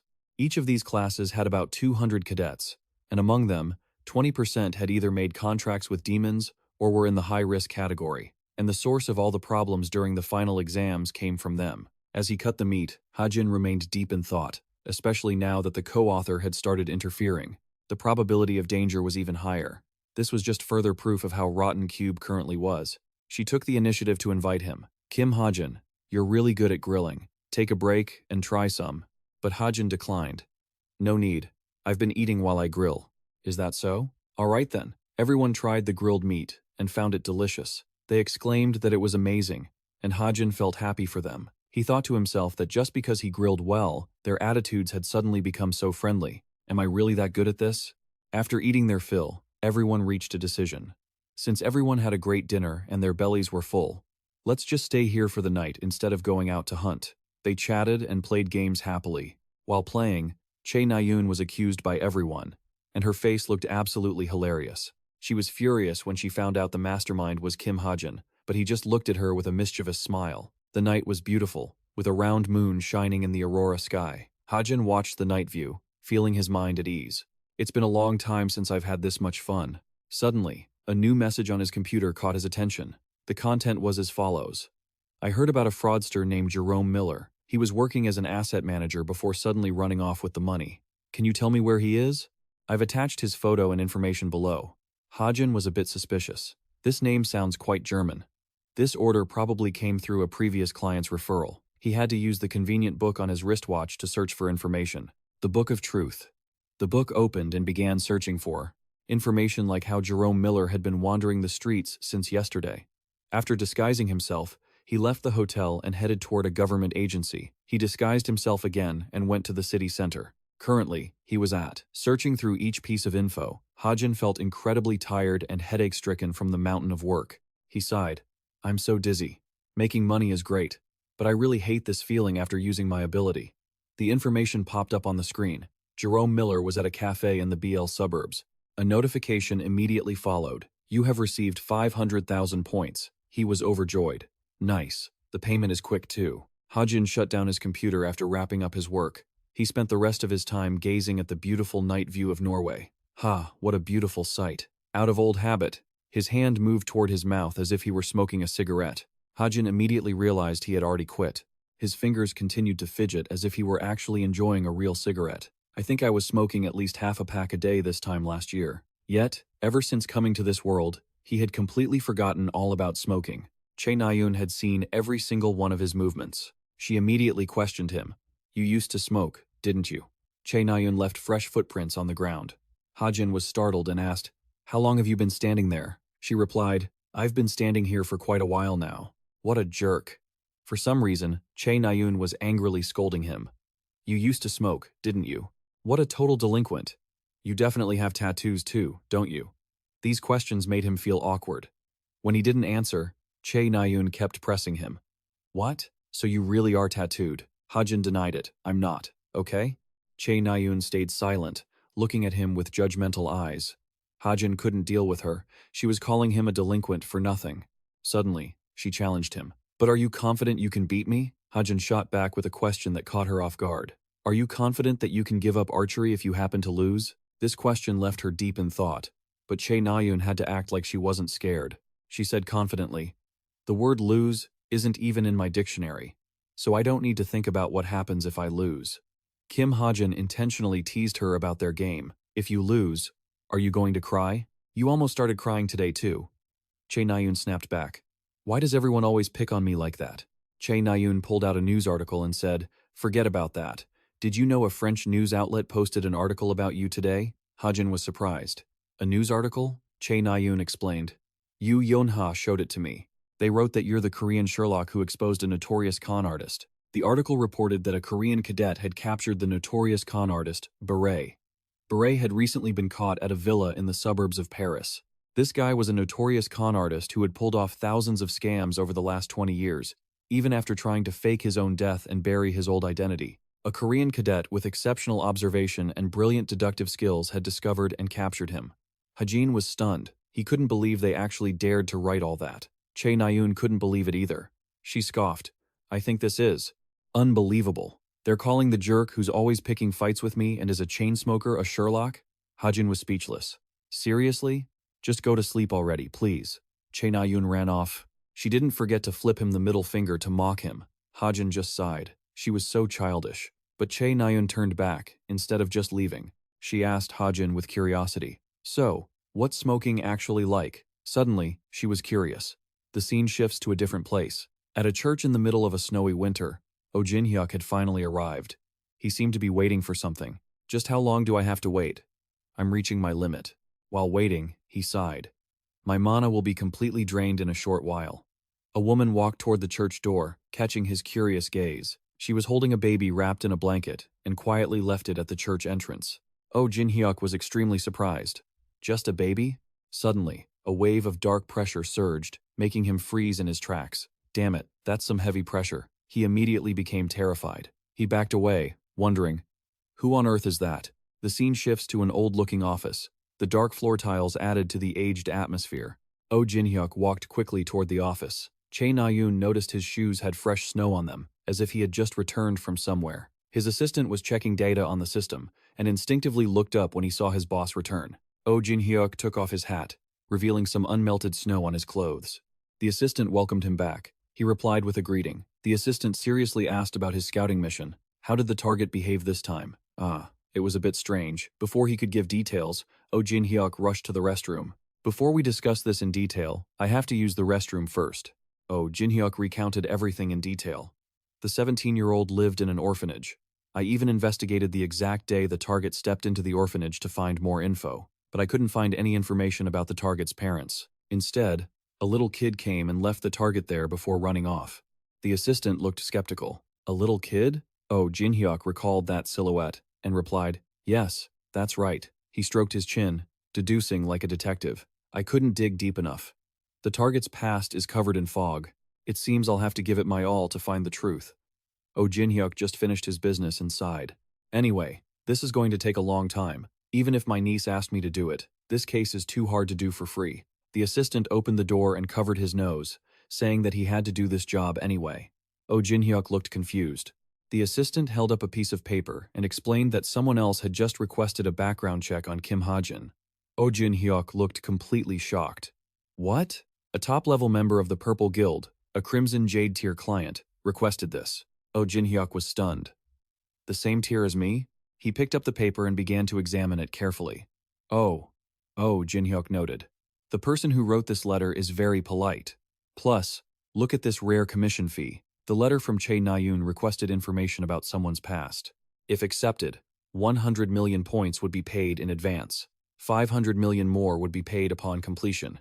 If the target discovers us or any trouble arises, the deal is off. Oh Jin-hyuk quickly deduced that this was definitely a request from the Che family. His eyes gleamed with greed and desire. "Look at this." Gazing at Hajin's photo, he couldn't help but speculate. Kim Hajin, that guy really is suspicious, isn't he? The scene shifts to Friday morning. The instructor announced to all the students that the final exams were only 4 weeks away. He gave a few notes and reminders about exam regulations. "The practical part will be harder than the midterms. You will be tested on everything you've learned this semester. So, prepare thoroughly." Hajin listened intently to every word the instructor said. "Midterm exams are way more fun. But finals? Forget it. There's no arena or crowd for those. These finals are being held on some remote island in Korea. An image of an island pops up to help the students visualize it. A survival test, set on an island crawling with monsters and beasts." Hajin's getting a headache just thinking about all this. He wonders to himself, if that assistant author of mine had a hand in writing this, things might change a lot. Just the thought of that is giving him a migraine. He's feeling a bit skeptical, and since there are plenty of others besides that assistant, he needs to stay on his guard. To wrap up the lecture, the professor concludes, "I can't give you any more details about the test, but the general and elite faculty will do their best to ensure your safety during this exam. You all just need to focus on the test." He doesn't forget to wish them all luck. "All right, you're dismissed. Have a good weekend." Hajin starts packing his bag to head home, when suddenly, Che Na-yoon calls out to him from behind. "Hey," she reminds him, "you haven't forgotten our bet, have you?" Hajin doesn't hold back and fires back at her, making Che Na-yoon turn beet red with rage. "You didn't forget you're giving up archery if you lose, right? Don't go crying from shame when you lose." Che Na-yoon boasts loudly. "Fine, let's go." Scene shift to the archery center at Cube. They both seem ready, bows prepared and checked for the match. Che Na-yoon speaks up first. "Ready?" "Yeah." Alright, but wait. Behind them is an entire crowd of cheering students. Kim Hajin is confused. Why are they all here? Yi Young-han walks up, throwing an arm around both of them with a huge grin. Yo, were you two trying to ditch us? A show like this is only fun with an audience. Kim Hajin glares at him. Yi Young-han, does he have no shame after what happened last time? But Young-han acts like everything's perfectly fine. You aren't still mad at me, are you? We're still good friends, right? Suddenly, he smacks Hajin on the shoulder like a ton of bricks. It feels like Yu Yunhan is intentionally trying to intimidate Hajin. He grabs Hajin's hair and whispers something cryptic. You said you'd make Chae Na-yoon quit archery if she loses, right? What if you lose? You're done at Cube, got it? But Chae Na-yoon steps in to break them up. She scolds them. Hey, stop interfering. We're about to compete. Chae Na-yoon sets the distance at 50 meters. She says the criteria is simple. Hit the target. She explains the details. See that target launcher? The targets will fly out from there. She lays down the rules. We start shooting from 100 meters out. Every time we hit a target, we move back 50 meters and keep going. Chae Na-yoon sounds very confident as she taunts Hajin. There, that's all there is to it. Scared because it sounds a bit hard? But he doesn't flinch and replies, No, it's simpler than I thought. Chae Na-yoon looks annoyed. We'll see how long you can keep that confidence up. They both draw their bows on command. All right, let's go. With a murderous look in her eyes, Chae Na-yoon shouts, Fire! 2 arrows fly rapidly toward the target machine. The machine launches 2 targets. Chae Na-yoon's aim is incredibly precise. Her arrow hits the bullseye, shattering the target into pieces. Seeing her smooth performance, she laughs with delight. Hey. Chae Na-yoon turns to Hajin to gloat. 100 meters is a piece of cake. The archer looks calm though. Oh, sorry. I was so surprised I forgot to shoot. Let me try again. Watching Hajin show off leaves Chae Na-yoon wide-eyed and stunned.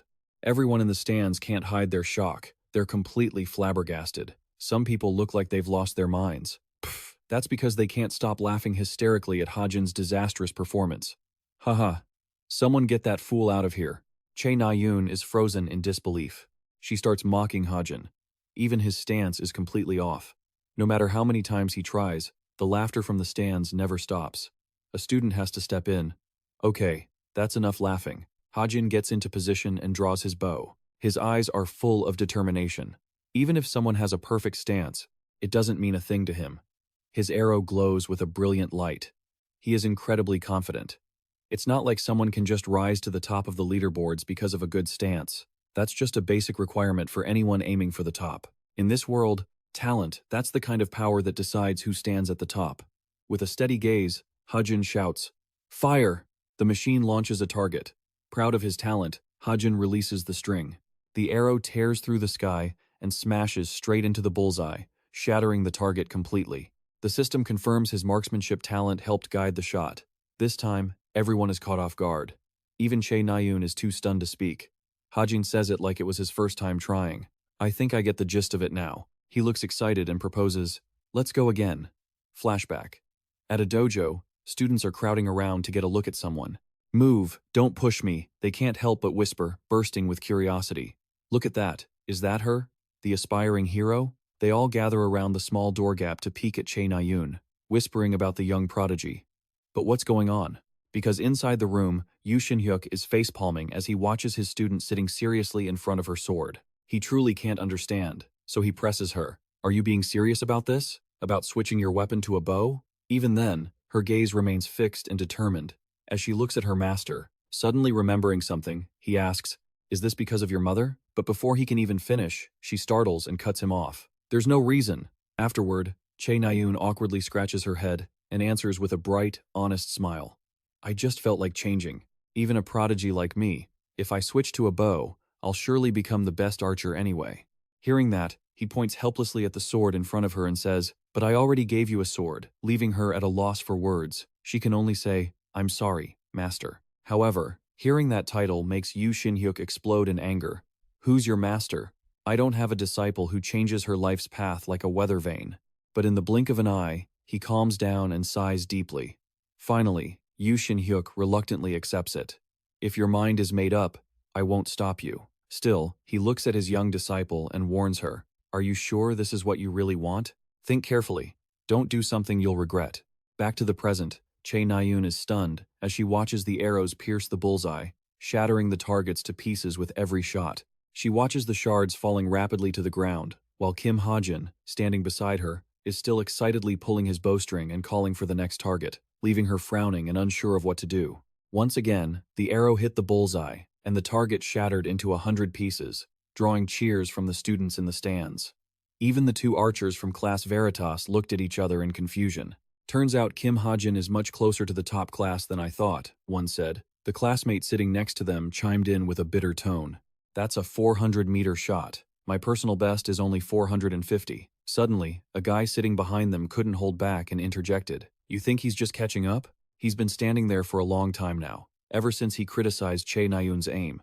He pointed at the two down below, who were focused on their duel, and said with admiration, if it were just 1 or 2 shots, maybe, but under the constant pressure of a match, wouldn't a normal person break down mentally? Yet, facing this psychological battle, Kim Hajin looks completely relaxed. After a moment of analysis, he suddenly had a realization. Don't tell me, is Kim Hajin actually going to win this bet? Upon hearing that, Shin Jong-hak, who was sitting in front of them, turned crimson with rage, letting out a frustrated isk that made the whole group shrink back in silence. He then quickly turned his attention back to the duel. Seeing her knock another arrow, he felt a surge of secret worry for her. However, this time her arrow only managed to shatter the target without hitting the bullseye. Finally, she couldn't maintain her calm composure anymore and cursed, damn it. Deep down, she felt a pang of regret.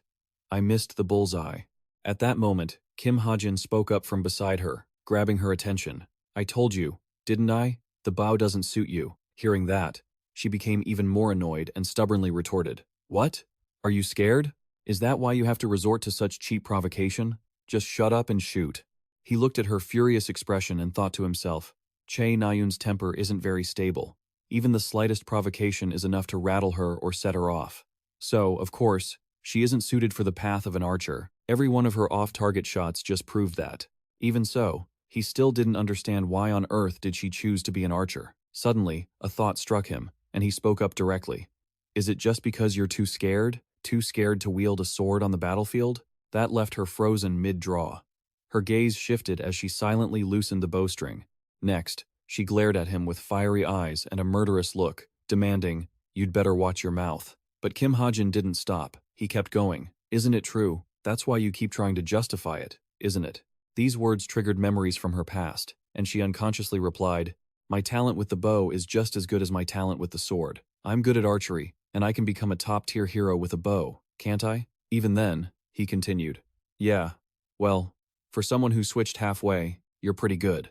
At this point, Che Nayun was beyond annoyed and repeated, I told you to shut up. She didn't notice that the hand holding the bow was trembling violently. Seeing this, he provoked her even more. But at this level, you'll never even be able to kill a single monster, let alone avenge your family. That completely struck a nerve.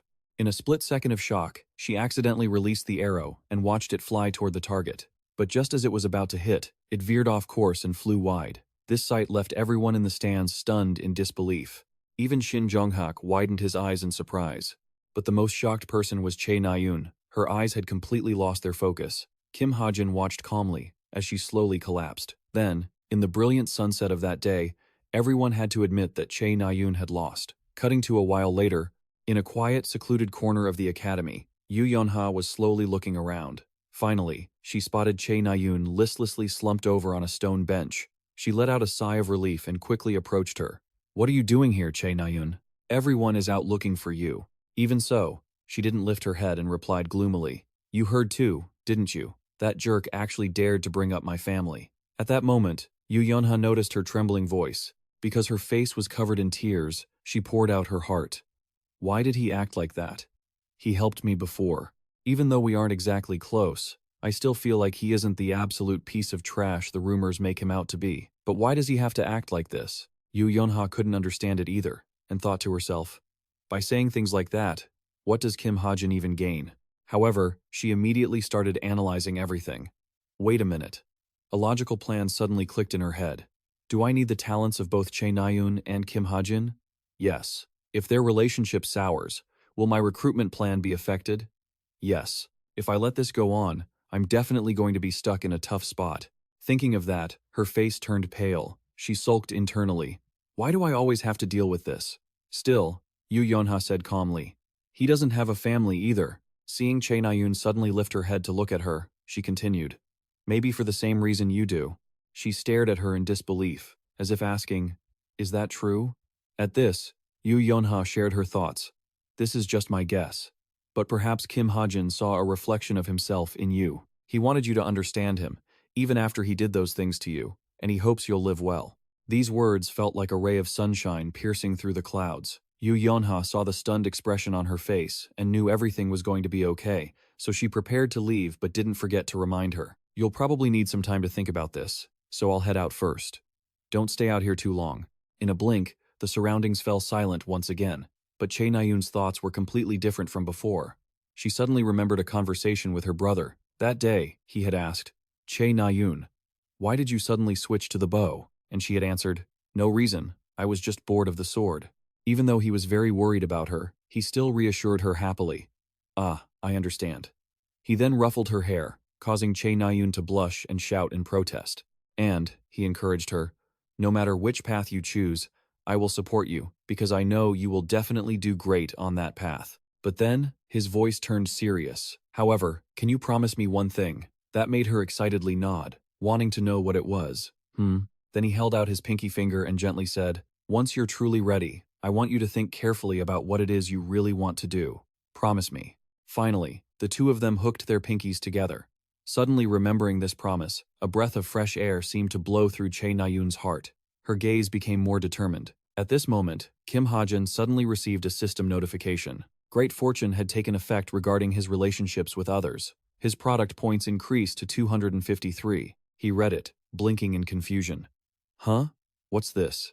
Meanwhile, elsewhere, Che Nayun had also found her own path and was bravely moving forward once again. That evening, Yu Yonha contacted her uncle and told him everything.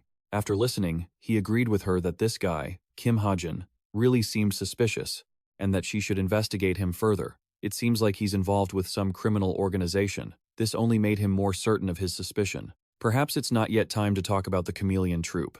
Then he suddenly asked, Yonha, should I keep investigating this guy? She replied without hesitation, of course. I've already decided I'm going to drag him into the depths of despair. Hearing this, her uncle's expression changed quickly. He became even more excited and teased her. Oh, look at you. Maybe I need to use my secret weapon. She shyly stopped him. What on earth are you thinking about? Early the next morning, Kim Hajin headed to the training grounds early. Seeing that the training ground was empty, he finally let out a relieved sigh. He remembered when that person came to interview him. What kind of talent did he have? Was there any reason for him to switch to the bow? Kim Hajin broke into a sweat, grumbling. There were too many spectators at the archery competition. No wonder the rumors spread so fast. But having someone come to interview him made him fear entering class. Should I just practice this morning and skip class? Suddenly, a noise in the training ground caught his attention.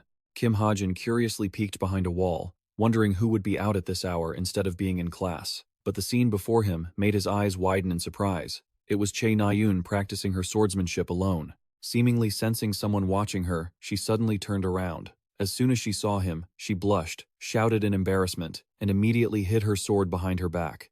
Kim Hajin was startled by her reaction but played along, not mentioning it, and asked, looks like you're in the middle of training. However, she didn't get his meaning and defensively snapped, huh? Yeah, so what? Seeing her flustered expression, he just said, I didn't mean anything by it. Suddenly, he took a good look at Che Nayun and added, by the way, your hair.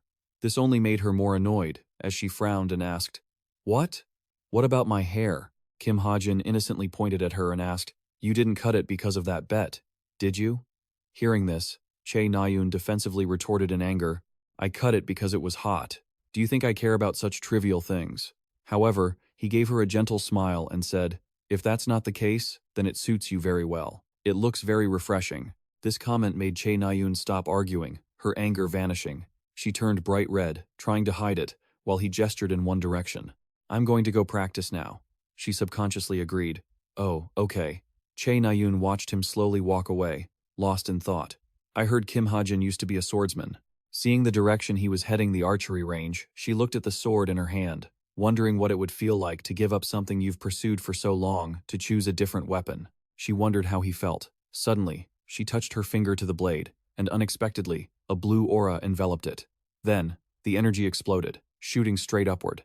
Seeing this, Che Nayun immediately snapped out of her thoughts and exclaimed excitedly, "Wow, I actually reached the ceiling." Even so, she still remembered his words. "Are you really going to keep using the bow? You must have felt it today, right?" She pondered, looking at the clear blue sky through the window. She truly whispered to herself, "Has he been like that from the very beginning?" That evening, Kim Hajin was scrolling through the store, wanting to buy a few things for camping. After selecting a few items, he muttered, I think this should be enough." He clicked the purchase button. In the blink of an eye, a notification appeared on his bracelet. "Your order has been completed. Delivery is arriving." He read the notification and guessed, "They're going to check our supplies before the test begins. But that's just to get rid of defensive weapons. And like that, but it should be fine if I say this is for emergencies." At that moment, Evandal's egg shrieked in protest. Seeing it acting like an angry puppy demanding food, he sighed and replied, all right, I'm getting your food ready." Watching it eat, Kim Hajin observed it and suddenly remarked, "You're getting pretty big, huh? Are you going to hatch soon?"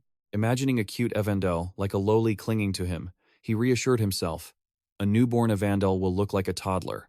It'll probably be fine if I raise it in the dorm as long as I can channel it into witch magic, like raising a cat or a dog." Afterward, he affectionately petted the egg. It felt it and became excited, moving along with him, making him laugh. The two of them played like that. He looked at it, hoping, "That's right, hurry up and hatch." The scene shifted to a room in a hotel in the city of Sun. Ren couldn't believe it and asked, "Are you serious, leader? You're planning on wearing that and sneaking into the final exam?" Li Xiaopeng didn't care and looked at the vibrant city through the window, answering, "Yes, that's why I need your help, Ren." She asked confusingly, "Do you really have to go this far? Oh, did you get caught up in something strange again?" "Ah," she replied coldly. "There's a guy I want to test myself, and there's something I need to retrieve from that place." Hearing that, she could only sigh helplessly and deploy her power. She said, "All right, fine. If you want it, who could stop you?" In the blink of an eye, her power, like a pool of mud, enveloped her. Before she left, Ren didn't forget to remind her, "I'll give you information about the person you're disguising as. Write down their habits, personality, and way of speaking.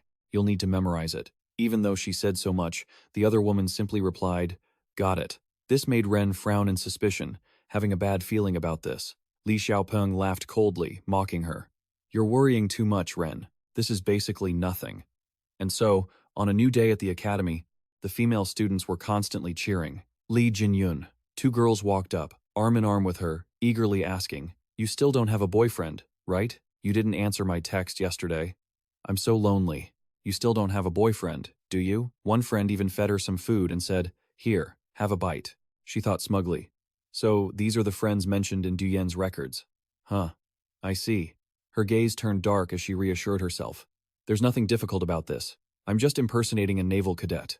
In the blink of an eye, she changed her expression to be friendly with her classmates. Not only that, she winked and replied in a sweet, doting voice, "Oh my, which boyfriend are you talking about?" She didn't even notice Kim Hajin slowly entering the classroom.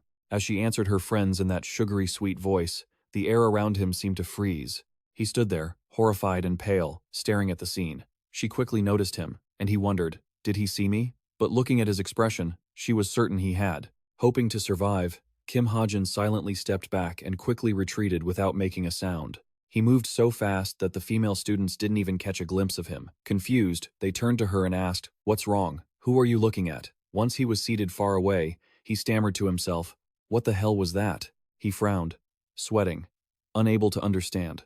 How is that even possible? He stared at her back as she chatted happily with her friends and wondered, is the leader here? A few days later, the written exams concluded, and the final semester began. All the cadets gathered on an advanced ship, cutting through the waves on the high seas. At this moment, Li Xiaopeng was still in disguise, laughing and joking with her classmates. Kim Hajin truly didn't know what to do. He looked at her, thinking about how she could feel so comfortable in another body, while wondering if the boss was still there in the guise of Jin. At the same time, he recalled their previous conversation and his face darkened. "I didn't think I'd run into her after the midterms. She keeps reappearing, a bit differently from the original novel. I don't know the reason, but I should probably keep an eye on her for a while." But when he saw a classmate poke Li Xiaopeng's cheek and she didn't get angry, his face turned black as he wondered, will I even be okay? However, to gain some intel, he tried to strike up a conversation with her when he had the chance. He remembered how he had carefully met her alone at the vending machine, and a soda can had fallen out. Afterward, she had smiled gently and handed it to him. In the end, the only thing he got back was a can of soda. He had kept it in the fridge. Thinking this far, Kim Hajin couldn't help but be suspicious. Is she here to investigate X and Shin Jong-hak? As he was lost, in his thoughts, Instructor Kim Soo-hyuk suddenly announced in a loud voice, "Listen up, everyone. The rules for the final exam are simple." The cadets quickly gathered around him and listened in silence. Next, the instructor pointed to a nearby island and declared, "Survive on the island for 5 days and collect points. Points can be earned by defeating monsters or stealing them from others. They can also be used for trading." He then sternly pointed to his own name tag and reminded them, "For cadets who want a high score, you can earn up to 200 points if you defeat an instructor." This made Kim Hajin sigh in disbelief, thinking, as if anyone wants to fight an active hero. Finally, the instructor shouted, "I will drop you off at the designated points. Follow me." Even though they were reluctant, the cadets responded loudly, "Yes, sir." By the time the sun dipped toward the west, everyone stepped onto the island. While his classmates had quickly found their teammates and grouped up, Kim Hajin finally found the person he was looking for and whispered, "There she is." He immediately called out to Rachel, surprising her as she turned around. He quickly approached her and asked, "Would you like to pair up with me for the exam?" This took her quite by surprise, but his true intentions were the complete opposite. "I didn't pick Rachel Elizabeth Louis over the other protagonists by accident. I've studied all the situations that could be altered by the co-author. With the appearance of a villain who holds a grudge against Rachel Elizabeth Louis, she is the one most likely to be in danger during the exam." After thinking for a moment, she finally spoke up. "Oh, I prefer to be alone." Facing her gentle rejection, he felt a bit defeated, but this was something he had anticipated. I knew she would say that. High-ranking people usually like to be alone. However, just then, her bracelet suddenly chimed with a notification. He quickly pointed to his own bracelet and explained, "In that case, I'll share my location with you." He was determined, thinking, "I won't let that co-author do whatever he wants." Although surprised, she opened the map display and didn't forget to say, "All right, thank you." In the blink of an eye, the island was plunged into darkness, and the ground was full of footprints left by the cadets. At this moment, someone in the forest was hunting alone. It turned out to be Chae Na-yoon. She had to focus intensely, remaining alert to her surroundings. Suddenly, a monkey lunged out of the forest to attack her. Not only that, it shrieked, calling for its companions. But she didn't flinch. She unleashed power around her sword and finished them all off with a few quick, clean strikes. Next, she checked to see if anything was left behind before calmly sheathing her sword. However, she suddenly laughed, and finally looked up at the sky, venting her frustration. "Where the hell am I?" Chae Na-yoon hung her head pitifully and muttered, "I've been killing monsters non-stop since I landed. Where is there food or a place to rest? If this keeps up, I'll be the first one eliminated." But just then, a ray of light unexpectedly appeared. Certain that her eyes weren't deceiving her, her heart cheered at the sight. Her eyes lit up, and she rushed toward it. In the meantime, she caught a scent and couldn't help but think, "Something smells delicious. Someone already found food. This is a lifesaver." But waiting for her was Kim Hajin, calmly grilling meat. Seeing it was him, he was just as surprised, as Chae Na-yoon angrily shouted, "Hajin!" He was faster, reminding her, "Combat isn't allowed for another 12 hours. She wasn't having it, and pointed at the pieces of meat on the grill, asking, "What is this? Where did you get that?" Kim Hajin didn't hide it and answered honestly, "I bought it just in case. The exam is pretty long, after all." Though angry, she had to admit, "Right, I forgot this guy has a lot of brains." Just as Chae Na-yoon was about to praise him for being smart, her stomach betrayed her by letting out a loud growl, making her close her eyes and blush, too embarrassed to say anything else. He played along and asked, "How many points do you have?" Although she didn't quite understand, she still replied, 25. Kim Hajin said, "I'll give you food for half of your points." She frowned uncomfortably and repeated, "You want half?" Still, she thought it over carefully. In the end, she could only agree, and sat down, replying, "Fine, deal." Seeing that, Kim Hajin asked, "Can you eat the belly portion?" At this, Chae Na-yoon didn't dare to be picky, and replied, "I'll eat it. Beggars can't be choosers." After that, she quickly enjoyed the meal with delight. "It's so good." Meanwhile, he felt a bit of regret, thinking that he ended up meeting Na-yoon instead of Rachel Elizabeth Louis. Still, he didn't give up, his hands moving nimbly on his laptop. He hacked into the drone's server and logged in. In the blink of an eye, everyone's actions appeared on his screen. Just then, one camera finally captured the image he was looking for. It was Joran slowly approaching a group of people grilling meat, and this scene didn't change much from the original story. On the other side, Rachel Elizabeth Louis was also slowly assessing this group. Suddenly, someone in the group asked, "Do you want to buy some food?" Another person disagreed and retorted, "There's no need for that. You can just eat. Trading between cadets isn't necessary." He looked at her very confidently and asked for her opinion. "Don't you think so?" Outside the tent, it was still dim. Kim Hajin stretched and sat up, yawning. It was morning. He glanced out of the tent flap, lost in thought. Seeing the sky outside was still quite dark, Kim Hajin wondered, "Is it a white night today?" A moment later, he looked at the sleeping bag silently lying beside him, thinking that Che Nayun was still asleep. The small nut on the table suddenly lit up, making Kim Hajin chuckle. "Oh my," he reached out and stroked it. "Good job, you're hungry, right?" Cradling it in his palm, he beamed. "Why are you so cute?" Having said that, he stuffed the nut straight into his pocket. "Just stay in my pocket while I'm out." Now fully awake, Kim Hajin called out, "Hey Nayun, still sleeping? You get up and scout, I'll pack the tent." Seeing Che Nayun didn't react, he started packing the tent anyway, thinking to himself, he didn't really care, he just needed to pack the tent. While neatly folding it, Kim Hajin thought that finally, the cadets were allowed to face each other. If possible, he should start by defeating the dangerous ones first, but he shouldn't hurt anyone. The image of someone popped into his head, because a cadet he suspected was a demi-human. They weren't a demi-human by nature yet, because Kim Hajin knew the difference between those who made a pact with a demi-human and those who made a pact with the devil. The former were seen as pawns, or even test subjects, but because they were supplied with the magical power of the demi-human they made a pact with, they might not go insane, and the pact was also fragile. And the white pawns like the others were seen as central members, but not many people could overcome the side effects. In this place, the only cadet who could survive the side effects was Jun Iyun. Kim Hajin hoisted his bag and looked in one direction. He should start heading toward higher ground. He remembered the glowing tree. His target was the world tree in the center of the island. Once decided, Kim Hajin quickly leaped away, leaving the other sleeping bag abandoned in the forest. I should hurry. As for Che Nayun, she was still lying motionless, as if she were asleep. Elsewhere, on a nearby cliff, a small light flickered on a high treetop. A sharp arrow was already nocked on a bow, accompanied by a female voice from behind the foliage. "Yun." The target below was none other than Kim Hajin. She said, "I've found someone." Suddenly, she was stopped by Yu Yonha. "No, stop." Her expression turned serious. "You shouldn't attack him." Rose couldn't help but wonder. Why not? He was only ranked 934. Below, Kim Hajin was still walking nonchalantly, as if he hadn't noticed someone aiming at him. Yu Yonha sighed. "No, you can't beat him." Rose? Below, Kim Hajin lowered his center of gravity to prepare for a dash. Rose frowned in disbelief, thinking, he's preparing to jump. Is he planning to climb the world tree? Kim Hajin let out a slight breath, energy concentrated around him, and his body shot off as fast as light.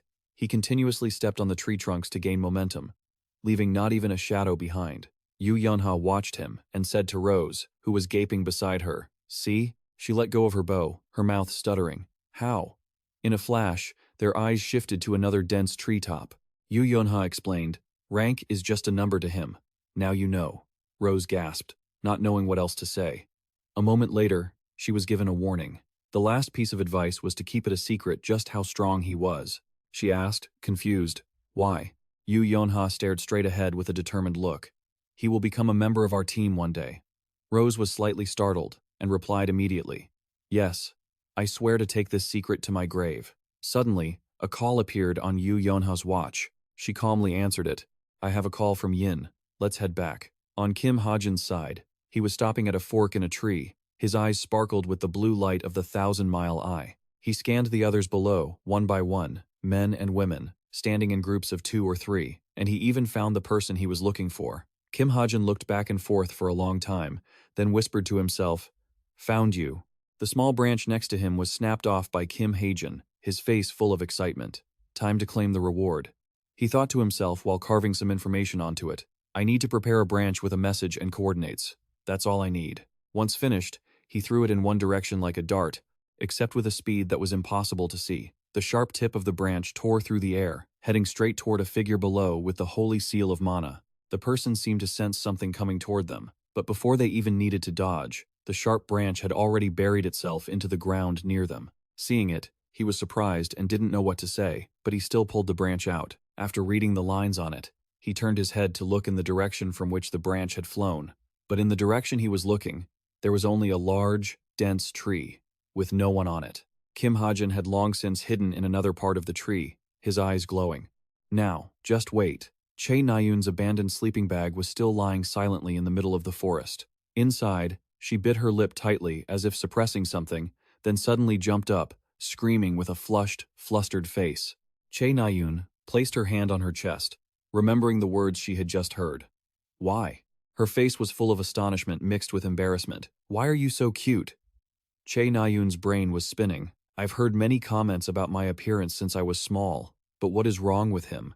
Saying that when someone is asleep, her mind conjured up a scene of Kim Hajin petting some puppies, and she tried to convince herself. No, maybe some stray dog or cat came by, she guessed. Or maybe he was being narcissistic. So Kim Hajin had picked up a mirror to look at himself and said, Why are you so cute?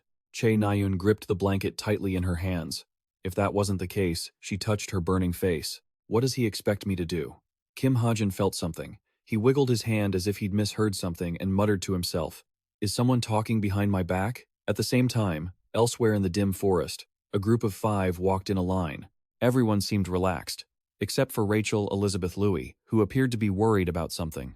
She recalled the day she reached out to them. Starting that night, she had been traveling with Ju Yun and his group from the remedial class. While they were eating, she couldn't help but feel uneasy. They refused the points she offered, shared their food, looked after her, and asked if anything was bothering her. Rachel Elizabeth Louis pressed her lips together. Something felt off. She had been observing the team and noticed that while other cadets were doing everything possible to get good results, they didn't seem to care about earning points at all. Seeing how relaxed they were, talking and walking around, she reached a conclusion. They didn't seem to care about the points other cadets were collecting. Rachel Elizabeth Louis' gaze darkened. If that was the case, she felt like a target. They were focused on her instead of the points. Her steps slowed. It was suspicious. I don't think I should stay here anymore, she thought. I should regroup with Hajin. Suddenly, a voice from a tree branch behind her made Rachel Elizabeth Louis jump. Rachel, you flashed a wicked smile. I spotted a 10 point gray bear. Do you want to help me catch it? I don't think I can do it alone. Though she hesitated, Rachel Elizabeth Louis agreed. Fine, she calculated silently. I'll leave as soon as I help them. She left under the watchful eyes of the others. Yun remained relaxed. I'll lead the way. Follow me. Rachel looked at the canopy above, thinking, I hope I can slip away. A moment later, they both stopped. Yun pointed straight ahead. There was a large bear there, but in front of it was clearly the figure of a stranger. Seeing him in a hooded cloak, Yun couldn't help but wonder, huh? Who is that? Doesn't look like an instructor. Sensing something, Rachel was startled. She shouted a warning and shoved him away. Yun! The demi-human's hand was a sharp claw, with talons like jagged knives. When he attacked again, Rachel Elizabeth Louis didn't hesitate to throw herself in front of him, to push him out of the way. Watch out! Once temporarily out of danger, she turned back, vigilantly watching the demi-human charging toward them. She racked her brain, wondering how a demi-human could have followed her all the way here. She decided she needed to retreat. Then Rachel Elizabeth Louis turned to ask, are you okay? He was clutching his right arm, which had been scratched by the demi-human's claws, stammering. I'm bleeding, it hurts so much. Rachel Elizabeth Louis was confused. What? You're in pain? Doesn't look like it. Suddenly, he screamed, Oh no, it's a demi-human. Then he vanished, his voice only echoing in her ears. I'm getting out of here. Rachel stared in disbelief and sighed. Bad acting. With that burden gone, she leveled her sword at the demi-human. I thought something was off, she thought. Her eyes were filled with determination, but she had never expected a hybrid cadet to be prey for a demi-human. That was my mistake. The creature didn't say a word. Seeing her take a stance, it lunged and swung its claws. The shockwave from its energy ripped through the ground. The energy clash caused an explosion where she stood, forcing her to leap away. Suddenly, the demi-human surged forward, catching her off guard. Then, Yoon lifted his sword to block the beast's claws. Taking the hit head-on, she had to use all her strength. Too strong! Yoon's hands trembled as he gripped the sword. Energy light began to gather on the blade. He swung it with all his might. I can do this. The two clashed, evenly matched. The beast parried every one of his strikes. A moment later, Yoon quickly changed his sword path to thrust forward. An opening! but his sword missed its mark. Rachel froze for a second, sensing something wrong. Her feet felt held down by something. The demi-human had retreated behind her with a triumphant smirk. My feet, Rachel Elizabeth Louis's face was filled with terror. Two more demi-human figures appeared, surrounding her. From both sides, the burst of energy dove toward her, as if to end Rachel Elizabeth Louis's life. She realized, no, I can't dodge this. Suddenly, above the demi-human's head, a sea-blue energy appeared like starlight. It slammed down onto his neck before he could even blink. Rachel was preparing for the end, but seeing him fall, she was stunned into silence. The beast lunged again, as if refusing to give up. His claws quickly unleashed an energy strike toward her, one that seemed to carry something strange. With her legs pinned, Rachel Elizabeth Louis couldn't dodge no matter how hard she tried. Another person appeared, drawing their sword from its sheath. Kim Soo-ho's sword slash appeared in front of Rachel Elizabeth Louis, shattering the sharp claws along with whatever was pinning her feet. He shouted, "Now, Che Nayun." The demi-human startled and looked the other way. Che Nayun's arrow had been aimed at him the whole time. After she released the string, it tore through the air toward him at breakneck speed. It created a blast of energy that knocked him off the cliff. Behind Rachel, familiar figures appeared. Rachel was slightly surprised to see them. They ran over to check on her. "They aren't instructors, are they? Are you okay?" Yun hesitated for a moment. "I'm fine, thank you." But Kim Soo-ho, observing below the cliff, cut her off. "I think he jumped off the cliff before the arrow hit." Then he turned to Rachel Elizabeth Louis, advising, "You never know when you'll be ambushed again. We should team up until we get out of here." Che Na-yoon looked annoyed. Why was he being so polite? Yoon hesitated a moment before responding. "All right." She followed Kim Soo-ho's group, but suddenly, something glittering on the path caught Rachel Elizabeth Louis's eye. She approached it, wondering, "What's this?" A lone shell casing lay on the ground. Over there, Che Na-yoon was urging Rachel Elizabeth Louis to hurry up, but she was busy observing the object in her hand. A bullet. Looking at the high tree canopy above, Rachel wondered to herself. She hadn't noticed the huge scope hidden in the leaves, but she vaguely guessed that the first shot hadn't been fired by Che Na-yoon. The person was still watching Yoon, who had run for his life earlier, leaving Rachel Elizabeth Louis behind. Kim Hajin hid on a tree branch, not hesitating to pull the trigger, just as he had just helped Rachel Elizabeth Louis escape. In the dim night, a voice from the group rang out. "Have you thought about trying to use a sword?" Che Na-yoon, as if hit in a sore spot, sat there, saying nothing. After hearing the question clearly, she shouted in a shy, agitated frenzy, Is this just for decoration then? I thought it would be really difficult if I were forced to cling to a bow while taking the exam." Kim Soo-ho laughed. All right. Rachel, beside her, was still deep in thought, holding the shell casing. He was the only person she knew who used a gun, but she had never seen him use a sniper rifle before. Beside her, Rachel was deep in thought, fiddling with a shell casing in her hand. He was the only person she knew who used a gun, but she had never seen him use a sniper rifle before. The bullet in her hand was as tangled as the questions in Rachel Elizabeth Louis's mind. How did he know I was in danger, and why did he save me? And why did he disappear right after saving me? Suddenly, a voice made Rachel jump and clench her fist. Rachel turned and asked, Che Na-yoon, what is it? Che Na-yoon casually invited her. Let's form a team, a secret group working together. What do you think? Besides, Kim Soo-ho and I are going too. Before she could finish, Rachel quickly replied. She hesitated, then stood up and refused. I'm sorry, I need to proceed on my own. Kim Soo-ho was a bit surprised and reached out to stop her. Wait, it's still very dangerous. Stay a little longer. Rachel looked at Kim Soo-ho seriously. No, I have someone I need to meet. Elsewhere, Kim Hajin looked at his score of 22 and calculated. I got 12 points from Che Na-yoon, and now I've added 10 more from hunting those beasts. He sat dejectedly under a tree. If I want to be safe, I still need to collect 50 more points. After calculating, he stood up, bracing himself on his knees.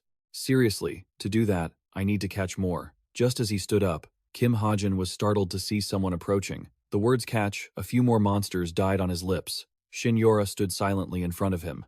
Looking at her expressionless face, Kim Hajin couldn't help but think, Boss, why is she here? Did she come here to fight me? He started to break into a cold sweat. There's no way I can win. Should I run now? But that wasn't feasible either. Kim Hajin tried to calm himself down. Okay, stay calm. Surely she just came here to observe. Finished with his thoughts, he hesitantly asked Shin Yora, Do you need something? Inside, he was still telling himself, There's no way she actually wants to fight. But on the other side, Shin Yora had already drawn her sword. Seeing that, Kim Hajin forced a stiff, awkward smile. Inside, he was crying internally. She coldly commanded, "Pick up your weapon." Kim Hajin's fingers twitched with tension. What does she mean? He calculated silently. Wait, my chances of beating the boss are next to zero. But Kim Hajin tried to stall for time by asking a silly question, while his hand quietly released something wiggly. Weapon? What do you mean? Kim Hajin obviously knew that in a duel between two cadets, the key to victory, the yellow string, had already lowered to the grass near his feet. Shin Yora on the other side didn't say much. You know what I mean. He continued to stall. No, I really don't understand. Just as he started playing, you mean this? She quickly cut him off. If you don't pick up your weapon, I'm afraid I won't have any other choice. The string by Kim Hajin's hand had already crawled away. He quickly replied, I just wanted to hear an explanation. Even though she didn't understand, Shin Yora paused to ask, not noticing Kim Hajin's yellow string reaching her. Are you trying to stall for time by spouting nonsense? While her watch was being swiped by that yellow string, she kept on talking. Then I hope you won't complain when I start attacking. Seeing his plan succeeded, Kim Hajin let out a relieved smile. Good. The yellow string quickly wiggled back, bringing the watch to Kim Hajin. Shin Yora narrowed her eyes at him. She saw him pick up the strap and looked at her sarcastically. Are you planning to surrender? But Kim Hajin smugly retorted, Does this look like my stuff? Shin Yora seemed to turn to stone, looking dazed for a moment. Then she slowly looked at her wrist. Hearing Shin Yora let out a loud gasp, Kim Hajin triumphantly held up her watch. In a duel between cadets, the one who takes the opponent's watch first is the winner. You know that, right? Once I press this, you'll be eliminated immediately. These watches have fingerprint recognition, you know. Shin Yora gritted her teeth and yelled, You! What are you doing? Kim Hajin laughed. Don't tell me you plan to attack me without knowing the rules? Kim Hajin smugly threw it toward Shin Yora, watching her hurriedly catch it. Scared yet? Kim Hajin feigned generosity. I'll spare you this time. Shin Yora looked at him, confused. You're sparing me? Seeing her still stunned, Kim Hajin seized the chance to turn and run. I'll be taking my leave then. Shin Yora shouted to stop him. Hey, where do you think you're going? Left alone, Shin Yora was silent for a long while, then asked, Jin, did you see that? A voice replied, Ah, what was that? Sorry, I was a bit busy with something else earlier. Dran, you devil. Hearing him say that, she brushed it off. It's nothing. Inside, Shin Yora calculated, even if Jin's ability eroded more than half of my senses, I still can't believe a naval student could have such agility and high precision. Shin Yora looked at the watch in her hand and the symbol on her wrist. Explosive technique, maybe I should leave one behind. The pot of broth boiled vigorously. Kim Hajin sat absent-mindedly, massaging his shoulder. That was a scary one. If I had stayed any longer, I might have lost my life there. I guess I should be glad she was still holding back. Looking at the pistol in his hand, he consoled himself. Well, I found a decent place to set up camp, so at least I'll be safe for now. Let's just eat first, then recalculate my points. Kim Hajin opened his interface again to calculate. The points I got this time are, suddenly, a rustling sound at the edge of the forest caught his attention. Kim Hajin was surprised to call out to Rachel, and she was also surprised to see him. Oh, so you're here, Hajin. Kim Hajin stood up and walked toward her. Oh, were you looking for me? Rachel had indeed been looking for him. Yeah, just as she opened her mouth to say something, her stomach let out a loud rumble. Kim Hajin paused for a moment and offered, Want some? Rachel shyly stammered, Can I? I'll give you some of my points. A while later, the two sat in front of the campfire without saying a word. Seeing the silence, Rachel decided to speak up first. What have you been doing while being alone? Kim Hajin answered casually. Oh, just wandering around, trying to earn some points. Hearing the reply, obviously, Rachel Elizabeth Louis didn't know what else to say. Seeing her hesitation, Kim Hajin speculated, It looks like she has something she wants to ask me. I'm the one who saved you. No, that won't work. That's a bit too blunt, isn't it? Observing for a moment, he suddenly spotted a wound on Rachel Elizabeth Louis' neck. Was she hurt? Well, it wasn't strange considering she had to fight off those Jane. On the surface, Kim Hajin quickly offered an invitation. Let's just eat something for now. Upon seeing the food, Rachel Elizabeth Louis couldn't help but gasp. Suddenly, the grain in Kim Hajin's pocket popped up. He was startled and shouted, Hey, why are you standing up all of a sudden? Stay still for a second. But before he could grab the pouch, the grain hopped out. He lunged straight toward Rachel Elizabeth Louis while she was cheerfully asking, How did you prepare all of this? Kim Hajin gasped in shock, reaching out. Seeing something crawl into her, Rachel froze and dropped her cup of water. Tears welled up in her eyes, her expression a mix of fear and horror. A second later, Rachel Elizabeth Louis's shrill scream echoed through the forest. When she finally pulled that thing out, it was still wiggling, as if it were having the time of its life. Kim Hajin turned away, covering his embarrassed face. "I'm sorry, it's just an almond I was trying to grow." He was blushing furiously. "An almond?" Kim Hajin quickly corrected his explanation. "No, I mean, it's a type of pet seed." Vro gloomily interrupted him. "Wouldn't it be better if you just buried it in the ground?" Kim Hajin reached out to take the almond back. "I'm sorry. Let me handle it. Give it here." After the awkwardness faded a bit, Kim Hajin politely offered, "Let's eat together." Still, Rachel Elizabeth Louis looked a bit shy. "Okay."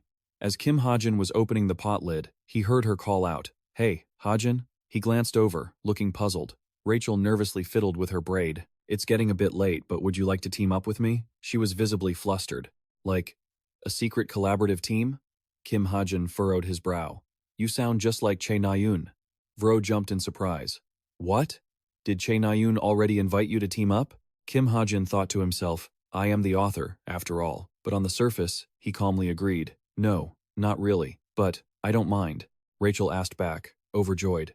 "Really? Oh, wait, but I'm actually still in another group." Kim Hajin was confused. "What do you mean?" Then he asked her, "Do you know?" But Vro didn't answer, just said, "Ah." Then Kim Hajin continued. "Don't pay any attention to him," Rachel asked, a bit surprised. Then she heard him say nonchalantly, "You don't need to worry about him, just team up with me." At Che Na-yoon's battlefield, littered with corpses, a mysterious hazy figure appeared. Yoon was visibly shocked and panicked when he saw this tragic battlefield, and blurted out, "What is this? What the hell?" He thought to himself, "Is Shin Jong-hak here?" At that moment, the mysterious figure smiled and spoke up. "You," and the figure threw his spear with lightning speed, heading toward Yoon, leaving him completely stunned. Before he could understand what was happening, he just gasped in reflex. "Ah." Yoon noticed an inscription on the sword, "If you think you can win, come and face me." Yun nervously said, "I didn't send that. You've got the wrong person." "It wasn't me. It was someone else." Shin Jong-hak smiled and replied calmly to Yoon's excuses. "I don't care." Yoon felt a chill run down his spine. "What?" Shin Jong-hak revved up the weapon in his hand and stepped closer to Yoon. "I just don't like scumbags like you." Yoon was now so scared he couldn't even speak as Shin Jong-hak gripped his throat, and Shin Jong-hak added a few more words to Yoon. "You people are no different than a bunch of vipers." His gaze became even more furious. "And you don't even know your place." Scene changed to the Northwest Observatory at the edge of the island. Yoon Sung-ah was strolling around, admiring the view, when a voice spoke up behind her. "Yoon Sung-ah." A long-haired man walked up to her. He turned to look at her. "Who are you pining for?" She replied to him straightforwardly. "Kim Hajin." The long-haired man felt confused and curious. "Who? Aren't you head over heels for Kim Soo-ho?" Yoon Sung-ah replied calmly, "Of course, Kim Soo-ho is my favorite cadet, but I just found out some rather interesting information. 2 days ago, I received a top-secret report, a report from Yi Yeonha. In that report, Yi Yeonha assessed that Kim Hajin is actually even more outstanding than Kim Soo-ho. Of course, I can't rule out the possibility that it's false information, but we already know that Kim Soo-ho is a special case, right? He can use light mana, right?" Yoon Sung-ah thought to herself. "A cadet like him is allowed to trick us once." The long-haired man asked if there was any way to confirm that information. Yoon Sung-ah said she would try to find a way when she had free time. He felt quite curious. "What are you planning to do? Challenge him to a duel?" Then she pointed to the badge on her chest and said, "I have this." She seemed confident that the 200 points inside would be enough to lure him. Scene changed to the forest at night. Vro was sitting next to a tent, warming herself by the campfire. She picked up a bullet to examine it. The person protecting her at that time was likely Hajin. But more importantly, why wouldn't he admit he was Hajin? Also, how did he know she was in danger? Hajin's voice and image appeared in her mind. "No matter what happens, I will protect you. Your Highness, this ambush today was definitely his doing." Rachel focused on her thoughts. "At that time, I should have dragged them to their deaths with me, right?" It was now midnight deep in the forest. Wild beasts began to roam, and a wolf appeared with a fierce howl. Kim Hajin paused for a moment and told himself, "This hunt today isn't too difficult." Suddenly, he recalled the scene with Rachel Elizabeth Lewis that morning, the image of the two of them enjoying delicious meat together in the deep woods. He thought that even though Rachel Elizabeth Louis wasn't in a great mood this morning, It seemed like she regained her spirits quickly after he fed her. Suddenly, his eyes lit up, then dimmed. Kim Hajin looked down at the vast water in front of him and exclaimed, "There's a lake here too?" Kim Hajin took out his gun, intending to move forward. "There are probably some monsters down there for me to check out. Could they be alligator monsters?" He took out a light orb. He figured it would be easy to lure them out if he shone this light orb across the lake. Suddenly, Hajin heard a strange noise. He became alert and shouted loudly, "Who's there?" He thought to himself, "I don't know who they are, but they're pretty good at trailing me. However, I've spotted them. They won't be able to escape my sight." Che Na-yoon appeared suddenly out of nowhere. Hajin saw someone acting all mysterious, so he pointed his gun at Che Na-yoon. Che Na-yoon panicked when Hajin pulled his gun. Immediately, Che Na-yoon managed to speak before Hajin fired. "Hey, Kim Hajin." You could see the surprise on her face when she saw him. "Oh," Hajin asked Che Na-yoon curiously. "Why are you following me?" She quickly covered his mouth with her hand and shouted angrily, "I am not following you." Kim Hajin wondered. "Then why?" Che Na-yoon's expression changed, becoming more timid. "Well, Hajin seized the opportunity to tease her. See, I hit the nail on the head, so you don't know how to answer." She immediately shouted in annoyance, "No, not at all. More importantly, what did you just do to me?" Hajin stepped closer to ask her. Answer me first. Why are you following me?" Che Na-yoon immediately blushed with embarrassment, raised her hand, and retorted, "I told you. I'm not stalking you. I'm chasing—" "Wait, what?" Hajin felt curious hearing that.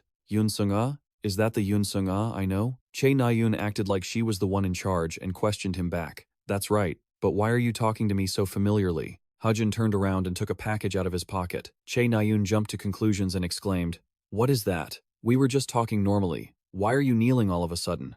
Are you sick or something?" Hajin stayed focused, searching. "Wait, just a second." Kim Hajin thought to himself, "I know exactly where Yoon Sung-ah is in the novel." On the first and second days, she monitored Kim Soo-ho. By the third and fourth days, she would definitely be monitoring the remaining elite cadets.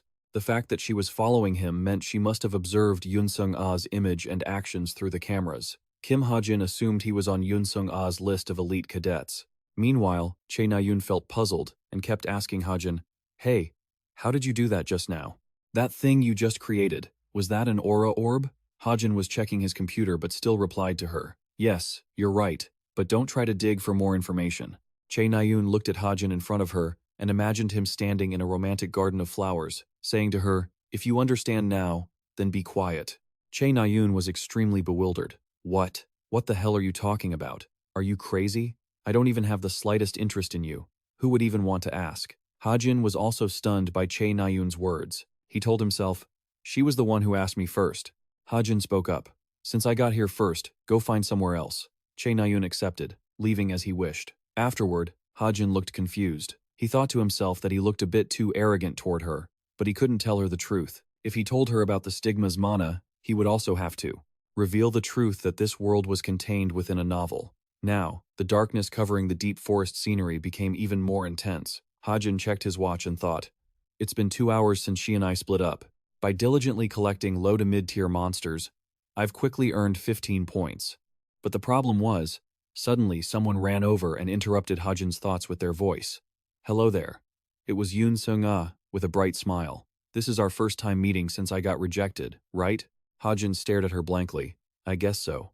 Her smile was becoming even more captivating. "Oh my. Did I appear too abruptly? Relax. Actually, I'm here to manage some events and help evaluate the cadets' abilities." Hajin was a bit curious. Yoon Sung-ah said the rules were simple. "I will stand in one spot and only use my left hand. You can try to attack me however you like."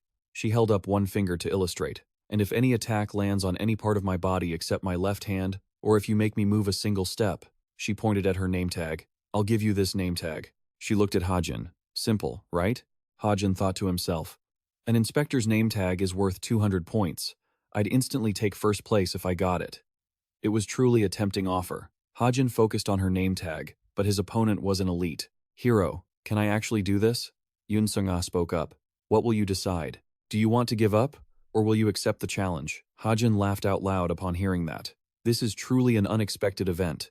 He crouched down slightly, pulled out a gun, and pointed it straight at Seung-ah. She maintained her composure, though she became more alert. She thought, "Let's see just how strong you are." Unexpectedly, Yoon Sung-ah shattered the bullet's trajectory, and then, An orb appeared between them. Yoon Sung-ah channeled her internal energy and thought, he has the ability to create an aura orb and possesses such power with just a pistol? It seems the reports weren't groundless. Suddenly, Yoon Sung-ah squinted with a smile. That stings a little. Hajin also marveled at Yoon Sung-ah. He thought, she deflected a mana-enhanced bullet that easily, without even using her own mana. It seems a direct frontal attack is useless. Hajin prepared 2 knives behind his back, waiting for the signal, and suddenly ambushed Yoon Sung-ah with the blades in a fierce assault. Yoon Sung-ah nimbly dodged the blades coming toward her. She thought, he was a swordsman before he became a gunner, wasn't he? Using a sword and a gun at the same time is a smart move.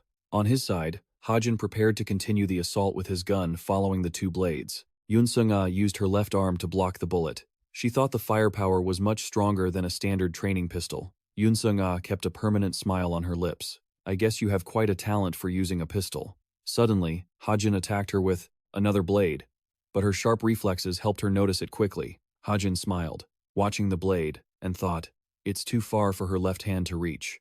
It was over. Yoon Sung-ah was now surrounded by a massive barrier of firepower. It bent the blades that were trying to attack her. Hajin stared blankly as he witnessed this, exclaiming, man, I give up against this. Yoon Sung-ah said to him, that's amazing. You changed the knife's trajectory with mana, right? She revealed her excitement while talking to Hajin, using expressive body language. What kind of technique is that? You're really like an onion. No matter how much I think I know about you, new sides of you keep appearing endlessly. Do you have any other talents? But Hajin put his gun back in its holster, making Yoon Sung-ah exclaim in surprise. Now this too? Following that, Hajin turned around and walked away decisively. I'll be going now. Sung-ah watched his back, bewildered.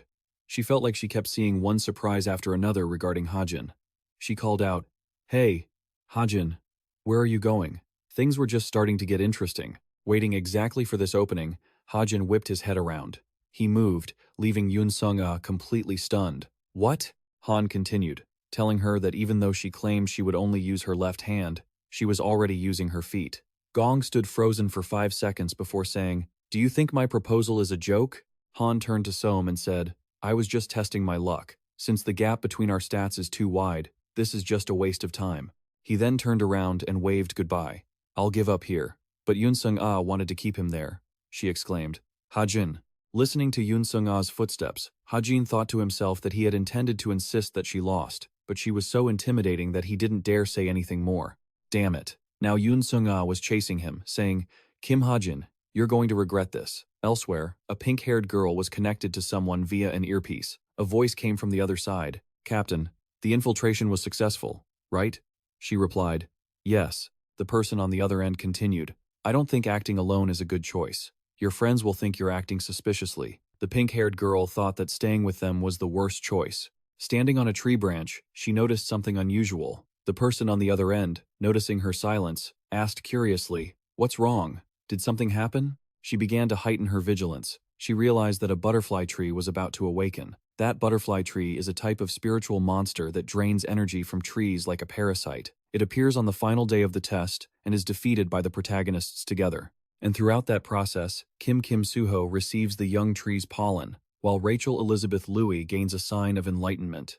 That is how the original story was supposed to unfold. However, she is currently teamed up with him.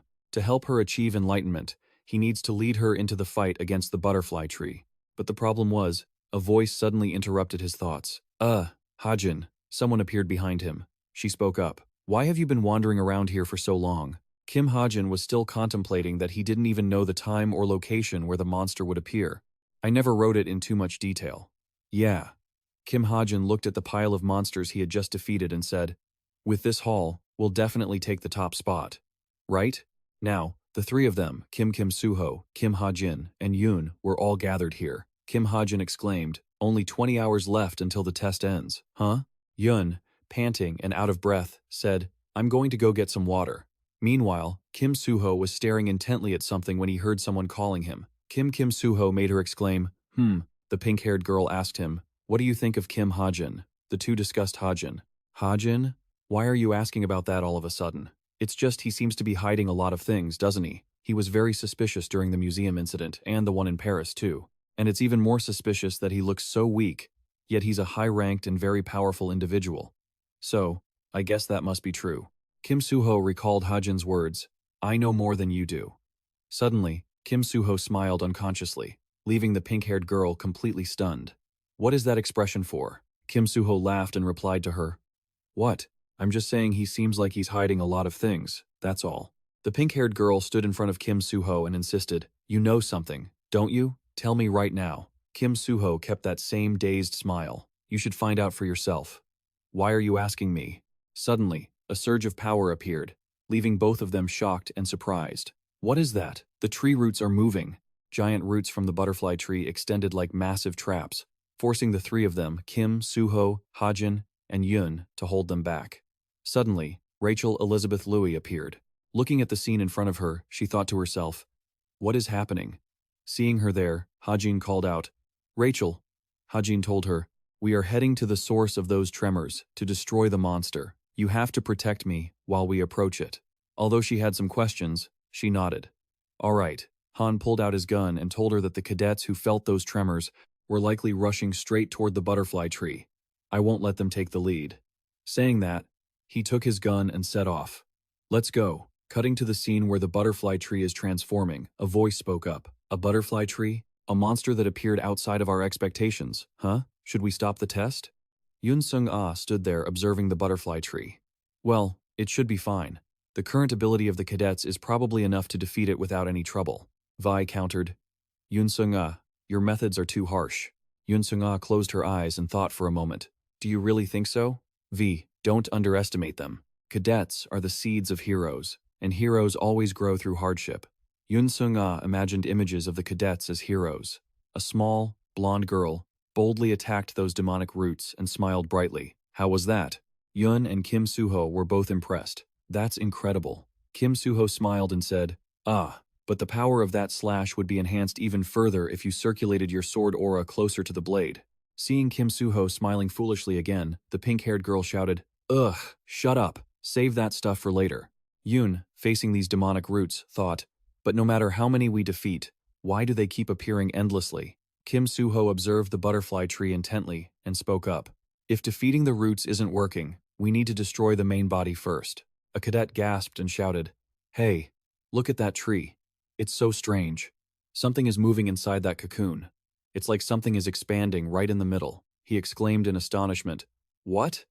Is a giant butterfly hatching? Large butterfly wings sprouted from the trunk of the butterfly tree. The pink-haired girl felt uncomfortable. She gritted her teeth. What is this?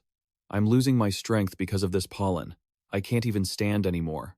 That change caused her to faint and fall backward. Afterward, Kim Suho supported the pink-haired girl and Yoon against a tree trunk. He thought to himself, they're just sleeping, right? It doesn't look like they've been poisoned. He looked back at the magical butterfly in front of him, thinking that he couldn't keep moving while holding his breath. Can I defeat that thing before I pass out? Kim Suho panicked when he saw someone's silhouette in the sky. He exclaimed with surprise, Hajin and Rachel? Quick, shuffling footsteps. When he turned his head back, everyone else had already collapsed from exhaustion. Those people were unconscious. Had Kim Hajin predicted this and prepared for everything? At that moment, Hajin called out to her. Rachel. She started and replied, Yes? He pointed up at the sky, gesturing toward the purple butterfly flying above. See that butterfly monster over there? I'll handle it, but I need you to protect me from those tree roots. Rachel signaled that she understood. Hajin put on his mask, raised his gun, and aimed at the target. A bullet fired, striking the massive insect. It shrieked in pain. Tentacles erupted from the ground, surging straight toward the two of them. A blinding flash of light swept past. Rachel only needed one sword strike to sever them all. She glanced to the side. The ground beneath one of her feet sank deep. Below, tree roots emerged one after another. Sensing an ambush, Rachel quickly pushed Hajin away and warned him, Watch out. As she swung her sword to push him back, another powerful wave of attacks came from the roots. Unfortunately, Rachel was struck. Hajin stared in shock at the scene before him, then turned around. The roots had closed in, cornering him. A massive, terrifying explosion occurred, and his legs couldn't hold him up anymore. Fortunately, Suho arrived just in time, saving his life. Kim Suho, what are you doing here? Kim Hajin was currently holding his breath, his face pale. Is it okay if I just take a breather? Suho cautioned him. Hey, stay put. He turned toward their teammate. She had been lying unconscious for a while. Rachel passed out? What should I do now? She can't fight anymore. Suddenly, the sprout inside him emerged, and like a child, it leaped out, leaving Hajin stunned. He stared at it, his eyes wide. Where do you think you're going? Rachel was unconscious, completely passed out and unaware of anything. Hajin was so angry he felt like his face was turning black at that sprout. Suho, behind him, wiped his face and asked, "You're here to defeat that butterfly, right? I'll help you, although I don't think I can keep moving for very long." Hajin simply thought that he could only create 3 more fire attribute bullets from the mana of his Stigma. I need to end this as soon as possible. He turned towards Suho, who was crouching slightly. All right, help me with this. That purple butterfly keeps flying around. You saw how it dodged my shots earlier, didn't you? This butterfly moves very fast, not like the usual spirit monsters. Hajin discussed the plan with him. If they wanted to kill it, he would have to aim and fire from the closest possible distance. I want you to distract it until I get close enough. Suho gripped his sword tight and agreed. All right. The two of them were ready to fight, the sword gleaming in his hand. Kim Hajin turned to look at that glowing blade. The holy sword's mana seems even stronger than it was at the museum, doesn't it? Suho looked at him with a warm smile. That's amazing. Hajin didn't seem to fully understand yet. The two of them looked at each other intently like true friends. In Hajin's eyes, Suho looked wonderful. No matter what secret weapon I bring out, you're never surprised. You're the one who discovered Shea Nayun's talent, aren't you? Then, Suho expressed his feelings. Hajin, sometimes when I look at you and you smile, it's as bright as the morning sun. I get the feeling I'm looking at someone who knows everything about this world. The world in Hajin's eyes stilled for a moment. Immediately, he declared, in that case, I'll leave the rest to you. At that moment, the tree roots went wild again. Suho and the roots clashed, creating precise, clean sword strikes. Hajin was in the mindset of watching the protagonist, Suho, perform. He stood still for a few dramatic minutes. Hajin lowered his head slightly. He jogged into the deep forest. How do I know that? You ask? Hajin revealed, simply because I am the one who created this world, truly, the author. He grabbed onto the vines, trying to climb up the massive, ancient tree, as some problems had arisen. Hajin gently jumped onto the tree trunk, light softly illuminating a part of his face. The fictional world that I once wrote. Hajin gazed at the magnificent, dreamlike scenery ahead, now present right before his eyes. I get the feeling I'm looking at someone who knows everything about this world. At that moment, I realized that he had made many friends, whether male or female, and even the beautiful Rachel Elizabeth Louis as well, a character I had never written about before. Hajin raised his gun from up high, aiming at the target. I am a character on the sidelines of the novel. The bullet fired, piercing through layers of air. A shot hit the giant insect. It caught fire and fell from the sky, a fire attribute attack. From up high, Suho knew who that was. It was Hajin. That should be enough, right? Afterward, the insect burned intensely, its descent accelerating. Hajin gritted his teeth watching it. He shook the gun in his hand. Still short on firepower? One more shot. With just a flick of a hand, the insect collapsed, completely crushed. It fell flat onto the ground. Kim Hajin panicked. What was that? A footstep slowly approached. Hajin likely realized that the person was the zero-gravity insect that had fallen. Is she chasing the butterfly scales? A force radiated from the sword. Kim Suho's speed was lightning fast, slashing through the insect's body. It lay flattened on the ground, causing a tremor. Kim Suho's eyes became hazy as he smiled. He had no strength left and collapsed. It's defeated. Someone approached the insect's carcass and stood there for a long time. When she reached down to take something from the insect's body, Hajin suddenly wanted to stop her. Give that here. Yi Siola turned her head. Hajin emphasized once more, you cannot take this item. He assumed she didn't fully know the function of the butterfly scales. She was only taking it because an item dropped by a spirit would be worth a lot. Hajin was determined to have it. In order to fight the spirits that would appear in the future, Kim Suho had to have the butterfly scales. Yi Sol-ah said nothing and just looked at him with cold eyes. Kim Suho was unconscious, and the other teammates were sound asleep by the ancient tree. Meanwhile, Hajin was facing Yi Seola. Even though the butterfly was dead and the sleep effect was no longer strong, he hadn't expected a cadet to still be standing. She narrowed her eyes. Kim Hajin is truly strange. I need to keep observing him. Right then, his face suddenly turned pale, as if something were stuck in his throat. Have I reached my limit? Using the E-class host defense function, I'm starting to have trouble breathing. He hurriedly put on his mask. I need to use the mask. At that moment, Yi Sol-ah unleashed an incredibly powerful force that made her unable to open her eyes. A black spatial circle opened. Kim Hajin suddenly fell silent. The girl, Xiaopeng, unexpectedly asked, "You know me, don't you?" Hajin opened his eyes wide, hesitating. He raised his hand and guessed, "Li Xiaopeng Peng, isn't it?" Her brain had to load for a moment. Who is Li Xiaopeng Peng? Then she finally realized. I remember now the fake identity I used to approach Kim Hajin in the past. Then Xiaopeng admitted, "That's right. Why do you think I came here?" Hajin asked happily. "Aren't you supposed to be the supervisor?" But her attitude was anything but friendly. "How long have you known who I am?" Liu Yifei. He answered cheerfully, but before he could finish, a bolt of spiritual energy zipped past his face. "Of course I knew," Xiaofeng growled, her face twisted into a terrifying glare. "If you dare lie to me, I'll kill you or at least beat you to a pulp." Her killing intent made Hajin recoil, just as he had since she snatched his watch. He calmed himself and said, "Now that I've taken a closer look, I can see you're a bit different." Xiaofeng was skeptical. As he looked at her, Hajin pointed to his own eyes. "I have very good eyes, you know." Her expression remained hostile. "Good eyes, huh?" Xiaofeng mused. "A talent that can be seen with the naked eye." But Kim Hajin didn't just see the raw talent. He could see past any interference. She considered the impossible. Could his mana be anti-magic? Hajin's eyes radiated a certain power, especially since all the mana in his body seemed to be anti-magic. If that were true, she could finally understand how he could see through to her talent. All he had to do was focus his mana into his eyes. And if this theory held true, he was a precious resource she couldn't afford to lose. The dark aura slowly faded away. Kim Hajin noticed her grip beginning to loosen. Xiaofeng handed him something, setting a condition in exchange. Both fell silent. Someone nearby whispered, "Boss, don't say anything weird.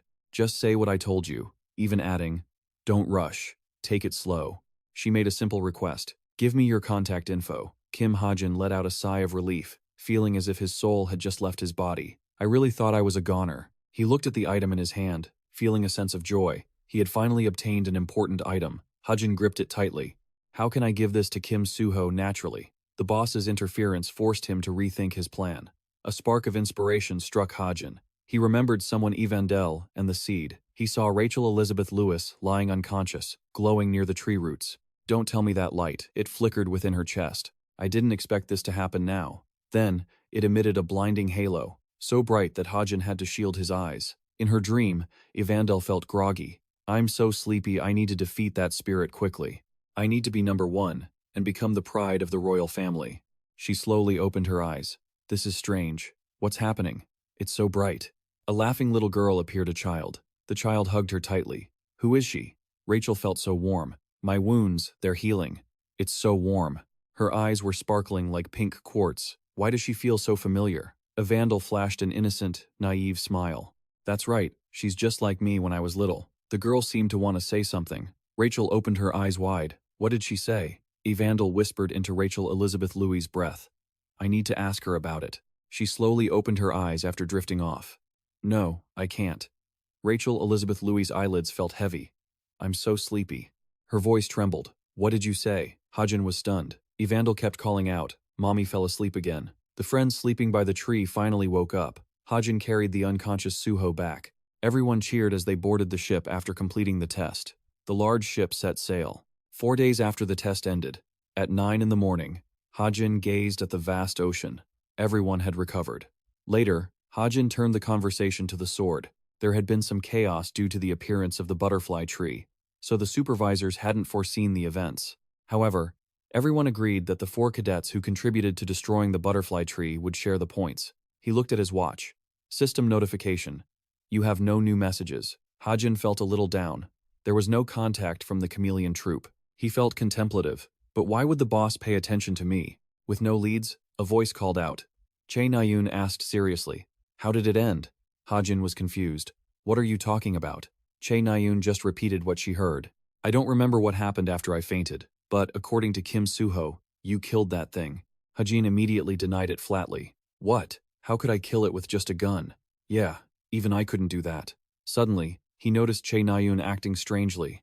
"And hey, why are you using a sword instead of a bow?" She stiffened. Che Nayun shouted loudly on the deck. Hajin remained calm. "I mean, you should have your own conviction. It's dangerous to use an unfamiliar weapon." She was filled with frustration. "What's wrong with you?" "I'm not so bad that I need your concern." Finally, Hajin compromised. "Fine, Whatever. He wanted to ask one more thing, but hesitated. So, how do you feel after using the sword? Che Nayun didn't know how to answer. She looked away, so Hajin guessed. Still scared? Having been hit right in the heart, Che Nayun broke into a sweat. What? What are you saying? Who's scared? You idiot. Hajin didn't say another word. Che Nayun really couldn't lie. That was one of the traits he had written for her, but he understood it so easily. He wondered why he had never thought of changing it. The blue waves drifted gently. Hajin looked into the distance. But if you keep using the sword, your skills will improve. Hajin encouraged her. You're a natural swordsman. Later, Yu Yonha analyzed their feelings while eating. From my point of view, it seems like she likes you. Nayun was just as Hajin said she couldn't lie. She jumped up. I didn't mean it like that. To verify, Yonha turned to ask, Right, Kim Suho? You're close with Kim Hajin, right? Suho wondered. Are we that close? He thought about it seriously. Well, Kim Hajin isn't much different from what you know. Hajin's image appeared in her mind. I understand him better than you do. Then, Yu Yonha sighed and said, Kim Hajin is always cold and keeps his distance from those who want to get close to him. But, he seems to like you. Che Nayun jumped up again. Hey Yu Yonha, aren't you close with Kim Hajin too? Yu Yonha poked her salad, replying calmly. He only talks to me because I have something he wants. But doesn't he talk to you differently? She blushed and tugged at her shirt, acting flustered. I already said it's not like that. Why is it so hot in here? Yonha asked again. So, what are you going to do? Che Nayun froze. What are you talking about? In the middle of their heated conversation, Yu Yonha noticed him standing in the corner, Kim Hajin. They greeted each other politely. Hey, eating? Hey, Kim Hajin. Hello. Yeah. Hajin watched them quietly, then turned away emotionlessly. Yonha teased her. See? He glanced at you before leaving. Che Nayun was already feeling embarrassed enough. Don't go, she thought. It made Che Nayun feel so awkward. Kim Hajin returned home after a long, tiring day. He called out, I'm home. Are you in your room? The adorable Evangel ran over to Hajin. His face looked helpless. Come on, don't run, he said. The little girl called out to him happily. Yay! Evangel threw herself into Hajin's arms. Where did you go? You said you were going to buy food for me, the little girl asked innocently. Food? Hajin picked her up, noticing that the way she called him father wasn't quite right. Hey, you can't keep calling me father. Evangel wondered why, so he explained. Everyone will misunderstand. Why do you call me Hajin, even though you're so young? Hajin asked innocently. The little girl kept asking why Hajin was so rich, so he thought he should teach her a lesson. The girl swayed in his arms. Evandel flashed an innocent smile. That cuteness even affected Hajin.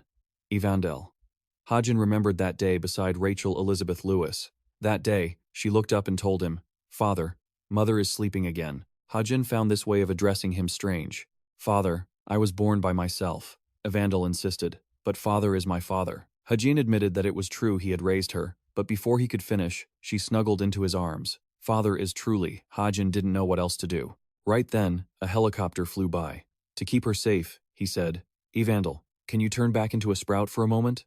Evandel wondered. A sprout? Hajin described her previous form. Yeah, that's it. Round and small, like before. The girl was still worried about Rachel Elizabeth Louis. And what about Mother? Hajin panicked. Oh, don't call her Mother. Mother is just busy. Evandel looked a bit sad and rubbed her eyes. Okay.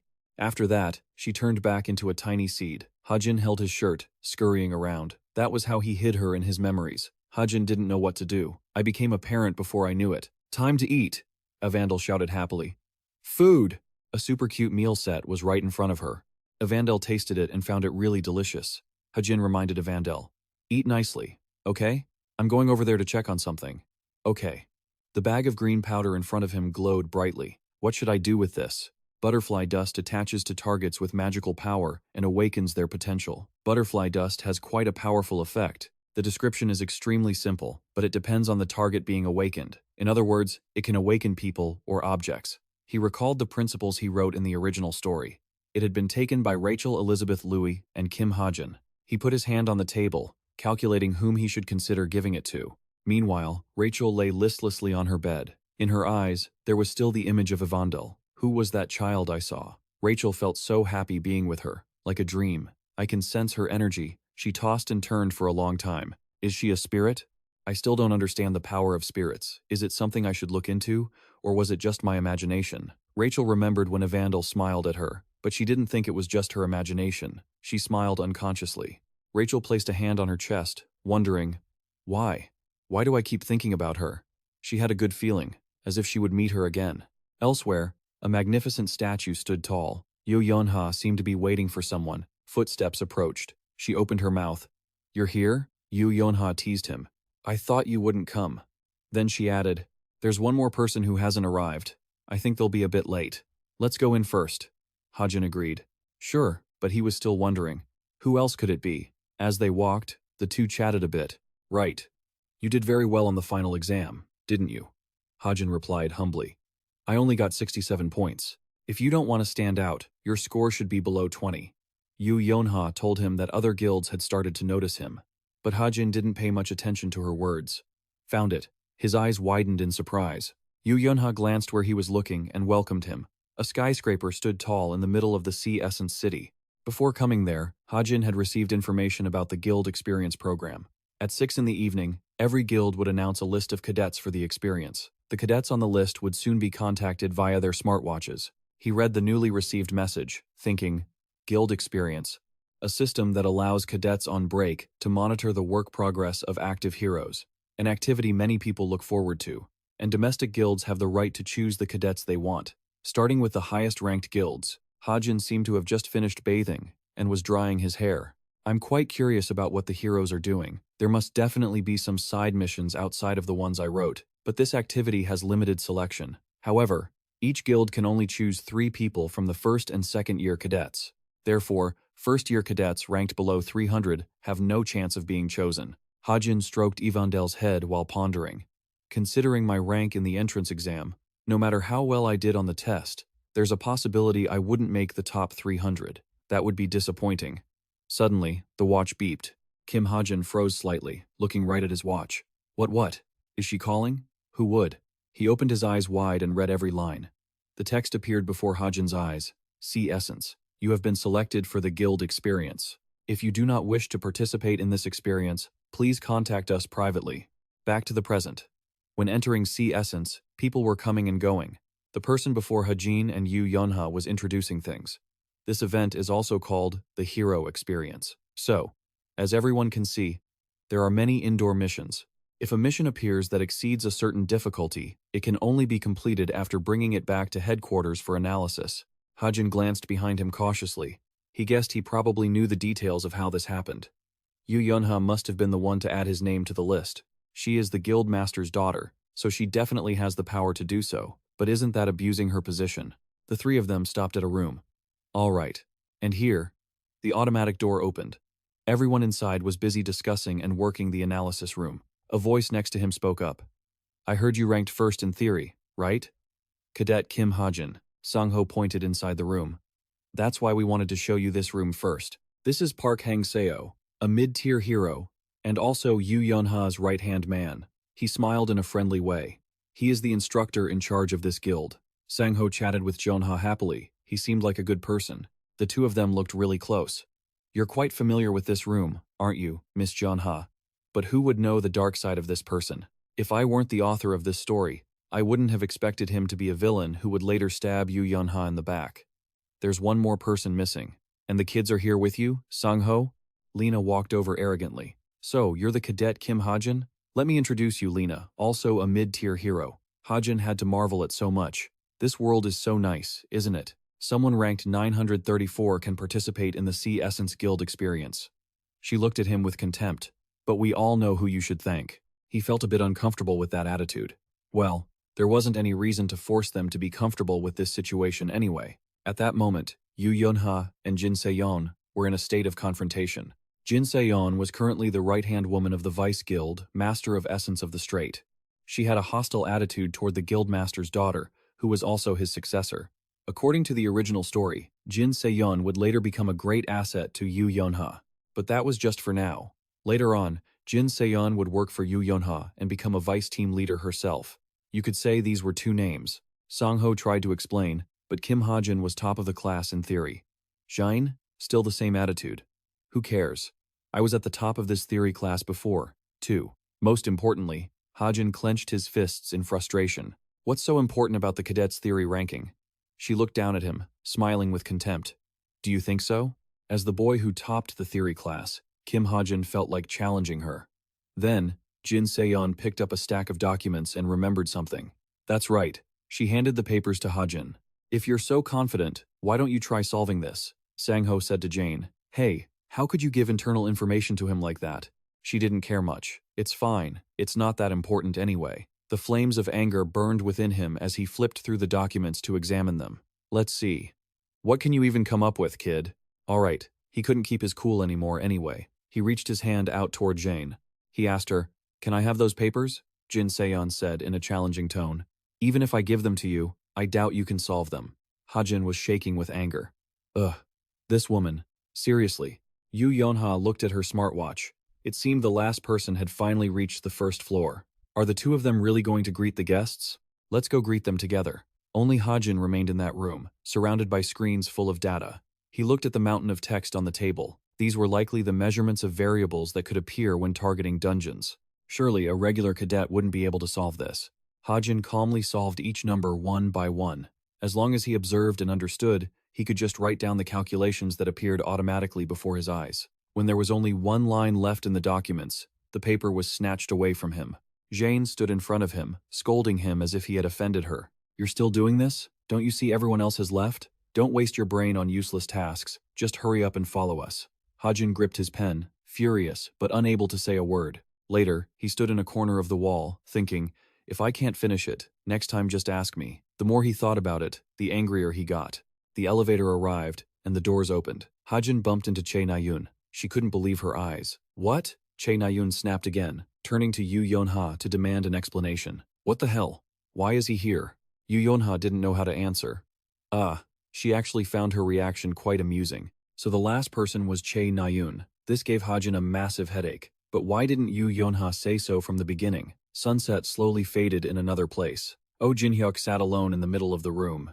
The result of spending a whole month digging into his past was just a few scattered sheets of paper. On the table lay the investigation documents on Kim Hajin, a truly mysterious person. Kim Hajin. He had searched everywhere, but only had a little bit of information in his hands. How many people were in your past that you claimed as parents? And why did you become an orphan? No matter how much I dig, I can't find much information. Oh, Jin-hyuk leaned back and sighed. My niece really threw me a tough one. His eyes flashed with a strange light, but Kim Hajin sparked an intense curiosity in Oh Jin-hyuk. The more you hide yourself, the more interested I become. A report on the massacre at the Wanggu shelter. 96 dead. The exceptions. 1 pregnant woman and her unborn child. Could this report be related to Hajin? Sang-ho briefed them on today's program. Today's activity is a mission. We need to be ready when the order comes. He turned to ask a girl like Che Nayun. Why are you late? Che Nayun couldn't hide her emotions and scratched her head. I met my grandfather before coming here. Hearing this, Sang-ho became interested in her grandfather. Really? You're talking about the great hero, Mr. Che Jum-chul? Just then, Yu Yonha had something to do. You guys go ahead, I need to make a call. She walked into another room and closed the door. Hello, Oh Jin-hyuk. Yu Yonha was calling Oh Jin-hyuk. Yes, sir. How is the thing I asked you about? He pretended to be oblivious. That thing? I've been so busy lately, I haven't done it yet. Yu Yonha wanted to explode. What are you saying? Are you kidding me? Oh Jin-hyuk remained calm as he replied. Why do you want to investigate his parents? First of all, does he even want to find his parents? Yu Yonha doubted every little thing about Hajin. He definitely does. He remembers every name on the wanted list, so I think his parents are related to the case. Oh Jin-hyuk glanced to the side. The case, huh? The massacre at the Wanggu dungeon. Then, Yu Yonha urged him. So when will you do it? Then Oh Jin-hyuk made an excuse to hang up. Sorry, I have a guest again. Let's talk later. He immediately hung up the phone. Wait. Oh Jin-hyuk immediately fell into a state of suspicion. Kim Hajin. Don't tell me he's actually related to that accident. That murder case back then was truly horrific. The massacre at the Wanggu dungeon, 16 years ago, when monsters flooded the Wanggu area, an accident occurred at the shelter. 18 civilians and 9 heroes guarding the place were slaughtered. He leaned back, smoked a cigarette, and blew out a puff of smoke. I've been trying to investigate this accident for over 10 years, and everything leads back to the Yu family. Although the government and the association concluded that the incident was caused by monsters, it wasn't that simple. The main culprits behind this included countless high-level leaders who had the power to cause the case. such as the then president of South Korea, Kim Sol-ho, the chairman of the Daehyun Group, and the older brother of Yoo Yeon-ha's father, Yoo Jin-hong. Oh, Jin-hyuk clenched his fist. The worst part was that they had actually hired assassins to cause the accident. To them, this wasn't even worth thinking about. He immediately thought of the most impossible things. But what if there's a survivor from that incident? Are Kim Hajin's parents truly victims of what happened 16 years ago? He's questioning Kim Hajin, and now the guy is plotting revenge? This is getting more complicated by the minute. Jae Huyok's hands are shaking. This is dangerous. This problem won't end easily if he keeps digging deeper. He's terrified of facing a life-threatening situation. The moment that madman, Jun Chon, notices what he's doing, he'll be a dead man. I repeat, Hajin is chasing after the group ahead, completely exhausted. A huge pack of stone golems has appeared. At the mid-level hero district, the mission was handed over to you, Park Sang-ho asked with concern. Where is Hajin? You were already used to such things, saying, it's fine, he'll catch up. Meanwhile, Yoo Yeon-ha's expression darkened. But Yoo Yeon-ha, why are you making that face? She gritted her teeth and said, it's nothing. I'm just furious about what happened with Jin Sayuk. You're such a jerk. Chae Na-yoon broke into a cold sweat. Yeah, all right. Just then, Yoo Yeon-ha noticed something amiss. The monster had appeared and spotted the golems. The massive beast loomed ahead, then slammed down a powerful blow, a rope preventing the golem from acting. Park Sang-ho praised him instinctively. Inha, good job. He threw his spear toward the golem. Hajin was still running hard, panting, and finally arrived just in time.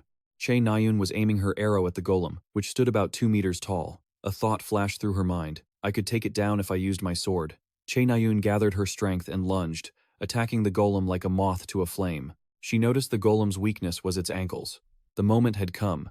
Chae Na-yoon launched her sword attack. This is it.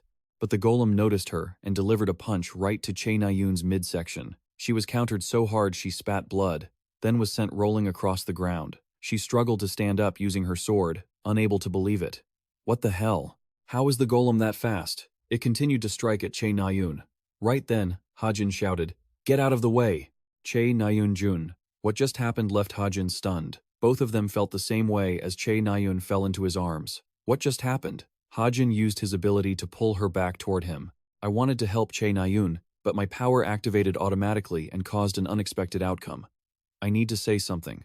Oh, he tried to explain to her.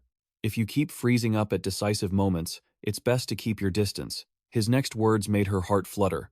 Your sword can strike from further away, right? She pointed straight at his face to hide her true feelings, feeling shy. That's my business. It was just a lapse in judgment. Just stand there and watch. She turned away, but still muttered, but thanks. With his sword glowing with a golden light, the reason Chae Na-yoon became a swordsman was because her mana reserves were far greater than the average hero. Her special ability was her massive mana pool. Hajin's words made her even more determined. Her mana reserves were even greater than Kim Suho's. When she used her sword, her attacks were limitless. They fought for a long time and, essentially, resolved the situation. It's finally over. The rescue team will be here soon. Let's head back. Hajin realized someone was watching him and glanced down. It was Jin Sa-hyuk staring fixedly at Kim Hajin. It was definitely her. Chae Na-yoon called out to him as he stood there lost in thought. Kim Hajin, what are you standing there for? Let's go. Hajin hurried after her, not forgetting to peek back out of curiosity. Geez, sorry for hitting you with that skill of mine. Her body was radiating killing intent. Elsewhere, Jin Sa-hyuk was stretching. My shoulders are so stiff. A colleague standing nearby with a cup of water asked, what are you going to do? I think it'd be faster to tell the administration team since that's their specialty. She pushed up her glasses, acting confident. I'm much smarter than them. Don't worry. I'm almost done. She noticed the stack of papers on the table. What's with this pile of paper? She thought for a moment and replied, I used pen and paper to calculate it. These are notes on that jerk. As soon as she mentioned him, Jin Sa-hyuk picked up the documents. We should organize this a bit, shouldn't we? She read every word carefully. Girl, what is this? Just as expected, a series of messages from Jin Sa-hyuk to Kim Hajin. Greetings, Cadet Hajin. I am Lee. Jin Sa-hyuk. We've met before. Could we talk for a moment? Reply as soon as you receive this message. Right. You're coming to the guild tomorrow, aren't you? Let's talk then. Hajin scoffed. As if I'd go. Hajin angrily tapped his watch repeatedly. I already know how the guild operates. There's no reason for me to go there anymore. Then he sent a message notification.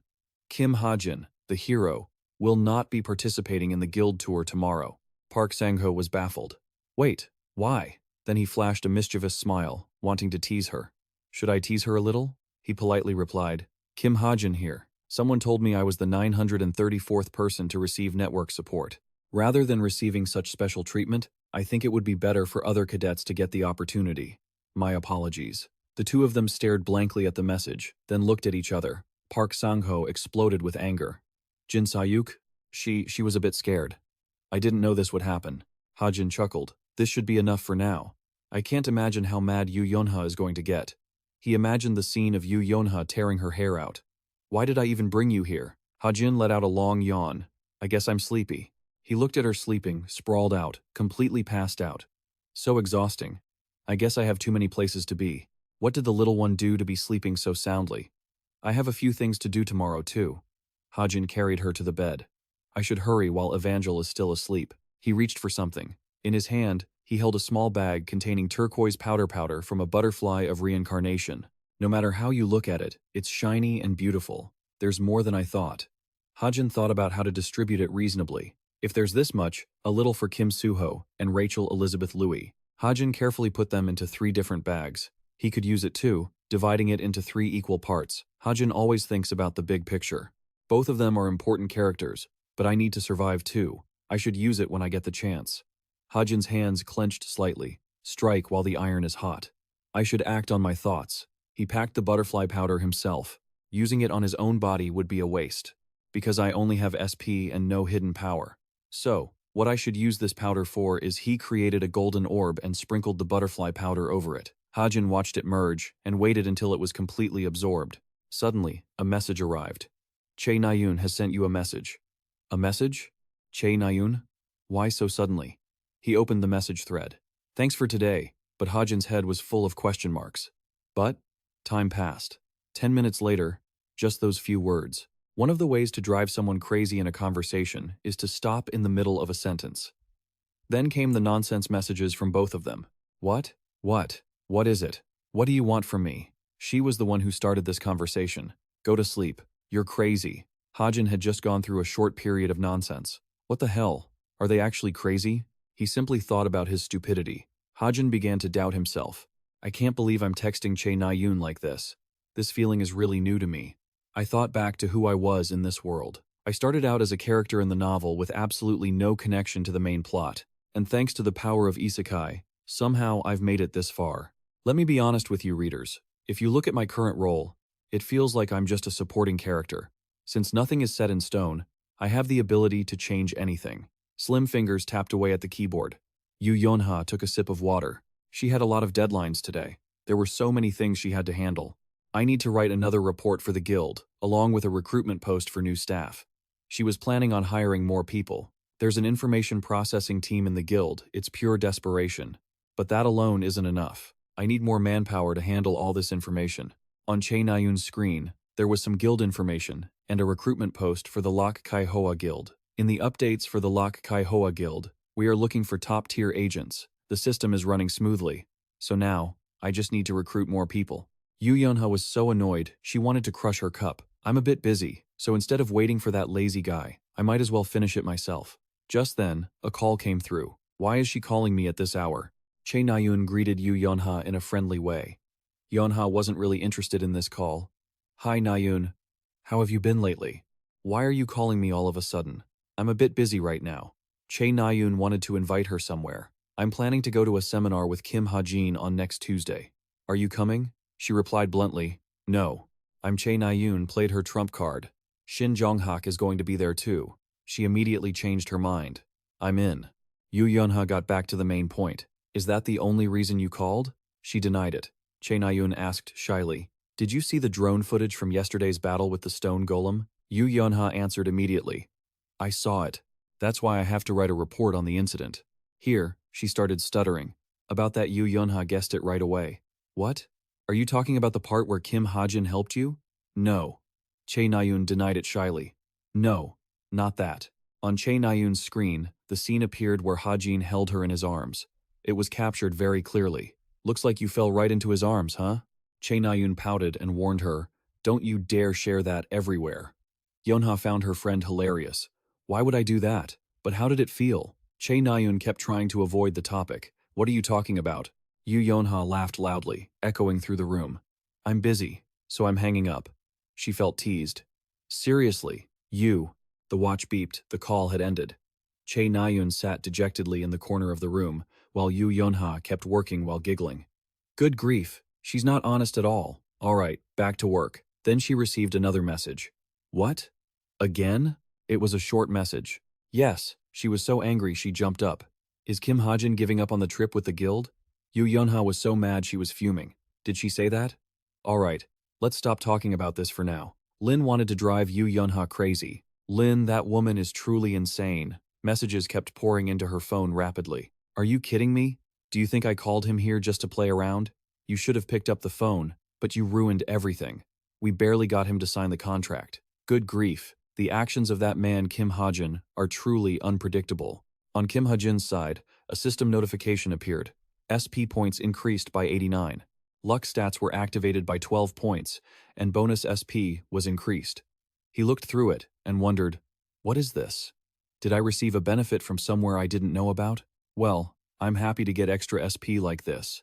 He opened his computer to take a look. So, should I continue investing these SP points? His face looked a bit gloomy. No matter how hard I try, my physical stat points will always gradually fall behind over time. Hajin came up with the most effective method. So the best thing I can do is choose and focus, since I've already used the butterfly powder for my... The analysis board appeared. Low-grade random enhancement. Mixed attribute. Special item identification ability has been identified and enhanced. The concept of special items is enhanced from 1 to 100%.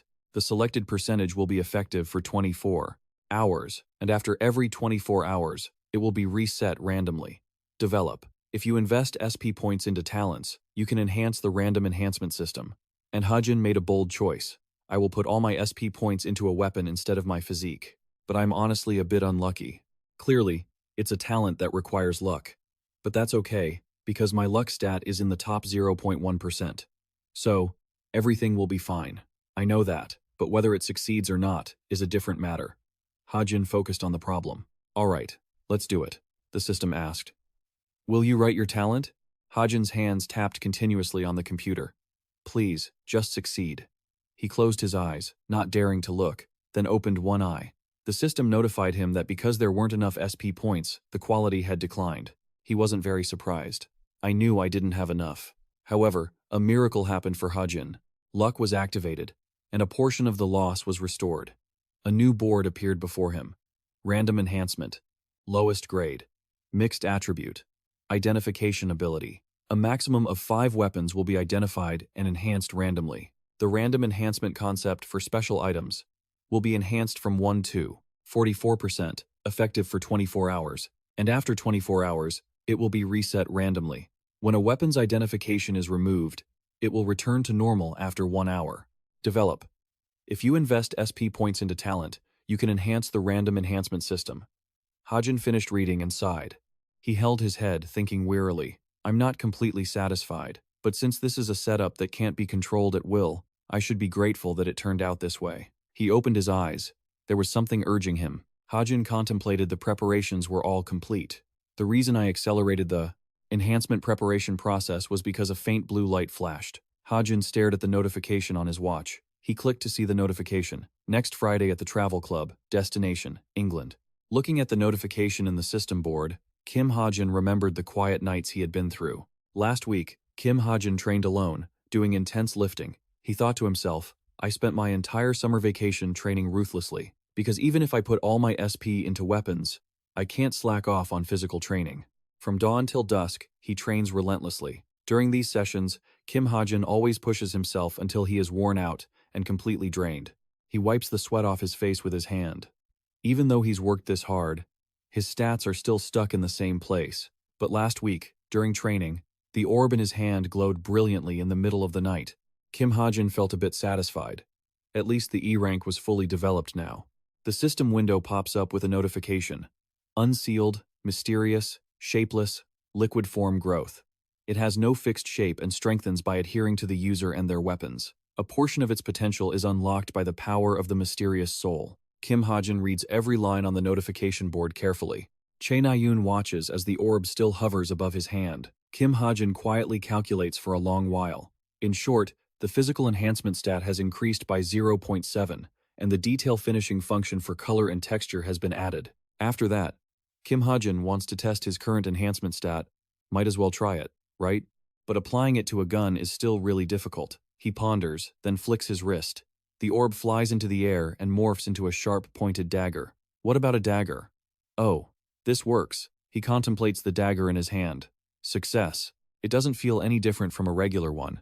But to test the difference before and after the recognition enhancement, the system window flashes.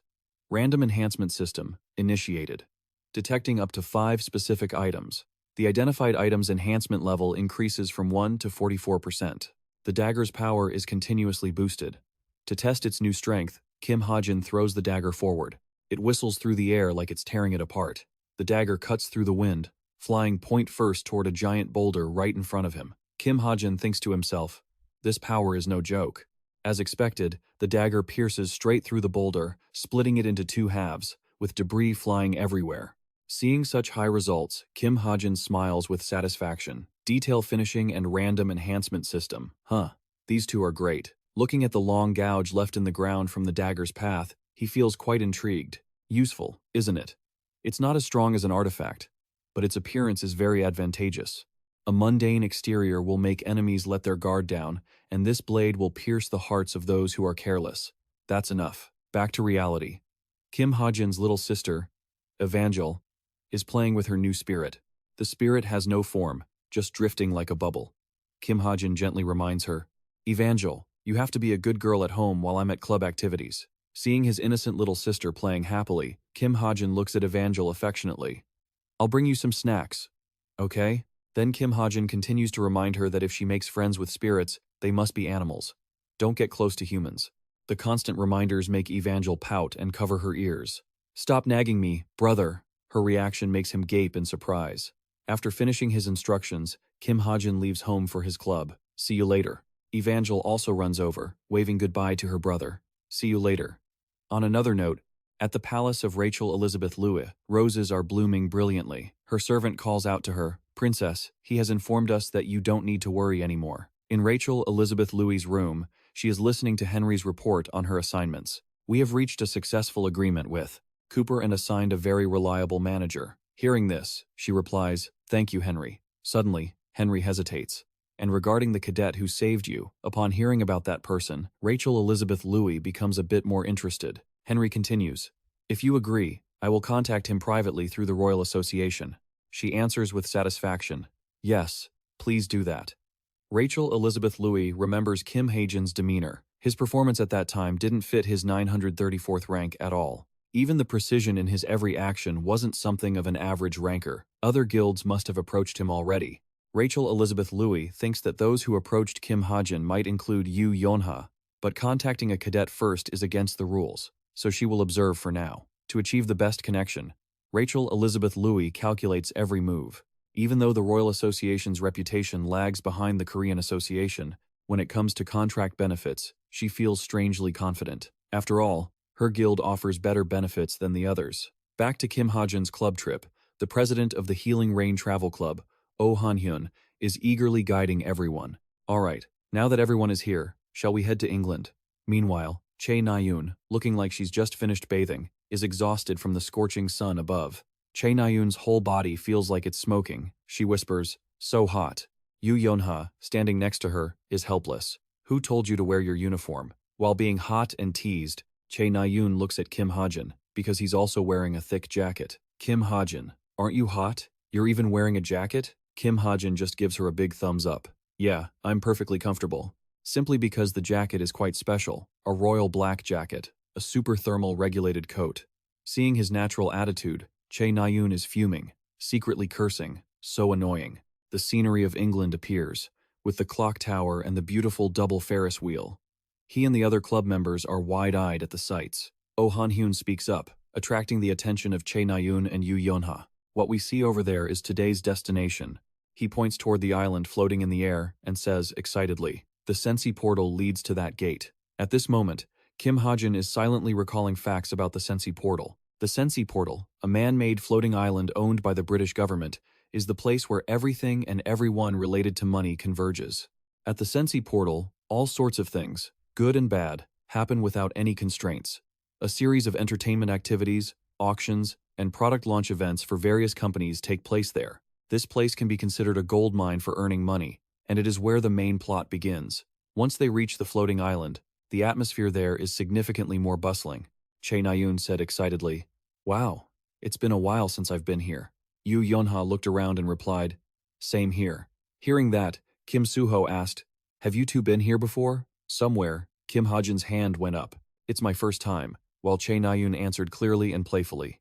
"Yeah, I came here with my brother when I was 11, she suddenly stopped. Che Nayun's expression turned grim. The conversation died there, and the atmosphere suddenly grew heavy. Kim Hajin noticed Che Nayun's sour mood. To break the stifling tension, Kim Suho looked at her and smiled. "This is my first time here, so you'll have to be my guide." He sounded excited again. She perked up, patting her chest confidently. "Yeah, of course. You can count on me." After the tour, Oh Han-hyun gathered the club members and announced that there would be a major event at the Black Hole at 7 p.m. "I've already requested permission to attend, and they've approved it. Until then, you're all free to do as you please." Once he finished, he asked, "Any questions?" Che Nayun's hand shot up immediately. "Oh boy," Che Nayun asked loudly, "are we allowed to enter the casino?" Oh Han-hyun replied, "Yes, cadets at Cube are considered adults." Hearing this, a few people cheered with excitement. "Nice." After asking around, Kim Hajin was dragged off by an eager Che Nayun. She cheered so loudly it left the rest of them feeling helpless, but what could they do? "Let's hit the casino." A casino is a place where games of chance rely on both luck and clever tricks. The players here were all wealthy spenders living in luxury. Money was everywhere you looked. Kim Hajin was a bit surprised. It was even more spectacular than he had imagined. Che Nayun said, "I'm going to exchange my money." Kim Hajin walked to the reception desk, where the girl in front of him smiled and greeted him. "Welcome. May I see your ID first?" Kim Hajin carefully took his card out of his pocket and handed it to the receptionist. With that, he realized the receptionist in front of him was actually Jane in disguise. He asked probingly, "How long have you been working here?" Jane smiled and replied, 6 years. Kim Hajin played along. "Wow, that's a long time. You're doing a great job." He walked away, catching a glimpse of her fake smile. "Jane, just as I thought. You've infiltrated the place." As he wandered through the casino, Kim Hajin recalled the events from the game. Regarding the 7 p.m. event, Oh Han-hyun had said, "Because it's a major event, there's a catch. Criminals from all over the world will gather here to get their hands on it." The atmosphere was filled with money and luxury. His clenched hands couldn't stop trembling. He wanted to stay calm, but he couldn't help feeling anxious in this place. 3 cards were dealt. Gambling and the uncertainty of chance made Kim Hajin's face turn grim, as if he were struggling to suppress a craving. Kim Hajin screamed internally. It was a place full of temptation, where his own luck would come into play. After a moment of thought, he smirked. "The incident happens at 7, so I still have plenty of time," he hummed while flipping a coin. He settled into a relaxed, enjoying state. "I've already cleaned out the slot machines." Just as he was about to head to the next spot, a shout caught his attention. "Ah, this isn't fair." His eyes locked onto Che Nayun, who was furious because she had lost all her money. The men next to her just laughed provocatively. One of them said, "What a waste." He thought to himself that the person in front of her was likely the thief.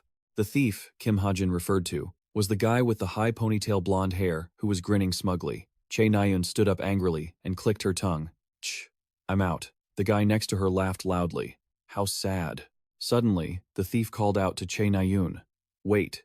He slid a pile of chips in front of her and said, "Stealing from a kid is pretty rude. I'll take another 25%. These words made an already furious Che Nayun lose it even more.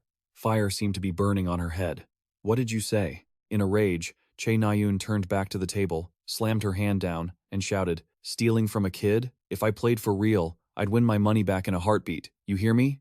Everything was playing out exactly like the story. Within 2 hours, she would lose all the money she brought and lock herself in her hotel room, crying her eyes out. It was easy to see why. When you enter a place full of rigged games, everyone around you benefits because those guys are all in on it together. The thief who provoked Che Nayun was particularly notable. Their leader was a fairly important character in his novel. After a few more hands, Che Nayun screamed in frustration, "Ah, this is the worst." Kim Hajin, watching the antics from outside, thought dismissively, She really is an idiot. Suddenly, his gaze shifted from her to the bracelet on the thief's wrist. He didn't care how much money a rich girl like her lost, but since it was that swindler, with that thought, Kim Hajin walked over to Chae Na-yoon's table. Get up. He pulled out a chair, sat down, and officially joined the game. Kim Hajin wore a confident smile. Let me play for a bit. I'm interested now. As a new player joined, one of the people at the table stood up in a hurry. I need to take this call, so excuse me for a moment. Kim Hajin pulled his chair in and replied, That's fine. The four of us can play. Seeing Kim Hajin appear, surprised Chae Na-yoon. She urgently whispered, Hey, you didn't even bring that much money with you. The minimum bet here is 100,000 credits. To put that in perspective, that's like roughly 1 billion Vietnamese dong. Kim Hajin confidently reassured her. Don't worry about it. Just play. Knowing she couldn't stop Kim Hajin's stubbornness, she just sighed. Ugh, fine, do whatever you want. The dealer spoke up. 7-card stud. I'll bet everything in one go, but let me introduce it first. 7-card stud is a popular betting format in casinos. Each player receives 3 initial cards. Everyone looked quite serious. The dealer announced, I'm flipping the cards now. Has everyone drawn? Yeah. The guy with the buzz cut observed the table for a moment and hummed. He looked at the 3 cards on Kim Hajin's table, which hadn't been flipped over even though everyone else had picked theirs up. The buzz cut guy asked, Hey, why aren't you even looking at your cards? Kim Hajin just sat there and replied, Well, I wasn't planning on flipping them over anyway. Basically, Kim Hajin had the clairvoyance skill, so he could see them clearly just like that. The buzz cut guy looked at Kim Hajin, looking bewildered, as if he were dealing with a moron, and counted each card. Fold or play? Are you folding? He scolded. You're not even looking at your cards? Are you crazy? Do you even know the rules? Kim Hajin ignored him, focusing only on counting the cards on the table. Why would I come in here if I didn't know the rules? And who are you calling crazy? His hand stopped at one card. The 3 of spades. He flipped it over and said, I'm choosing to flip this one. Kim Hajin's laid-back attitude made the buzz-cut guy furious. Hey kid, how are you going to talk to your elders like that?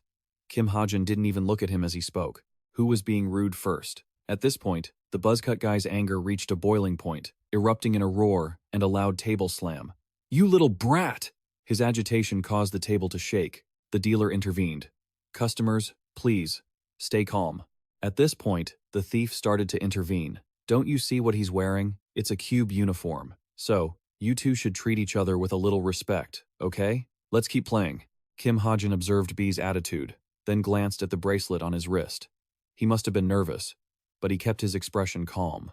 However, Kim Hajin let out a quiet smile. The casino was becoming more crowded. Many people were arriving, and the seats at the table were filling up. Yet, some strange young people were still whispering into their communication devices. Hello. 1, 2, 3, 4. The signal has been picked up. She smiled, pretending to be handling work, having already confirmed the identities of the 6 people from the villain organization. 3 heroes from the organization had also been dispatched to this area today. One is a con artist and the other is from Illumin, but I think the one from Illumin is just here for a visit today. She glanced at Kim Hajin, who was playing poker. Even the kid the captain likes, Kim Hajin is here too. The person on the other end replied, Keep monitoring him. Her voice changed slightly. She stared at Kim Hajin. But Kim Hajin saw me. Do you think he recognized me? The person on the other end replied, He can focus mana into his eyes to see through disguises, so he probably wouldn't waste his mana on a normal person. Hearing this, she chuckled. Besides, it doesn't seem like he recognized me. From her vantage point, she could see everything and judge the situation. She guessed that Kim Hajin didn't have time to probe her and that his main goal was the bet. She said, into the line, Because I can feel that he isn't using his mana on me. The game reached its climax as the dealer announced, I'm betting on the 6th card now. Kim Hajin looked at the cards on the table. He calculated that the 12th card was already worth over 60 million. He directed his attention to B's poker face. B's cards were aces. Then he looked at his own face-down cards, which combined with the other 5, would make a pair of jacks and 3 of a kind. Just then, B smiled and said, Let me explain. Call is a casino term meaning the player accepts the opponent's bet and matches it. Even in this situation, B showed no weird reaction. Kim Hajin silently praised him. This guy's poker face is seriously top tier. Whether he had a good hand or a bad one, his expression remained exactly the same. Chae Na-yoon spoke up. Oh, I'm about to raise. To explain raise, it means betting more than the person right before you. The guy with curly hair called, and Kim Hajin raised. According to the rules, there were only a few ways to win when the opponent's cards were quite strong. All of B's current cards were aces and jacks. So, to win, the lowest set you could have would be 4 of a kind. People usually don't choose this set because the probability of getting 4 of a kind to beat a full house is even lower than winning the lottery. Here, I'll explain that a full house is a 5-card combo, consisting of a pair and 3 of a kind. However, B suddenly interrupted Kim Hajin's thoughts, saying, "Now that I remember, didn't you go all in just now, student?" Kim Hajin looked at him and realized he had no money left to bet. B pointed to the necklace around Kim Hajin's neck. "Why don't you use that ring to bet?" Kim Hajin pulled out the necklace. There was a ring on it. He hesitated. This B spoke up. "That's a divine item, right?" I recognized it as soon as I saw it. The ring on the necklace sparkled under the casino lights. B asked, "Does that ring have any special value to you?" Without hesitation, Kim Hajin immediately took off the necklace. "I just wear it as a decoration." His cold and indifferent words, denying the value of the ring, made Che Nayun slightly startled. Her face flashed with unhappiness. She couldn't take it anymore. Che Nayun slammed the table and stood up, startling everyone. "Hey, let's go home." Kim Hajin was slightly taken aback. "What's wrong? Just sit down." She frowned and snapped at Kim Hajin. "Whatever you lose today, I'll pay for it out of my own pocket when we get back. You carry that ring everywhere, which means it has huge significance to you." Suddenly, Che Nayun's arm was grabbed and held by Kim Hajin. He said slowly, but with confidence, "Don't pay attention to it. Just sit down." Kim Hajin leaned close to Che Nayun, making the young girl's cheeks flush pink. He whispered, "I can't lose. Just relax." Back to the game. Kim Hajin pushed the ring forward as the bet. He added a condition. "This ring is very expensive, but I'm still betting it. To be fair, you should bet that bracelet too." B didn't hesitate to take off the bracelet. "No problem." With that, the ring and the bracelet were confirmed as the stake. The dealer spoke. "Shall we flip the cards now?" B, show me the 3 face-down cards. In front of them, B's cards were 3 aces and 2 jacks. This made Che Nayun freeze, her face losing all its color. She stammered about a full house, believing a good hand would win. B casually gathered all the chips toward himself. "Haha, I was worried for you." Kim Hajin suddenly spoke up. "Hold on." He pointed to his own face-down cards to remind him. "I haven't flipped my cards yet. Why say that?" His gentle words made B's facial muscles stiffen. B curled his lip and asked, "So what?" Kim Hajin said as he flipped his cards. "You know, there are 7 cards on the table, and among them is 4 of a kind, 2s. Kim Hajin smiled and continued, "My luck is also pretty good." He looked at the 3 flipped cards and pretended to be surprised. Oh, 4 of a kind. That means I won, right?" The scene in front of them left B stunned, while Che Nayun shouted next to him, "4 of a kind? Oh my god, what the hell is this?" Kim Hajin answered softly, "I'm just pretty lucky with these gambling games." To explain this match, 2s are the lowest set among the 4 of a kind sets. Only 2 full house sets are higher than a pair of aces and 3 jacks. But if the player in the previous round had already used the aces, then in the next round, those aces couldn't be combined with any other set. Kim Hajin won this round with a hand nearly the highest value in poker. B's pupils contracted, and he shouted, "How? How the hell refusing to accept the defeat?" B yelled so loudly that security had to drag him out. "Impossible! That brat must have cheated. It's that jerk, not me." Che Nayun stood up to scold B. "Are you loud enough? Do you have proof? There are security cameras all over this place, you know. The staff is checking it now." Kim Hajin sat down and collected his chips, paying special attention to B's bracelet. Meanwhile, Che Nayun was still angry at B's dramatic attitude. "That scumbag isn't me." Che Nayun stepped up and yelled at that jerk. "Are you loud enough, huh? Do you have any proof? There are security cameras all over this place, you know." The staff was already on their way to check the footage. Kim Hajin sat there gathering his chips, keeping a close eye on B's bracelet. Meanwhile, the others were still fuming over B's dramatic attitude. "Damn it. Lost the bet and still won't shut up." A notification window popped up showing the stats of the Blackstone bracelet. Blackstone bracelet, an Athene magic artifact. It's engraved with magic capable of automatic recharging and damage absorption. The bracelet is inscribed with runes. If the wearer is injured or hit, the inscriptions on the bracelet automatically convert that into mana. It can recharge on its own when exposed to open air, though the charging speed is a bit slow. According to the story, Hajin doesn't realize the true value of this bracelet yet. The reason is that while the bracelet can store mana, its owner can't directly use that stored power, meaning the mana is just trapped inside. Kim Hajin stared intently at the patterns on the bracelet, thinking to himself, it only needs one more magic inscription to be usable, but he doesn't realize that. I'll just carve an extra reinforcement spell for the body into it a year from now. Suddenly, Che Nayun called out loudly. She looked at him with an annoyed expression. What were you planning to do if you had lost just now? Kim Hajin pondered for a moment before calmly replying, go to Korea and run from my debts. His remark made her even angrier. Don't talk like that. Looking at the stack of chips in gold, they won. 13 piles of it, all from Che Nayun's own pocket. Kim Hajin said, so what else do you want? Want me to give the money back to you? Che Nayun snapped. That's not it. You used it, so it's yours. I was just asking. You looked pretty cool back there, though. A while after leaving the casino, Yu Yonha's group returned. She seemed very angry. The young man next to her waved and called out, oh, Kim Hajin's here. Kim Hajin. We're meeting over here. Standing in front of them was still Kim Hajin, but a version of Kim Hajin dressed in flashy gold jewelry. Kim Hajin? If you'd arrived a minute later, we would have considered you absent. Kim Hajin replied, oh, my bad. Yu Yonha looked at him, frustrated, and scolded, why are you dressed like a peacock man? Kim Hajin didn't even care, and retorted, oh, is it because I look so handsome? Che Nayun stood nearby, carrying his pile of miscellaneous items and complaining, oh my god, this is so heavy. Kim Hajin lifted the bag and calmly said, I just stopped by the antique shop for a bit. But your bit is a massive haul. An artifact that increases charm. A toothbrush from 3,000 years ago. Everyone was stunned and asked, where did you get all that money? He then told them about the card game at the casino. Hey, he's not joking, guys. Remember those slot machines? Holy crap.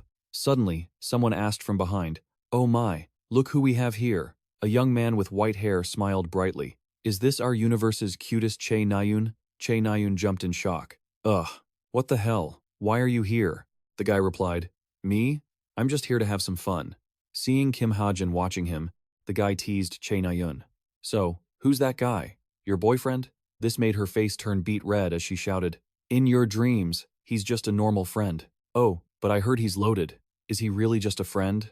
Yu Yonha seemed to recognize the person in front of them. She pointed at him and asked, are you Hunter Kim Junwoo from Illuminant? Kim Junwoo smiled brightly. Exactly. Looks like I'm still famous. Then, the two of them started chatting. Nice to meet you, I'm Yu Yonha. Oh my, it's a pleasure to meet such a lovely lady. They were all chatting away in the small alley. In the distance, Li Xiaopeng stood hiding behind a door, observing everything. She stared at Kim Hajin and whispered, Jane. From nowhere, a few purple water droplets appeared, and Jane emerged. She smiled and responded, Jane is here. Back to the Clancy floating island. The reporter announced, our news crew is currently at the river port leading directly to the Clancy floating island. The guy continued, all the VIP guests have arrived to attend the event organized by the international scale Locust Corporation. The shocking news that the white crystal would be on display had attracted massive attention from media outlets all over the world. In front of the event hall, a black luxury car screeched to a halt right at the gate. The door opened, and a pair of slender legs stepped out. The reporter continued excitedly. Everyone is eagerly awaiting the arrival of CEO Zelen. Suddenly, he noticed the woman who had just stepped out, his mood seemingly becoming even more excited. Oh, I just finished speaking and the princess has arrived. Rachel Elizabeth Louis stepped out, wearing a luxurious yet elegant mermaid tail dress. Her expression was ice cold before the media. With a figure as prominent as Rachel Elizabeth Louis, the paparazzi obviously couldn't miss the chance for an interview. They asked all sorts of prying questions, but Rachel Elizabeth Louis remained silent. Please, say a few words about your thoughts on today's event. There are many rumors saying that, theoretically, you have lost your #1 spot. What does the princess think about that? Even as she walked near the hall entrance, and even though the bodyguards blocked the reporters, they kept shouting questions. Princess, please say something. Everyone, step back. You are not allowed to cross this area. The hall doors closed, and the chaotic noise outside finally fell silent. In front of Rachel Elizabeth Louis, there was now a strange spatial rift, shimmering with light. She sighed softly. Sigh. Finally some peace and quiet. From a distance, a voice called out, Your Highness. A man appeared from nowhere. He had purple hair and a regal demeanor, though there was still a hint of danger about him. This young man was Zelen, the CEO of the Locust Corporation. Zelen smiled and said, Thank you very much for taking the time to come. Rachel Elizabeth Louis was a bit cautious upon seeing him. She replied, Mr. Zelen. Just after meeting, Rachel Elizabeth Louis began to probe Zelen's intentions. You've implemented many strong measures against the demons, haven't you? He replied calmly. Of course. He also reminded her that she should know that where she was standing, the Clency floating island, was the safest place in all of Europe. We have hired a large number of high-level heroes to guard today's event, so there's no need to worry at all. Delivering such cheesy, self-aggrandizing lines made Zelen feel even more pleased. He flashed a cunning smile. As the largest sponsor of the royal court, we promise to support your reputation and your guild's rank. Zelen's behavior and words made Rachel Elizabeth Louis somewhat anxious. He just gave her a dangerous smile. Regarding the upcoming event, he reminded her, "Please place your hopes in this event, Your Highness." At this moment, Kim Hajin had also settled into a round table at the evening party. He checked his watch and thought to himself, the event doesn't start for another 30 minutes and it's already this crowded. Not to mention, his eyes were on high alert, scanning everyone at the party. Kim Hajin wondered to himself, in a world crawling with monsters like this, it was hard to believe such a dangerous event was even granted a permit. Kim Hajin recalled the main plot. Zelen's actions felt like sitting under a guillotine. In the story he wrote, the Lawton Corporation was one of the most corrupt entities. Although they didn't have any actual monsters in their ranks, the things they did were even more inhumane than any monster. Those monsters wore twisted smiles, and these people possessed something called a white crystal. Looking up at the Lawton Corporation's sign, Kim Hajin thought to himself that this item could not be allowed to fall into the hands of the monsters or the Lawton group. Their goals for the crystal were exactly the same. In total, 3 monster characters would appear during today's event. That included the white-haired young man, the keeper of the N crystal. The other was the pink-haired girl, the warrior Jason, and the most crucial figure, the captain of the artifact recovery team from the evil Kim HP Guild. Thinking of this, Kim Hajin felt a bit bored, leaning his head back against the chair. Given his current level, he was certain there was no chance he could stop their theft plan. It was better to just observe and see if everything unfolded according to the original plot. Suddenly, a head of long, flowing hair appeared. Its owner called out to Kim Hajin. Li Xiaopeng coldly walked up to him. "You're here too?" Seeing her appear, Kim Hajin was slightly surprised. "Oh, Xiaopeng, you're here too?" Li Xiaopeng replied, "I'm here as a defense hero." From Li Xiaopeng's earpiece, her teammates teased her, making her jump. "Oh, leader, did you finally meet your match? Congrats." Her teammates were having fun, but she was tense. "What the hell are you talking about?" Kim Hajin turned pale. "What's wrong?" Li Xiaopeng cleared her throat, regaining her composure. "Ahem, sorry. I'm embarrassed. My colleagues keep saying weird things through the earpiece." Kim Hajin forced a smile. "Haha, oh, I see." However, in his heart, he thought, "Yeah, I heard it all too." Suddenly, Kim Suho from the group spotted Kim Hajin. He walked over and asked, "Hajin, who is this?" Kim Hajin immediately replied, "Oh, an acquaintance of mine, named Li Xiaopeng, a high-level hero. She's here for a mission today. We just happened to run into each other." Then he introduced them. "This is Yu Yanha and Kim Suho, both promising heroes like me." And over there, before he could finish, Li Xiaopeng interrupted. "I already know who they are. They're all famous cadets." From afar, Kim Junwoo appeared and smiled. "Hello, it's a pleasure to meet you, miss. I'm Kim Junwoo." Suddenly, his eyes became sharp and inquisitive. "By the way, how do you know Kim Hajin?" His gaze swept over Li Xiaopeng. "May I ask which guild or organization you belong to?" Suddenly, the lights in the hall went out, and the stage spotlights turned on. Everyone was surprised. Yu Yonha whispered, "Oh, maybe it's starting." At that moment, Li Xiaopeng turned to Kim Junwoo and said, "I have to go now. I still have to fulfill my defense duty." Saying that, she left them behind. "Goodbye." Immediately, Kim Junwoo rubbed his chin, staring intently at Kim Hajin, and let out a huff. Kim Hajin turned pale, thinking, he didn't misunderstand anything, did he? Afterward, the group sat at the same table. Upstairs, Rachel Elizabeth Louise noticed Kim Hajin. She froze, thinking, Hajin is sitting over there. Looking at him, she felt a little happy. That was the artifact she had given him. Rachel Elizabeth Louise's small lips curled into a smile. He was wearing it. From the stands, the spotlight shone directly on the man standing in the center of the stage. Zelen bowed. "Welcome to all the gentlemen and ladies present. I am the CEO of the Lawton Corporation, leading the movement to modernize the industry. My name is Zelen." He began his presentation with an open-ended question. "In your opinion, what is the source of power that creates all things?" While asking, he answered it himself. "Yes, It is mana.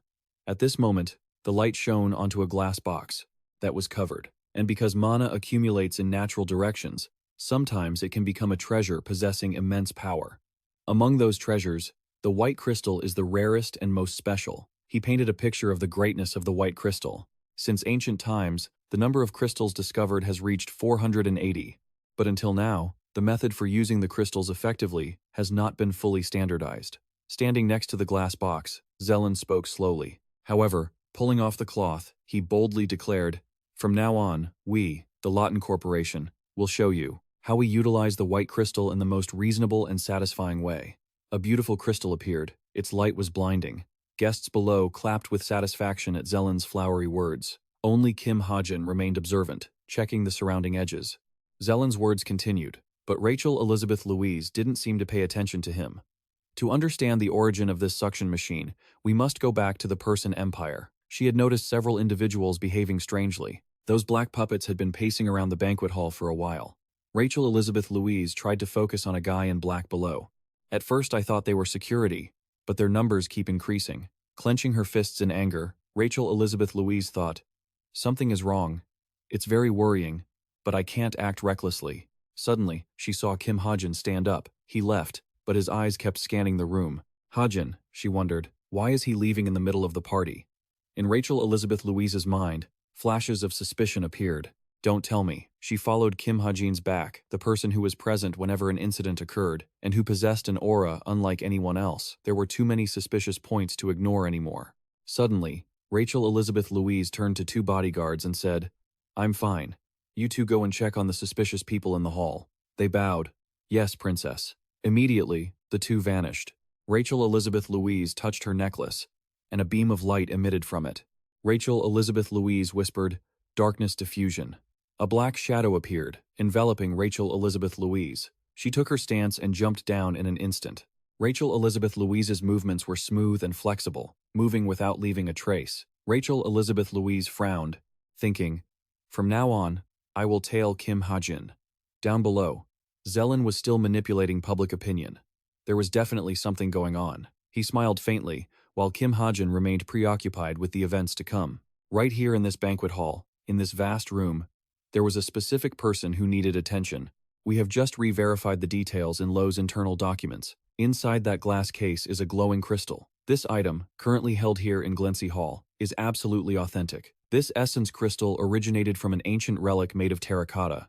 We broke it down into dust and sand, then used the most advanced mana technology to compress it into a glass cage and revive it. Could anyone really be bold enough to display the genuine article? What a fool. This man is the operator for the Hapiro villain organization. He sits there, secretly sneering, perhaps having grown careless due to his greed for money. He is solely focused on proving that what is on stage is authentic and how incredibly valuable it is, all to drive up his profits. HPO remembers an island. The only way to enter or exit is through a portal, and naturally, the portal's security is handled very strictly. Because this floating island is made of mana, these nobles cannot install a portal there.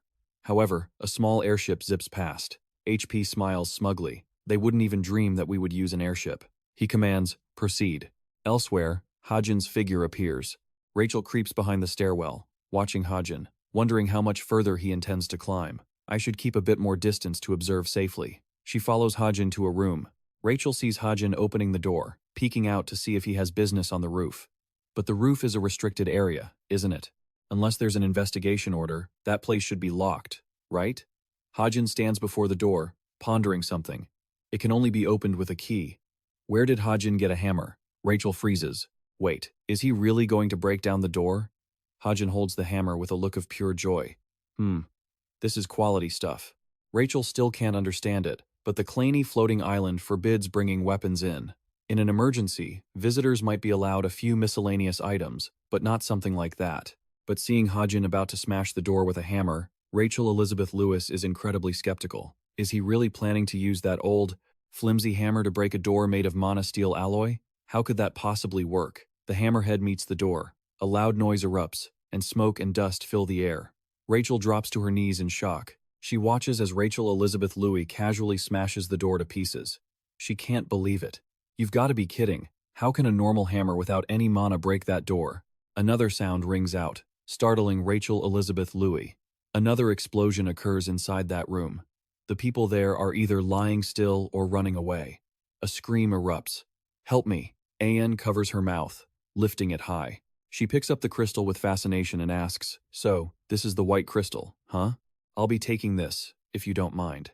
Before she can even leave, she suddenly stops, sensing someone rushing up from behind, and another explosion occurs. The orange-clad figure maintains his stance, looking slightly surprised. Well. You not only dodged my attack, there are so many people like you in front of the orange-clad figure now, but you also have some troublesome abilities, don't you? The clones scatter as the orange-clad figure says blankly, "A high-ranking hero, Kim Myung-shin, will be your opponent." The orange-clad figure shouts furiously, "You dare run away? You coward. Who am I supposed to chase now?" Xiaofang stands in a corner, watching him seethe with anger. "Damn it, stop right there." Scene change. A beast has its head sliced off. Another girl is leading everyone to safety. "Everyone, stay calm. Evacuate through this way, one by one." Che Nayun asks Suho, "Damn it. What the hell is happening? Not only are there villains, but now mutated demons are showing up too." Another voice calls out, "Hey, where are you?" Che Nayun turns around in surprise at the voice. Jungu, the boy, smiles and says, "Oh my god. Thank goodness you're safe. I've been looking for you this whole time." He throws something to Suho. "Suho, catch." Suho quickly catches it. It's a sword. Suho is confused. "A sword?" Jungu maintains his smile and asks Suho, "You're going to have to fight, aren't you?" Kim Suho nods, agreeing with Jungu. That sword belonged to the villains who flooded the island earlier, but for now, just use it. On the rooftop, a figure stands watching. It's Hajin. He stands there, looking down. In the original novel, N split into 8 and then escaped. Hajin sees the orange-clad figure chasing N. The first one runs toward the east. Behind him, a hero is also chasing him. N turns back and smirks. But that N is not holding the crystal. Elsewhere, there is Jien and N in the south. Another villain disguised as Ren is fleeing with him. However, N is still holding it. At another location, there are people chasing N to the north as well, the boss's location. Xiao Fang is chasing N. In the original story, the very N that the boss is chasing is the one holding the crystal. While Xiao Fang is chasing the enemy, she is ambushed as a group of people rush out at once. "Go to hell." A hand reaches out. Xiao Fang releases a small burst of mana into midair. The attacker mocks her. "Ha, that tiny mana ball won't do a thing." Then he is left stunned, as half of his arm is sucked away by that mana orb. His eyes widen as he screams, "Ah, my body, my body." The others see this and cannot help but be terrified.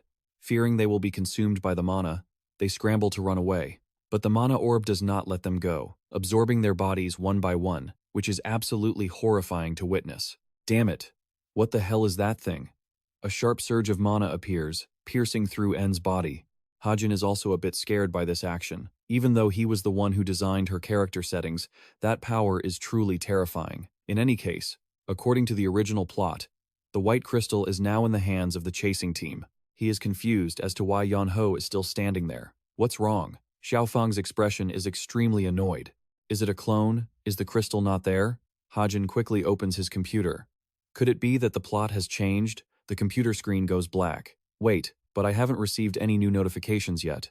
That means it's not that the plot has changed, but rather the variables of the current situation are creating a change. Hajin is extremely anxious. What should I do now? He suddenly realizes something. Kim Hajin rolls up his sleeve, revealing his tattoo. Although he has never tried this method before, there is no time to think anymore. By using my will, I can activate the mana from the divine gift. Kim Hajin grips his wrist tightly, focusing his mana onto his retinas. No, his eyes reflect strange lines. He must focus on the eyes of truth, then mysterious pulses appear. Hajin is now able to observe everyone around him. It worked. I did it. He tries to use the eyes of truth to find where the crystal is. Where? Where is it? Hajin observes a driver. That person is holding the crystal. His vision gradually blurs. Found it. Hajin opens his eyes wide in shock. He suddenly stops. Hajin clutches his face and steps back. Hajin felt dizzy, his head spinning. Why did it have to overload right now? He stepped back, but there was no time to waste. Then, Hajin immediately jumped down from the rooftop. He had to chase him down personally. Hajin landed behind a motorcycle that seemed to be waiting for him. Nice, a warhorse is already here. Hajin hopped on the bike and sped off. Sorry, owner. I'll borrow this for a bit and pay you back later. At the hall, Everyone was rushing to evacuate. Yu Yonha raised her voice to direct the crowd. Everyone, stay calm. Please evacuate this way. She reminded the guests to watch their step, when suddenly, a voice called out to Che Nayun. Che Nayun turned around. She asked in surprise, "Oh my God, you lunatic, where have you been this whole time? What's wrong?" Kim Hajin. Hajin tossed something to her. "Catch this," Che Nayun said, suddenly curious. "What is it?" Hajin replied, "It's a mana sword. You should be able to use it well. Besides, you can't just fight those demons barehanded, right?" The sword was just a hilt for now. This mana sword was a special weapon I had snatched from Kus. Depending on the user's mana control, its stats could be worlds apart from that dormant potential, and her true power would be on par or even overwhelm those demons. Che Nayun grabbed the sword with determination. Che Nayun was confused, wondering, "Why am I holding this?" Kim Hajin just reminded her, "Take care of yourself, don't get hurt." Seeing Hajin drive off, Gun was even more puzzled. "Wait, what? Kim Hajin? Where are you going?" The tires screeched against the ground as they continued their back and forth. "I have some business to attend to. I'll leave this place to you." "Huh? Where are you actually going?" Hajin didn't say another word and immediately sped off. Che Nayun shouted loudly, "Hey, Kim Hajin!" Hajin raced down the road. He focused on using his 1,000-mile eyes toward the southeast. "Good. I'll catch up to the target soon." That car was still moving. The person holding the crystal case asked the driver, "Are we almost there?" The driver replied, "Yes, we will depart in about a minute." They reported that the airship is having some technical difficulties. Just then, Hajin's motorcycle arrived. He maneuvered the bike up to the car's level and used the wheel to smash the back of the vehicle. A part of the car was crushed, and it rolled off the road due to the heavy impact. Hajin looked down, panting, as someone kicked the door open and started swearing. "Which maniac is this?" The one holding the crystal case stood up and said, "You're dead, kid." He waved to the others. "Boss, over here." Hajin ignored him and pulled out a laptop. "I don't know why this guy still dares to act like this. Is he still hiding an ace up his sleeve?" Hajin looked around the area, at airship A0937B, and thought to himself, "Sorry, but I need this ship to depart first." Che Nayun's screen display. "Would you like to send this airship back to the storage facility? Product over 100 plus. Kim Hajin clicked, confirm. The guy froze, dumbfounded. He looked at the airship turning back in confusion. "Hey, what the hell is going on?" He kept waving his hands and shouting, boss, where are you going? Damn it, where did the boss steer off to?" Hajin stepped off the bike and said, "All right, so the nuisance is gone." Hajin asked him, "Shall we have a little heart-to-heart now?" Suddenly, a strong gust of wind hit, and Kim Hajin turned back in surprise. Something was rushing toward him. What was it? A beam of light descended from above, sending smoke and dust flying everywhere. Rocks shattered as a mysterious figure appeared, grabbing the guy's head and dragging him away. He gripped his head tightly. "I was wondering why you were taking so long." That person was Young Gyung. He dropped the guy. Kim Hajin looked at his enemy with concern. Damn it, why did that guy, Young Gyung, have to show up at this exact moment? The situation is too tense. Hajin saw something familiar, realizing who was being carried on Jung Gyung's shoulder. "Rachel, what is she doing here?" Facing Jung Gyung, Hajin cursed under his breath. Damn it. Liquid leaked from the tips of Hajin's fingers. He used it to grab the briefcase containing the crystal. "This is a headache." Jung Gyung warned Hajin. "While I'm still talking nicely, put that thing down." Hajin pointed his gun at the briefcase, ready to trade. "You let her go first." Jung Gyung glanced at Rachel Elizabeth Louis. "Oh, this little girl? I brought her along because it seems like she was tracking that crystal. I guess she's an important character, huh?" he continued.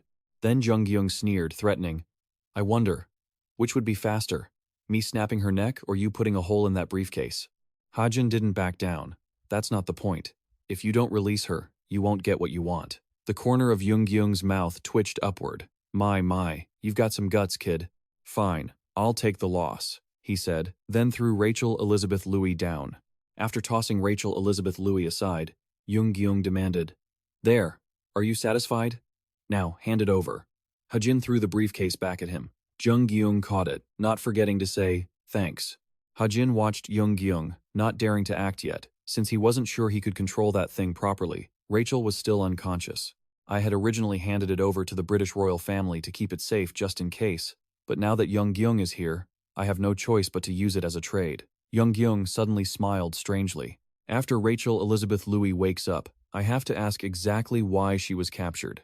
He quickly lunged in front of Hajin. He froze, unable to react in time. Crap! Jungkyung's fist is getting closer. I let my guard down. A massive explosion occurred. Jungkyung stood across from Hajin and exclaimed in surprise. Wow! Jungkyung's fist had been blocked right in front of Hajin. You're pretty cautious, kid. Hajin's gaze didn't waver, which surprised Jungkyung. This guy has nerve. He didn't even blink. He became increasingly intrigued, observing his opponent's actions until the very last second. Truly the demeanor of a warrior. Jungkyung clenched his fist. Maybe you're not as pathetic as I thought. Jungkyung immediately turned and left. I like you. Hajin breathed a sigh of relief, then immediately collapsed to the ground in a panic. Hajin's eyes were filled with fear. I almost lost my life. Hajin recalled the punch just now. By the time he regained his senses, a fist as big as his own head was right in front of his eyes. He hadn't even had time to react. Hajin closed his eyes to calm down. If I had acted foolishly, my head would have been blown off. To think that the overwhelming gap between me and my opponent was actually useful in that situation. Rachel finally woke up. Hajin asked her, Rachel, are you okay? He walked over to Rachel. After waking up, Rachel was still dazed. What happened? The enemy Hajin replied, It's fine now. He's left. Rachel was confused. Left? What do you mean? It took her a while to understand. I see. So, the crystal fell into their hands. I asked her, Were you also tracking the crystal? Rachel shook her head and replied, No, I was looking for you. She pulled out a bullet. Is this yours? Hajin was stunned. This bullet is, Rachel answered his question. I found it during the final exam. Kim Hajin also remembered that event. Perhaps she had found this bullet and discovered that he had sniped from a distance earlier. Hajin reached out to take it. Yes, it seems to be mine. But Rachel Elizabeth Louis pulled her hand back.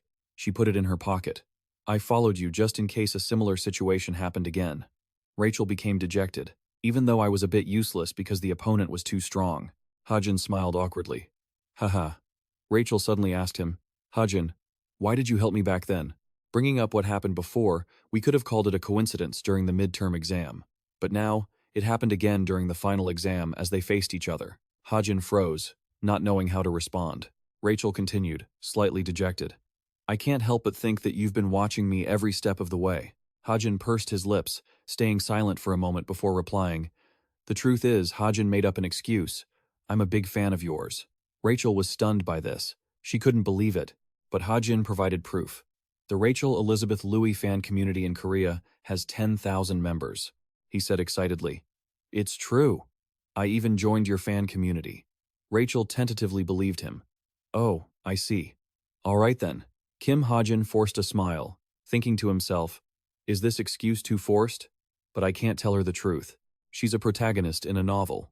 You are going to face a dangerous mission. I can't say it. If she dies or gets hurt, the plot will be completely ruined. Rachel hung her head, stammering. So, you mean, her cheeks flushed red. You like me? Hajin was caught off guard. What? The scene shifted elsewhere, and voices could be heard. There are few people with minor injuries here. Call an ambulance. Her ponytail was charred black. Yu Yonha sighed. Phew. Che Nayun ran over and asked, Yu Yonha, did you see that? Yu Yonha didn't understand. See what? Che Nayun replied vaguely. That right there. Yu Yonha asked irritably. What is that? Drun Yu stood against the monsters. Well, I saw a lot of things. You left the biggest impression in all that chaos. He had quickly moved away from falling boulders to another spot in the blink of an eye, destroying everything with his bare hands. With one punch, Juno defeated the magic beast, the hunter Kim Chun-gu. With the talent of a holy sword, he slashed rocks in two. It allows the user to cut through anything. Kim Suho could easily master this sword. Kim Suho, you sliced through all those overwhelming attacks like they were paper. Che Nayun grabbed the sword Hajin had handed her, and it pulsed with a beam of light. Che Nayun swung the sword at the beast, and its throat immediately sprayed blood. After that move, Che Nayun was thrilled. Whoa, this thing is amazing. Che Nayun clarified the situation to Yu Yonha, Kim Hajin. He already left on a motorcycle. Yu Yonha just let out an "oh." She couldn't understand Che Nayun's curiosity. That's it? Yeah, I saw it. He looked like a pro rider. Where did he say he was going again? Che Nayun remained curious. I don't know. More importantly, where did he get that bike? I want one too. Someone called out to them. Hey, you guys! Kim Suho walked over and asked. I heard Rachel Elizabeth Louis disappeared. Has anyone seen her? Che Nayun was surprised. What? Now that you mention it, I haven't seen her either. Since when did she go missing? She was still there until the demons swarmed in. The bodyguards were also searching for Rachel Elizabeth Louis. Princess Rachel Elizabeth Louis is on the missing persons list, Yu Yonha said urgently. Wait, does that mean their goal was to kidnap her during the chaos? That's highly possible. Because if they hold her hostage, the British government will have to accept all their demands, even if they demand ownership of the floating island, Clenny. Yu Yonha cursed angrily. Those evil bastards. Kim Suho saw something. Oh, look. Rachel was riding the motorcycle back, her expression terrified under her helmet. The princess. It's the princess. Are you okay? Yu Yonha breathed a sigh of relief. Thank goodness, she's safe. Che Nayun recognized the bike. But that bike, she continued, that's the bike Kim Hajin rode off on. Yu Yonha froze. What? Yu Yonha stared as Rachel Elizabeth Louis returned on Hajin's bike, spinning with theories. While everyone was distracted by the chaos, Kim Hajin had ridden off alone, but Rachel Elizabeth Louis was the one riding it back. She thought of Hajin. Does this mean Kim Hajin took down all those demons by himself and rescued her? Yu Yonha denied it to herself. No way. She couldn't believe it. Even Kim Hajin couldn't pull off something so absurd. In front of a high-rise building, she was looking at the screen on her watch when a voice made her look up. Hey, Che Nayun. Kim Hajin walked over and asked, How come you're here alone? Where are the others from the travel club? She replied hurriedly. They all went to the restaurant already. You're too late. Che Nayun turned away and urged, Let's go. I'm paying for dinner tonight. Kim Hajin asked, confused, What's the occasion? Why are you treating me? She didn't answer, just kept quiet. He scratched his head, thinking, Something's weird. Did something happen? Che Nayun walked in silence. Then suddenly her face turned red, and she stopped. Che Nayun stood in front and spoke up. Hey, Kim Hajin. She turned to face him, her face beat red, and said seriously, Don't you think we should at least be friends? They were both silent for a moment before a voice made Che Nayun's expression darken. No. Kim Hajin refused bluntly. I don't think we can. Che Nayun heard this and clenched her trembling hands. Oh, is that so? She turned away, stammering. Then, forget it. I wasn't even being serious. How embarrassing. Che Nayun walked away without looking back. Just pretend I never said anything. Kim Hajin stood frozen, thinking, We can't be friends because I'm definitely going to leave. Images of a couple hugging flashed through his mind, along with the thought, And one day, I will have to kill the person who is most important to you. Kim Hajin stood there for a long time, lost in thought. We can never be friends. The scene shifted to a house named Garam. Kim Hajin stood at the door, taking off his shoes. I'm home. Even came out of the room. Overjoyed. Hajin. The little girl jumped with joy when she saw the bag of food he was holding. Fried chicken. Kim Hajin leaned down and handed the bag to Evangelo. I bought you 2 pieces. She took the food and ran off happily. Thanks, Hajin. He sighed contentedly. I feel so at peace. It feels like I've actually become a father. Kim Hajin walked to the table, pulled out a chair, and thought, Evangelo has been so good and quiet lately. There are only 3 days of vacation left. Let me finish what I haven't done yet. He sat at the table, took out his laptop, and placed the watch from his wrist next to it. I'll connect the smartwatch first. Having to open the laptop every time is a bit of a hassle, so I've been saving up product bits by bits. Images of the past flashed in his mind. The moment the giant man struck at him, due to luck, you survived. Part of the luck set. A special survival stat of 39 has been activated. Your product has increased by 193. I finally have enough product thanks to the Jian Yungi shell. A notification popped up waiting for confirmation. Do you want to link the laptop with the watch? 190 items consumed. Confirmed. As he tapped confirm, his smartwatch began to glow, and in an instant, it hit 100%. The connection was complete. A massive number of screens popped up in front of Kim Hajin. He stared in amazement. Wow, this is so convenient. I can't believe it. I should have linked this sooner. Thanks, he muttered to himself. Once the connection finished, a call suddenly came through from Park Soo-hyuk. One thing done. One more important thing to go. He answered. Yeah? What's up? Kim Soo-hyuk, did you buy it yet? Evandel sat to the side, happily munching on fried chicken.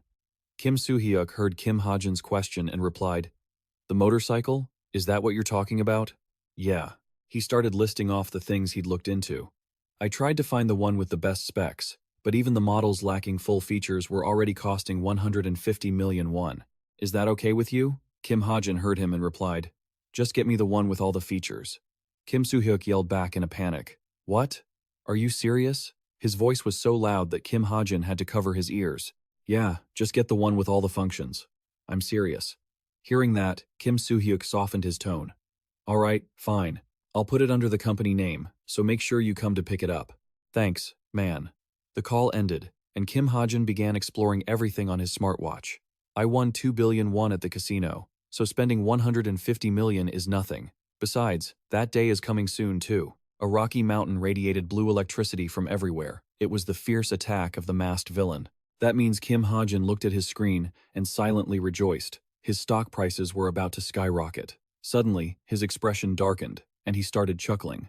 The scene shifted to the town. Kim Hajin was walking down the street. His 1-month break had officially come to an end.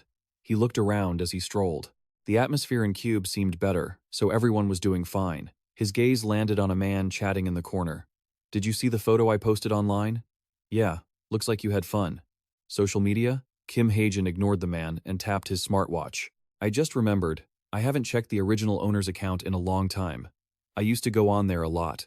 He opened Shin Jong-hak's personal page. The first thing that hit him was a photo of the guy shirtless, followed by a long stream of Shin Jong-hak selfies. Jong-hak was clearly having an internal struggle. He enjoyed the exhausting training sessions, but by the third photo, which had over 65,342 likes, Jong-hak was enduring today for the sake of tomorrow. Because the last photo was just too much to handle, Kim Hajin made a disgusted face and raised his hand to wipe the sweat from his forehead. Shin Jong-hak has lost it. He checked everyone else's profiles. Kim Soo-ho and Yoo Yeon-ha didn't really use social media. Ji-yoon's account was managed by the royal family. Che Na-yoon. Her last post was right after the casino incident. Her feed was a mess of mixed emotions. Kim Hajin walked toward the Veritas classroom. She seemed shocked, but she'll get through it. He walked into the classroom and sat down. I'm just glad none of them are having any major issues. Kim Soo-hyuk walked in through the door to make an announcement. Cadets, today marks the start of the second semester. He stepped up to the podium. As you all know, this semester will be very different. Rankings will shift, and there will be new cadets transferring in. His eyes drifted toward Kim Hajin.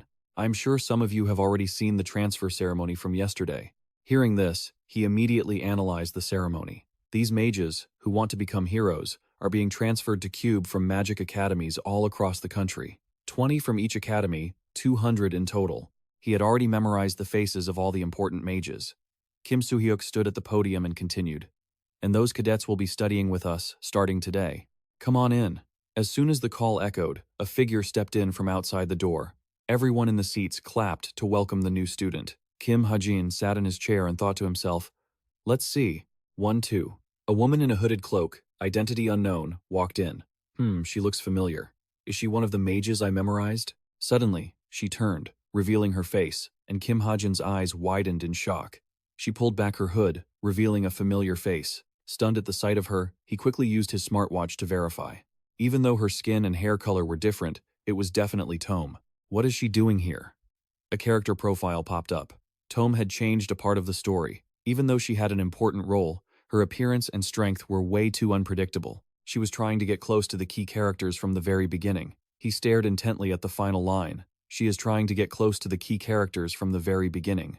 His face grew so serious he felt like cursing just another unnecessary complication. Tome stood among the key players of the story. Suddenly, she let out an incredibly sinister smile. The scene shifted to an incredibly clean room, a brand new space with appliances that looked like they had never even been touched. Kim Hajin carried his luggage into the house, and Evandel ran around, thrilled. Che Na-yoon, holding a cat, turned to him and asked, Hajin?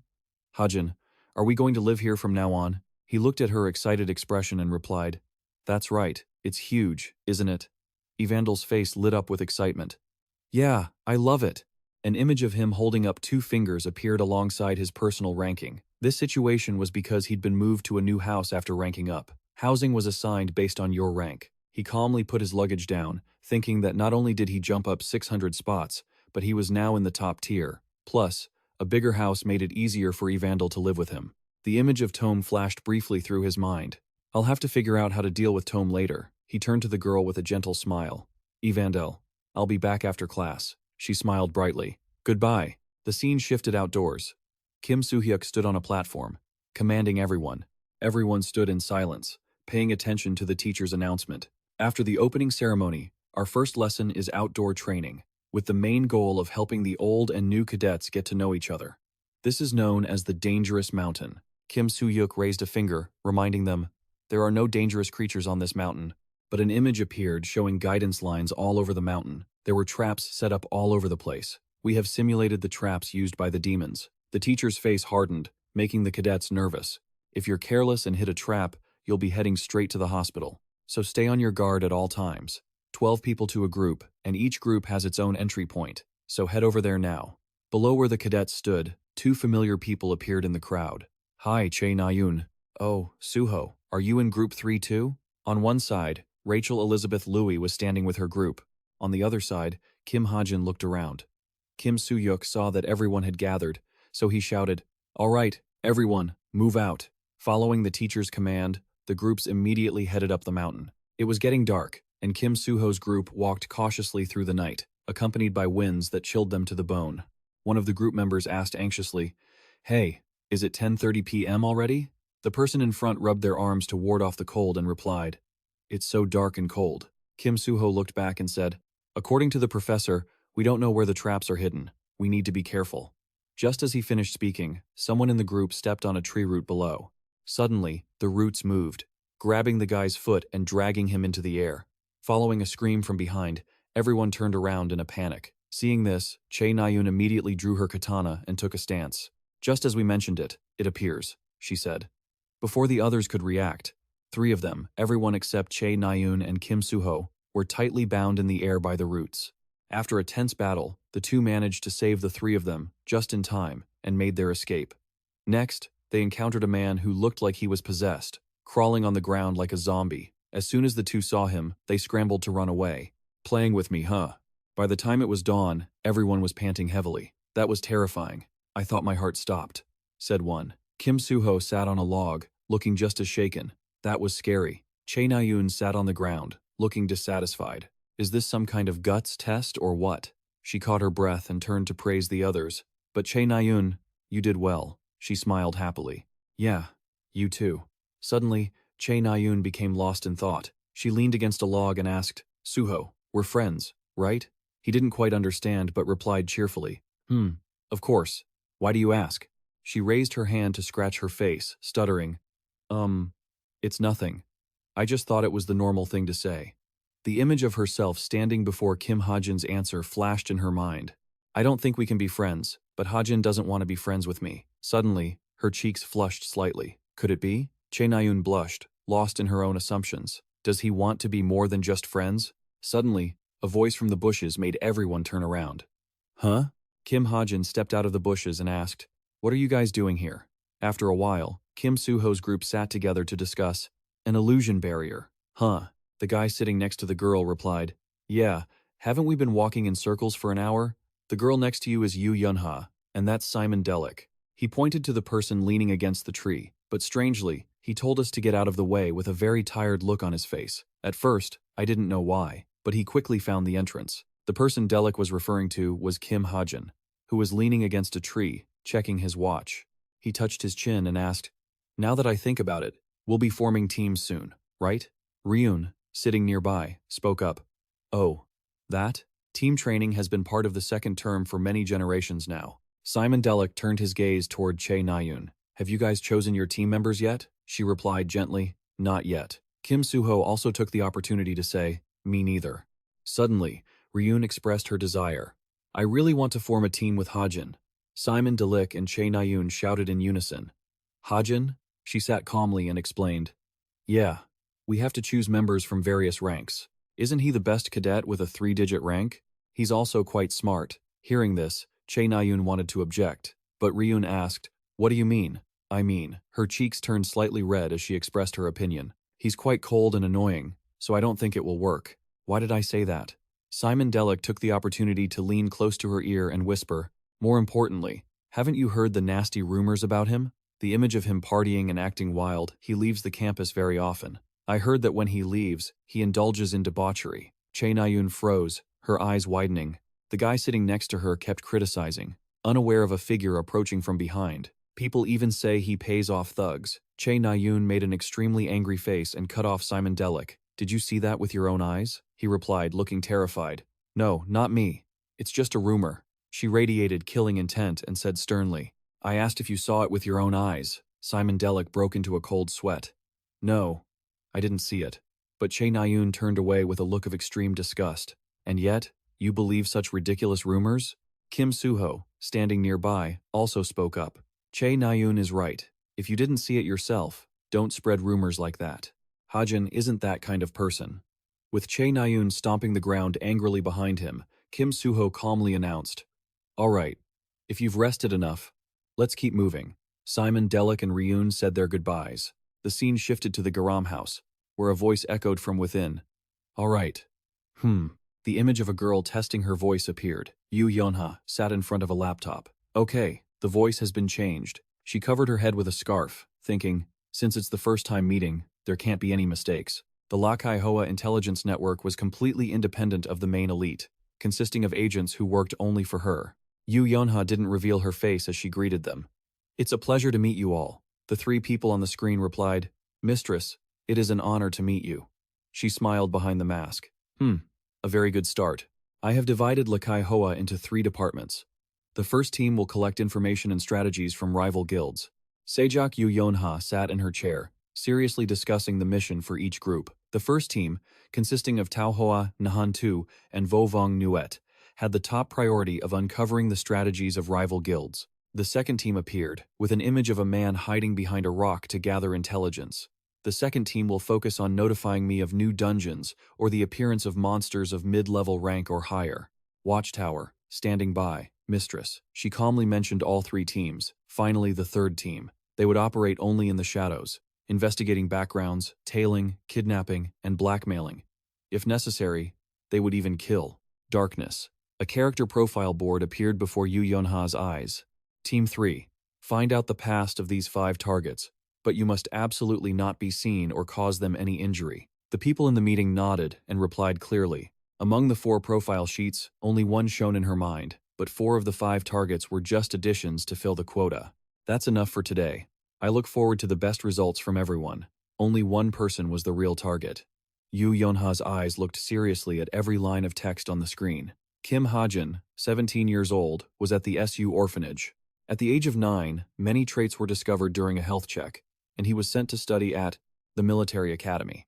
He is currently a rank 334 cadet, believed to have provided the elite with information worth billions of dollars. Kim Hajin is the true target. The scene shifted to a room. The alarm clock read 6:30. Hearing the alarm, Kim Hajin woke up and rubbed his eyes. Is it morning already? He opened his eyes and saw Evangel sleeping soundly on him, wondering to himself, wait, when did she get in here? He stepped off the bed, laid her down, and stroked Evangel's hair with a satisfied look. Oh man, she's just too cute. I can't even. Suddenly, a meow echoed from outside the door. Kim Hajin stepped out and saw a cat crying in front of him. You're up too? He leaned down to scratch the cat's head, making it look incredibly satisfied. Witches have the ability to create spirits. This spirit cat isn't an illusion or a time-limited creation, is it? It's a creature manifested by Evangel's powers. After freshening up, he changed into his uniform and headed out. It looks cute now, but it'll become extremely powerful later.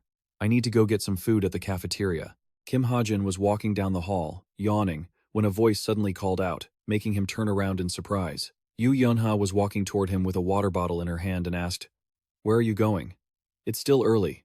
Kim Hajin pointed into the distance.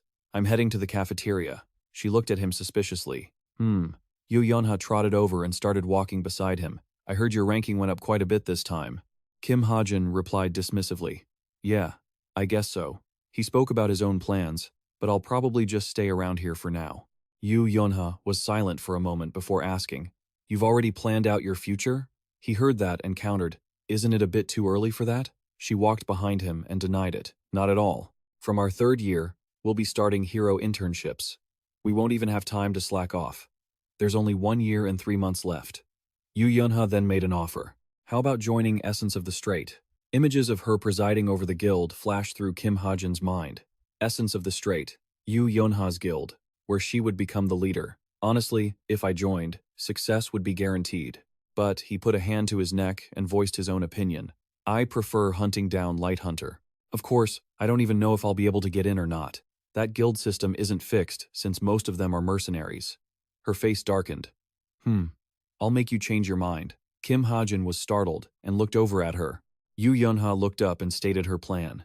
If I give you the thing you've been searching for all this time, you'll change your mind, right? Kim Hajin's expression turned solemn. He asked, confused, what is it? She turned into a playful kitten. I won't tell you. Yu Yunha's face brightened as if she realized something. Oh, that's right. Lila was bothering you earlier. I heard she got punished. The scene shifted to the academy. Kim Hajin was intently watching Kim Suho chatting below. Looking at him, he thought to himself about the future. It's almost time for Kim Suho to clear the dungeon. In the original story, after summer break, Kim Suho climbed Mount Gam, and an energy source helped him find a new dungeon. Even though clearing a dungeon alone is impossible unless you're extremely strong, our protagonist Kim Suho defeated the boss on his own and obtained a very important weapon, one that was awakened with the power of the sprout dust. Kim Hajin clasped his hands together, sweating anxiously. But the problem here is that I'm the one holding that dust. I'm also worried about whether he'll be okay going there alone. He calmed himself down and looked at him seriously. For Kim Suho to develop properly, I have to go to the dungeon with him. I designed a world that wasn't very kind to him at all. Kim Hajin's hand tapped his pen against the screen. Who knows, right? He thought excitedly. What if I get something out of it, too? Time flew by until evening, with the sunset shining straight into Kim Hajin's room. He sat on the sofa, with a vandal sleeping on his lap. What should I do about Tomer? He thought about his plan while stroking the head of the sleepy girl on his lap. I want to deal with Tomer before I have to attack the dungeon. Kim Hajin brought his hand to his chin in thought, but she isn't completely on the side of the demons. If I can find her father, I might even be able to pull her to my side. Suddenly, the image of Tomer's cold, murderous gaze appeared in his mind, but she was only focused on one thing, finding her father and killing him with her own hands. Kim Hajin scratched his head. I don't know where to find him. I tried looking in the Book of Truth, but I don't think I have enough mana, so the information was very vague. Chaenayun the book displayed a line of text. After changing his name to Agus Baregiman, he had plastic surgery and lived in seclusion. Since editor Jin Hyuk only works in Korea, asking him about someone abroad is useless. I can ask someone else for help. The image of an acquaintance popped into his mind. Kim Hajin. Did you stay up too late last night? Kim Hajin suddenly realized there was someone he could trust. He was the only connection Kim Hajin had, someone who had graduated from the military intelligence department. The figure of a chubby boy sitting in front of a computer screen spoke up. Hello. It was Kim Hose. He looked at the greeting display. Ho, it's me, Kim Hajin. Hearing his name, Hose was shocked. Huh? Hajin? He sat up straight in front of the screen to check on him. It's been a while since we talked. How are you? Hearing that, Kim Hajin replied, I'm doing all right. Taking the opportunity, he brought up the main point of the call. You're running an information processing company, right? I was wondering if you could help me find someone? I'll make it worth your while. Ho looked at the man glaring from behind him and stammered, yeah, sure. Just give me the name. Hearing that, Kim Hajin was delighted. Thanks, man. I appreciate it. Oh, your boss seems pretty strict, huh? Ho jumped in surprise. What? How did you know? He replied calmly. Your voice sounds so tense. Hose was bewildered, as if he couldn't believe what he was hearing. If you're planning on quitting, I'll recommend you to a guild. With your skills, you'd definitely be well compensated. It's an intelligence guild called Lakhai Hoa Falling Blossom. Hearing that, Hose turned to thank him. Oh, okay, thanks a lot. Then, good luck. After he spoke, their call quickly ended. After hanging up, Kim Hajin wore a gentle smile. Yu Yonha, you owe me one. It was already dark. In the forest, a sword arc appeared. Kim Suho was holding a wooden sword, practicing in the forest, when he suddenly relaxed his grip and swung the sword. A horizontal sword stroke appeared, accompanied by a wave of blue light wrapping around the blade, followed by sharp, precise slashes that carved arcs into the air around Kim Suho. Suddenly, he stopped, as if he had finished his training. Kim Hajin appeared from somewhere in the woods and spoke up. Practicing this late? Kim Suho saw him and sheathed his sword at his waist, replying, Oh, Kim Hajin, are you out here training too? He stood to the side and answered, No, I'm just out for a walk. You're working so hard at the beginning of the semester, it's like you're planning on clearing a dungeon. Kim Suho laughed awkwardly. Come on, why would I go to Mount Gam? Hearing Kim Hajin's words, he was stunned into silence. Kim Hajin revealed what was on Kim Suho's mind. You found a dungeon gate there last week, didn't you? You're planning to attack it by yourself. His face darkened, and he was silent for a moment. How did you know that? Kim Hajin laughed it off and replied in a joking tone. I happen to spot you. I head out of the academy quite often. It's surprising how the air around you feels so mysterious, and I'm not just bragging. But my eyes, Kim Hajin pointed to his own incredibly sharp eyes with confidence. They're pretty good. Not stopping there, he immediately brought up his request. Getting out of the academy is useful, so I'd like to propose this. Kim Hajin said sternly. I'll go to the dungeon with you. Hearing that, Kim Suho was so stunned that his eyes went wide. He boldly made a very attractive offer. The split will be 9-1. If you find a branch, I'll only take a few leaves. Kim Hajin stood before Kim Suho, who was frozen in place, waiting for his answer. What do you think? Kim Hajin negotiated with Kim Suho. If you find a branch, I'll just pluck a few leaves from it. How about it? Kim Suho was silent for a moment, then said, just as you thought. I found a dungeon on Mount Gamak last week. He described what it looked like, adding, it's quite small, maybe because it's still new. I thought I could handle it on my own. Hajin gestured to share his thoughts. Even if it's small, it's still a dungeon. Handling it alone isn't an easy task. Kim Suho understood what he meant. Doing it alone would definitely be dangerous. But Kim Suho coldly tossed his outer coat aside. He didn't hold back at all, and said bluntly, whether I can trust you or not is a completely different question. He warmed up his joints, deciding, I need to confirm your skills first. Kim Hajin watched his determined expression and thought in confusion. Confirming his skills? He didn't expect this to happen. Kim Suho saw him like that and asked, a little test wouldn't hurt, right? Kim Hajin cursed him silently. Like hell it wouldn't. Hajin estimated their strength. Even if the other guy gave him a one-handed handicap, he would still only barely be able to win. The gap in strength between them was too large. He had to avoid a direct confrontation. Thinking that, Kim Hajin waved his hands in confusion, trying to brush off that idea. Well, you're right, but as a marksman like me, fighting in this kind of terrain is very disadvantageous. And my ability relies on many weapons, so I think this is a bit unfair. Kim Suho drew his sword, saying to him in a low voice, that doesn't matter, because I'm not testing your weapon proficiency. He was firm and unwavering. You don't need to win. I'll stop when I'm satisfied with the results. Kim Hajin had no choice but to give in. If that's the case, I have nothing more to say. As he spoke, he thought, it seems like he's determined to test me. Think, Kim Hajin. He racked his brain. The moment he infuses mana into that wooden sword, my bullets won't be effective anymore. If we clash directly, I won't just lose. I'll look absolutely pathetic. Kim Hajin lowered his center of gravity, deciding that his only hope to pass was to rely on luck. Suddenly, Kim Hajin noticed something behind him, and Kim Suho's impatient voice rang out. Tell me when you're ready, and then we'll start. Kim Hajin mysteriously tapped the status window behind his back and said, I don't need much preparation. He tapped the screen with a flourish. Kim Suho heard his reply and asked, then shall we start right away? Kim Hajin's eyes became deep, as if he had a plan. He didn't hesitate and replied, sure. After receiving the answer, Kim Suho lunged forward immediately with a warning, here I come. In that split second, Hajin's eyes widened as he activated his skill. He used bullet time, and the space in front of him seemed to freeze. Kim Hajin slowly felt himself able to see the next move of that wooden sword. Just a second later, Kim Hajin reacted with dizzying speed to dodge that dangerous strike. Kim Suho tightened his grip on the sword, and he swung the sword again, lunging forward fiercely. The speed this time seemed slightly faster than before. The sword grazed Hajin's arm, causing him sudden pain. So fast. Kim Hajin realized the situation wasn't looking good. He couldn't keep defending forever. Thinking this, he pulled out a handgun. Hajin decisively fired a shot right by Kim Suho's head, catching him by surprise. Seeing the situation change, Kim Suho immediately jumped elsewhere. Kim Hajin had regained a bit of control, but he was still in a difficult spot.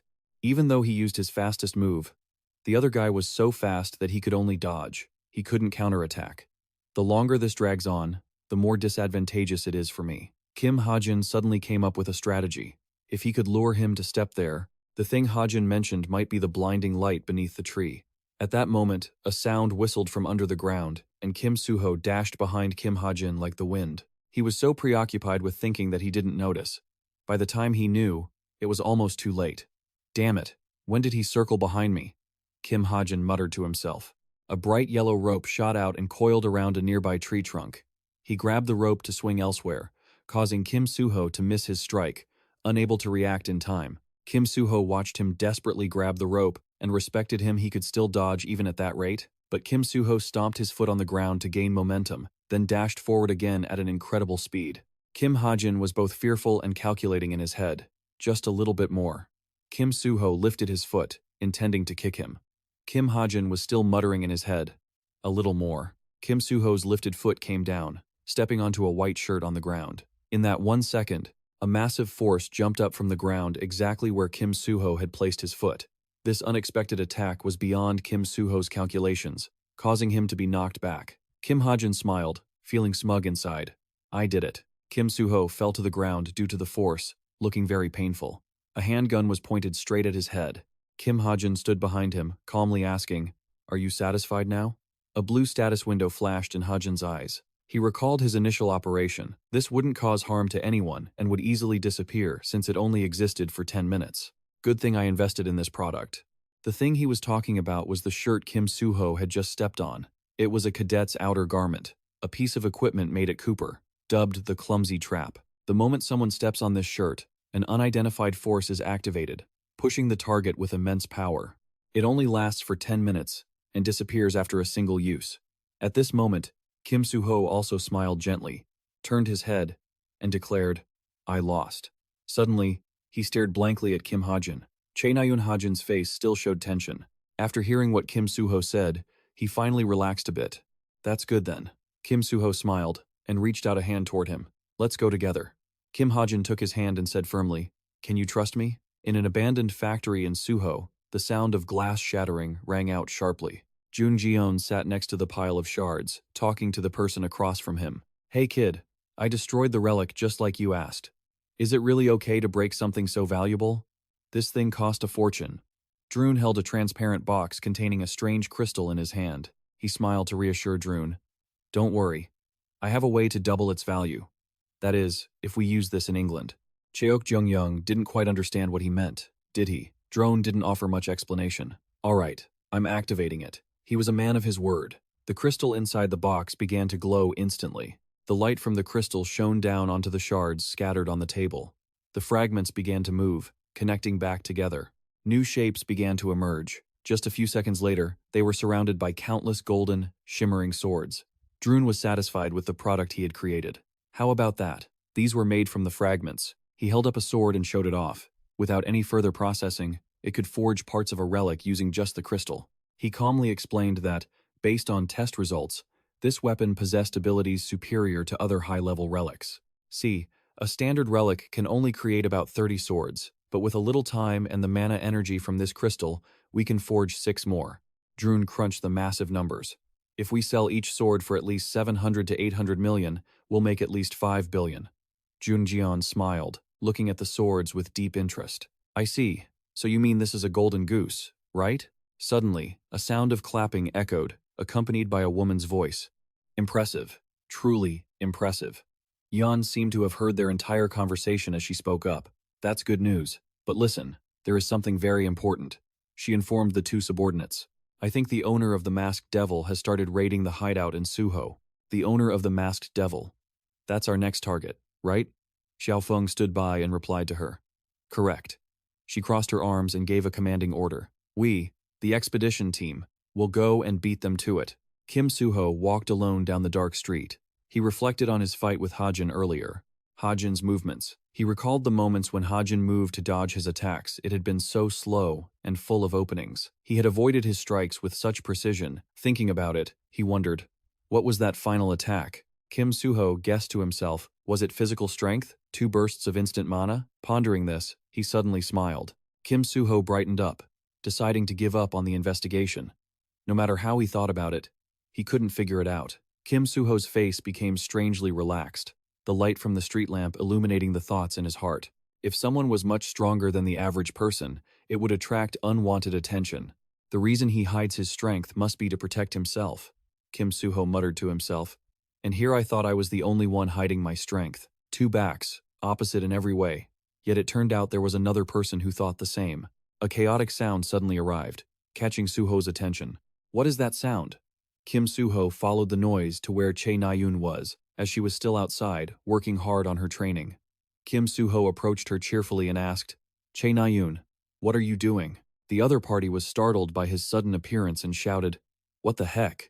Suho knew, but he asked anyway. Are you practicing swordplay? Che Nayun shyly turned away and explained, I'm just working on my physical training. This time it was Che Nayun's turn to ask him, why are you still out this late? Suho pointed at himself and asked, me? Well, I just thought of something interesting.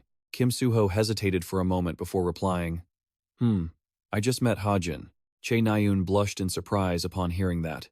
Kim Hajin? What were you two doing at this hour? Suho teased her, talking about him. As expected, Che Nayun's face turned bright red the moment she heard that. Embarrassed and angry, she shouted at him. What are you talking about? Kim Suho, being yelled at, decided to tell the truth. Sorry, I was just kidding. We were just sparring a little. You're bothering everyone now. Che Nayun suddenly remembered something and asked, but isn't Hajin too weak to fight you? Is it really necessary for you to spar with him? Kim Suho smiled and replied, that's a secret between the two of us. Che Nayun felt frustrated hearing that. Oh, is that so? She turned her back in annoyance. Whatever, do whatever you want. I'm finishing my training, not that anyone cares. Kim Suho suddenly offered some advice. Why don't you try loosening your grip on the sword a little? He drew his sword as he pointed. If you hold it too tightly, Suho swung his sword powerfully into the air, demonstrating, then you probably won't be able to cut things that you should be able to. Che Nayun witnessed this strike of his and was incredibly fascinated. She asked in surprise, what was that? Let me see it again. Suho guided his friend. Just relax first. Che Nayun followed along obediently. Like this? After finishing her training, Che Nayun returned to her room and flopped onto her bed. She stared at the ceiling in silence, deep in thought. Che Nayun remembered when Hajin had cheerfully offered, if you're okay with it, can I help you train? Che Nayun clenched her fists, muttering to herself. It feels like if I just change something a little, I'll be able to grasp it. Thinking about this, Che Nayun sat up abruptly in frustration. Ugh, my head hurts. She turned her head, searching. The only way to relieve stress this late was for her to play games on her electronic device. A woman of her word, she immediately put the device on her head. This was the device many heroes used for training. A sensitive sensor system recognized that the player, Che Nayun, was logging in. The game she was participating in was a world-famous technical game. The game was called Century Warrior. The tournament, held every season, was currently being broadcast. It was so famous that the media was full of news about the winners. The sensor system chimed, Welcome, Warrior. What made Century Warrior different from ordinary games was that there were no stats or items. Che Nayun's character had already entered the game with the announcement that the player named Silent Cleaner had logged in. This special feature meant that one could only win through combat strength and body control. Che Nayun boasted smugly. Look at my results. Incredible stats appeared above her head. Player Silent Cleaner had 98 wins and 17 losses. Che Nayun scanned her surroundings, searching for something. But since I'm logging in to relieve stress today, I won't pay attention to that. I need to find someone fast. After looking around for a while, she spotted him. Found you. Her eyes locked onto a player named Side Character 7, with stats of 43 wins and 43 losses. Che Nayun looked down at that guy's rank. His rank was Platinum. Che Nayun smirked. Easy. A few hits and this guy will be flat on his back. Che Nayun made her choice. Today, you'll be my prey. With that, she didn't hesitate to hit the challenge button. The system immediately announced that Side Character 7 had accepted her challenge. The match began in 3 seconds. Che Nayun muttered seriously. To win, I must know my enemy as well as myself. The system countdown hit 2 seconds. Che Nayun remained calm, not rushing forward to see how he would attack. A moment later, the screen showed 1 second remaining. It was as if a switch had been flipped. Side Character 7 charged forward without a second of hesitation, catching Che Nayun off guard. Huh? He unleashed 2 sharp strikes, and she barely managed to block them with her sword. What was that? Why did he suddenly jump at me? He reached out and grabbed her by the collar, leaving Che Nayun completely shocked. Yeah, he swung his leg back to build momentum, and then aimed a direct kick at her lower body. Luckily, Che Nayun managed to dodge just in time. Before she could even recover, another sword strike came flying toward her. He didn't hesitate, thrusting his blade straight through as blood spurted out. Che Nayun was pushed to her breaking point. Her voice trembled with rage. You crafty bastard! Che Nayun pointed at him, challenging him again. I can't lose like this. One more round. The system announced that Side Character 7 had accepted her challenge once more. But the outcome of this battle wasn't much different from the last. Che Nayun collapsed once again. She was furious and frustrated. No way. One more round. The familiar voice echoed again. Side character 7 had accepted the challenge. The result was the same. Chae Na-yoon lost miserably, and she was seething with resentment. One more round. Side character 7 accepted your challenge. As expected, Chae Na-yoon fell again in a pool of blood. Chae Na-yoon was incredibly angry. She was already stressed, and now she felt even worse. Damn it, this can't be. She hung her head in frustration, thinking she couldn't possibly beat him. Chae Na-yoon pleaded, her eyes welling up. One more round, please. He coldly refused. I have to go to sleep. Bye. She hurriedly tried to keep him there. Wait, Chae Na-yoon asked. Do you always log in at this hour? Side character 7 didn't understand her intentions but answered, yeah. She looked at him with expectant eyes. If that's the case, can we duel every time we meet? Side character 7 hesitated for a moment before agreeing. Fine. The two said their goodbyes. See ya. Kim Hajin let out a sigh of relief and took off his VR headset. Who was that, anyway? She's so persistent. He was still a bit confused. I've already won 7 times in a row. Kim Hajin hesitated. I didn't expect to get into something like this. I was just trying to see if this thing actually worked in the game. The thing he was referring to was his random reinforcement skill.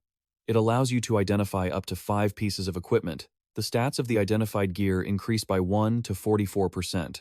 That percentage lasts for 24 hours before being randomized again. When a weapon is no longer identified, it returns to normal after an hour. Kim Hajin stared at the helmet in his hands, deep in thought. The random reinforcement function was better than he had imagined. Even though I got a bit worried when my mana started running low, the concept of this item has truly been enhanced.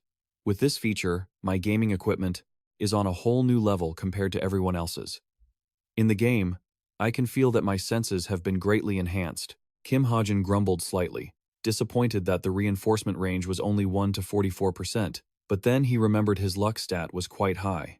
Just then, he noticed another person in the room. Hajin looked helplessly at the blonde girl sitting there, eating a massive piece of cake. Evandel! He immediately snatched the rest of the cake away. How did you eat so much in such a short time? Stop eating, or you'll get a stomachache. Evandel frantically used her short arms to reach for it. Why? I want more. More. Hajin looked at the little girl, helplessly trying to negotiate. Let's have it tomorrow, okay? Kim Hajin put the cake box on a high shelf, wondering what to do with this kid anymore. Now she's even pestering me for sweets. Kim Hajin suddenly picked her up and coaxed her. I'll go buy you something better to eat tomorrow morning, okay? Evandel had tears in her eyes, looking at him with half-belief. Really? Hajin felt relieved once she calmed down. Of course. Have I ever broken a promise? Now, let's go to sleep. Only then did she reluctantly agree. Okay. The sky outside was still pitch black, with stars twinkling here and there. Hajin was sitting there, busy looking something up, when he suddenly froze. Hajin was a little surprised. Kim Suho had sent him a message. The content was as follows. Let's meet on the second Friday of August. Kim Hajin read it again with a smile. The second Friday. Kim Hajin thought to himself, feeling triumphant. Great. Everything is going according to plan. He quickly replied to the message. Sure. Let's meet at the vacant lot. Once that was done, he started making calculations. All that's left is to clear the dungeon. So, for the next few days, I trained and studied every day. The sound of tired, heavy breathing echoed constantly. Chae Na-yoon's character in the game was bleeding out. She angrily pointed at him and shouted, How can you keep doing this non-stop? Kim Hajin, or rather, the character Side Character 7, replied calmly. You just need to stay calm while doing it. Hearing that, Chae Na-yoon protested vehemently. That's easy for you to say. She suddenly remembered something and asked, But why is your win rate only 50%? Kim Hajin felt guilty and avoided the question. Haha. Well, I don't like to categorize winning and losing based on rankings, but in his head, he thought otherwise. Actually, I lost because of the random stats. Chae Na-yoon believed him completely and praised him. You're amazing. If I lost a ranked match, I wouldn't be able to sleep. Kim Hajin didn't want to continue the discussion. Anyway, let's stop here for today. Chae Na-yoon didn't try to keep him there. Oh, okay. Just as Kim Hajin was turning to leave, he heard her say, See you tomorrow. Kim Hajin looked helplessly at her, waving excitedly at him, and muttered, She acts like we actually promised to meet tomorrow.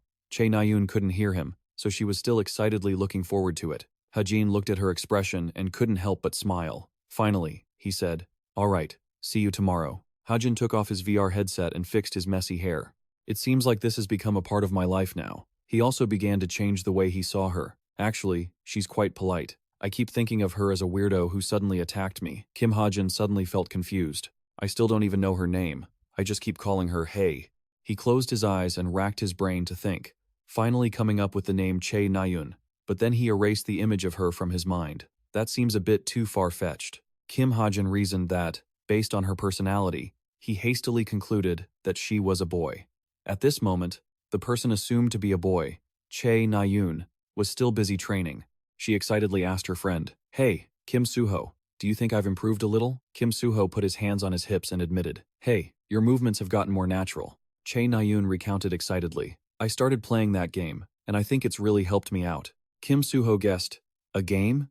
You mean Century Warrior?" Che Nayun replied happily, "Yeah, that's the one. Do you play it too?" Suho quickly denied it. "No, but I've heard some people say it's pretty useful." Che Nayun seized the momentum and eagerly shared, "It's not just the game itself. I even met a really skilled player in there. He's not just good, but he's also really kind. He spars with me all the time." Kim Suho listened with a skeptical look. Che Nayun clenched her fists, looking incredibly passionate. Because everyone tries so hard to win in the ranking matches, they all play super defensively. It makes the matches pretty boring. But this person is different. She used all her words to describe that person. She cleared her throat. He's always pushing forward, attacking like a storm. Every strike makes his opponents tremble. It's helped me get used to close-quarters combat. As she spoke, she recalled his imposing silhouette. Kim Suho seemed quite intrigued. "Really? If that's the case, he must be pretty good, huh? Sounds like he's quite the hero." She hesitated slightly before replying, "No, I've already asked him that." As the two were talking, a voice cut in. "Suho, there you are." Che Nayun immediately recognized that voice. She blushed and turned her head to look. Suho called out in response, "Kim Hajin." Hajin looked at her, puzzled. "Che Nayun is here too? So, what are you two doing?" Kim Suho replied casually. "Oh, Che Nayun was just practicing with me." Before he could finish his sentence, he was hit hard by Che Nayun. She quickly corrected him. "I just happened to run into him while practicing." Seeing her attitude, Kim Hajin was curious but didn't press the matter. "Is that so?" Kim Suho rubbed the spot where he was hit, looking at her, while Che Nayun was still flustered, her mind a mess. Hajin urged him, "Suho, let's go." Kim Suho smiled and said goodbye to her. "Yeah, see you later, Yonha." Che Nayun couldn't help but wonder, "Huh? Where are you two going?" Kim Suho waved as he answered, "We made plans earlier. Don't overwork yourself. Good luck." Che Nayun didn't say much else. "All right, see you later." Kim Hajin also turned his head and said coldly, "Good luck." Although confused, Che Nayun still replied, "Yeah, you too." She lowered her waving hand, watching the two of them silently. They hadn't gone far yet, so Che Nayun could still see them huddled together talking. Suddenly, she wondered, since when did they become so close? Che Nayun recalled last night. She thought he was when he said they talked about her. Could it be in Che Nayun's mind? An idea popped up. Was it because of her? She remembered when Hajin said they couldn't be friends. Thinking of this, she dismissed that thought. No, probably not. How could that be when he doesn't even want to be friends with me? Forget it. Even though she said that, her feet still rushed over to hide behind a tree to eavesdrop. She really couldn't let it go. The two were still huddled together, chatting happily. Che Nayun heard fragments of their conversation. And she heard Kim Hajin actively asking about her. How has Che Nayun been lately? After hearing that, she froze for a few seconds, her face suddenly turning bright red. What did he just say? By now, it was already dark, and the two stopped at a small roadside eatery. Above the door, a sign read, "Grandma's 2-4-hour rice porridge." Kim Suho was eating happily when Kim Hajin suddenly spoke up. "You said the dungeon is somewhere in Sugon, right?" Hearing this, he chewed and replied, "Yeah. So we have to be careful." Kim Hajin fell silent, deep in thought. Sugon is the most dangerous area in the city. A sudden bolt of lightning struck the road. The cold weather made the trees look withered. That was because when the dungeon was triggered, the terrain underwent a massive upheaval, and more than half of that area became extremely dangerous to traverse. And because of that, ordinary people were forbidden from stepping into the western part of Sugon. Thinking of the location near western Sugon, he rested his chin in his hand. Deep in thought, Mount Gam was right near that border. Mount Gam, when I was the creator of this world, there were many hidden pieces left unexplored. Among those hidden pieces, there are a few that I wouldn't even dare to dream of getting myself. But if I just leave them there, some will fall into the hands of the story's main villains. Kim Hajin tapped his fingers on the table repeatedly, feeling a bit relieved. However, if he went with Kim Suho, who possessed skills far superior to average heroes, that was a completely different story. Looking at Kim Suho's confused face, he thought to himself that he could find those hidden pieces faster than the villains. He smiled broadly, feeling happy inside. Thinking this way, he suddenly found him cute. With that thought, Kim Hajin kindly handed him a napkin. "You've got food on your face." Hearing that, he took the napkin and obediently replied, "Oh, thanks." Just as he was planning, Kim Suho probably isn't rich, so I'll cover the weapons and supplies. There's more to prepare than I thought. Another person opened the door and walked in. Seeing this, the owner greeted them happily, inviting them in. This person was bundled up completely, a hat and mask covering their entire face. Kim Hajin turned to look, judging silently. Why does that person look like a criminal? Seeing that person suddenly startle, he became even more confused. The person used their jacket to cover their face and whispered to the owner, I'm the one who spoke to you on the phone?"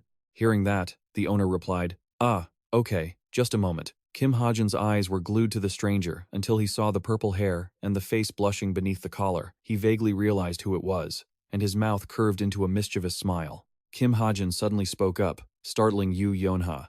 Well, who do we have here?" He teased loudly. "Isn't that Yu Yonha?" Noticing both of their gazes on her, she started sweating.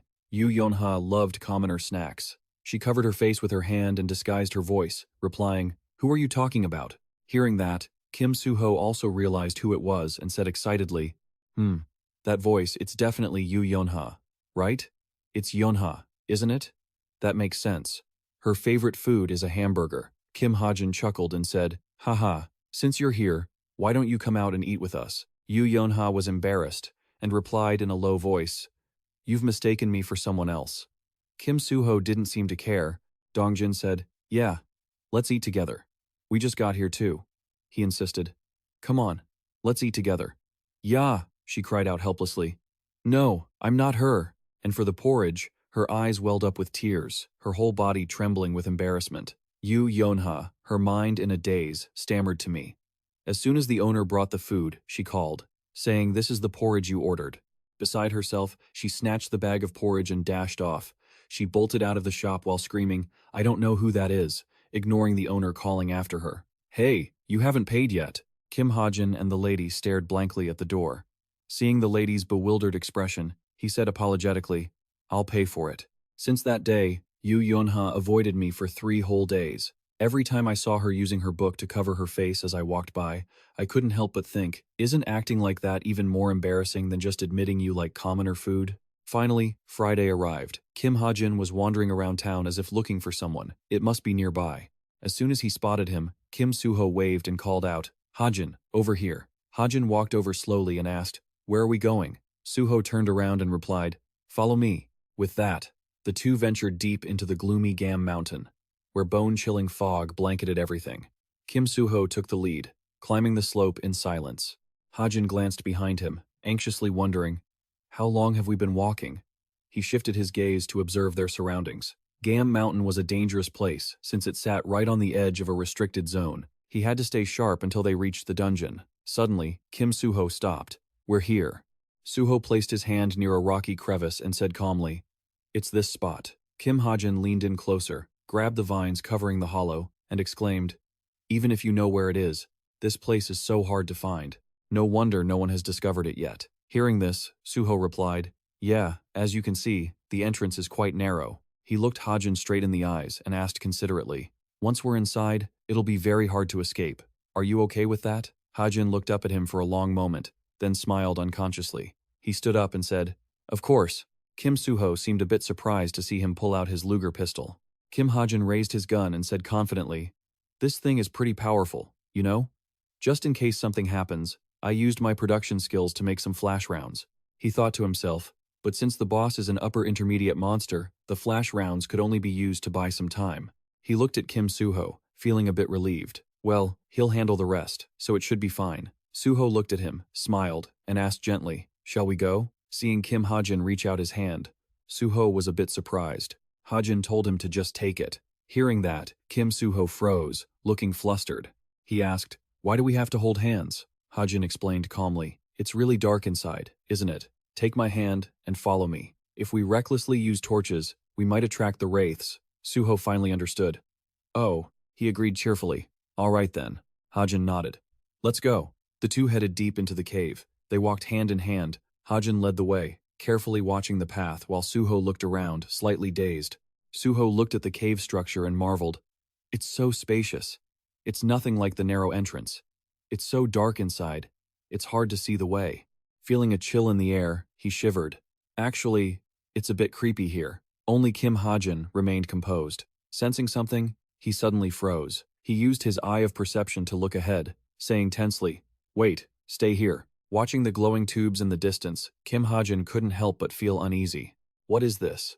Is there another path on the other side? He thought to himself. I entered from the east, and there's another path opposite? That's not part of the dungeon's design. He magnified his vision to get a better look. He was startled to see two faint figures appear. Kim Hajin stood, rooted to the spot. The scale of magic power shifted, concentrating on the ground. He held his breath, trying to pinpoint their location. Opposite them, his pupils gradually dilated. Seeing their footsteps, Kim Hajin immediately concluded that someone was coming.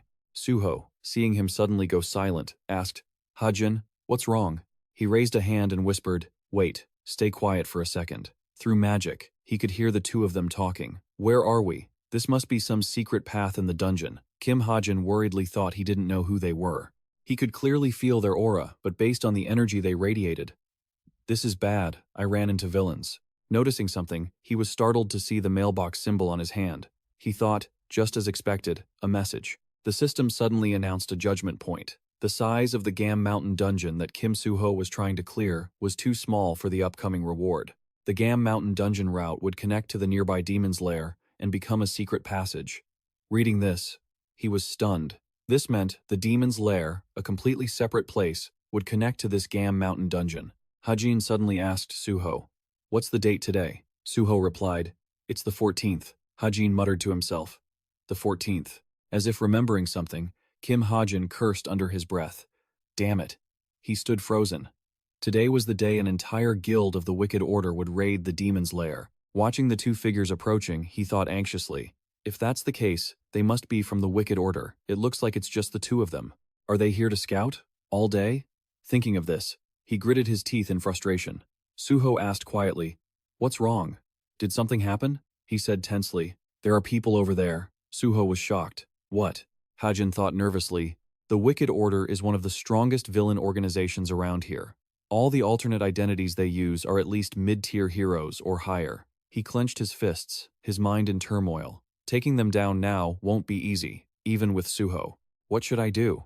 Suddenly, the voices of the two men made Hajin flinch. Wait. The bald man pointed in another direction, his voice cold. Let's head back to the main formation first. It won't be good if anyone accuses us of stealing something. The other man listened in silence, thinking. After a moment, he agreed to turn back. All right, let's head back. The two of them turned around and walked back the way they came. Watching their retreating figures, Kim Hajin thought with relief. They're gone. He gripped his arm, concentrating all his mana. While they're gone, I have to take down the boss.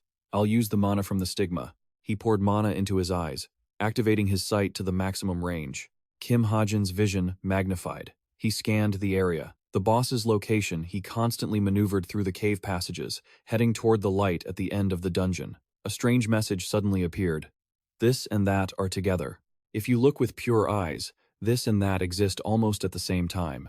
Look far away, and your eyes can discover it. What was this? Kim Hajin suddenly muttered something that surprised Suho. After going straight and turning right twice, we'll see the room. He turned back and said seriously, "That's where the boss is." Hearing his urge to finish this quickly, Suho nodded immediately. Meanwhile, at the demon's lair, the Wicked Order was gathering. Everyone was lying exhausted on the floor. Only the guild leader was trying to contact the two people on the other side. I'm Jamo Hong, ignoring everyone else who keeps moaning. Oh God, my body hurts. I'm so exhausted.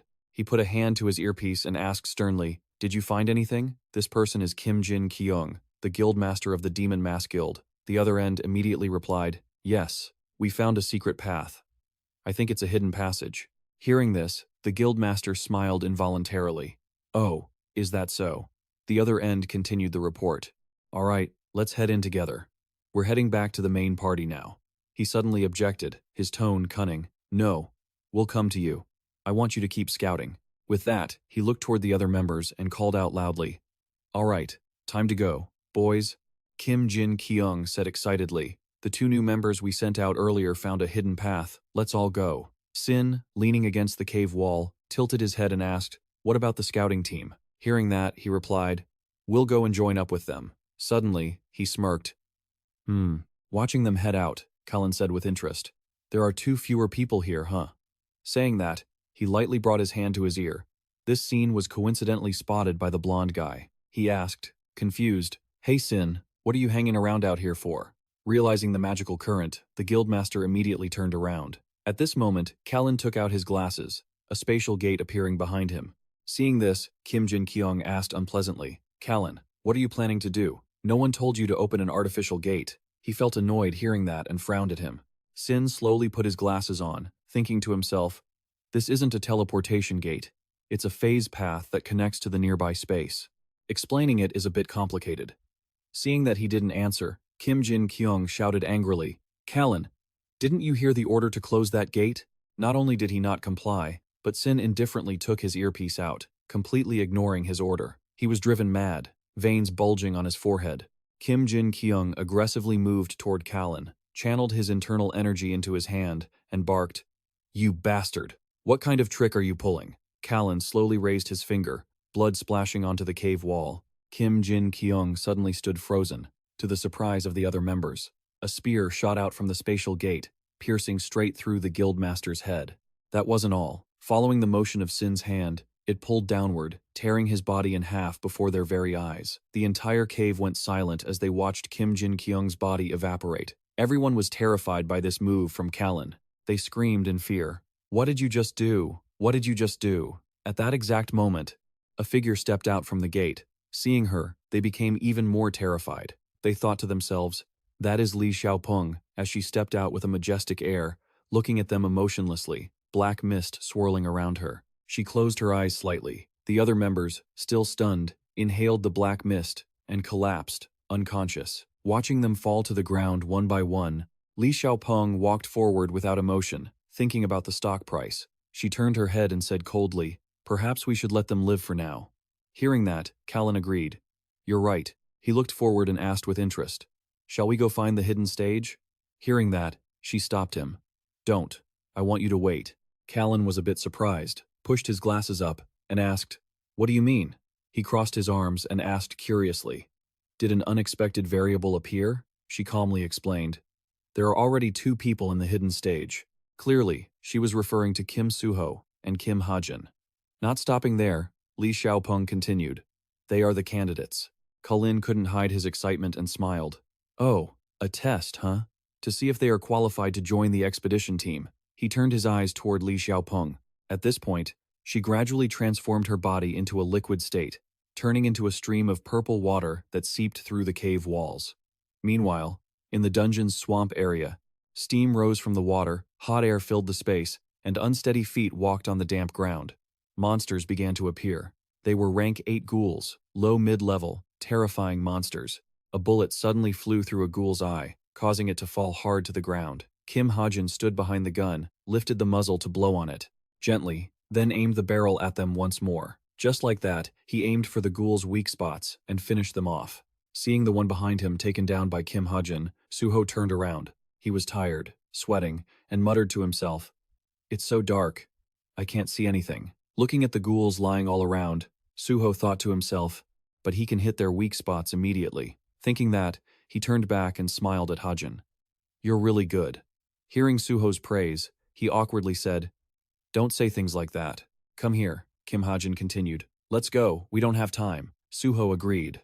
"All right." The ghouls are appearing in greater numbers, lurking behind the rock crevices, as growls echoed through the air. Kim Hajin kept firing at them, alternating between direct shots and using the gun barrel to knock them down.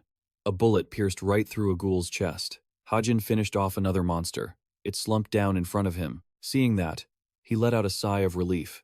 There are monsters waiting at every corner, but they're just low-level monsters, so I can pass through this cave easily, he thought tensely. It's about to appear too. Just then, Kim Suho called out loudly from behind. "Kim Hajin," he said flusteredly, "there's something written here." Hearing that, He wiped the sweat from under his chin with his hand, secretly delighted.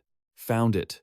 Suho led him to the glowing rock and said, pointing at the rock section with the strange message, he said there were ancient characters carved into the wall. This and that run parallel, visible to the naked eye. This and that seem to appear simultaneously. When looked at from afar, the illusion disappears. What is this? He stood there contemplating for a moment and said, I wonder if the smartwatch can translate this. Hearing that, Hajin cleverly opened the system window. Let's try. The system on his wrist beeped, ready to scan. He held his hand out, waiting for the watch to scan the text on the wall. Immediately, the translation began to appear. This and that always run parallel. If observed, this and that almost always appear simultaneously. However, when seen from afar, this is closer than that. What is this? Kim Suho leaned in, looking at the screen, guessing. Seems like a puzzle. They say things like this appear frequently in dungeons. Looking at Suho, he remembered the original plot where he just struggled. Looking at the screen, the watch translated it. In the novel, Kim Suho couldn't solve this puzzle. Seeing him rest his chin on his hand, thinking, he thought to himself. But he asked Yu Yonha for help. Yu Yonha asked the Intelligence Guild. Then within 5 minutes, they found the answer and told him. But since we don't have any more time, he suddenly spoke up. The answer. He looked at the text and replied, a peak. Immediately, the ancient characters began to glow. They turned into molecules that floated up, thick enough to light up the entire cave. Witnessing this scene, Suho said flusteredly, the characters disappeared. Suddenly, the stone under their feet began to tremble, and the whole dungeon shook violently. Contrary to Suho's surprised expression, Hajin smiled to himself. Just then, the stone section with the symbols began to move, slowly opening up to reveal light shining from within. Both of them watched in silence as the stone slab lowered completely, exposing a secret chamber and blowing dust into their faces.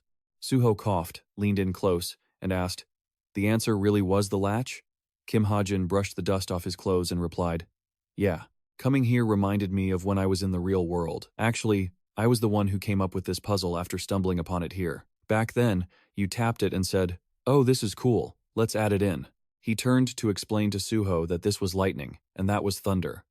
Thunder and lightning always go hand in hand. However, because the sound of thunder rumbles more, it appears after the lightning, depending on the observer's distance. Meaning, the thunder only follows when the lightning strikes. Kim Suho couldn't help but admire him. How did you solve that so fast? You're a true genius. How did you think of that?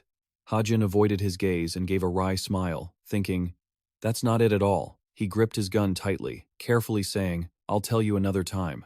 He looked forward with determination. Let's handle this dungeon first. Suho put his hand on his sword hilt, and Hajin replied, sounds good. Let's go. The two of them entered the dungeon, unaware that someone was following them from above. Li Xiaopeng stood on a cliff, thinking to herself, Kim Hajin. He's actually on a different level than the average cadet. Recalling his decisive expression earlier, she felt a bit impressed. Good judgment, quick reflexes, and brave, too. Plus, he has such a unique way of thinking, she continued. Even though this is just a hidden scenario, he still managed to clear it with his own ability in just 10 minutes. Thinking this, Li Xiaopeng smiled involuntarily. She crossed her arms and confidently declared, he's good enough. I'll recruit Kim Hajin into the Li Xiaopengji's agency. In the damp cave, her voice echoed. I could recruit Kim Hajin into the Li Xiaopengji's agency. She wondered to herself.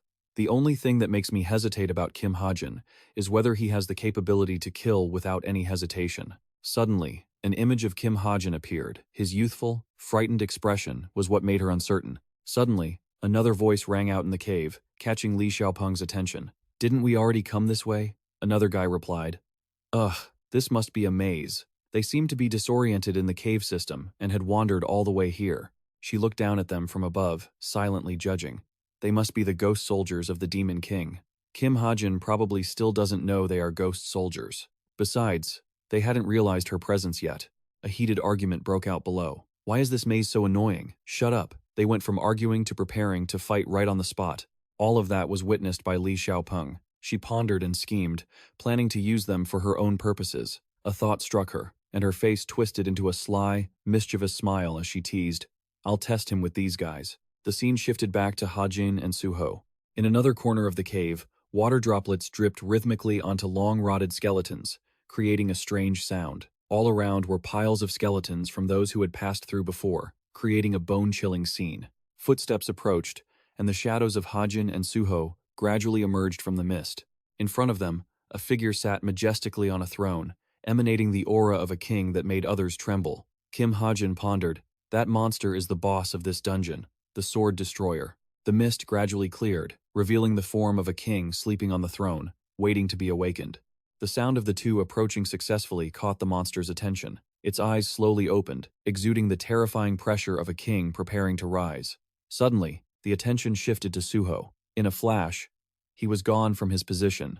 The monster appeared right before him, laughing savagely, claiming dominance over Suho. "You're interesting. That speed is hard for the naked eye to track." Even Suho himself was shocked by that terrifying speed. His pupils constricted. "I couldn't even see it move. I have to focus and counterattack now." Suho prepared to draw his sword, but a voice from behind pulled him back to reality. "Kim Suho, focus." When he realized what happened, it seemed like everything was just an illusion. The monster was still sitting perfectly still, like a statue on the throne. He stared at it, carefully probing, but he was certain it had been right in front of him just a moment ago. Did it use teleportation? No. His hand gripping the sword seemed to tighten. Anger became clearly visible. A thought crossed his mind. Aura. The image of that monster appeared with a savage grin, the gaze of the strong mocking those he deemed beneath him. Suho began to fall into a panic. He was trapped in his own thoughts. This is definitely an elite monster. It's a tough one to deal with. Compared to the monsters he had fought before, this one was on a completely different level. His steps faltered, and his fear became obvious. Suddenly, a great blade was slammed directly into the ground, creating a massive shockwave. Along with it came a voice filled with provocation. "Are you scared?"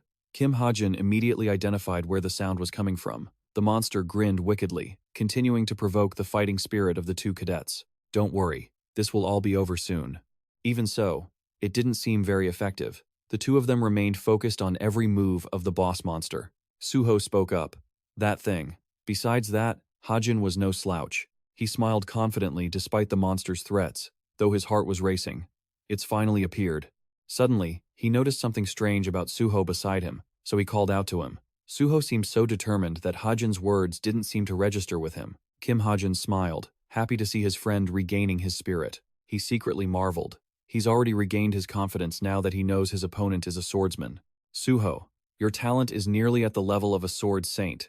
You are the one who will reach the peak of swordsmanship. If your opponent is a swordsman, there's no reason you should be." The moment Suho drew his sword, his determined eyes, fixed on a single target, made him stronger than ever. Hajin called out loudly, and only then did Suho pay attention to the source of the sound. Hajin continued, "That monster swordsman, I think it's actually a sword itself." Suho asked suspiciously. "It's a sword itself?" Hajin explained seriously. "The sound we heard was emitted from that blade. I think the body we're seeing is just a shell." That massive silhouette appeared, and unlike before, the pressure this time was truly it, only radiated from the blade he kept firmly planted in the ground. He smirked with a cunning, arrogant look. Suho also understood exactly what Hajin was worried about. He replied, "I understand." Beside him, Hajin felt a bit more at ease, a secret smile forming in his mind. After all, the guy would find out soon enough once he started clashing with that sword. But there was no time to wait for him to figure it out on his own. Hajin braced himself and got into position. He signaled to Suho, "Don't aim for the body. Strike the sword directly. I'll provide cover." His eyes were filled with absolute determination. Seeing Kim Hajin like that, Suho trusted him with the task and smiled. "All right, I believe in you." Suddenly, the monster didn't let him finish. It darted behind Suho in a flash. Suho was caught off guard and panicked, rushing forward to help, only to be shocked by what he saw. A preemptive strike? No way! He shouted for Suho as a massive explosion echoed, thick smoke blinding everything around them. Kim Hajin stood in the corner, unable to rush in, only able to curse under his breath in frustration. The area in front of him looked like a chaotic battlefield. He thought helplessly, "The dust and smoke are completely blocking my vision." In the sudden silence, the sound of steel clashing rang out. The arrogant destroyer knight glared at Suho, who fought back fiercely, neither side willing to yield. The force of the impact created a huge blast that sent both of them flying back. Suho and the enemy were thrown a significant distance apart. Even so, Suho didn't give up, charging forward once more. The enemy laughed triumphantly, sneering with glee. "Not bad." Suddenly, Suho leaped into the air, raining a strike down upon the Aura Knight's head. The enemy reacted instantly, countering with a blow of his own, convinced that victory was already in his grasp. He let out a loud, mocking laugh, but then suddenly realized something and looked around in shock. The spot where Suho should have been pinned under his blade was empty. The enemy shouted in surprise. "What?" Looking around, the Aura Knight yelled, "Where are you hiding?" He didn't notice Suho landing right behind him. Suho immediately flipped backward and lunged toward the boss once again. Taken by surprise, the enemy couldn't react in time. In a flash, Suho closed the distance and drove his sword straight down. He stared fixedly at the blade the enemy held, thinking to himself that he had to target the weapon. The strike descended, driving straight into the target ahead. As the smoke cleared, the sight that greeted them left both of them stunned. Suho's sword was embedded in the enemy's arm, which was trembling under the immense pressure. Seeing this, the boss sneered, provoking Suho's fighting spirit, and said slowly, "You're strong. I'll take pleasure in claiming that body of yours." With his sword stuck in the enemy's arm, Suho trembled, thinking, "I can't pull it out." Suddenly, from the distance, a bullet whistled toward them with incredible force. Suho realized it in a split second and scrambled to dodge. A loud shout rang out, "Move, Suho!" The bullet hit the sword the enemy was holding and ricocheted away. Immediately, the monster whipped his head toward where Hajin was standing. He was still reeling from the recoil of that shot. Thanks to that, Suho narrowly escaped death. He felt grateful to his teammate. "Thanks, Kim Hajin." Unlike Suho's carefree attitude, Hajin seemed very wary of the boss in the distance, calling out to him hesitantly, "Suho, that guy, he knew our target was his real body from the very start. That's why he tricked us on purpose." His eyes were filled with worry, and he couldn't help but curse the monster under his breath. What a dirty trick. Seeing Hajin like that, Suho, standing nearby, grew concerned as well. He trusted his teammate deeply. Even so, he knew he had to be strong to protect him. No matter who the enemy was, Suho didn't hesitate to press the attack. He pointed his sword forward and reassured him, "Then we'll just have to be more careful while we fight this bastard." The more he saw them fighting back, the more the enemy laughed with glee. They stared at him in confusion. The monster remembered the scene from moments ago, how Suho had attacked him with such terrifying power. He thought, just imagining that someone could unleash such unimaginable strength was enough to make him laugh uncontrollably. The more he laughed, the more aggressive he became. His laughter echoed throughout the entire cave. Suddenly, his hoarse voice boomed, "It's been so long since a body worthy of me has appeared." His body began to transform, his mind seemingly on the verge of madness. The arm that had been severed just moments ago sprouted a new one, even sturdier than before. Witnessing this, both of them gaped in astonishment. "His arm, it's already regenerated." Kim Hajin remained logical. "Suho, I told you, his true body is the sword. Attacking his human form is useless." Suddenly, Suho cut him off, adding, "That also means he'll die if we destroy the sword. If that's the case, then it's time for round 2. With those words, he charged forward without a shred of hesitation. The Aura Knight was ready to meet him at any moment. Both of them lunged at each other, delivering devastating blows.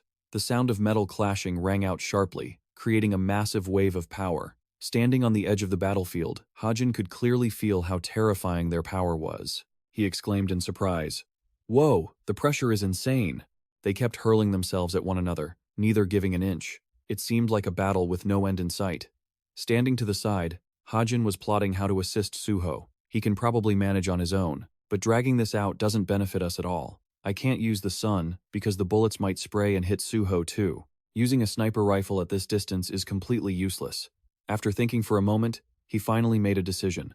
I guess a handgun is the best choice. As for Suho, both of them fought tirelessly. The most powerful strikes were unleashed, but contrary to the boss's expectations, it seemed like the advantage was shifting towards Suho, to the point where the giant blade couldn't withstand the pressure and began to crack. The enemy couldn't accept such a reality.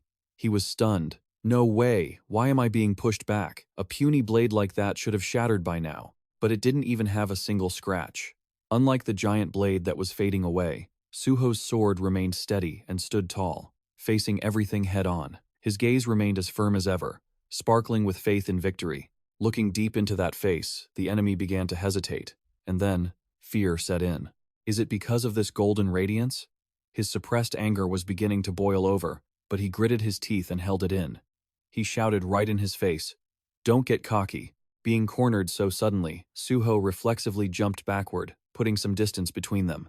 The arm he used to hold his sword against his opponent was now trembling uncontrollably. Even so, Suho refused to yield. Even if his opponent was someone incredibly powerful, he silently steeled his resolve. The more I fight him, the more certain I am. I will win this battle. Finally, they both lunged at each other one last time, putting their lives on the line. Their swords clashed once again. At that very moment, he thought, I really have a reliable teammate. Suddenly, out of nowhere, a bullet flew in at the crucial moment to take down the boss monster. From afar, Hajin had taken an incredibly precise shot at the exact right second. His gaze was filled with determination, trusting that he wouldn't miss. Just as his opponent was distracted, Suho seized the opportunity and aimed directly at the sword the monster held. Kim Hajin remembered every word he had told him. Keeping the monster still for even a split second was more than enough time.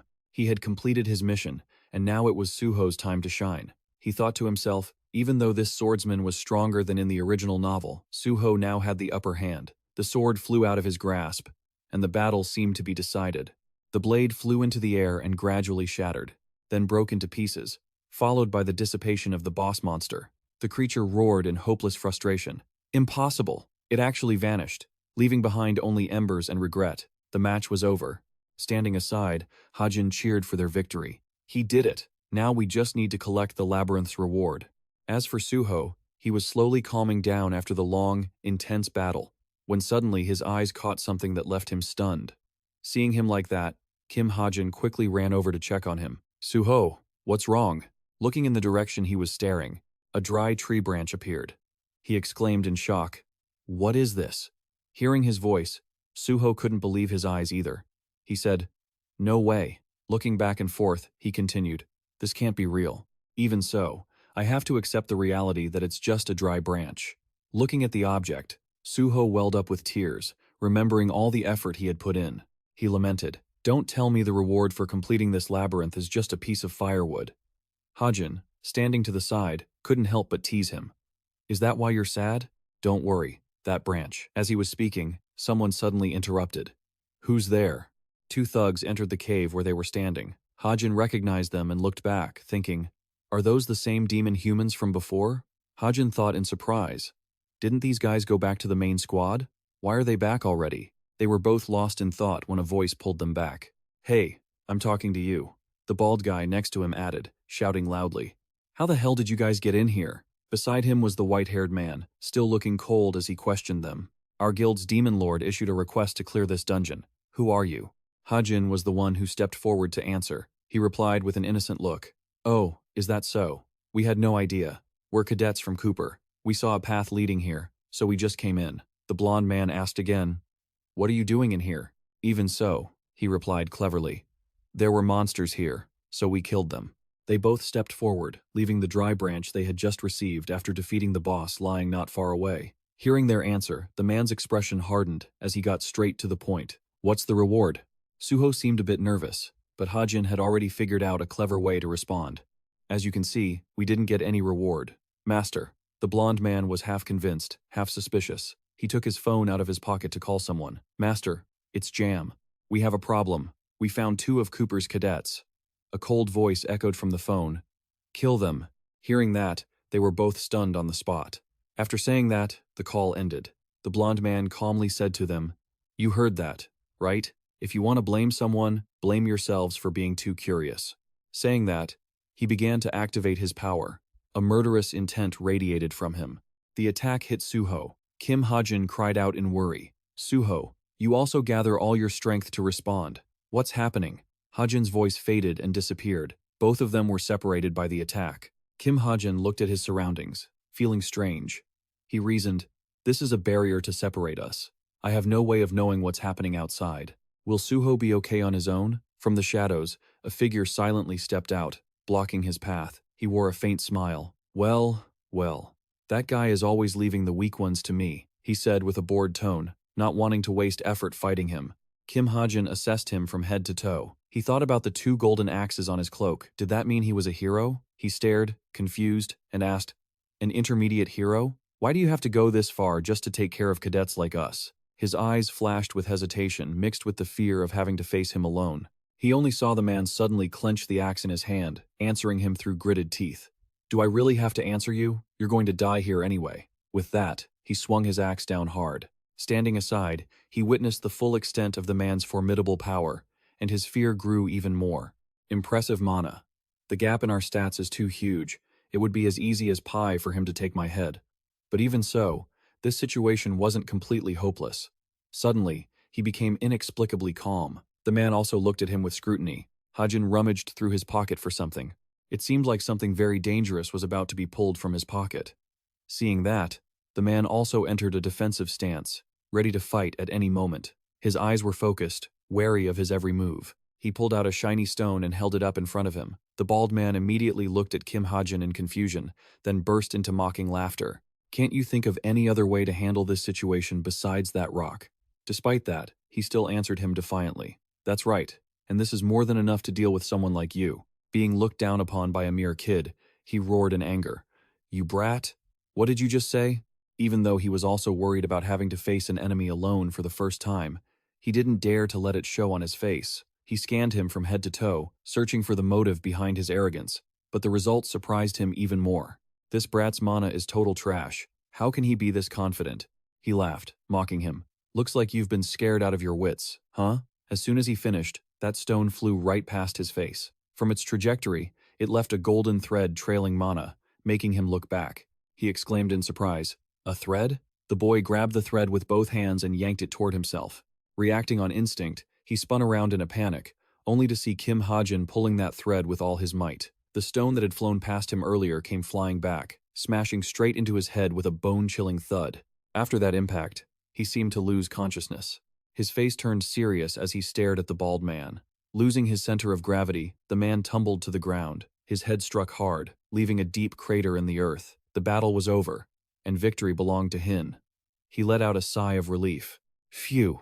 Holy crap, his guard was down. That's the only reason this move worked.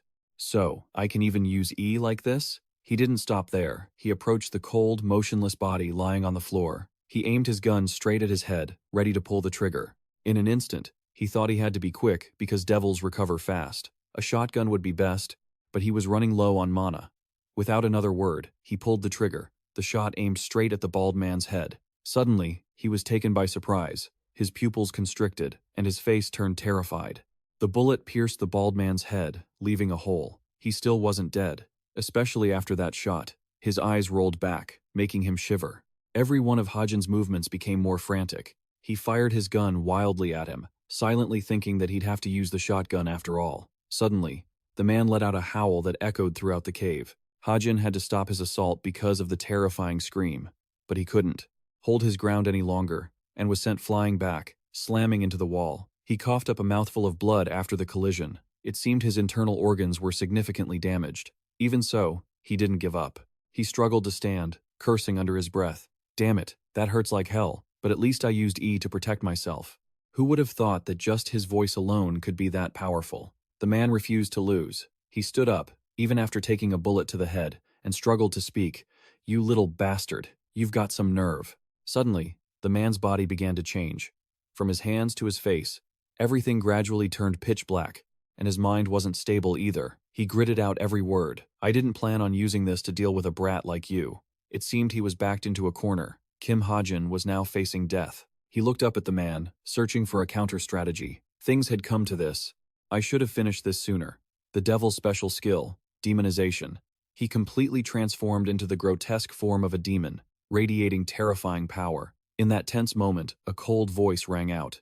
That curiosity will be the death of you. The devil immediately transformed his body into powerful waves of energy rushing toward the opponent. But the attack wasn't aimed at Kim Suho. It bypassed him toward the rear. Suho dodged to the side, bewildered, and shouted in confusion. In front of you is a dark power surrounding your friend. What is this?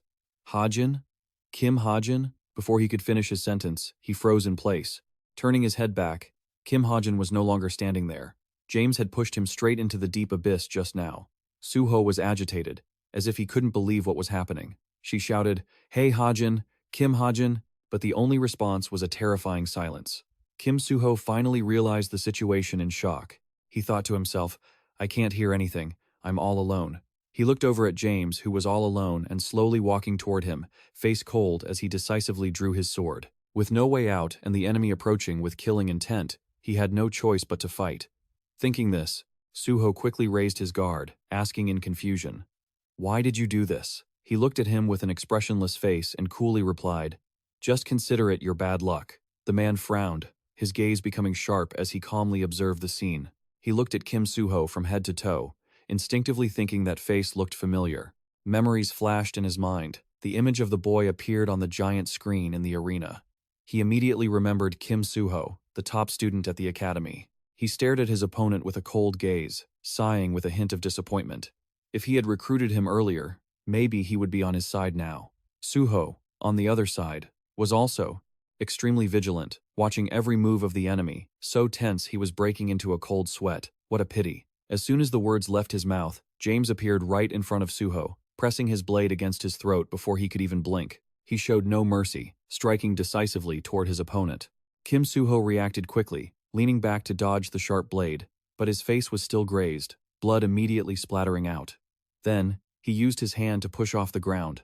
In the next second, he spun around, lifted his long legs, and aimed a kick straight at the assassin's head. But at the critical moment, he used teleportation, vanishing just before Kim Suho could land the kick. He stared in astonishment at the figure dissolving before his eyes, thinking in confusion.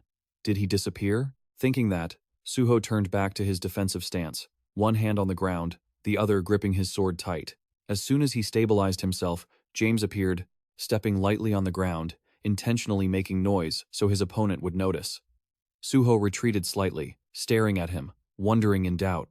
When did he get there? Suddenly, Kim Suho flinched, his face grimacing in discomfort. Only then did he notice the wound bleeding on his calf. He realized in shock that he'd been hit. Recalling earlier when he'd kicked at James, the man had taken the opportunity to strike his leg hard before vanishing. He thought in a daze. After just one exchange, Kim Suho decisively concluded that he was way too strong. His gaze wavered, filled with anxiety and tension, secretly wondering if he could even keep up with his speed. He stared at his opponent not far away, trying to reassure himself. Let's try it. I need to focus and keep up with his movements. While he was lost in thought, James had already taken a step ahead. He suddenly lunged in a flash with his sharp sword in hand, his face filled with hostility, as if he wanted to take his life. His magic-imbued sword slashed decisively toward his opponent. Fortunately, Suho reacted in time, raising his sword to block the lethal attack, sparks flying as they collided. He lost his balance and leaned back. I felt a surge of relief, thinking I'd blocked that attack. But immediately after, Yama unleashed a flurry of powerful blows straight at me. Kim Suho couldn't react in time. Forced to parry while retreating, he thought to himself, I can't counterattack yet, unless I can lure him closer. Just then, the enemy's sharp blade grazed his cheek, drawing blood. Even though Kim Suho was wounded, James didn't look happy. He scowled in annoyance, clicking his tongue in frustration. Suddenly, his gaze shifted to the side, his expression shifting to one of shock. His eyes glinted with murderous intent, and he spun around, his face stunned as he saw a blade flying rapidly toward his neck. In that decisive moment, just a fraction of a second away from Kim Suho's success, James quickly used teleportation to vanish. He skidded as he landed, trying to steady himself with his hand, but he gasped in horror when he looked down. His thigh had been slashed open, and blood was gushing out in a jagged trail. Kim Suho stood back up after the enemy's assault. Both of them silently watched each other, neither making a move. He was surprised by his enemy's action, wondering suspiciously, is he not going to get closer? Kim Suho remained on high alert, carefully gauging his opponent. He's weaker and seems distracted, but I still can't find an opening to strike. He instinctively tightened his grip on his sword, wondering, what would Hajin do in a situation like this? But Kim Suho was fighting alone now, without Kim Hajin by his side. He quickly composed himself, thinking, now is not the time to think about that. This is my fight. After a moment of reflection, he exclaimed, how could I claim I could fight him alone when I have this skill? What a regret. His hands drifted toward the hilt of his sword. My talent is to wield this blade to protect the world. As long as my opponent is a swordsman, I always have a way to win. Yama, on the other side, noticed his move and thought, my only choice is to do everything I can to defeat the opponent right in front of me. Kim Suho stood tall, his hands gripping the sword hilt as he unleashed a powerful surge of mana, his eyes shining with grit and determination. His mana exploded outward, quickly radiating through the space, glowing brilliantly enough to stun the enemy. Yama stared at him blankly, unable to hide his amazement, silently exclaiming, he has such a massive amount of mana. The aura's reach had already touched Yama's feet, stirring an uneasy feeling deep within him. I thought even if he was at the top of the cup, he was still just a child, but it seems I shouldn't drag this fight out any longer. He raised his weapon high, glaring at his prey, firmly deciding, I will end this fight in this next move. Kim Suho, standing opposite him, readied himself to clash, his expression calm as he held his magic sword tight. Suddenly, a shiver ran through him, leaving him startled. Something was drawing him in, his heartbeat growing stronger by the second. Kim Suho wondered, what is this feeling? His vision blurred, not from the enemy. Suddenly, he remembered.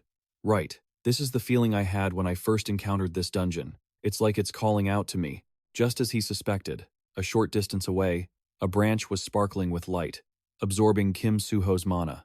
It suddenly underwent a drastic transformation, its entire body encased in an illusion, and ancient characters appeared at the base. Over on the other side, Kim Hajin was struggling intensely, blood trailing from the corner of his mouth, his eyes filled with shock as he looked upward. Clutching his stomach in pain, he slumped against a rock, helplessly watching the massive shadow approaching. A cold voice rang out. You damn bastard. The demon had fully transformed. He glared at him with intense killing intent, growling, You won't live to see the sunlight again. Kim Hajin watched him in terror, unable to hide his panic, swearing bitterly, Damn it, it's over. I can't beat him. He gritted his teeth in anger, refusing to accept his desperate situation. The very next second, the demon raised his razor-sharp claws, aggressively lunging toward his fragile prey with a thunderous roar. Die! Kim Hajin squeezed his eyes shut in fear, unable to face the moment of death, thinking in despair, It seems this is the end for me. A loud explosion echoed out, and blood began to spray violently. Unexpectedly, Kim Hajin was still alive. He opened his eyes, confused, but then froze, speechless, as a sharp, blood-stained blade appeared right in front of him. Only then did he clearly understand the situation. At the critical moment, a long spear had pierced the demon's body, killing him on the spot. The spear was quickly retracted, and as it left the demon's body, blood erupted, and he collapsed instantly. Kim Hajin looked on, bewildered, as a figure approached him, but when he saw who it was, he couldn't help but be stunned. It was Yi Siola. She stepped out from the miasma, looking down at him coldly. Kim Hajin felt a surge of confusion. Huh? Why are you here, Captain? His mind went blank, wondering why the captain was there. Opposite him, Yi Siola walked over calmly. He tried to stand up, but collapsed due to his stomach wound, the pain causing him to cry out instinctively. He clutched his wound to soothe it, his heart in complete turmoil. Ah, not now. If they attack at this moment, I'm not sure if I can hold on. The sound of high heels echoed steadily, each of her steps carrying an ominous aura. Kim Hajin suddenly remembered. In the novel, there was a scene mentioning that the Celian Corps had ties to the demons. He looked up at her, his expression filled with concern, wondering suspiciously, But why do they keep appearing in front of me? In the quiet cave, they locked eyes, carefully observing one another. Suddenly, a hand was offered indifferently. Kim Hajin frowned, thoughtful and puzzled, not knowing what she intended to do. Yi Siola hesitated for a long moment before speaking softly with an expressionless face. It's a pleasure to meet you. Hajin froze, his eyes widening in shock, unable to speak for a moment before he stammered, Ah! He offered a forced smile, replying politely but cautiously, Haha, it seems we meet quite often, don't we? She stepped forward, her purple hair swaying in the breeze, and replied nonchalantly, Naturally. Yi Siola stood towering over him, proudly declaring, Because I'm always keeping an eye on you. Hajin was taken aback by her words, asking in disbelief, Me? Are you questioning me? Huh? What do you mean? The two of them didn't notice a massive foot approaching from behind. The next second, the demon suddenly charged forward, leapt into the air, swinging those razor-sharp claws directly at Yeonha-yu's neck with a furious roar. Hajin Kim finally sensed the danger, his expression stunned, and he quickly shouted, Hey, watch out. But before he could even finish his sentence, the massive demon was ripped to shreds by a single strike from Yeonha-yu. She stood there looking at him, her expression as calm as if nothing had happened. Witnessing this scene firsthand, Hajin Kim was momentarily dazed. Before his eyes, the torn pieces of the corpse were slowly fading away. Suddenly, she spoke up. I have something to tell you. He stared at her, inwardly marveling, so strong, and answered in confusion. You have something to tell me? Yeonha-yu replied bluntly. Yes, Hajin Kim. Then, she leaned in close to his face. With a serious look, she whispered something that sounded like a secret for a long time. After hearing it, Hajin Kim couldn't help but freeze, furrowing his brows in suspicion. and muttered in bewilderment. That, he suddenly realized with a shock that this part should have been in the novel, a key plot point of the story. Had it changed because of his own actions? If so, what would happen to the original plot? Just as he stammered an apology, Yeonha-yu immediately turned her head to look elsewhere. She seemed to have realized something. Sure enough, the barrier she had created was losing its effect, with countless holes of all sizes appearing. Yeonha-yu said in annoyance, "Time's up." Her body began to turn into liquid, and the demonic energy dissipated along with it. Before leaving, she didn't forget to smile at Hajin Kim, saying cheerfully, "So, I hope you think carefully about that." As soon as she finished speaking, her body immediately turned into a puddle of water and collapsed onto the ground, leaving Hajin Kim in confusion. Yeonha-yu turned, wove through the lava rocks, and moved swiftly across the ground. Only then did he dare to breathe a sigh of relief, though he was still tense after everything that had just happened. Suddenly, a voice called out from behind a rock. "Hajin!" He snapped to his attention. Suho Kim came running over frantically, asking worriedly, "Are you okay? Are you badly hurt?" He calmly replied, "I'm fine. Did you defeat him?" Suho approached him, holding out a hand to help him up, and said calmly, "Yeah. Can you stand?" Hajin Kim firmly grabbed Suho's hand, though with some difficulty. "Tisk, I think so." He was helped up, but as soon as he took a step, he cried out in pain. Suho asked in confusion, "Are you okay?" Hajin quickly reassured him, "I'll be fine after a few days of rest." Suho looked behind him to gauge Hajin's opinion. What about that person? He reflexively turned his head to look back. It was James the assassin, lying motionless on the ground. Hajin thought to himself, is that the devilish human that Suho Kim fought? Since the body was still there, it seemed he had just been taken down recently. Suddenly, Suho Kim suggested, "We should report this to the association, right?" It left him completely stunned, his expression blank as he looked over, screaming inwardly. "What?" Hajin awkwardly explained to him. "Wait, we don't have any evidence. Besides, we entered the dungeon without permission, so we'll be punished too." Suho Kim nodded after hearing that. "I see." He felt guilty, thinking about how he had dumped all his savings into the stock of the Demon Prince. If they were exposed as devilish humans, it would be a big problem. He didn't remember Suho not thinking of that. Suho Kim was quickly convinced by his words. "All right, that sounds reasonable. Oh, what about the person we were fighting earlier?" Hearing that, he suddenly snapped to, his expression turning tense. Hajin looked away wearily, speechless for a moment. Remembering what Yeonha-yu had done, he finally hesitated and replied, She ran away." The scene shifts outside, amidst a wild forest covered in a thin layer of mist. The mystical night sky was dotted with stars, the mist wove through the branches, and the space was quiet, echoing only with the wind. Hajin Kim sat slumped against a large tree, exhausted, and sighed wearily. Suho Kim stood nearby, constantly scanning the surroundings, wary of enemies. Hajin Kim mused, "Using the magic power of the Saint's seal even once really takes a heavy toll." Just then, Suho squatted down, fumbling for something in his pocket, and called out, "Hajin." He pulled out a small, straight branch that was glowing softly, and said skeptically, "I don't think this is an ordinary wooden stick." Hajin marveled at the object in Suho's hand, inwardly admiring it. He hadn't forgotten it, and had brought it with him. Suho pondered and mused, "How should I put it? While we were fighting, I felt like it was calling to me." As he said this, he suddenly gave a forced smile and asked shyly, "Sorry, you probably don't understand what I'm saying, right?" Contrary to what he thought, Hajin replied bluntly, "No, I understand." Hajin Kim looked at him silently, his expression full of trust, and gave a warm smile that surprised Suho. He gave his friend a thumbs up in agreement. "Just by looking at it, I have a feeling this will be a very good item." Suho exclaimed joyfully, "Really? What kind of item?" Hajin Kim began to analyze it for him. If this were a normal item, it would be hard to consider it a reward for such a high difficulty dungeon. This is the most special wooden stick that you could only recognize if you knew a lot about legends and stories regarding it. Hajin asked Suho excitedly, "Have you ever heard of mistletoe?" Mistletoe in Norse mythology is known as a legendary weapon associated with the murder of Baldur, the god of light, and it is called the god-killing spear. Suho's sparkling eyes stared fixedly at the glowing branch in his hand as he gasped in surprise. "A stick? Then could it really be that?" Hajin nodded, signaling his silent agreement while reminding his friend, "Suho, you know, a divine weapon needs to be awakened to transform into its true form." Suho was taken aback, realizing what it meant. He mused, "Awakening, so this isn't its complete form yet." Hajin confirmed, "Right, I knew it. It looked too shabby to be a dungeon reward. You were actually quite disappointed, weren't you? But Suho Kim, who hadn't even awakened the mistletoe yet, was able to defeat a devilish human alone, because this mistletoe stick is an extremely powerful weapon. While he was lost in thought, Suho Kim was busy exploring the new item. Then I should find a way to awaken it. Regarding that, Hajin instructed him. Can you place the stick here? Suho quickly followed suit. Like this? Then, under his curious gaze, Hajin started rummaging through his inventory.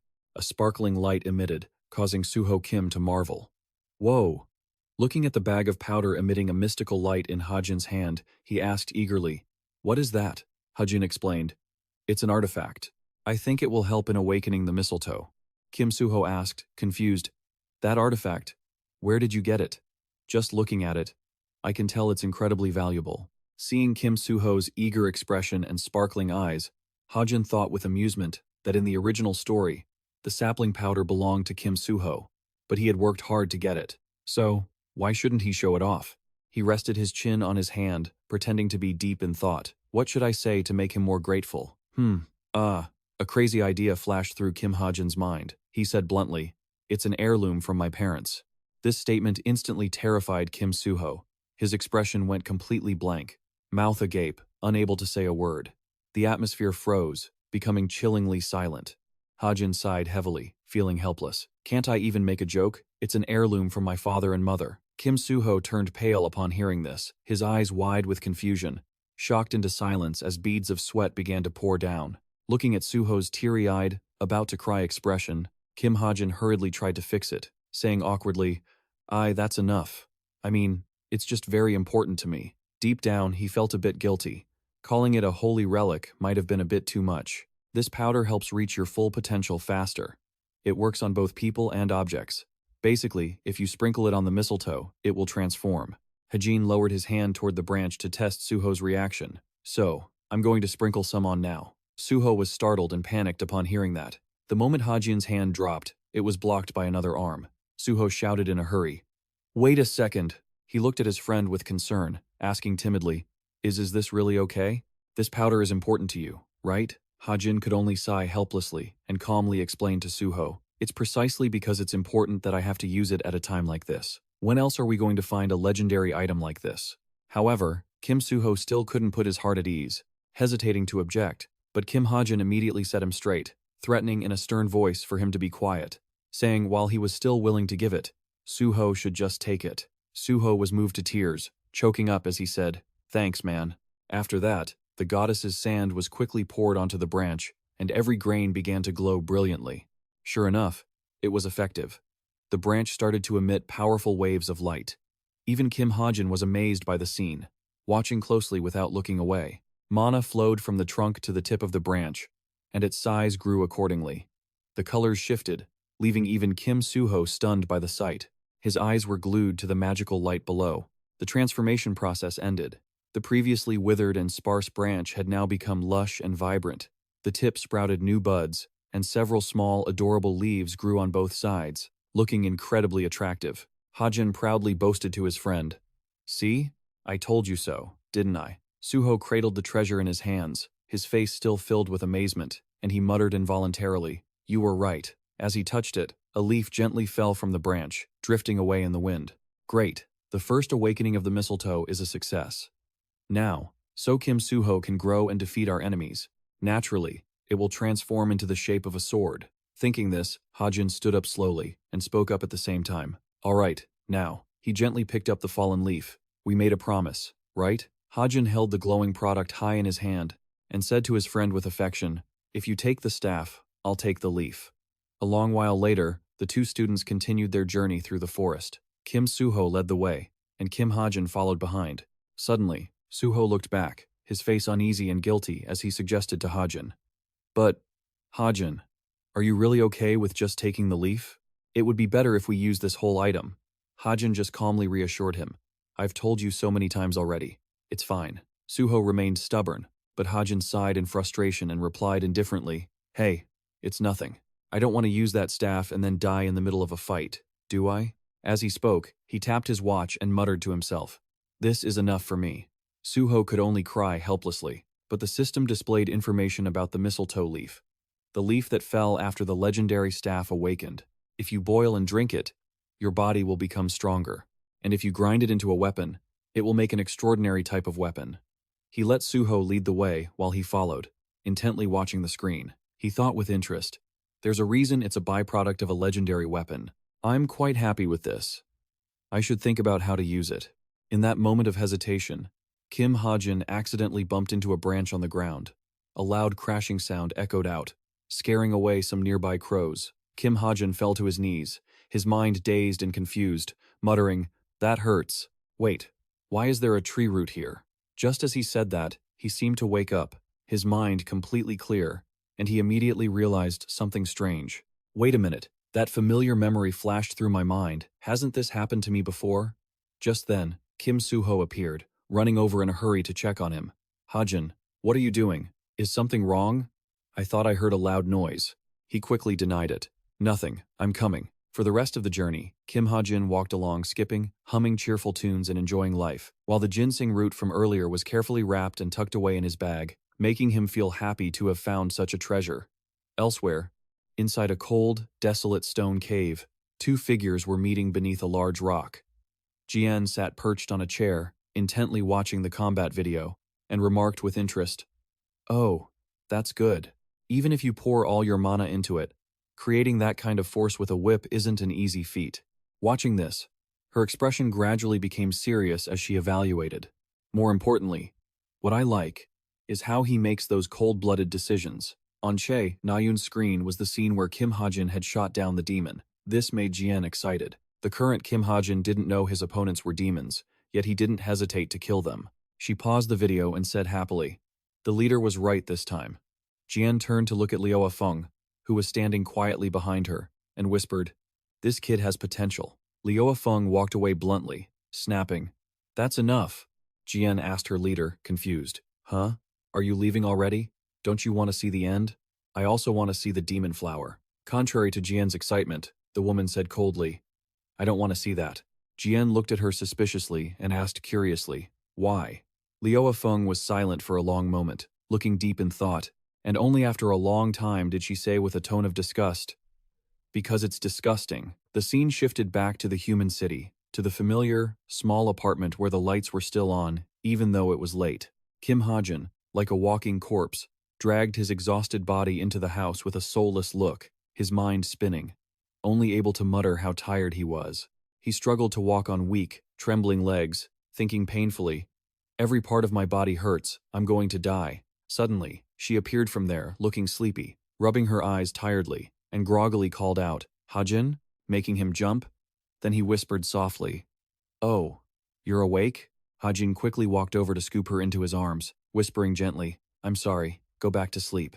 Evangel quickly drifted back to sleep in his warm embrace. He slowly carried her to the window, the light from outside causing him to look up instinctively. Before him was a beautiful night sky with a full, round moon, and stars sparkling in the deep expanse of the sky. Hajin suddenly remembered a few minutes ago at the subway station, a low voice had echoed, "You head back first." Hajin looked at Suho in surprise. "What about you?" He waved his hand, replying cheerfully, "While I'm here, I'll go visit my family." Just as he was about to leave, that voice sounded again, making him stop in his tracks. "Hey, Hajin!" Under the magical moonlight, Kim Suho's eyes sparkled as if they were glowing, filled with deep affection. He hesitated before speaking. "Thank you so much for today." Kim Suho said that while flashing a radiant smile, shining like the summer sun. Hajin took in this charming look of his, and for a moment, he was stunned, not knowing how to react. In the end, Kim Hajin was moved by Suho's sincerity, his expression filled with surprise and emotion, eyes wide as he looked at him, feeling incredibly warm deep down. Kim Suho is the protagonist of this world. He refuses to compromise on anything and always stands firm. He is simply the hero of justice, steadily walking on the righteous path. In the real world, you wouldn't find someone like him. But I created him with the hope that someone like that might exist somewhere. Suho means to protect. Hajin hugged Evangel tightly, smiling involuntarily as he looked outside. A true savior who will protect this world. Back then, he had been quiet for a long time, making Suho ask him with concern, "What's wrong?" Kim Hajin smiled lightly, answering with an affectionate tone, "It's nothing. Take care." Watching Kim Soo-ho wave goodbye happily, he said to himself, "In this world, he's the person I can trust more than anyone." According to information from the original plot, the Hero Association calls the 9 Devil Users, the leaders of the Devil User world, the 9 evil demons. That nickname means the 9 sources of evil, but the 9 evil demons actually consider that nickname a compliment and accept it. The third evil demon, Defense, created a top-secret sanctuary by renovating a cave hidden deep in the southern Hamian Mountains. At Defense's sanctuary, a male devil user saw Toma arrive at the office and asked in surprise, "What's wrong with her? Why did she suddenly show up at the office?" His female colleague also felt puzzled. "Yeah, she has no interest in missions." Toma paid no mind to their chatter. Seeing her indifferent attitude, the female colleague couldn't understand it, exclaiming, "That's strange. Is she really a devil user?" Just then, a man walked in. Both of them immediately shut their mouths, turning back to pretend they were working very hard. On the other side, Toma was typing something on her computer. She seemed dissatisfied, complaining in a grumpy tone, "Seriously," and then suddenly stood up, shouting, "Seriously," without realizing the man was standing behind her. Just as Toma turned around, she could see a file being handed toward her. The man, after a few seconds, spoke slowly. "I know your skills are outstanding, but you can't complain about a mission just because it's small." Toma took the file and replied, "I know." Her expression remained grumpy as she asked, "So, what's the mission this time?" The man said coldly, "See for yourself." Toma flipped open the first page of the file to read, saying, "It would be much better if you told me the details." After briefly reading the contents, she lifted her eyes to look at the man, as if seeking confirmation. "Is this him?" she asked, and he nodded firmly. He looked directly at Toma's slightly surprised face and said clearly, "A surveillance mission." Then, the silhouette of a girl with pale blonde hair appeared, and the scene shifted to a tall building. Inside the lobby on the floor, many people were waiting and talking to each other. Among them was Kim Hajin. A moment later, a voice called out, "Mr. Kim Hajin?" As he turned, he saw Jin ask very politely, "You're here for the magic engraving appointment, right?" Kim Hajin also politely confirmed, "Yes." Hearing his answer, Jin smiled kindly, creating a sense of familiarity. Then he bowed and introduced himself. "It's a pleasure to meet you. I'm a 4-star mage. My name is?" Kim Hajin, who was sitting with his legs crossed, also smiled in a friendly way, responding, "Ah, are you the one in charge of the other tasks today? I'll be in your care." The two of them just looked at each other and smiled like that. Looking at the mage in front of him, Kim Hajin thought with satisfaction, a 4-star mage specializing in artifacts? That's the highest level a human can reach. I'm lucky. But a moment later, he realized this mage was observing him from head to toe. A second later, Jin's expression changed 360 degrees. He gestured with his hand and said with an indifferent look, "This way, please." Hajin felt a bit confused, wondering to himself, did he just look from my head to my toes to see what I was wearing today? He put one hand in his pocket, keeping a slightly forced smile on his face, thinking to himself, mages are so pragmatic. Actually, I dressed up a bit today because I knew they'd be like this. Maybe I should have dressed up even more. Once inside the room, Jin didn't even bother to look at Hajin's face, just asking, "What kind of magic do you want to engrave?" Hajin thought for a bit and stated his request. "I'm looking for something that increases physical strength or defensive magic." Jin immediately snapped his fingers and exclaimed, "Oh, I see." In a flash, countless different types of magic appeared behind him. While sipping tea, Jin gestured behind him and said, "These should satisfy you. Do you like any of these?" Hajin looked at the types of magic and then rested his chin on his hand in thought. He secretly analyzed. Those who engrave magic usually consume very little mana into the artifacts. It was because even if someone had a massive amount of mana, the amount they could actually use was always limited. However, that offside bracelet didn't have any of those restrictions. So, all he needed was a spell that consumed a ton of mana, something he could master within a week. And it even came with a fantastic extra function. After thinking it through, the look on Hajin's face became even more determined. But looking at the careless mage in front of him, he suddenly felt a flash of anger and thought to himself, "This guy, what is with his attitude?" Hajin felt annoyed as he sized up this shallow man. He had written him off immediately. Was his worth really being judged by the clothes he wore? But then, a flicker of fear stirred in his heart. What should I do with him now? If I just leave it like this, he might just do a half-hearted job engraving it, right? After that internal monologue, Hajin intentionally cleared his throat to get his attention. Then, he sat up straight and said, "I don't like mediocre things like that. Don't you have anything that requires more mana to activate?" I'm looking for things like immediate protective buffs or potential awakening. Din, while sipping tea and glancing at his phone, replied without paying him any mind. Sure. But before he could even finish his sentence, Hajin let out an exclamation, cutting him off.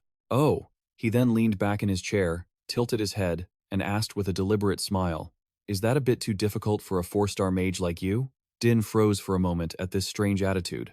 It took him a few seconds to respond, sounding quite confused. I'm sorry. Hajin stood up without a moment's hesitation, as if he were about to leave. It's fine.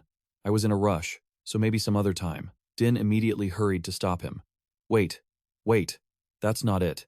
He narrowed his eyes and asked, isn't it? Din, thinking he had accidentally offended a big fish, was deeply flustered, wondering to himself, what is up with this kid? Is he actually that rich? On the surface, he returned to a solicitous demeanor, trying to hold him back. Yes. It seems we haven't provided you with enough information. Din broke into a sweat and said politely, of course we can do it, but I'm just a little worried it might be too expensive. Hearing the mention of money, Hajin put his hands on his hips and asked, what was that? The friendly smile appeared on his face again, carrying a touch of flattery as he asked carefully, the items from just a moment ago were only for average customers. Do you have a rough budget in mind? Hajin thought for a moment, then leaned in to whisper in his ear. Din cooperated and leaned in to listen. Then, he looked up at Hajin, with eyes wide with surprise. His eyes brightened as he exclaimed, that much? He then immediately became incredibly enthusiastic about introducing his products. Right, I will show you other lists as well. Since you're in a hurry, I'll show you the very best, he said, before hurriedly barking orders at his staff. Bring the tea. Watching Din's enthusiastic service, Hajin sighed wearily before heading back to school. In class, while the teacher hadn't arrived yet, the students were chatting quite animatedly, while Kim Hajin sat resting his chin on his hand, smiling to himself. His mood seemed very relaxed.